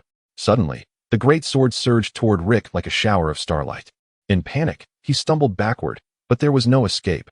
The starlight enveloped him, gradually morphing into black flames. Enough! Wake up already! This is more tormenting than the nightmares of my past life. Overwhelmed by an indescribable pain, Rick frantically grasped at his own body. In the realm of reality, the flames upon Rick's form had extinguished, yet the remnants of wildfire that splattered upon his arm left behind a scar resembling a dragon's head. Quietly lying amidst the earth, neither side of the battle noticed the fallen Rick. Outside the city gates, with no fuel left to sustain the blaze, the wildfire finally subsided. The flames are out. Charge! Charge! The armored man shouted, as one of his men led the charge into King's Landing, followed closely by the soldiers at his side. In that fleeting moment, the coalition led by the armored man swiftly stormed through the gates of the dragon. At the old city gates, Arthur Dayne, witnessing the breach of the gates, succumbed to despair. King's Landing has fallen. I must stop the traitors at the Dragon Gate. You must hold this position. There can be no failures, Arthur declared to Sir Alicia. Yes, my lord, Alicia replied. With a handful of elite soldiers, Arthur Dayne hastened toward the Dragon Gate. Sometimes life unfolds in such a tragic manner. One misstep leads to another. When Arthur Dayne arrived at the Dragon Gate, he was met with a scene of carnage. Bodies strewn across the ground. Among them, one corpse with wide, furious eyes leaned against a flagpole, fixated on the direction of the city gates. Misrathon, the knight who had faced defeat time and again, ultimately concluded his unyielding life in battle. Silently, Arthur took it upon himself to tend to Misrathon's remains, leaving a small contingent of soldiers to secure the charred gate, while he and the remaining soldiers made their way toward the Red Keep. The captain of the guard at the Lion's Gate, Jeremy, observed the arrival of the former prime minister with no sign of apprehension, especially with the endorsement from Sir Jonos. He promptly opened the Lion's Gate. My lords, please enter swiftly, Jeremy called out. As the gates swung open, Jonos anxiously addressed Tywin. My lord Tywin, we must hurry. I see thick smoke rising from the direction of the Dragon Gate. The situation is urgent. Rest assured, Sir Jonos, we shall promptly assist Sir Arthur Dayne, Tywin replied nonchalantly, directing his men into King's Landing. Very well, my lord Tywin, please assign me a contingent of soldiers. I must advance first to support Arthur, Jonos insisted, unwilling to relent. Certainly, Rhaegar, accompany Sir Jonos, Tywin instructed one of his knights, standing behind him. Yes, my lord, Rhaegar responded, hefting his great sword. Though Rick's appearance had altered many circumstances, the fate of King's Landing remained unchanged. After dispatching Rhaegar with Jonos, the lion's fangs were bared, commanding the slaughter of all supporters of Aerys. Swiftly, like a plague, the soldiers of the West began to ravage the entirety of King's Landing. The first to fall was Jeremy, the captain of the guard at the Lion's Gate. As the West soldiers seized control of areas such as Steel Street and the Great September of Baelor, while Tywin led his forces to assault the Old Gate and the Gate of the Gods from within, troops were constantly divided, with one contingent charging directly toward the Red Keep, casting a disdainful glance at Amory Lorch, who was ruthlessly driving the common folk away.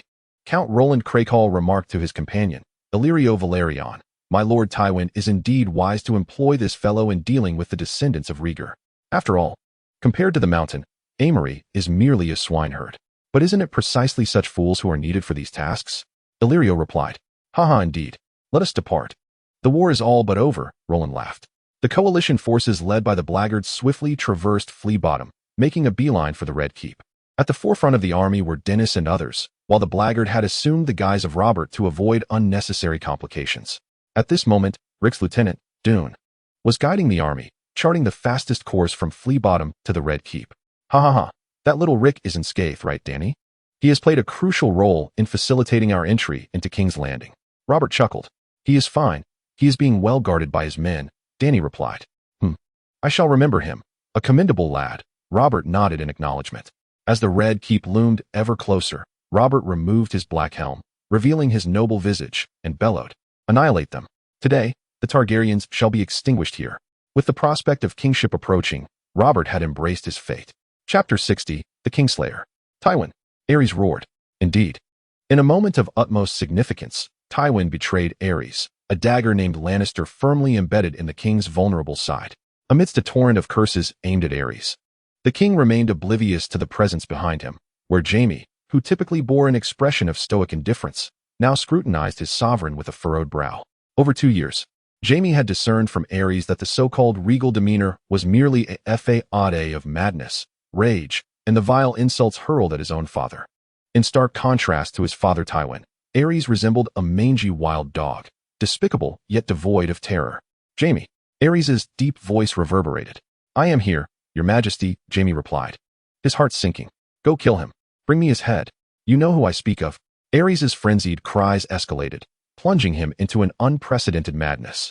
At that moment of Aerys's derangement, the newly appointed hand of the king, Rosart, emerged from the shadows, having succeeded Colton. The sight of Rosart reminded Jaime of Lord Colton's recent demise, officially attributed to his failure in duty. Yet this seemingly innocuous man, imbued with an air of wisdom, had brutally executed Colton with flames. A fleeting thought crossed Jaime's mind as he responded to Aerys, as you wish. Your Majesty. Exiting the hall, he unsheathed his sword. What constitutes a knight? What defines a Kingsguard? What am I? Questions swirled in his mind as he resolutely gripped his blade. Outside the Red Keep, Robert gazed at the fortress. Modest in size, yet emblematic of the highest power in Westeros. He raised his great sword and bellowed, "Brothers, this shall be our final battle. When we breach the Red Keep, you shall bask in glory. When the war concludes, you will receive the rewards you deserve. Charge!" A roar erupted from nearly 2,000 men, resonating throughout King's Landing, while the few remaining golden cloaks within the Red Keep looked on in terror at the advancing army. Run. Surrender. There's no chance left.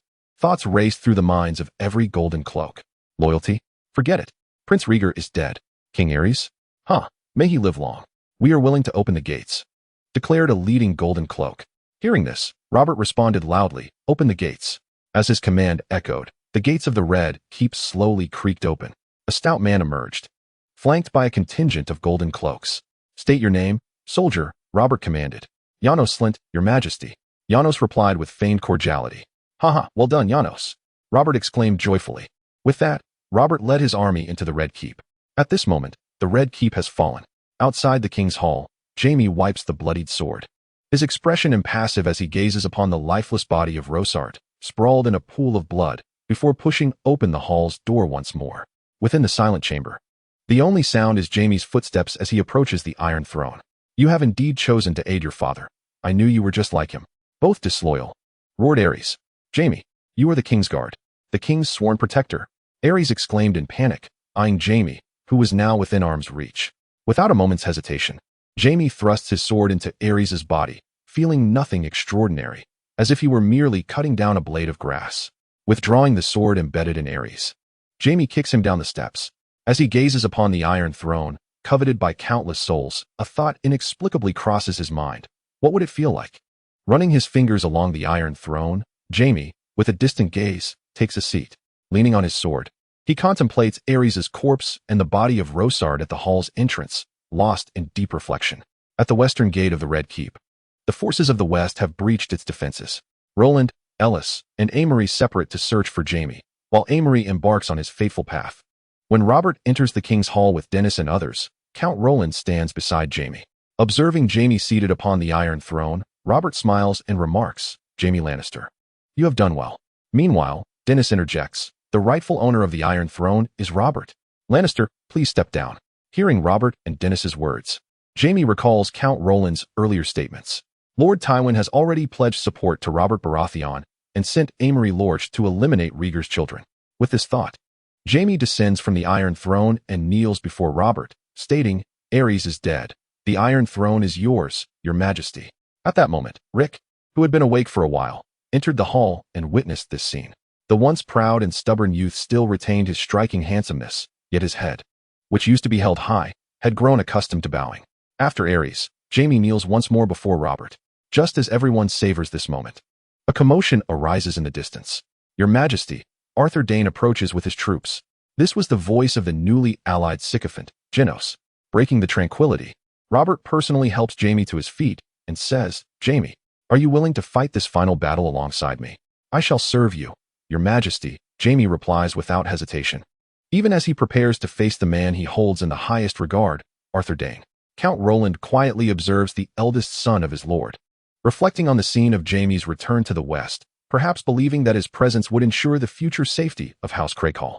Following Jaime, Robert leads the group out of the King's Hall, heading towards the city gates of the Red Keep.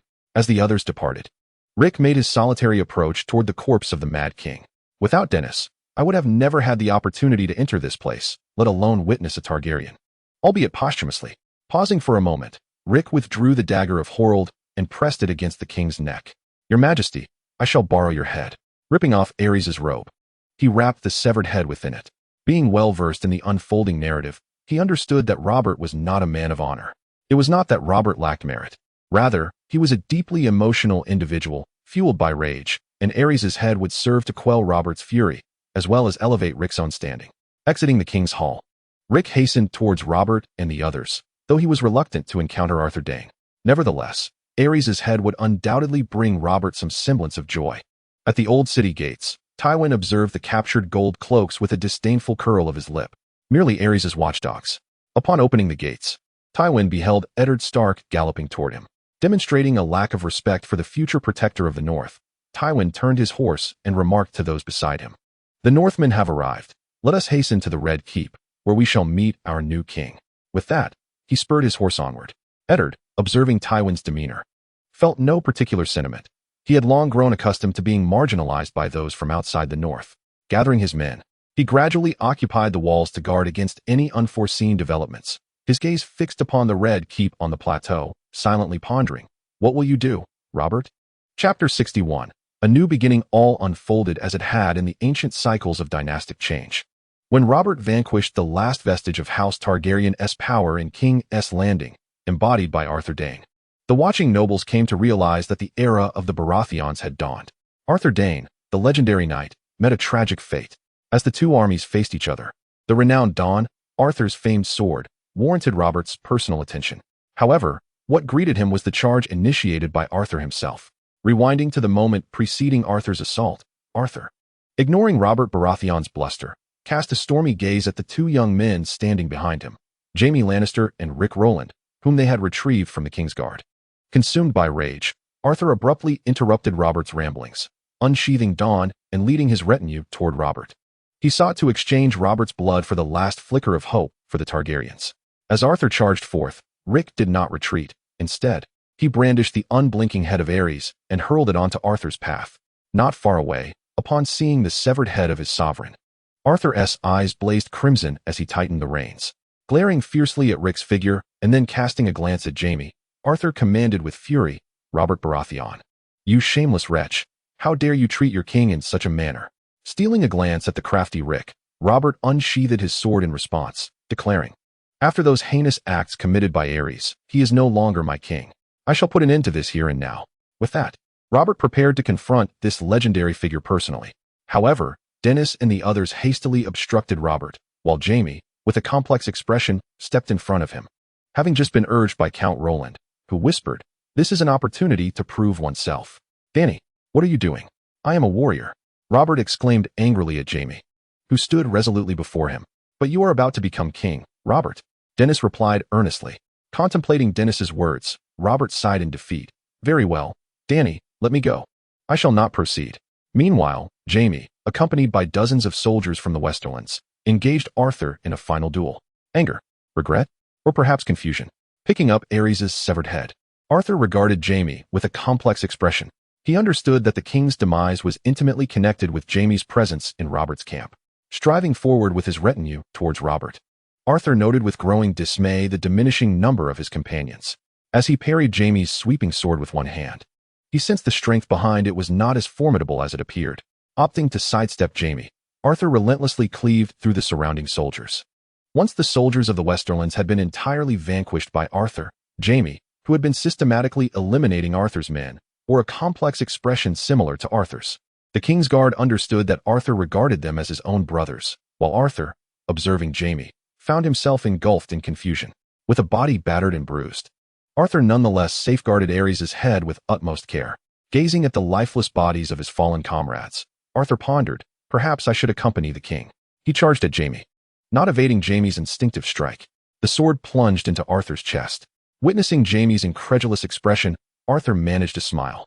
Casting aside the Dawn's sword, Arthur embraced Aerys' head tightly.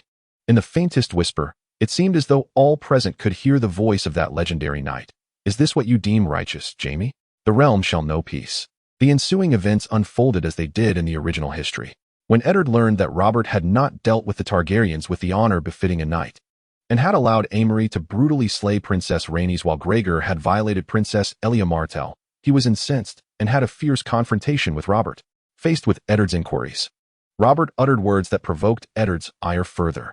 "I have seen no infants, only the spawn of a mad dragon."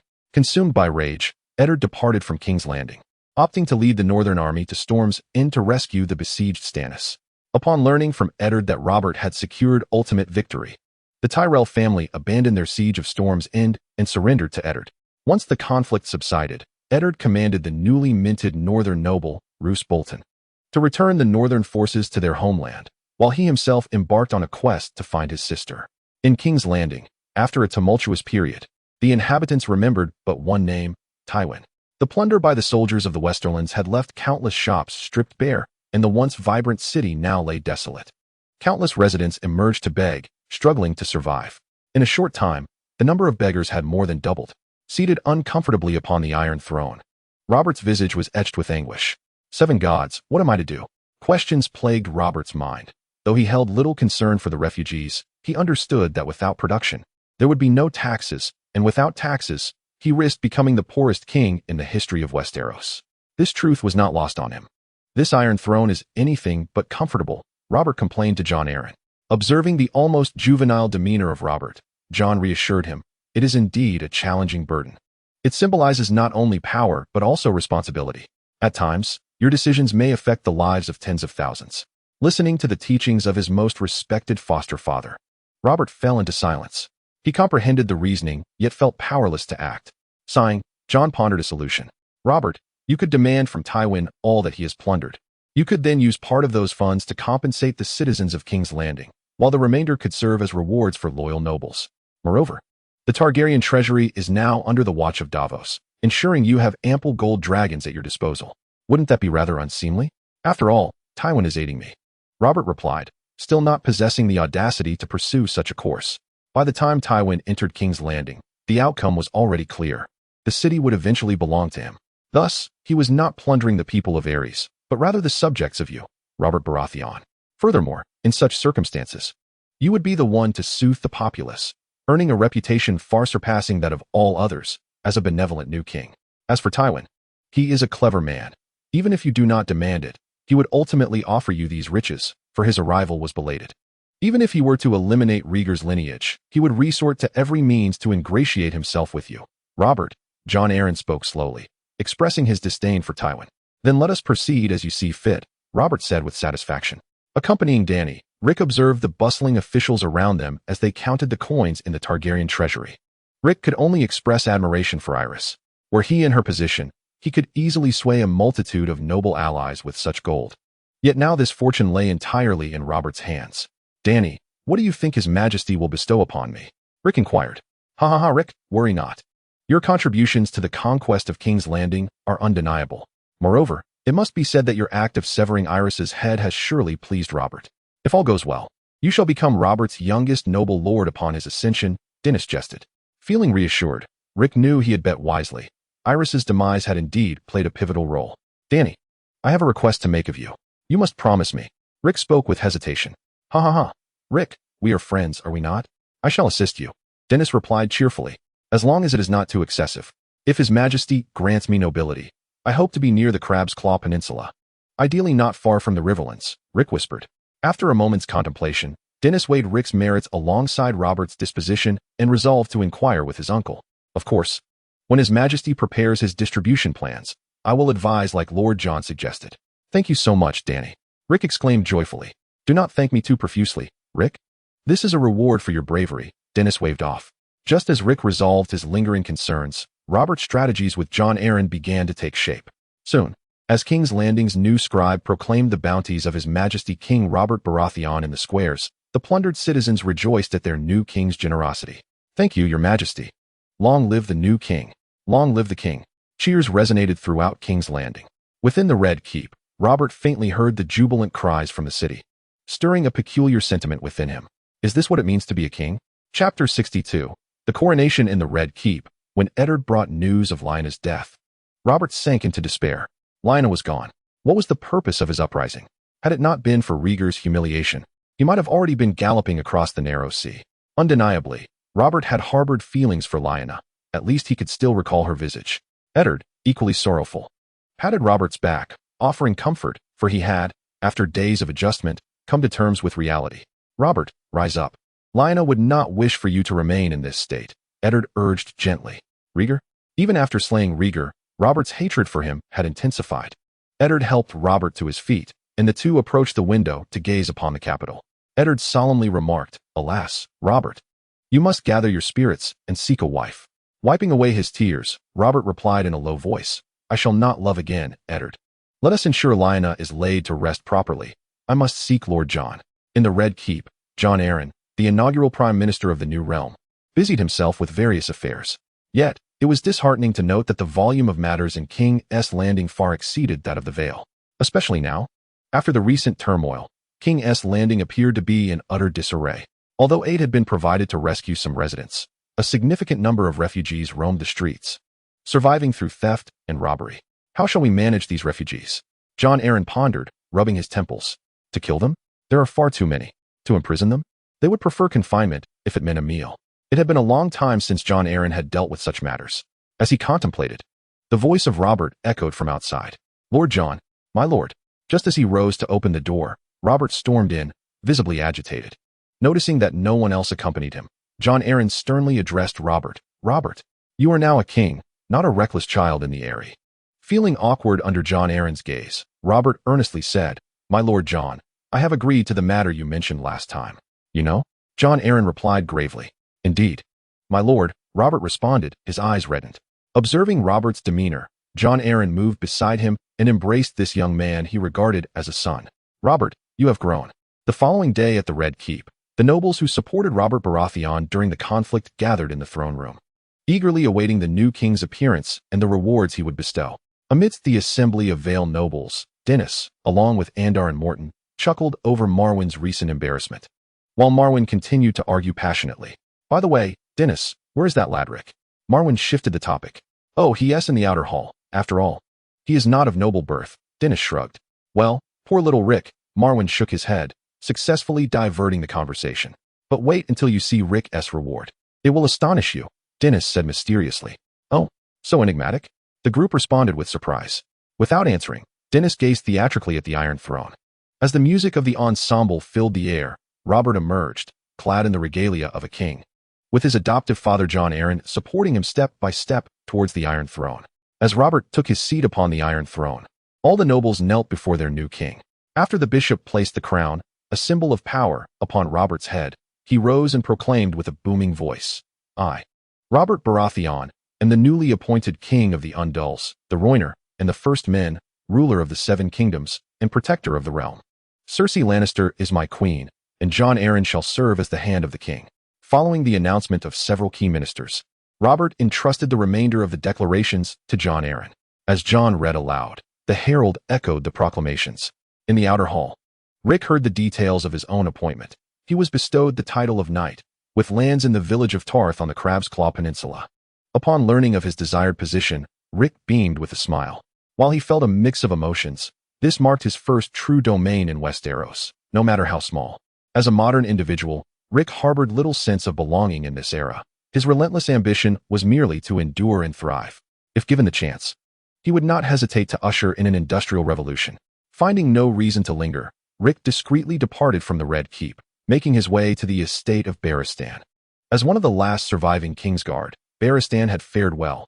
The loyalty exhibited by his fellow knights deeply moved Robert, resulting in Balistan receiving favorable treatment. Upon learning of Arthur Dayne's demise, Balistan chose to survive, not only to repay Robert's kindness, but also for reasons unspoken. Yet, gazing at the young man he admired, Balistan barked in anger, "Get out!" Staring in astonishment at Balistan, Rick understood the man's sentiment and let out a complex sigh. He handed a letter he had written earlier to the nearby Donnell, then promptly exited. Strolling down the street, Rick contemplated his future path. Should he depart from King's Landing to assume his duties on his lands, awaiting the arrival of Daenerys? Or should he emulate the future Littlefinger, using his wits to carve out his own destiny? Spare yourself, Rick, he thought. You are merely a serendipitous fellow, though fortunate to join the ranks of nobility. In King's Landing, you are but a lesser son. Indeed, returning to his own lands meant he would be a lord. Once the lockdown in King's Landing was lifted, he would set off with Iwine and the others to take up his post. Having reached this resolution, Rick decided to return to his new domain, the village of Tarth, to cultivate the land. Meanwhile, after the coronation ceremony concluded, Jon Arryn returned to his quarters, diving into his busy work.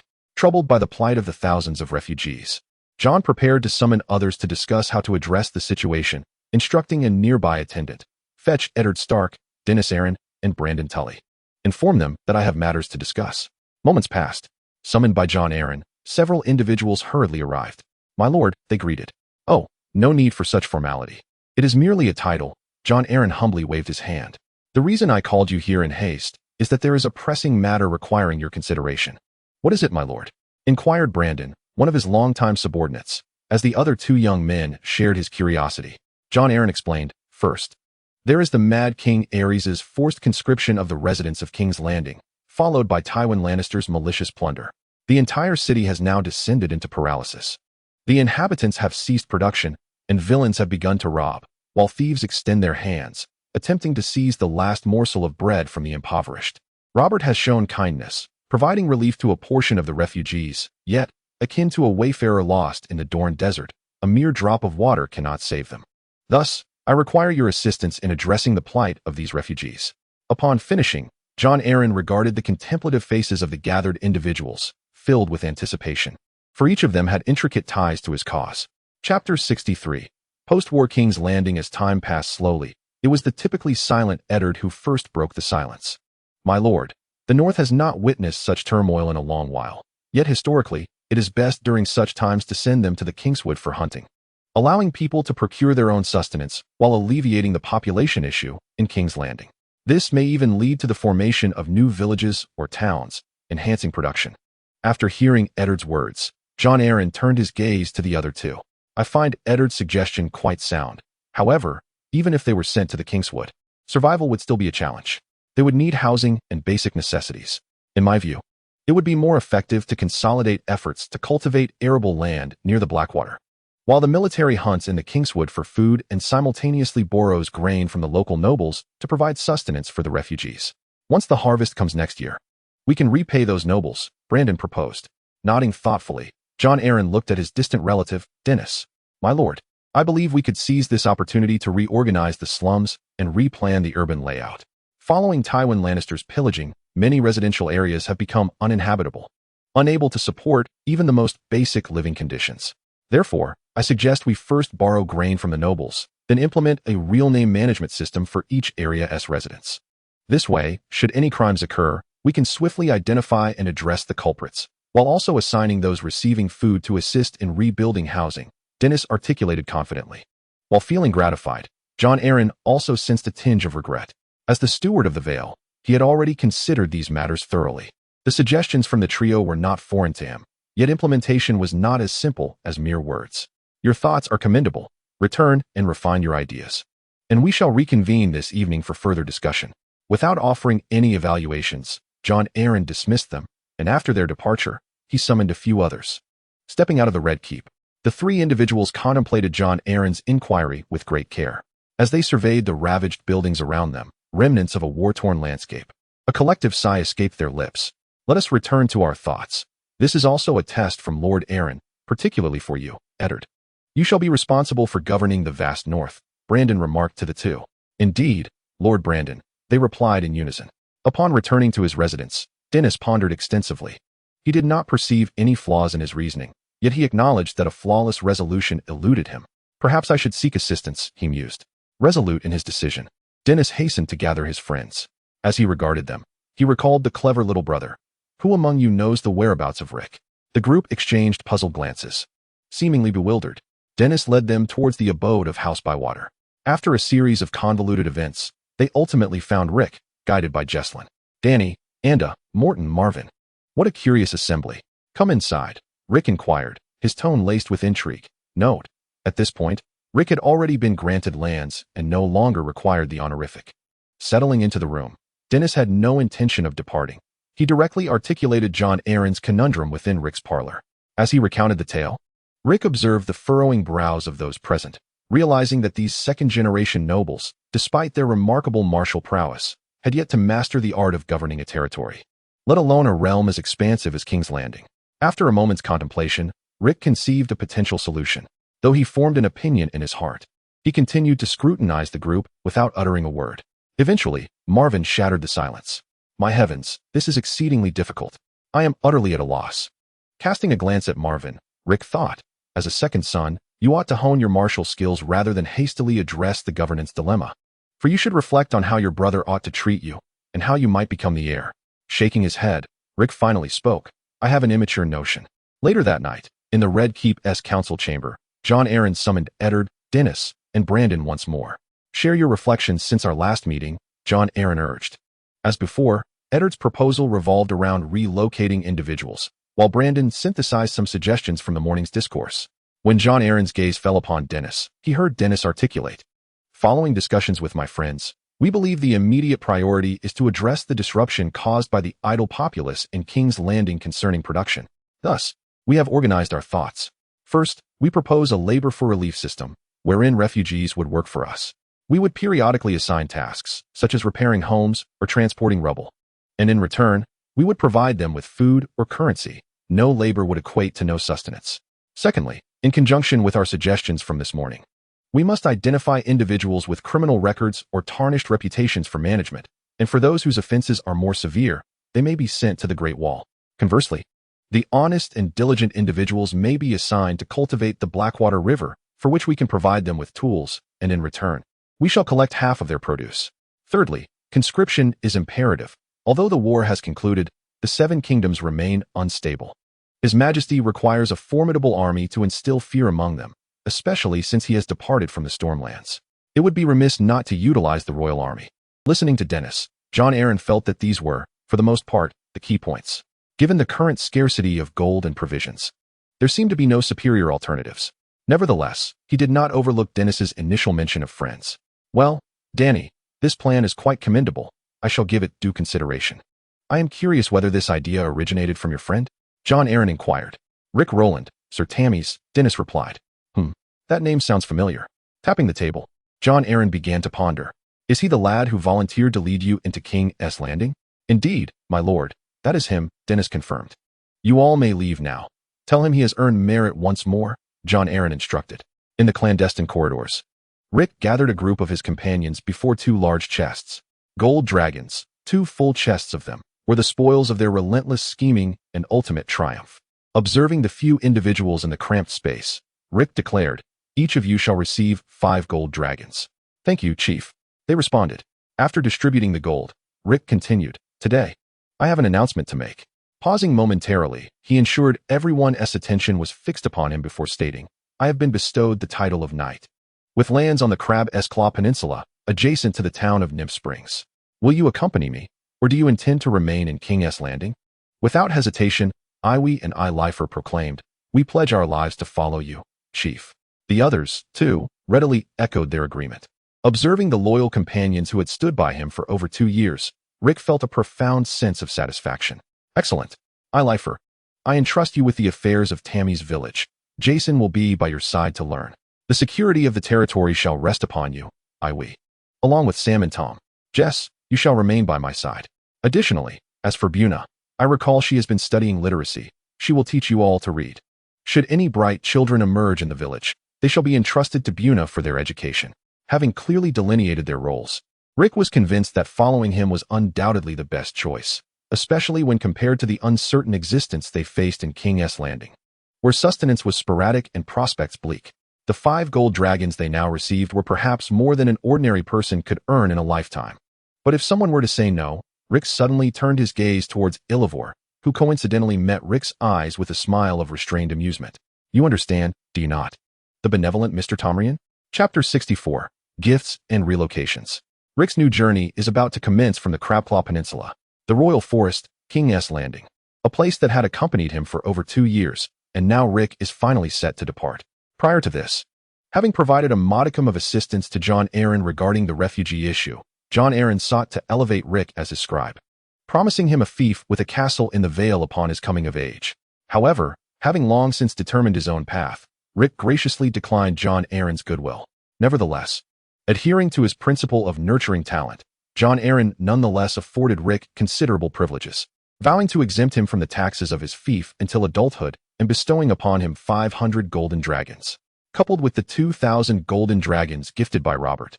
It could be said that Rick, should he avoid trouble, could live a life of ease. Seizing the opportunity, Rick requested 500 refugees along with some blacksmiths, carpenters, and iron tools for land cultivation from Jon Arryn. He set forth towards his fief accompanied by Ivy and others. As a gesture of friendship, Dennis and his companions would escort Rick and his group on their return to the Vale, while also looking after the refugees.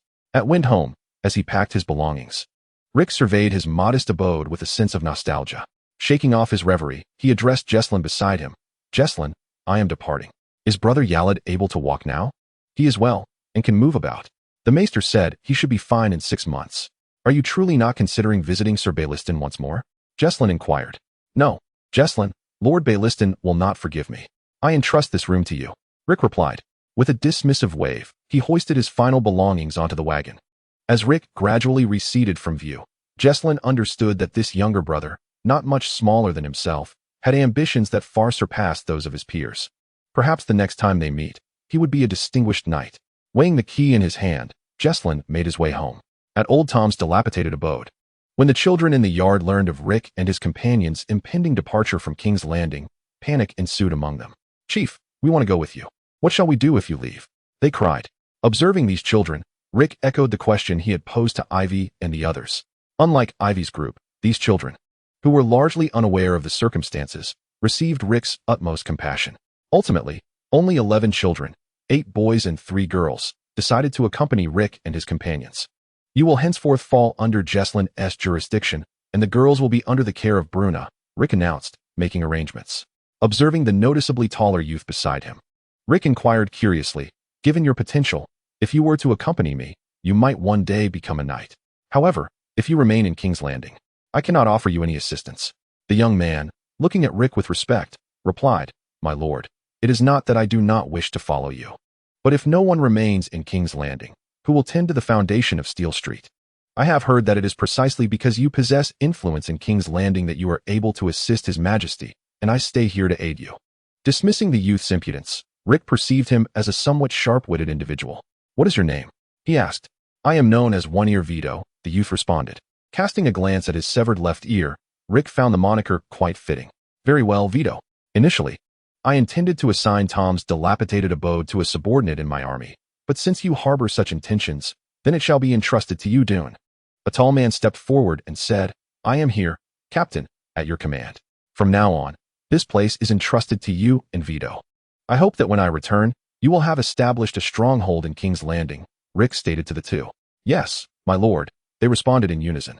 After leaving them some golden dragons, Rick departed, having arranged everything in King's Landing and sealed the entrance to the Hook Alley Passage. Rick left the city accompanied by Jace and a few others. Outside the city, the remnants of the recent battle were still faintly visible. A caravan laden with numerous packages and several carts gradually distanced itself from King's Landing. Mounted on his horse, Rick reflected on the wondrous journey that had brought him to this world of ice and fire. The bizarre crossing and enigmatic lineage perplexed him. Yet Rick did not intend to take significant action. What power did a mere knight possess? Even with the vast territories he had acquired through Dennis's connections, he felt insignificant in the grand tapestry of Westeros. To cultivate the land, the predecessors of crossing had wisely advised, to attain wealth, one must first build roads, bear more children, and plant fewer trees. Pondering his own fiefdom, Rick adjusted his final thought. He glanced back at these displaced individuals. They would become the capital of his future rise, would they not? Moreover, according to Dennis, the Earl of Willow Springs, William Mouton, was the brave Mrs. younger brother, and William himself had once led troops against Robert's forces. As a clever man, Rick quickly grasped Dennis's implication. The Mouton family was not of his ilk, and though he was not a direct descendant of Robert, he closely followed in Robert's wake and had garnered his favor. Thus, I must apologize, Earl Mouton. For the sake of my future, I have no choice. Whispering softly, Rick understood that his ascent depended upon the Mouton family. Time passed quietly. During their journey, the year 283 slipped by unnoticed, and Rick was on the verge of celebrating his 13th birthday. Upon learning of Rick's birthday, Dennis and a few companions gifted him a splendid great sword. In Morton's words, what true knight wields a halberd? This fine steel great sword is meant for a man. With his newly acquired sword slung across his back, Rick explored the town of Enquan with Dennis and his friends. As a port town, Enquan appeared to be a commendable settlement in the eyes of Dennis and his companions, a place thriving in development and economic prosperity. However, for Rick, it fell short of expectations. Having only witnessed one town, King's Landing, his perspective was limited. Even his distant glance at Mournhold did not compare. This is rather lacking, isn't it? Rick remarked, noting a certain poverty. Well, Rick, I hope you continue to find fault with this place when you reach your own territory, Morton scoffed. Ever the blunt one. Although he understood that a small village might not be up to par, Morton's words instilled in Rick a slight foreboding, prompting him to glance at Dennis. Dennis responded with an expression that conveyed, don't look at me. Yes, right. I suppose it's fair. Considering I've never seen much of the world, My first visit to a city was King's Landing, and I don't know much about the outside, Rick explained. Ha. That is unnecessary, Rick. Let us go have a drink, Dennis exclaimed, patting Rick on the shoulder. As all gatherings must eventually disperse, Rick parted ways with his companions in Inn Quan and set forth towards Tarmus village with his sizable retinue. Upon arriving, the guide indicated a few rows of dilapidated houses as his territory, leaving Rick momentarily stunned. Chapter 65, Tarmus Village. Gazing around, he beheld a dozen shabby houses, some leaning precariously, accompanied by a handful of the elderly, weak, and women. This was to be Rick's domain. Riding into Tarmus Village, Rick observed the villagers hastily ushering their children indoors, uncertain if these meager abodes offered any semblance of protection. As he dismounted, preparing to scrutinize his territory, an elderly man of approximately 50 approached him. The old man, trembling and cradling several silver coins in his hands, spoke. My lord, I am the village elder of Tarmus. We have no surplus grain to offer you. This is the last of our savings. Please spare the people of our village. Seeing the old man's rough hands and the worn silver coins, which barely held value, deeply moved Rick. These will be my subjects, he thought silently, with a serious expression. Rick addressed the elder, stating, I am Sir Rick Roland, Knight of the Crabclaw Peninsula, personally bestowed by His Majesty Robert Baratheon. This village shall be under my protection. Upon hearing Rick's declaration, the elder's face lit up with mixed joy and relief. I am Bluto, my lord. Welcome to our humble abode. Nodding in acknowledgement, Rick replied, From this day forth, you shall be my subjects. Inform me of how many households reside here. Report, my lord, lamented Bruto. The village of Tarmus has suffered greatly from the ravages of war. All the able-bodied men have perished, leaving only 19 households of women and children, along with the likes of me. Upon hearing Bruto's words, Rick comprehended the dire state of Tarmus, an area in desperate need of revival. He promptly commanded Ilivor, swiftly settle the group of refugees here. Furthermore, lend tools to those in need on a rental basis, enabling them to engage in timber harvesting. I recall I have some blacksmiths and carpenters. The construction of houses shall be entrusted to you. He then turned to Bruto, stating, Bruto, gather the villagers. I have an important announcement to make. Yes, my lord, Bruto replied. With Ilivor's arrangements underway, the refugees brought by Rick began to establish their initial encampment around the village. Busily attending to their tasks, Bruto led the 19 families to the village entrance. Jace stood guard nearby, while Rick, perched atop a cart, instructed Ivy to patrol the surroundings with Sam, Tom, and several subordinates to prevent any disturbances. Clearing his throat, Rick addressed the assembly. Villagers of Tarmus and those who have journeyed from King's Landing alongside me. I am your lord, Rick Roland. From this day forth, all taxes and lands of Tarmus shall belong to me. In return, I shall shield you from the harassment of clans and bandits. Observing the eager faces of the crowd, Rick felt compelled to provide substantial information. Starting tomorrow, all tools and seeds will be lent to you on a rental basis. In exchange, I require only your names and pertinent information, along with a contribution of 1/3 of your harvest as tax. The announcement of merely a 1/3 tax astonished everyone, including the refugees, who gazed at Rick in disbelief, not because the tax was burdensome, but rather, it was astonishingly minimal. As the elder of Tarmus, Bruto was a sagacious man. He knelt, exclaiming, Long live Lord Rick. May the old gods bless you. The refugees, too, were not devoid of clever minds. And soon cries of blessings from the seven and the old gods echoed in the air for Rick. Hearing the praises of his people, Rick decided to conclude the informal meeting and made several arrangements. Ivy would serve as the captain of the militia for Tarmus, with Sam and Tom as his aides. Ilivor would act as the steward, Jace would oversee tax collection, and Bruto would continue in his role as the village elder. As for the newcomers from King's Landing, they would elect a wise individual to report to Ilivor tomorrow. For today, everyone should return and rest well. We shall commence the reconstruction of Tarmus village tomorrow. With Rick's directives laid out, the crowd erupted in another chorus of praise. Dismounting from the cart, Rick retreated into his tent, contemplating the geography of Tarmus, filled with great confidence in the potential for its development. Tarmus village is situated at the edge of the Crabclaw Peninsula, nearly distanced from the embrace of the Crabclaw Mountains, yet still surrounded by a dense pine forest. Fortunately, there are no marshlands in the vicinity.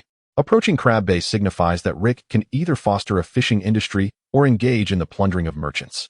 Moreover, Tarmus village enjoys a more convenient transportation route compared to the nobles hidden within the mountains. Referring to the map, Rick suddenly sketched his vision on a blank sheet of paper. Rolandport. This was the culmination of his thoughts, a plan to supplant the Mutton family by conjuring a city from thin air, a city that could rival the town of Nyochuan. Some might deem it overly ambitious, he chuckled to himself, embracing a sense of self-deprecation as he succumbed to dreams. The following day, Rick was awakened by the sounds of lumbering, the noise irking him as he scratched his head and stepped out of the tent. There he saw Ilif directing the refugees from King's Landing in a methodical manner as they felled trees from the surrounding pine forest, cutting them into planks for transport to the wagons. After washing his face, Rick donned his clothing and approached Ilif. "How goes it? No one causing trouble, I hope?" "Chief, everything is proceeding according to plan. There have been no disturbances. I've organized the refugees to gather ample timber, and the materials we brought from King's Landing are sufficient. We can proceed directly to construction," Ilif reported. "Excellent. Keep 100 here to erect houses. The rest shall accompany you to the area where Crab Bay meets the mountains to build additional homes. Ensure they are allocated space for their residences. And then construct the fences," Rick instructed. "Aren't we expanding Tamis Village?" Ilif replied. "I have conceived some new ideas. It is best to restore Tamis Village to its basic form. Rather than investing so many resources into its expansion, we should construct a new town altogether. We shall call it Rolandport. What do you think?" "That is indeed a bold idea," Ilif exclaimed, "but it is a feasible concept. Proximity to the shore offers better opportunities for development." Patting Ilif on the shoulder, Rick continued his survey of the territory. Within the pine forest, Iway, accompanied by a few subordinates, was overseeing the refugees. In times like these, the potential for someone to escape would be a great loss. According to the chief's words, these individuals represent monetary value. If they were to become runaway slaves, the chief would suffer losses, and consequently, those of us following him would bear the brunt as well. A curious logic emerged in the minds of the group, compelling them to keep a vigilant watch over the lumbering refugees. In that moment, Iway felt transformed. No longer a mere beggar or thief, he envisioned himself as a noble lord. "I shall undoubtedly become a knight." Chapter 66, Rolandport, Part 1. Wherever there is the potential for survival, a city shall emerge. With the substantial investment of 6 months, the framework of Rolandport has been constructed. However, despite the completion of the framework, only 500 inhabitants reside within, rendering it akin to a large village. Standing in the newly erected 2-story building, Rick gazed at the distant waters of Crab Bay, feeling a profound sense of accomplishment as if a towering edifice had risen from the ground. Yet, just as Rick was basking in his achievements, Elifer shattered his reverie. Bursting through the door, Elifer anxiously declared, "Chief, the city is running out of food." Upon hearing Elifer's words, Rick's expression shifted. The absence of provisions signified instability, and instability would impede the city's development. "Elifer, convene a meeting," he commanded, summoning all who could partake in decision-making. Seated at the head of the table, Rick surveyed the gathered individuals and spoke. "Please, take your seats. I believe you are already somewhat aware of the issue at hand. Our food supply is nearing depletion, and other materials are nearly exhausted as well. We must await the harvest, which is still 2 months away. Let us hear your suggestions." As the overseer of Tamis Village and the newly established Rolandport, Elifer voiced his opinion. "Chief, I propose to procure food from the nobles of Crabclaw Peninsula. After all, I am acquainted with the Brun family and others. I believe my involvement could facilitate the acquisition of some provisions. However, the challenge of sourcing construction materials remains unresolved." As Elifer concluded, a stout man rose to address Rick, stating, "It is not solely construction materials we lack, my lord. We are also in need of iron. My apprentice and I are fully capable of crafting those items, but we lack a suitable environment for forging. This is our predicament, my lord." After listening to Elifer and the blacksmith Mullen, who was elected by the refugees, Rick turned his gaze to the others. "If these are the only issues, then Elifer, you shall take Sam and the others to gather food. Bruto, you will accompany them. Ivy, you will take Jason and Mullen to procure supplies from Inquan Town, particularly items like furnaces. Do you all understand?" "Yes, my lord," the assembly responded in unison. Having addressed these matters, Rick retained Elifer and Ivy. "Elifer, you have an additional task at Terror Pit. Transport those intact bricks from Whisper Castle. I recall you have 2 descendants of the Cleve family under your command," Rick instructed. Rubbing his head, Elifer felt this was a daunting challenge. "I also require a castle." "Tone." "Yes, Chief," Elifer replied, resigned. Pleased, Rick turned to Ivy. "Ivy, you have a distinct mission as well. After procuring the supplies, I need you to spread a particular message around Inquan Town. Sir Rick Rowland's territory is exempt from taxes to the Iron Throne, and the taxes levied by the Sir constitute only a third of production. Ultimately, I hope you can recruit some shipwrights, whether through persuasion or otherwise. And bring them back to me, Ivy. Yes, Chief. Once the two departed, Rick began to contemplate the current situation. After the passage of 6 months, both the humble Crab's Claw Peninsula and the affairs of the Seven Kingdoms had undergone significant transformations. Upon Rick's departure from King's Landing, Robert commanded his brother Stannis to lead the newly acquired naval forces of the Stormlands to assault Dragonstone. Unexpectedly, the Duke of the Westerlands, Tywin, demonstrated his loyalty by personally leading his army to seize Dragonstone before Stannis, capturing the Mad King's queen, Rhaegar, and his son Aegon, while the newly born Daenerys and Viserys remained unaccounted for. In recognition of Tywin's achievements, Robert decided to release Jaime from his Kingsguard duties. However, Jaime, who was preoccupied with thoughts of Cersei, rejected this offer, prompting Tywin to return to the Westerlands in anger. In the conventional course of history, Robert still ascended as the cuckold king, with Jaime tirelessly deepening the hue of Robert's predicament. Dragonstone remained under Stannis' control, while the fortunate Gendry directly inherited the Stormlands. The Riverlands were governed by Brandon, who assisted his nephew Edmure in managing the region. Dorne, under the relentless efforts of Jon Arryn, consented to peace with the Iron Throne. As for the Vale, it was entrusted to Rick's new acquaintance, Dennis, who was bestowed the title of Count of Moonstone. Following Jon Arryn's suggestion, the Crab's Claw Peninsula was divided into an independent province, with Adrian Setiga appointed as governor of Crab's Island. Thus, the Seven Kingdoms entered an era of tranquility. Engaged in contemplation, Rick diligently drafted a report on the progress of urban development for King's Landing and the Citadel, while vexedly pondering over the sigil and family motto. The trivial matters of the nobility truly proved to be a source of considerable annoyance. The following day, when Ilif and Ivy arrived at the task's location with their respective companions, they found themselves in the town of Springwell. After arranging for Jason to accompany Mullen in acquiring supplies, Ivy took Tom and 3 others to the docks to assess the availability of skilled shipwrights. Are you truly intending to abduct someone, Brother Ivy? Tom inquired. To be precise, the leader instructed me to entice one with coin. However, I suspect we may be outbid before we even have the chance, so I plan to simply seize one, Ivy replied with resignation. Wiping away non-existent sweat, Tom felt at a loss for words. As night descended, after a series of subtle inquiries, Ivy identified a target, a shipwright nearing 60 years of age, possessing over 40 years of craftsmanship, having spent a lifetime in shipbuilding, and with only a small grandson at home. Following the old shipwright back to his residence, Ivy and his companions easily abducted both the grandfather and grandson, successfully completing their mission. Ivy orchestrated for Tom and the others to escort the pair away from Springwell under the cover of night. On another front, upon returning to the Fearhole Castle to meet Eustace Braun, Ilif noticed that, in contrast to his previous visit, the castle now appeared rather desolate. With a cold expression directed at Ilif, Eustace derisively remarked, "Isn't this my dear Tomon?" To my astonishment, a direct descendant of His Majesty, King Aerys, has allied with Lord Robert.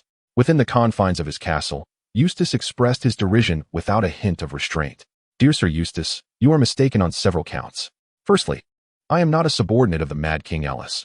I have always been merely a messenger. My former superior was Lord Varys, and now I serve Sir Rick Rowland. Ilivor replied unhurriedly. Very well, Tolan, state your purpose, he continued. 2 matters, passage and the procurement of provisions, Ilivor articulated, enumerating the manifold advantages of allying with Rick. After a spirited exchange, Ilivor successfully resolved the food supply issue, arranging for Sam to escort the provisions back to Rolandport, while he himself attended to matters concerning Whispering Castle. Compared to Ivy, Sam returned a day later, observing the carts laden with grain entering the port. The local inhabitants were filled with hopeful anticipation for their future. Thanks be to Lord Rick, may he enjoy good health. Chapter 67, Rolandport, Part 2. As the construction of Rolandport progressed, the population gradually flourished. However, numerous challenges emerged. Following the last expedition by Ivy and others to spread rumors around the town of Nymph Spring, a large influx of refugees and escaped slaves sought sanctuary in Thomas Village and Rolandport. This surge led to an astonishing depletion of resources throughout the town.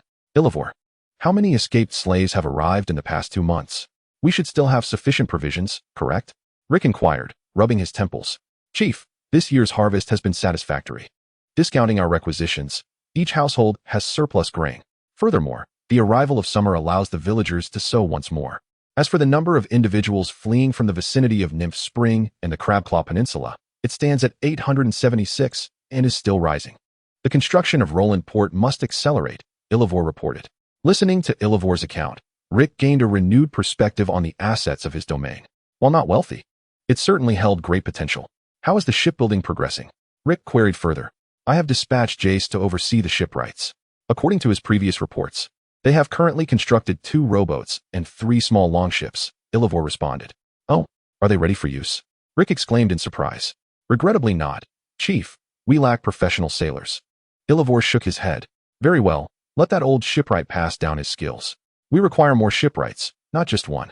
In return, we can accommodate some of his requests. Rick stated. Yes, Chief. Departing from Ilivor's office, Rick, accompanied by Jace and a contingent of guards, made his way to Tama's village. The transformation since 8 months prior was remarkable. Some of the refugees who had come to seek Rick's protection had remained in Tama's village, where under Brutus's guidance, they secured leased land. At this moment, Tama's resembled a thriving village, bursting with vitality. Upon entering the village of Tamas, Rick was warmly greeted by Bruto, who had been eagerly awaiting his arrival. Bruto led the group into the newly constructed inn. Once Rick settled down, Bruto reported on the progress of expanding new routes. As a city aspiring to replace the town of Nymph Springs, convenient transportation was indispensable. Thus, while expanding the construction of Rolandport, Rick had also tasked Bruto and the local residents with finding a safe and swift route connecting to Crow's Perch, extending further to Twilight Valley and King's Landing. Today, Rick, accompanied by Jess and others, had come to rally the villagers summoned from the territory for logging. Bruto, how have your arrangements fared? Rick inquired. Rest assured, my lord. I have gathered all the men in the village for your service, Bruto replied respectfully. Excellent, let us proceed. Embracing the philosophy that one must first build roads to achieve prosperity, Rick embarked on an ambitious road construction endeavor. As he gradually felled pine trees along the previously marked path, he realized that the task was far more arduous than he had anticipated. If he intended to clear a road by logging, it would take no less than a year. However, time was still on his side. With the year 284 just passing and 298 still a considerable distance away, he believed that as long as he maintained stable growth, no one could rival him. Bruto, Rick called out. I am here, my lord. Please give your orders, Bruto responded with deference. This road is entrusted to you. If I recall correctly, there are a few noble houses in the woods leading to Crow's Perch. Should they pose any difficulties, kindly invite them to Rolandport for a discussion. Be diplomatic, Rick instructed. I understand, my lord, Bruto nodded in agreement. After departing from the logging team, Rick found himself increasingly idle. Compared to King's Landing, there was little need for him to take matters into his own hands. Even the design of the emblem had been crafted with the assistance of a newly arrived scholar, who had merely incorporated Rick's suggestion of a weapon as the motif, resulting in an emblem centered around a trident. It seemed that the only course left for him was to hunt. He wondered if his unique talent would allow him to seize the gifts of the animals. Thus resolved, Rick commenced his daily pursuits within his own woodland. After a period of development for Rolandport and Tamas Village, the year turned from 284 to 285. It remained a tranquil day, and the 14-year-old Rick gazed at the completed Roland Avenue, filled with a sense of accomplishment. As the namesake of both the city and the road, he had already left a significant mark in this world. Yet, as a mere minor noble, it was impossible for him to influence the course of Westeros.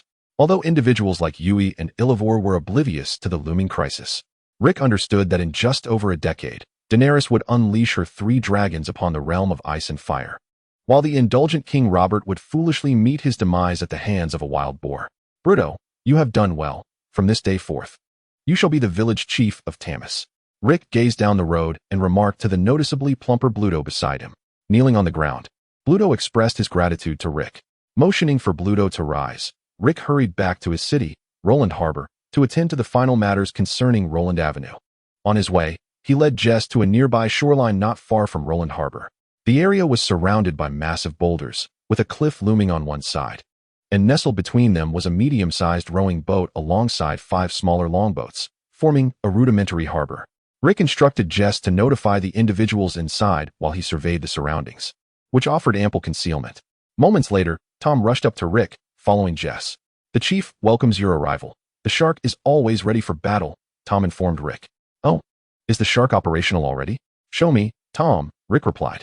As Tom led Rick into the makeshift harbor, they came upon a medium-sized rowing boat docked at the shore.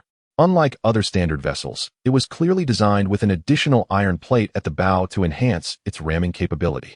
Will the reinforced hull ensure speed, Tom? Rick inquired. It will certainly be slower than a typical rowing boat, but it should suffice for raiding heavily laden merchant vessels.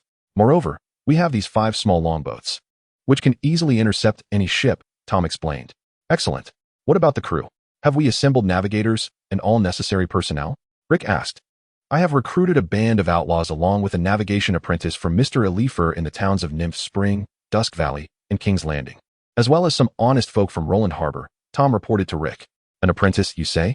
If safety is assured, let us set sail this afternoon to test our first warship. Chapter 68, Roland Harbor, Part 3, adorned with a black-eye mask and scarf, Rick boarded the Shark. As an emerging noble, certain actions could not be conducted overtly. Even if desired, they must be carried out discreetly or by subordinates. To preserve his image as a loyal, patriotic, and astute leader, Rick opted for a bit of disguise. Tom, too, instructed his men to don masks. Setting sail, guided by the navigator, the Shark and the 5 longboats gradually made their way into the strait. Tom, does this navigator possess knowledge of these waters? Rick posed a crucial question as the horizon expanded. Chief, this individual is named Jansen. He is actually a seasoned navigator. However, he once accompanied his mentor on a voyage, where he drank excessively and mischarted the route, causing a significant delay for the merchant convoy and resulting in substantial losses. Enraged merchants subsequently killed his mentor and severed one of his hands, Tom recounted, glancing at the middle-aged man at the bow who had only one hand. Can I interpret that his teacher sacrificed himself for him? Rick inquired. Well, according to Mr. Elif's investigation, ever since he lost a hand and his teacher perished, he has not touched alcohol again. When I last saw him, he resembled nothing more than a beggar, Tom replied. Nodding slightly, Rick felt a measure of relief. The ocean was an unfamiliar realm for Rick. Even in his past life, he had only glimpsed the sea at Bay Day, never having the opportunity to sail upon its waters. At that moment, with the sea breeze blowing, he found no comfort in it. The humid, oppressive air made breathing arduous. As Rick pondered whether to return to the sea, Tom's voice echoed from the lookout. Captain, a merchant ship. It's a merchant ship. Energized, Rick exclaimed, business is coming. Everyone, pay attention. Obey Jensen's orders, arm yourselves, and sail swiftly. Heeding Rick's command, Jensen promptly issued a series of directives, closing in on the merchant vessel, drawing a finely crafted steel bow and arrow from his pack. A glint of determination flashed in Rick's eyes. Eagle-eyed. Over the past year, Rick had not only hunted in the woods, but had also sought the rock eagle in the cliffs or spent lavishly to acquire the valley's giant eagles for experience. At this moment, Rick had already acquired the talent of the eagle-eye. This is a skill that emerges from 100 eagles. Rick marveled, yet it is exceedingly costly. With a twinge of pain in his heart, Rick ascended the lookout. As they drew nearer, the merchant ship detected the presence of the Shark and showed no inclination to inquire, firing a crossbow cannon at the Shark. Damn it, shouldn't they signal first? Rick cursed. Accelerate, Tom. Tell the crew to speed up. We lack a crossbow. Having assessed the Shark's overall capabilities, Rick quickly made his decision. With Tom's directives, the Shark's speed noticeably increased, while 5 longboats intercepted the merchant vessel before the Shark could collide with it. With a resounding impact, the Shark's bow pierced the merchant ship's hull. Seize everything, but do not loot the women indiscriminately. Gather them together. I have great use for them. Up, up, up. Rick shouted, loosing an arrow that struck a fully armed mercenary swordsman, who fell at once. Rick began searching for his next target, while Tom led a band of desperate men forward. Compared to the mercenaries who often served as guards, the sailors aboard the Shark were somewhat lacking. Fortunately, there were not many mercenaries on the merchant ship. As Rick continued to shoot arrow after arrow, the guards on the merchant vessel gradually fell. Ultimately, with the demise of the last mercenary, only a few traders remained aboard the merchant ship to transport the cargo. One of the itinerant merchants, trembling and with outstretched arms, approached Tom and said, Esteemed sir, we are merchants from Pantos, and we are here to conduct trade in Seagull Town. If you let us pass this time, we shall return bearing generous gifts for you. Upon hearing the merchant's words, Tom instinctively glanced at Rick. Noticing the attention directed at him, Rick descended from the lookout tower and approached slowly. What is the matter? Rick inquired. Chief, this merchant from Pantos requests that we spare him, promising to pay us a toll on his future visits, Tom replied. Are we being deceived by a fool? Without acknowledging Tom's comment, Rick addressed the other 3 members of the Tomcat Quartet. Thoroughly search these merchants, then give them a swift resolution. With that, he signaled Tom to transport the seized goods. Suddenly, a splash was heard. The previously trembling merchant took advantage of Rick and the others' momentary distraction and leaped into the water. As he submerged, Rick nocked an arrow, his keen eyesight sharpening his focus. With a swift hiss, the arrow pierced the water, and blood soon stained the surface. Alongside the merchant who attempted to escape and was slain, Rick decided to spare the others. "I require some laboring slaves," he stated. With Rick's inaugural foray into piracy concluding successfully, he became enamored with this audacious endeavor, not for the sake of indiscriminate slaughter, but for the exhilarating sense of freedom it provided upon the open sea. Unbeknownst to him, more than half of the year 285 had already passed. Due to Rick's presence, the number of merchants traversing the strait to Seagull Town from the eastern continent dwindled significantly, with some forced to reroute through Crab Bay, circumventing Inquan Town before finally arriving in the valley. Upon entering Crab Bay, they discovered an unexpected new port had emerged on Crabclaw Peninsula. With the arrival of the first merchant from the eastern continent into the harbor, the name Rolandport was introduced to the world for the first time. This marked the beginning of a rapid development phase. In comparison to Inquan Town, Rolandport offered a similar route, but was closer and more economical. Astute merchants understood how to minimize their losses, as there was also a pathway leading to Junlin Valley, seamlessly connecting to the Trident Basin. Minor concessions and profits yielded substantial returns, resulting in a significant economic downturn for Inquan Town. Following the conclusion of the Usurper Wars, the influence of the Mutton family rapidly diminished. Unlike the somewhat formidable Raymond Derry, everyone knew that William of Inquan Town was a lazy, gluttonous coward. Had it not been for Miss Mutton's demise in the Usurper Wars, William would have never had the opportunity to inherit Inquan Town. This year marked the first of William Mutton's tenure as the Earl of Inquan Town. By the gods above, when did Rolandport make its appearance? Who can tell me? William bellowed at the vassals beside him. One of the vassals stepped forward respectfully and replied, "My lord. The emergence of Rolandport is now an irrevocable fact. The pressing matter at hand is how to address the issue of taxation. While it currently affects only a segment of the economy, should Rolandport fully develop, it could usurp the economic significance of Inquan Town located on the Crabclaw Peninsula. Do you have a solution?" William inquired. "Indeed, my lord." Chapter 69, Rolandport, Part 4. A shadow of conspiracy loomed over Rolandport, while Rick remained blissfully unaware. As an exceptional traveler, Rick began to innovate new technologies and prepare for a small-scale martial competition organized by Crab Island. Within a cavern, Rick meticulously arranged the bottles and jars that filled the space. Aside from Rick and several guards named Jess, there were two slightly older men clad in black robes, busily toiling away. One of the men shouted at Rick, "Good heavens! Are you out of your mind? Don't touch those things." He hurried over to Rick's side to properly arrange the jars. With a slight grimace, Rick replied, "Gogus, can't you learn a thing or two from berries? If these items were so perilous, would you leave them here? Exercise some caution." Annoyed, Gogus shot an irritated glance at Rick before returning to berries, resuming his tinkering.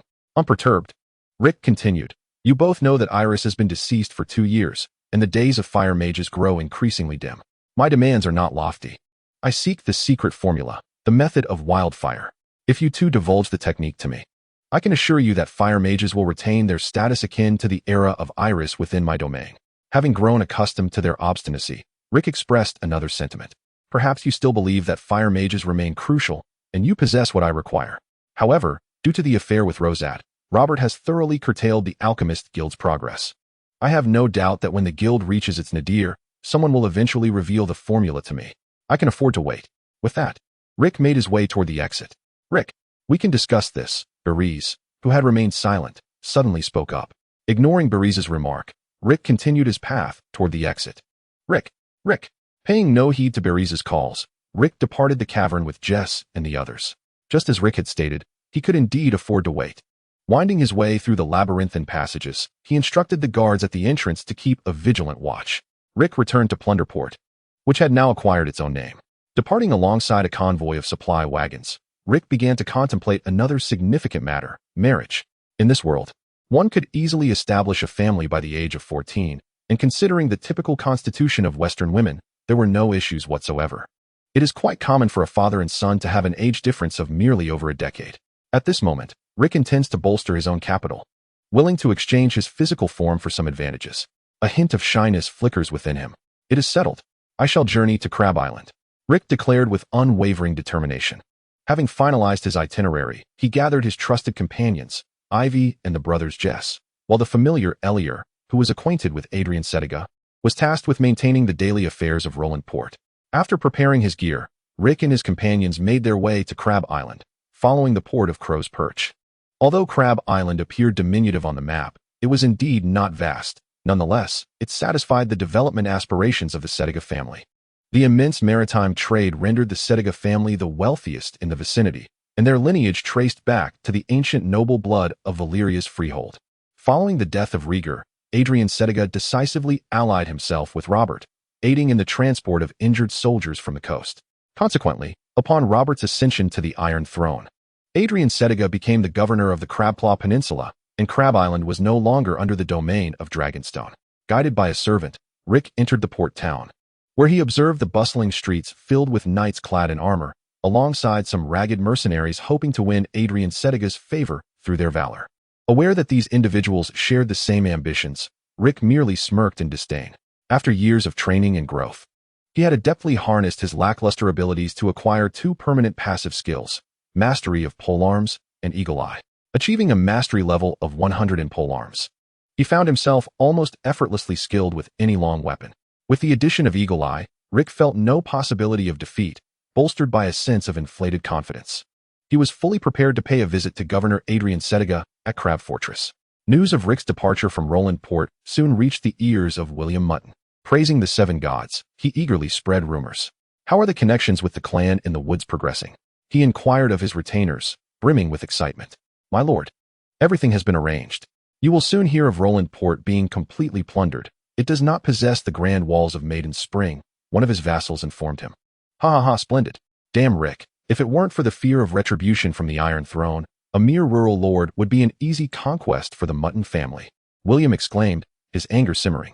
As he spoke, the vassals remained silent, fully aware that his ire was directed towards the current king. Inside Crab Fortress, the atmosphere was charged with tension.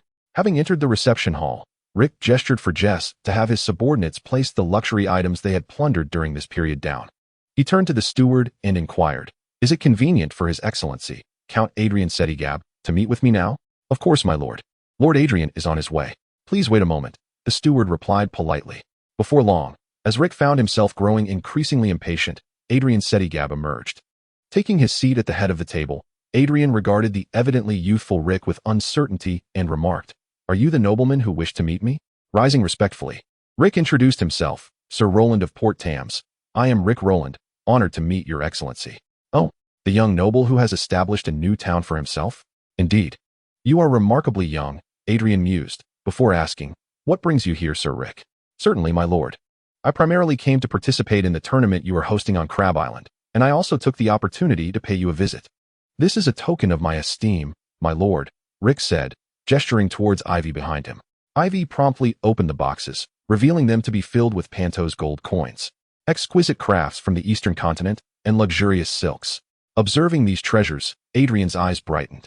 Though he lacked for nothing, Rick's gift was the most valuable and aligned with his tastes among those who had come to visit. Old Adrian had a particular fondness for precious items. My dear Rick, if you have yet to secure accommodations, I invite you to stay in the guest quarters of Crab Castle. I believe you would wish to join me for dinner this evening, Adrian Setigab said with a smile. It would be my honor, my lord. Chapter 70. The Crab Castle Banquet. Inside Crab Castle, the servants of the Setigab family hurriedly prepared for the evening's banquet. As the first governor of the Crabclaw Peninsula, Adrian Setigab felt he had nearly achieved fulfillment in his lifetime, being the only individual in millennia to nominally possess the peninsula.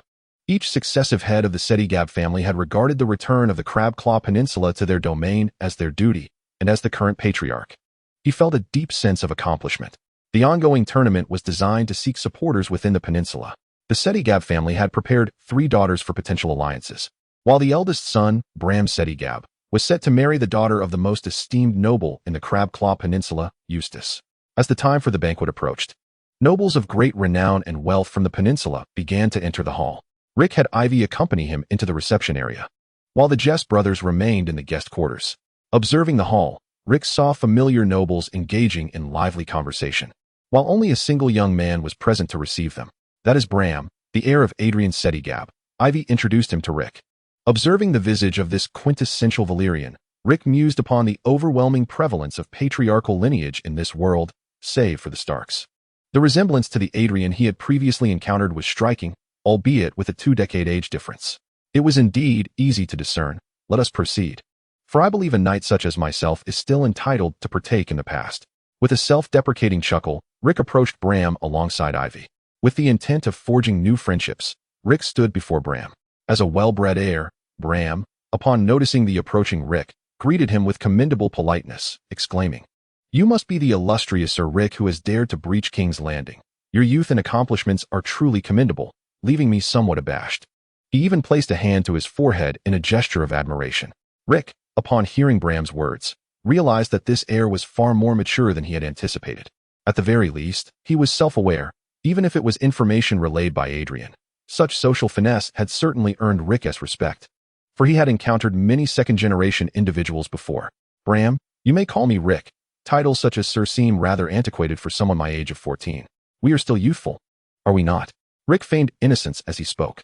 "Haha, indeed, Rick, you are quite the amusing fellow," Bram replied. "I have always enjoyed making friends, especially with intelligent individuals like yourself." Just as the two were exchanging pleasantries, the master of Crab Island, Adrian Setiga, gracefully entered the parlor. "Esteemed lords and knights, I extend my heartfelt welcome to each of you attending the Setiga banquet. As is well known, for millennia, the Crab Peninsula has been embroiled in ceaseless warfare, until the conqueror Aegon unified the Seven Kingdoms, bringing peace to the Crab Peninsula. And now, the great King Robert has wholly integrated the Crab Peninsula into one entity. And I, Adrian Setiga, am honored to serve as the first governor of this land." Adrian Setiga proclaimed with a countenance radiating pride. However, some straightforward nobles in the audience showed signs of displeasure at Adrian's self-aggrandizing words.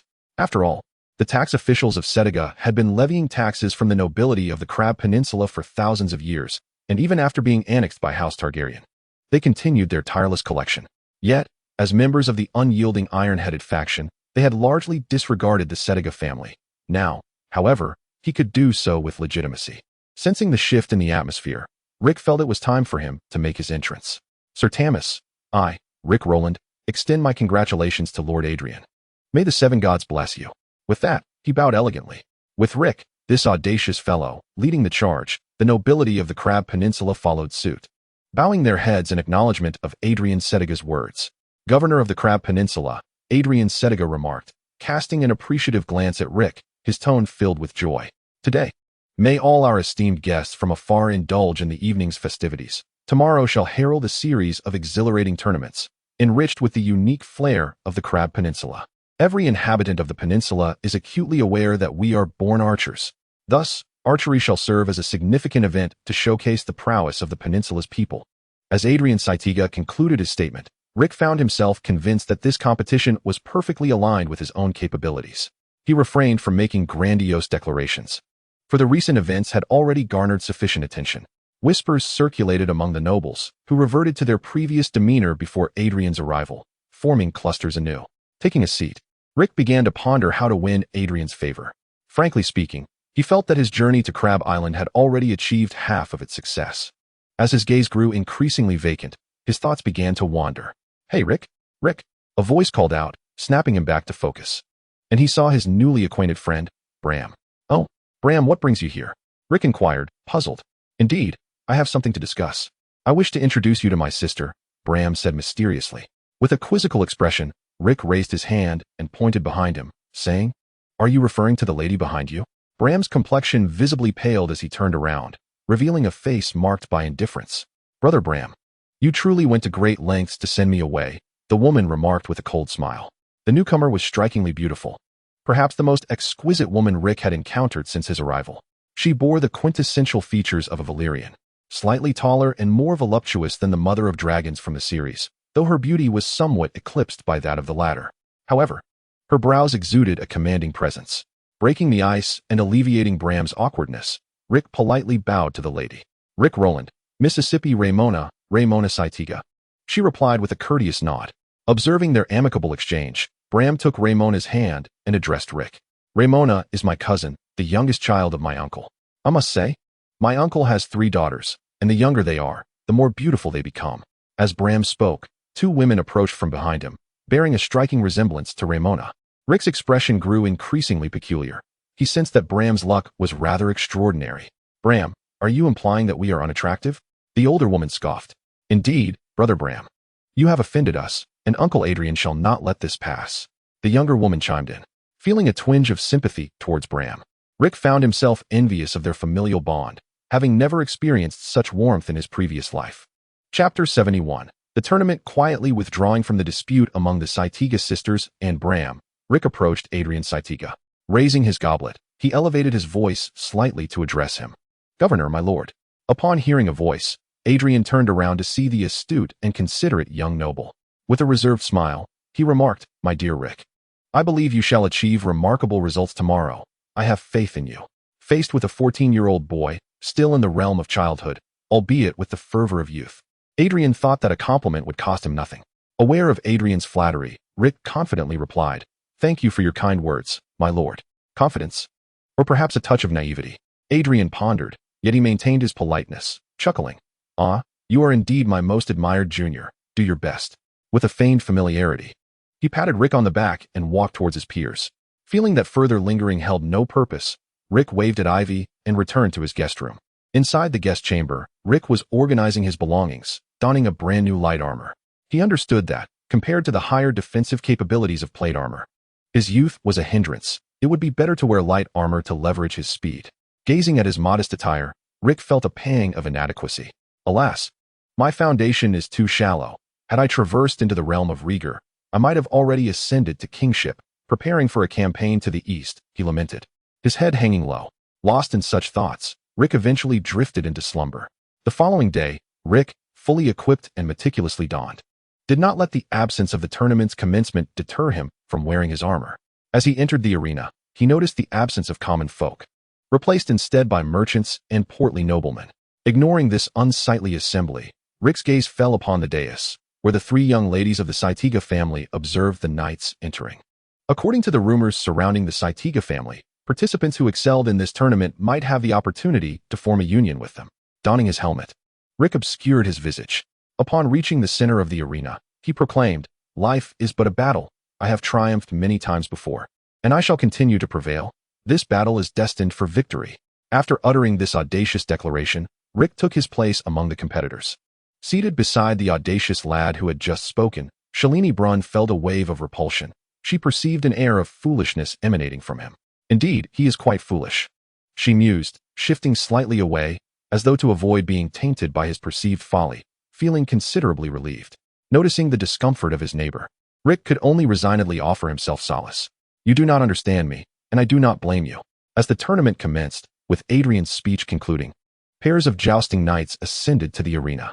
In the traditional jousting tournament, Bram, the sole son of Adrian Saitiga, adorned in splendid aquamarine armor, with a blue short cloak draped over his shoulders, exuded an air of nobility accentuated by exquisite embroidery. His flowing white hair and tall, elegant stature momentarily captivated the nobles of Crabclaw Peninsula, who had once fought alongside Prince Rhaegar. He bore a striking resemblance to his highness. This nobleman hailed from the Hardy family, and the complexity in Eustace's gaze spoke volumes, as he mused on the cunning of Adrian. Within the arena, Bram had already guided his horse into position, facing a knight from the Bogus family. As both contenders readied themselves, Bram brandished his lance and charged at the Bogus knight with full force. With a swift acceleration, he thrust his lance toward his opponent. The knight raised his shield to block, retaliating with a thrust of his own. Bram leaned forward, evading the strike, and the two knights passed each other. Turning their mounts, they prepared for a second clash. At this juncture, cracks began to mar the Bogus knight's shield and lance. After several rounds of fierce engagement, the Bogus knight's shield shattered, leading to his fall and the conclusion of the match. The emergence of the victor elicited applause from the audience. Bram graciously acknowledged the crowd, assisted the fallen knight, and led his horse toward the resting area. As he departed, the conversation between the Earl of Hardy and Eustace resumed. Eustace remarked, "After all, he is not his highness. A single round would suffice." With a nostalgic expression, the Earl of Hardy concurred. Had his highness been mounted, it might have been the stag that fell. Giving a pat to the Earl, Eustace gestured toward Adrian's direction. With a resigned nod, they returned their gaze to the arena. The jousting continued unabated, drawing the finest young talents of Crabclaw Peninsula to the relatively small tournament grounds. As the battles intensified, several knights emerged as frontrunners for the championship. Bram Saitiga, heir of Crab Island; Rosso Blen, a suspected offshoot of the Blen family; Lucifer Hardy, the last scion of the Hardy lineage; and Sir Eustace Blen's daughter, Shalini Blen, who was also Bram's betrothed. At this moment, Rick entered the tournament arena. As a competitor in the final round of the preliminary matches, his opponent was a mercenary knight. As the name suggests, this knight possessed the title but held no land, surviving solely as a hired blade. However, every mercenary knight is endowed with extensive combat experience. And the one Rick faced was no exception. Mounted on his steed, Rick fixed his gaze intently on the opposing knight, wary of missing any crucial moment. The hired knight urged his horse forward, charging towards Rick, who remained composed, fixated on his opponent. As the knight galloped across half the arena, Rick sprang into action. Utilizing his keen eyesight, he discerned the gaps in the knight's armor with clarity, maximizing his horse's speed while firmly gripping his lance. Just as the two were about to collide, Rick leaned back, thrusting his lance upward, aiming for the knight's thigh. With a sharp sound, the knight was unseated. This duel marked one of the swiftest encounters thus far, 1 round. The ever-observant Count Hardy remarked to Eustace, in that fleeting moment, "I believe I caught a glimpse of His Highness." Eustace cast a silent glance at Count Hardy, exasperated, and subtly gestured towards Adrian. Closing his mouth in frustration, Count Hardy muttered, "This lad may well be the dark horse of this competition." Ignoring Hardy, Eustace gazed at Rick, who had stepped back, silently pondering, is victory assured? It seemed as if Rick sensed the thought, for he turned to the audience and declared, "I have proclaimed it. Victory is mine." Chapter 72. The birth of King Joffrey. The victors lingered in the rest area of the tournament grounds, while the vanquished prepared for subsequent matches. Their fates no longer entwined with the night's contest. Upon returning to his previous seat, Rick found the female knight still present, though her demeanor had shifted. At the very least, the condescension in her gaze had dissipated. After some contemplation, Rick decided to engage her in conversation. "Greetings, I am Rick Roland." Seemingly taken aback by his approach, she pondered briefly before responding, "I am Shireen Bren, and you are a remarkably talented warrior. Thank you for the compliment, but I am not as skilled as I appear. We shall see on the battlefield." With that, she grasped her sword and moved to another seat. Watching her depart, Rick shook his head and muttered, "An arrogant woman." He then settled quietly, awaiting the next round of competition. King Robert, who had reigned for 2 years, now found himself devoid of the fervor he once possessed. As monarch, no one dared challenge a ruler of his immense stature, even in archery. Thus, Robert resorted to alcohol to dull his senses, seeking to escape his discontent. He detested complications. As usual, he staggered out of the Shataya brothel, patting his now considerably enlarged belly with satisfaction, declaring, "The newcomers from Bravos are quite delightful, Shataya." "Your Majesty, if you are pleased, then it is her fortune," replied a woman of dark complexion. "Ha ha ha, there are many establishments in the realm, yet Shataya, you are my favorite. For you possess the rare skill of teaching a woman how to please a man." "You flatter me, Your Majesty," Shataya humbly replied. Chuckling softly, Robert said nothing further. Accompanied by the ever-watchful Balistan, Robert departed from the premises. As they walked along the path, Balistan leaned in and whispered, "Your Majesty, a messenger brought news last night." "Oh, what news, my captain?" Robert inquired, his mood evidently buoyant. "The Queen is with child," Balistan announced, a hint of joy in his voice. "What?" Robert exclaimed in astonishment. After 2 years of marriage to Cersei, he would have believed himself incapable of fathering children had he not been aware of his numerous illegitimate offspring. As for Cersei, if she remained barren, he would have to consider finding a new bride. Fortunately, the madwoman had finally conceived. "Come, let us return at once and summon Grandmaster Pycelle," Robert urged, quickening his pace. The legendary figure, King Joffrey, was to be born, thanks to the relentless efforts of Cersei and Jaime. And Robert was on the verge of welcoming his first legitimate heir. At Crab Isle, the competition had reached its final stages, and as anticipated, the remaining contestants were indeed those the nobles had predicted: Bram, Rosso, and Shailene, with the only surprise being the unexpected appearance of Rick. The final match consisted of Rosso Blend and Shailene Blend against Bram Saitiga and Rick Roland, determining the last 2 contenders. As Rosso strode across the tournament grounds, he beheld the noble lady of the main branch of the Blend family. "Is this the family my father so desperately sought to reclaim?" he pondered, admiring the striking figure of Shailene, which left a profoundly positive impression of the Blend lineage upon him.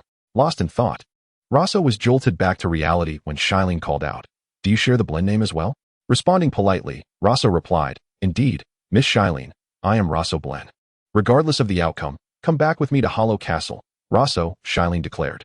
Taken aback by her words, Rosso was momentarily speechless. "You too bear the Blend name.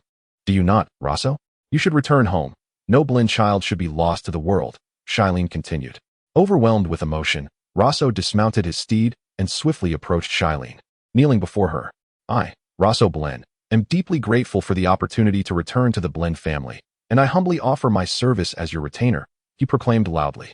The assembled nobles regarded this scene with a mix of complexity. It was clear that if Shailene accepted Rosso, it would become a cherished tale within the Blen family. Ultimately, the match concluded with Rosso pledging his allegiance to Shailene, resulting in his automatic defeat. This dramatic moment imbued the tournament with an air of legend. The second round commenced. In the clash between Bram, the son of Adrian Setiga, and the rising star Rick Roland, the scene unfolded once more in the same arena. Rick brandished his lance, while Bram hesitated, eager to utter a few words. However, before Bram could seize the opportunity, Rick charged forth on his steed, and Bram met him head-on with his own weapon. Their encounter resulted in a stalemate, neither gaining the upper hand. Contemplating whether to yield to Bram, Rick discerned that his opponent was no match for him. While Bram may possess greater strength, in terms of skill, he was far inferior. With a decisive turn of his horse, Rick resolved to show off. With his lance poised, he once again launched a full-speed assault.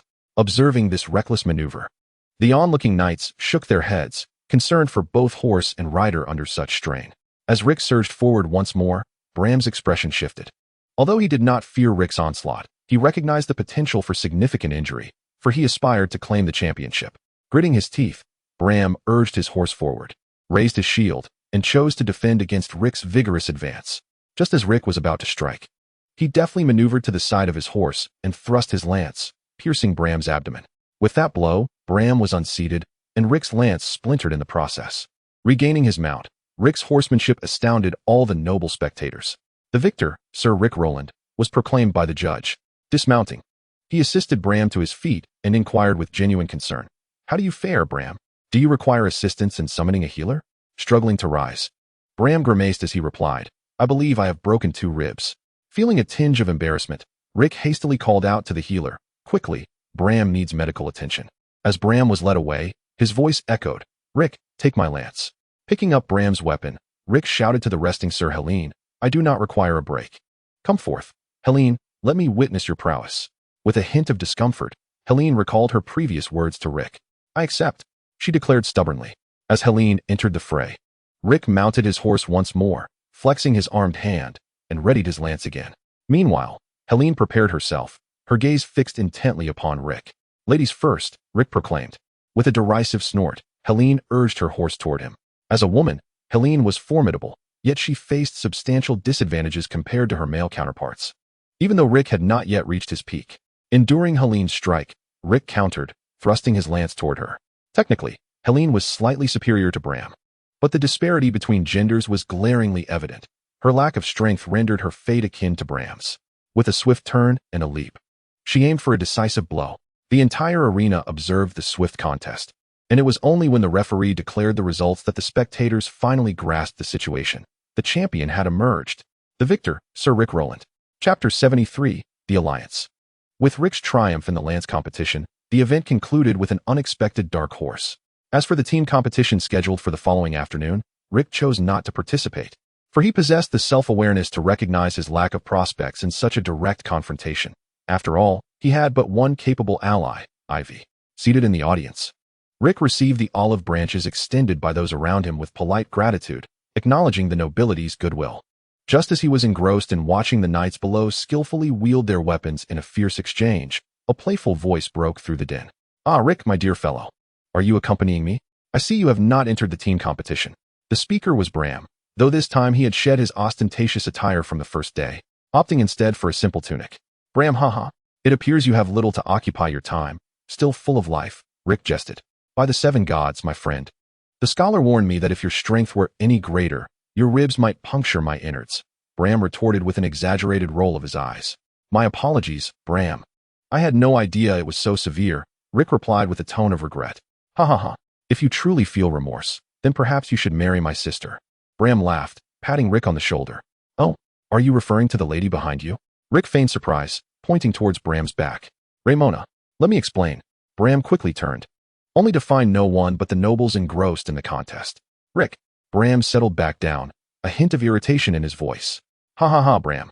You and your sister share a delightful bond. Rick chuckled, clutching his abdomen in laughter. Rick, you ought to understand that as a family heir, It is incumbent upon me to care for my kin, especially my cousin's sister, Bram declared with a hint of pride. Very well, very well. Will you participate in tomorrow's archery tournament, Bram? Rick inquired. Of course. Although my rib is injured, I believe I can endure. I must achieve some measure of success. After all, my fiancé is rather formidable, ha ha ha. Bram reassured himself. Due to the injury sustained from Rick's blow, Bram found himself unable to compete against Rosobron, finishing merely in 4th place. Ha ha ha. Bram, I have faith in you, but the championship will undoubtedly belong to me, Rick asserted confidently. Bram merely pouted, falling silent. Meanwhile, on the competition field, Rosso remained steadfastly beside Sir Helene. Judging by the number of fallen contestants around him, it was clear that Rosso surpassed Helene in prowess. As their assaults continued, only the 2 of them and 1 other remained, Lucifer Hardy. Just when the onlookers anticipated a joint attack from the 2 Bronze, Helene suddenly discarded her sword and declared, I forfeit. Subsequently, she glanced at Rosso and said, Return to Bryn with honor, Rosso. I do not require your assistance in attaining glory, it belongs to you. With that, she departed from the arena. Clutching his sword, Rosso found the young lady rather impressive. Come, let us face the glory of Bran, he proclaimed, brandishing his sword. He decisively defeated Lucifer Hadi, thereby demonstrating his prowess. With Rosso's victory, the team competition reached its conclusion, significantly enhancing the reputation of the Bren family during this tournament. Meanwhile, Adrian and Eustace on the high platform were exceptionally delighted. As night fell, following the conclusion of the day's contests, the nobles commenced a new round of festivities. Knights who had excelled during the day navigated through the noble ladies, striving to attract the opposite sex like peacocks displaying their plumage. Leaning against the balcony, Rick distanced himself from the raucous celebration, for someone with a predetermined goal. Such frivolities held little significance. Moreover, considering Bram's goodwill, it was evident that should he propose an alliance, the Settiga family would not impede a promising young man like himself. Youth is indeed a capital, is it not? While lost in thought, Bram approached Rick, accompanied by Ramona. Hey, Rick, you've met Ramona, right? Bram remarked with a hint of mischief. Hello, Ramona. It is a pleasure to see you again, Rick responded with gentlemanly grace. As for Bram, may he be well. Thank you. I am equally pleased to see you, Rick, Ramona replied with poise. Just as Rick pondered what to say next, Ramona earnestly stated. When I saw you defeat Bram yesterday, I truly worried for him. Though we often bicker, if anything were to happen to him, I would be heartbroken for life. I apologize for hurting Bram. My strength is still rather limited, and at times I struggle to control the lance. I am truly sorry, Ramona, Rick reiterated his apology. Haha, I am fine, Ramona. Look, there is no issue at all, Bram interjected, causing an awkward silence to envelop the trio. As Rick braced himself for an uncomfortable conversation, Adrian Settiga, who had been conspicuously absent, emerged. He raised his voice to address the gathering. This tournament has witnessed the emergence of many outstanding newcomers, among whom a few have garnered the favor of the Settiga family. My brother's eldest daughter, Olenna Settiga, will be betrothed to Mortimer Boggis, while my second daughter, Selena, will be engaged to Lucifer Hadi. After a brief pause, Adrian continued. The next contest will be the most cherished event among the people of the peninsula. Let us now indulge in the banquet. Rick then returned to the present moment, looking at the girl before him, Ramona. Was she the only choice? Coincidentally, Ramona also caught Rick's gaze directed at her. A smile involuntarily crossed Ramona's lips as she perceived a hint of foolishness in that fellow. Sir Rick, I look forward to your performance tomorrow. With those words, Ramona departed from the balcony. Once she had left, Rick turned to Bram and pondered. Will Lord Adrian betroth Ramona to me? Bram replied earnestly. That will depend on your worth, Rick. Although I do not doubt your abilities, you lack depth.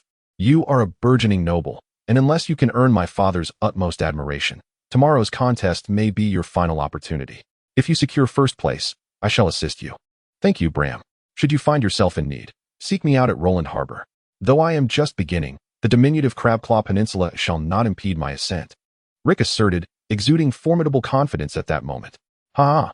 Rick, from the very first moment I laid eyes on you, I knew no child of a commoner could rival your brilliance. They are either dull-witted or unreflective, yet you are different. You deserve my endorsement. Talent and opportunity are indispensable. And you, Rick Roland, merely lack one chance, an opportunity to ascend into the upper echelons of nobility.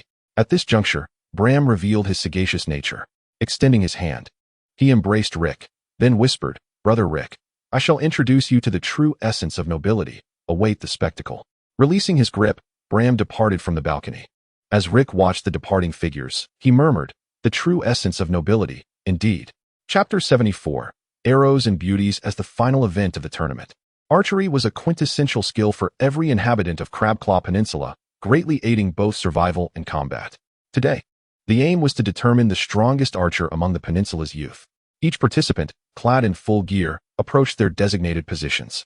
In this preliminary round, each archer would shoot 10 arrows, with the lowest scoring individual facing elimination. Drawing his bow, Rick focused on the distant target. Whoosh, he struck the bullseye.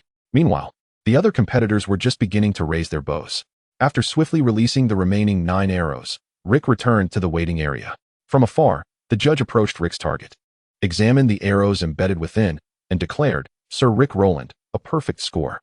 Bram, who had just released his 5th arrow, glanced disdainfully at the already departed Rick before continuing with his 6th. Rosso, meanwhile, remained intensely focused on the target. As for Rick, who was that? Sitting in the waiting area, Rick observed the knights still diligently aiming their arrows. "Ah, youth. Though my skills may have faltered somewhat, I still possess a bow. The enhancement of my eagle, I rendered the target as if it were positioned before me." This tournament boasted no remarkable knights, and the only genuine threat in mounted combat was Rosso. However, once Rosso conceded to Shalini, the entire competition could be deemed devoid of challenge. In the group battle, it was evident that Rick would undoubtedly be besieged by the knights eager to curry favor with Sereni and Bram. Thus, he opted to withdraw. "I must devise a means to distinguish myself. Despite having claimed victory in the lance tournament, I was still not chosen as a prospective spouse. My capabilities are beyond question. What remains is the depth of lineage and influence." Rick contemplated his primary objective for being here as he gazed at the arena. Upon the platform, Ramona observed Rick, who had just returned to the lounge, her eyes reflecting a complex mixture of emotions. She had never encountered a youth more exceptional than him. Not even her cousin Bram could compare.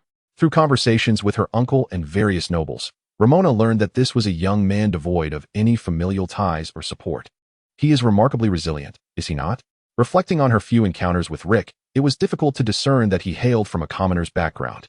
"My marriage is not mine to decide, yet if I had any choice, I would select someone I do not disdain," Ramona murmured. As the competition progressed, the remaining contenders were still the previous favorites, with the only addition being a knight from the Bogus family. Mortimer Bogus, the son-in-law of the Setiga family, had been eliminated in mere moments during the lance tournament, but possessed a notable talent in archery. With several participants re-entering the arena, the referee announced the commencement of this round. In the melee, alliances could be formed with anyone, or one could bide their time, waiting for the opportune moment. Ultimately, only the last one standing would be declared the victor. As the battle horn sounded, Sereni, Rosso, Lucifer, and Mortimer swiftly unleashed their arrows toward Rick. These rascals. Startled by their actions, Rick swiftly took cover behind a nearby barrier. Within the arena, it was clear that upon realizing they had not directly eliminated Rick, several participants also sought refuge behind cover, biding their time. Lucifer and Mortimer formed a tacit alliance, directing their arrows toward the 2 members of the Bruin family. Lucifer, in particular, aimed fiercely at his future distant relative, Rosso. Meanwhile, Bram was instinctively overlooked by everyone, the unfortunate heir of Crab Island. "But you lot underestimate me far too much," Bram exclaimed in fury. Simultaneously, he drew 2 arrows and shot them toward the 2 members of the Bruin family.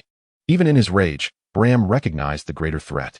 In that moment, the 2 from the Bruin family found themselves without the means to retaliate. Stealthily moving to the side, Rick drew his own arrow.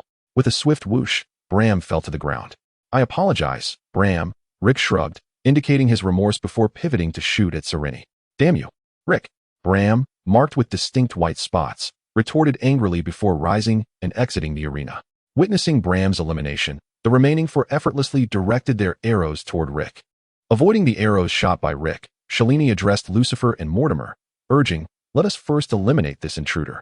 Reaching an understanding akin to the peninsula's inhabitants who had repelled invaders for centuries, the 4 once more aimed their bows at Rick. With unwavering focus, Rick's gaze fixed upon the incoming arrows, swiftly drawing his own bow to deflect several of their projectiles.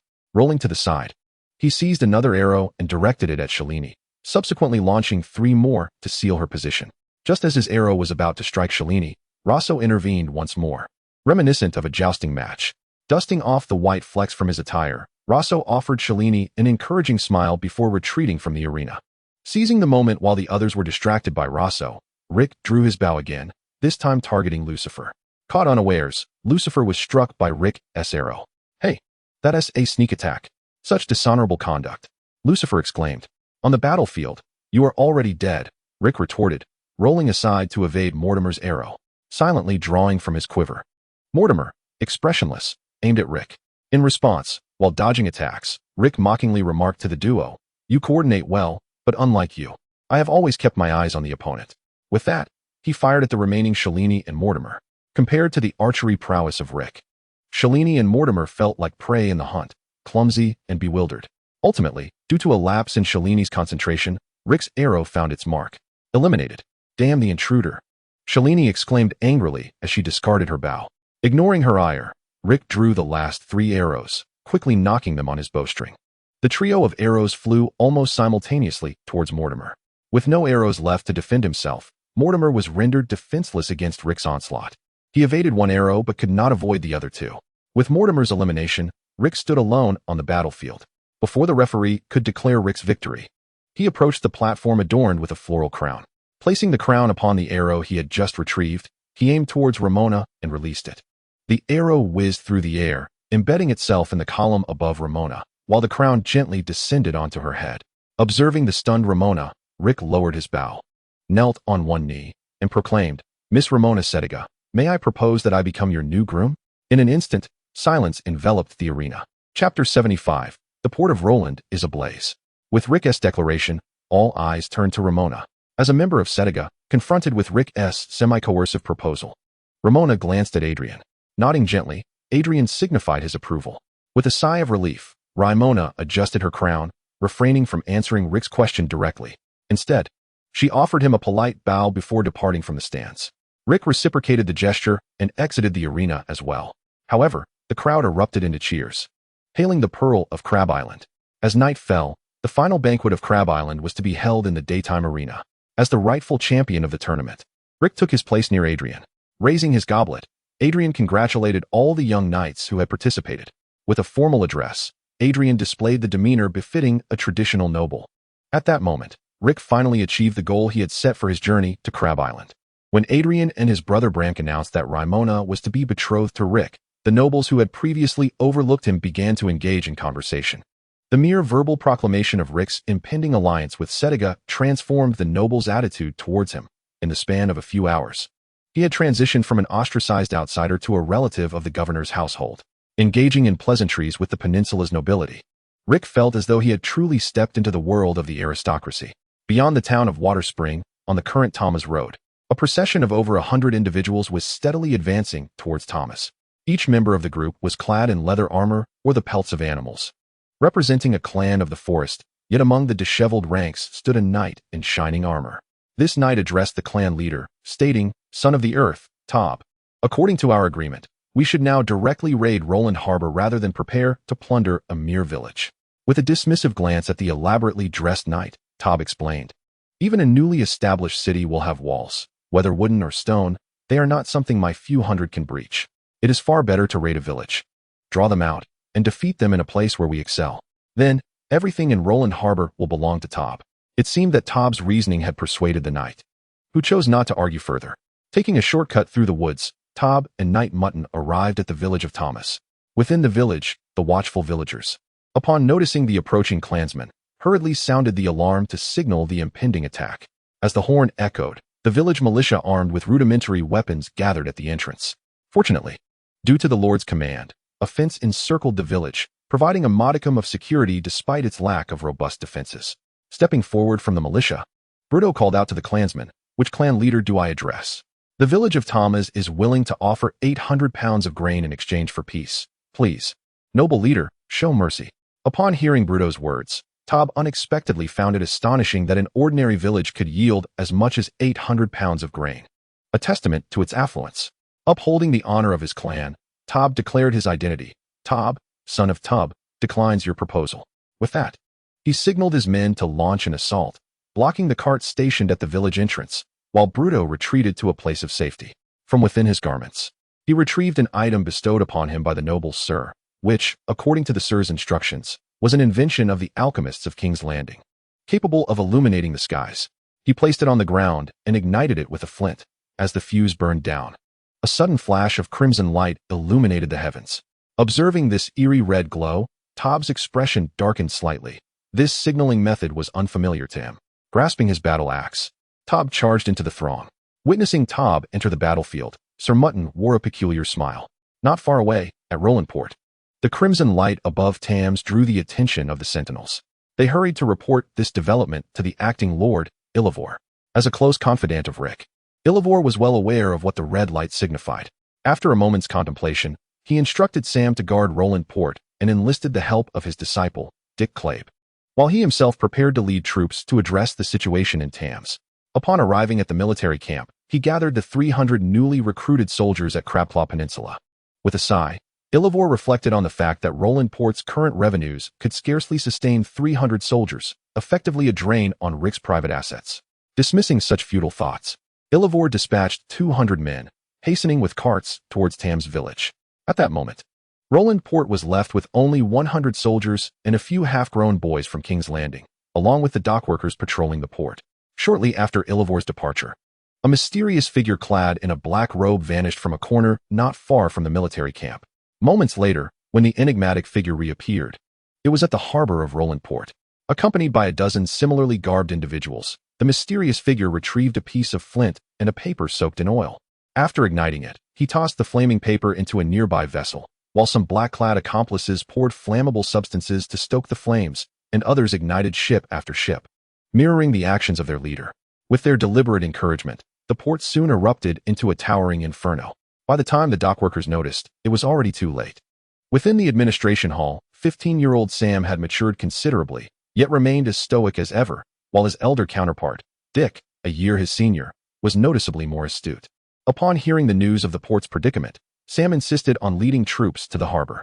Dick urged Sam to bolster the defenses of the city gates, while simultaneously organizing firefighting efforts. He remarked to Sam, "It is evident that this is a deliberate act. One cannot rule out the possibility that someone may seize this opportunity to plunder Rolandport. However, the fact that they resorted to arson rather than directly assaulting the gates indicates that there are not many people within the port. Therefore, you must take charge of guarding the gates while I attend to extinguishing the fire at the port. Should any issues arise, you must ensure the gates remain secure." Recognizing the wisdom in Dick's words, Sam proceeded to the city gates, leaving 20 men behind with Dick as a precaution. Flames consumed the remaining splendor of Rolandport, while Rick remained blissfully unaware of the unfolding events. As the prospective son-in-law of Setiga, Rick had garnered some influence on Crab Island. Seizing the opportunity while the banquet continued, he stealthily made his way to Ramona's residence. Knocking on the door, Rick softly called out, "Ramona, are you there?" "It's Rick." Chapter 76. The transformation at Thames upon arriving at the port.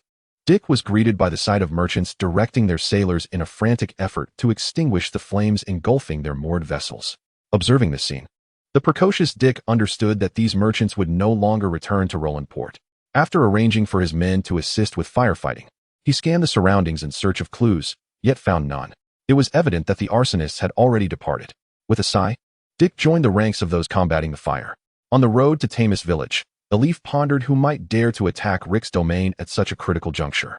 According to Rick's instructions before his departure, the majority of the nobility from the Crabclaw Peninsula had gathered on Crab Island. Even though they had found a moment to recuperate, the losses incurred from the battle years ago could not be swiftly remedied. Who could it be? Elif wondered. His habitual thinking caused him to instinctively overlook the presence of clans. It was only upon his arrival at Thames village that he realized the identity of his adversaries, the forest clans of the peninsula. He beheld that the men led by Tobb had already surged into the village. The carts that obstructed the entrance had been shattered by the clansmen, and the local militia of Thames suffered significant losses, rendering them incapable of halting the advance of the clan forces. The situation had become dire. Elif decisively commanded his men to launch a flanking attack against the clan army while shouting, "Bruto, are you still alive? If so, block these clansmen at the village entrance. I shall join you momentarily." Within Thames village, Bruto hid in a relatively high watchtower. In the darkness, he squinted to scrutinize the suddenly appearing forces. Peering closely, Bruto discerned that it was an army bearing a makeshift trident banner. Just as he was about to shout to rally the village militia, reinforcements arrived. Suddenly, it seemed Bruto heard someone calling his name. Contemplating the situation, Bruto could not quite discern what the man was shouting, yet he cleverly called out, "Reinforcements have arrived. Young men, you must hold the village entrance." Do not let those savages in. Our wives and children are still within the village. In an instant, the militia of Tams and the able-bodied men once again pushed carts and doors to obstruct the onslaught of the clansmen. In the ranks of the clan army, Tob, filled with fury, glared at the small village before him and spat. Who can tell me why a mere village possesses wooden walls and so many carts? Clearly, no one could answer Tob's question. Nearby, Sir Mutton chuckled at the sudden appearance of the Ylif army. The plan had succeeded. Hey, you scion of the Mutton family. What are you laughing at? Are you mocking Tob, son of Tub? Tob exclaimed, his anger palpable. Expressing his disdain for the barbarian, Sir Mutton courteously replied, Leader Tob, this army must belong to Roland Harbor. If you defeat these men, Roland Harbor will have no soldiers left to defend it. I am merely celebrating our fortune. Narrowing his eyes, Tob understood that matters were not so straightforward. Yet this cunning fellow was correct on one point. Defeating this troop would leave the noble territory unguarded for him. Tob, retaining a portion of his forces to continue the assault on the village, Tob led his men to confront the enemy attacking the flank of his army. The two sides clashed violently. The fierce clan soldiers quickly overpowered the soldiers of Roland Harbor. Seeing this, Ylif shouted, Form ranks. Form ranks. We have trained for so long. Do not panic. Form ranks.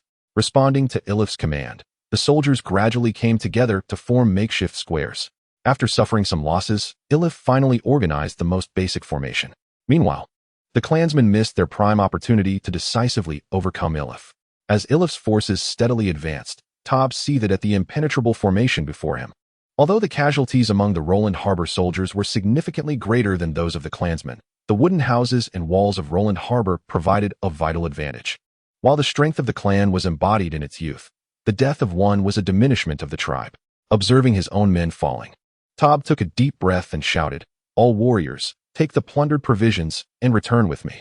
With that, he began to retreat. Upon witnessing Tob's withdrawal, Ylif, who had intended to lead his troops forward, immediately suppressed this foolish notion. Should the formation break, they would be left vulnerable to slaughter. Gradually moving his army to the village entrance, Ylif remained vigilant against the retreating clan forces. Noticing that Ylif did not pursue, Tob felt a twinge of regret. Had he pursued, he would have certainly been a warrior, though also a fool. Alas, he is not, Tob muttered. Meanwhile, Sir Mutton, hearing Tob's words, chose to remain silent. He had already executed this mission with remarkable proficiency. As the clan retreated, Ylif led his troops into Tamis village. The entrance was strewn with the lifeless bodies of villagers and militia, with only a few clan members among the fallen. After arranging for the burial of the deceased, Ylif sought out Bruto, who had descended from the watchtower. Bruto promptly compile and assess the casualties and the deceased, then inform me, their death shall not be in vain. Ylif stated gravely, in his capacity as the acting lord of Rolandport and the temporary official of the entire territory. With a sorrowful expression, Bruto, his voice slightly choked, replied, Understood, my lord Ylif. Please rest assured. After embracing the elderly man, who had endured more than one conflict, Ylif reassured him, Fear not, Bruto, when Sir returns. I shall propose fortifying Tamis village's walls and increasing the militia. Thank you, my lord Ylif. Bruto responded with a deep bow before organizing the assessment of losses. As dawn broke, a pale light illuminated the sky. Within Tamis' office, Bruto sat beneath Ylif, reading from a small notebook. My lord Ylif, in last night's battle, we lost 18 militia members and 5 villagers. Fortunately, the loss of provisions outside was not extensive. We secured most of the food during the day, and only half of the unharvested grain was taken last night. Nodding, Ylif sighed. I recall you had only 21 militia members here. Indeed, my lord, Bruto replied mournfully. They were all good lads. The Sir will reward their families. By the way, Bruto, when did you learn to write? Ylif inquired. Having been appointed village chief by the Sir, I felt it necessary to acquire some literacy, Bruto replied candidly. After praising Bruto, Ylif left a portion of his soldiers behind and led the remainder back to Rolandport. Meanwhile, far away on Crab Island, Rick remained blissfully unaware. Chapter 77, Rick's Resolution. Crab Island. Upon learning of the events unfolding in his territory, Rick promptly sought an audience with Adrian to express his apologies and prepare to depart from Crab Island. Before leaving, Rick entrusted his cherished halberd to Ramona as a token. At the dock of Crab Island, Rick awaited the arrival of Bram, accompanied by his loyal guards led by the brothers Iwi and Jess. Indeed, as the prospective son-in-law of the Setiga family, Adrian generously dispatched his son Bram with 300 soldiers from Crab Island to aid his nephew in maintaining Rick's dominion over the territory. These soldiers were seasoned veterans who had fought alongside Adrian during the Usurpers' War. Soon, a warship anchored at the port where Rick stood. "Quickly, come aboard. Let us teach those savages a lesson," Bram called out from the bow, as a plank was lowered from the ship, accompanied by Iway and others. Rick stepped aboard the ship and embraced Bram, expressing his heartfelt sentiments. "Bram, it truly moves me to think that we may stand side by side in battle." "Oh, Rick, no need for such formality," Bram replied with a smile. "I too wish for Ramona to have a stable life in the future." As Rick hurried back to Rolandport, Ilford was urgently addressing the damages at the harbor. While the port itself sustained minimal loss, the merchants who had anchored their ships and goods there suffered significantly. Listening to Dick report on the merchants' losses, Ilford felt somewhat ill-equipped for the role of acting lord. Offering suggestions was manageable, yet governing civil affairs proved to be exceedingly challenging. "What do you think we should do, Dick?" Ilford inquired, sensing a lack of individuals to discuss the matter with. After a moment's hesitation, Dick responded, "I believe, my lord, we ought to offer some compensation to the merchants." "Compensation?" Ilford questioned in confusion. Nodding, Dick organized his thoughts and continued. "Our advantage at Rolandport lies in its proximity and convenience compared to Inquan Town, in addition to lower taxes. However, this incident has dealt us a significant blow, particularly as these merchants are our primary economic backbone. Without the assurance of security, they will no longer come to Rolandport. Therefore, my lord, I suggest we provide some compensation to placate them." Ilford nodded in agreement. "You speak wisely, Dick. In that case, please inquire with the merchants about the cost of their goods. In the name of Lord Rick, Rolandport would offer them compensation at a price slightly above cost. However, Dick, remember, if they accept the compensation, do not forget to retrieve those goods." The following day, matters progressed in an orderly fashion. When the merchants learned that the Lord's officials would compensate their losses, a flicker of delight ignited within each merchant, alongside a thought, "Perhaps we should report even greater losses." Soon, merchants with losses began to submit their claims en masse. Observing the reports from the merchants, Ilford slammed his hand on the table in anger, exclaiming, "These avaricious merchants! Do they truly believe we will acknowledge such fraudulent losses?" Dick, standing nearby, maintained a stoic demeanor, refraining from voicing his thoughts. Rubbing his temples, Ilford inquired, "How are we progressing with the assessment of their goods costs?" Opening the parchment used for records, Dick reported the value of the goods. Upon hearing Dick's words, Ilford once again cursed the greedy merchants. "This matter has escalated beyond my capacity to manage. The sums involved have surpassed my limits," he lamented, massaging his forehead. Just as Ilford was mired in despair, a voice resonated from the doorway. "Compensate them." Startled by the voice, Ilford turned to the entrance, exclaiming in astonishment, "Leader? You've returned." Dick, standing nearby, also bowed in acknowledgement. Nodding slightly, Rick addressed Alif. "Let us indulge their greed. After all, whether they possess their lives is another matter entirely." Upon hearing Rick's words, Alif, a core member of their group, understood that Rick was referring to Tom and his 3 companions, who had already departed from Rolandport to establish the Plunderer's Harbor. Those 4 directly took orders from Rick and Ivy, while Alif had no authority to command them. Without contesting Rick's statement, Alif reported on the recent events, and as he recounted the damages inflicted upon their territory, Rick's expression grew increasingly grim. He beckoned to Jess at the door. Rick spoke to the group. "Sir Bram has arrived with 300 elite soldiers to support us. I have sent Ivy along with Sir Bram and the troops to the barracks. Alif, you must swiftly arrange our armaments. Tomorrow, send scouts to investigate that barbarian tribe. Since they have invaded my territory, I shall ensure recompense. As for that great fire, the coincidence of these 2 incidents is suspect. I doubt a single clan possesses the capability to orchestrate this. I am convinced there is someone pulling the strings behind the scenes. First, we must deal with those clans, and we shall address the other matters thereafter." "Yes, Chief, I shall make the arrangements at once," Alif responded, calling upon Dick and Jason, who stood behind Rick. Having consented to Alif's course of action, Rick departed for the barracks. Upon arrival, he found Bram observing Rolandport, accompanied by Ivy. "What do you think, Bram?" "My city," Rick said with a hint of pride. "Haha, for a fledgling noble and a nascent city, I must say you have done remarkably well," Bram praised. Listening to Bram's commendation, Rick, though pleased, shook his head and replied, "While it appears promising at present, Rolandport lacks production. Its operation relies solely on port taxes. If we wish to develop further, it is an impossibility that would lead to significant deficits. Do not worry, Rick, we shall assist you. We are family," Bram said, placing a hand on Rick's shoulder. "Haha, thank you, Bram," Rick replied with a smile. The two then returned to Rick's residence to discuss how to handle the clan that had raided Tamus, along with the mysterious arsonist behind it. In the castle of Inquan Town, Count William received news from Rolandport, bursting into laughter. "Ha! That little rascal, Rick, surely did not anticipate that my intention was not merely to plunder his village, but to sever his lifeline. The Crab Bay can only have Inquan Town as its port. Rolandport? Huh." With disdain evident in his expression, William looked down at John, the knight concealed within the clan. "John, you have done well. Those shops at the corner of Iron Alley in the town are entrusted to you," William said. "Thank you for your lordship's favor. I shall serve you unto death." John replied, "Ha ha ha, it's good to have that spirit. In a few days, John, you should visit the cloth market once more. I believe Roland Harbor requires another strike. What do you think?" William remarked. "Indeed, my lord, I shall accomplish the task." John responded eagerly, his face lighting up at William's words. "Ha ha ha, go forth, John.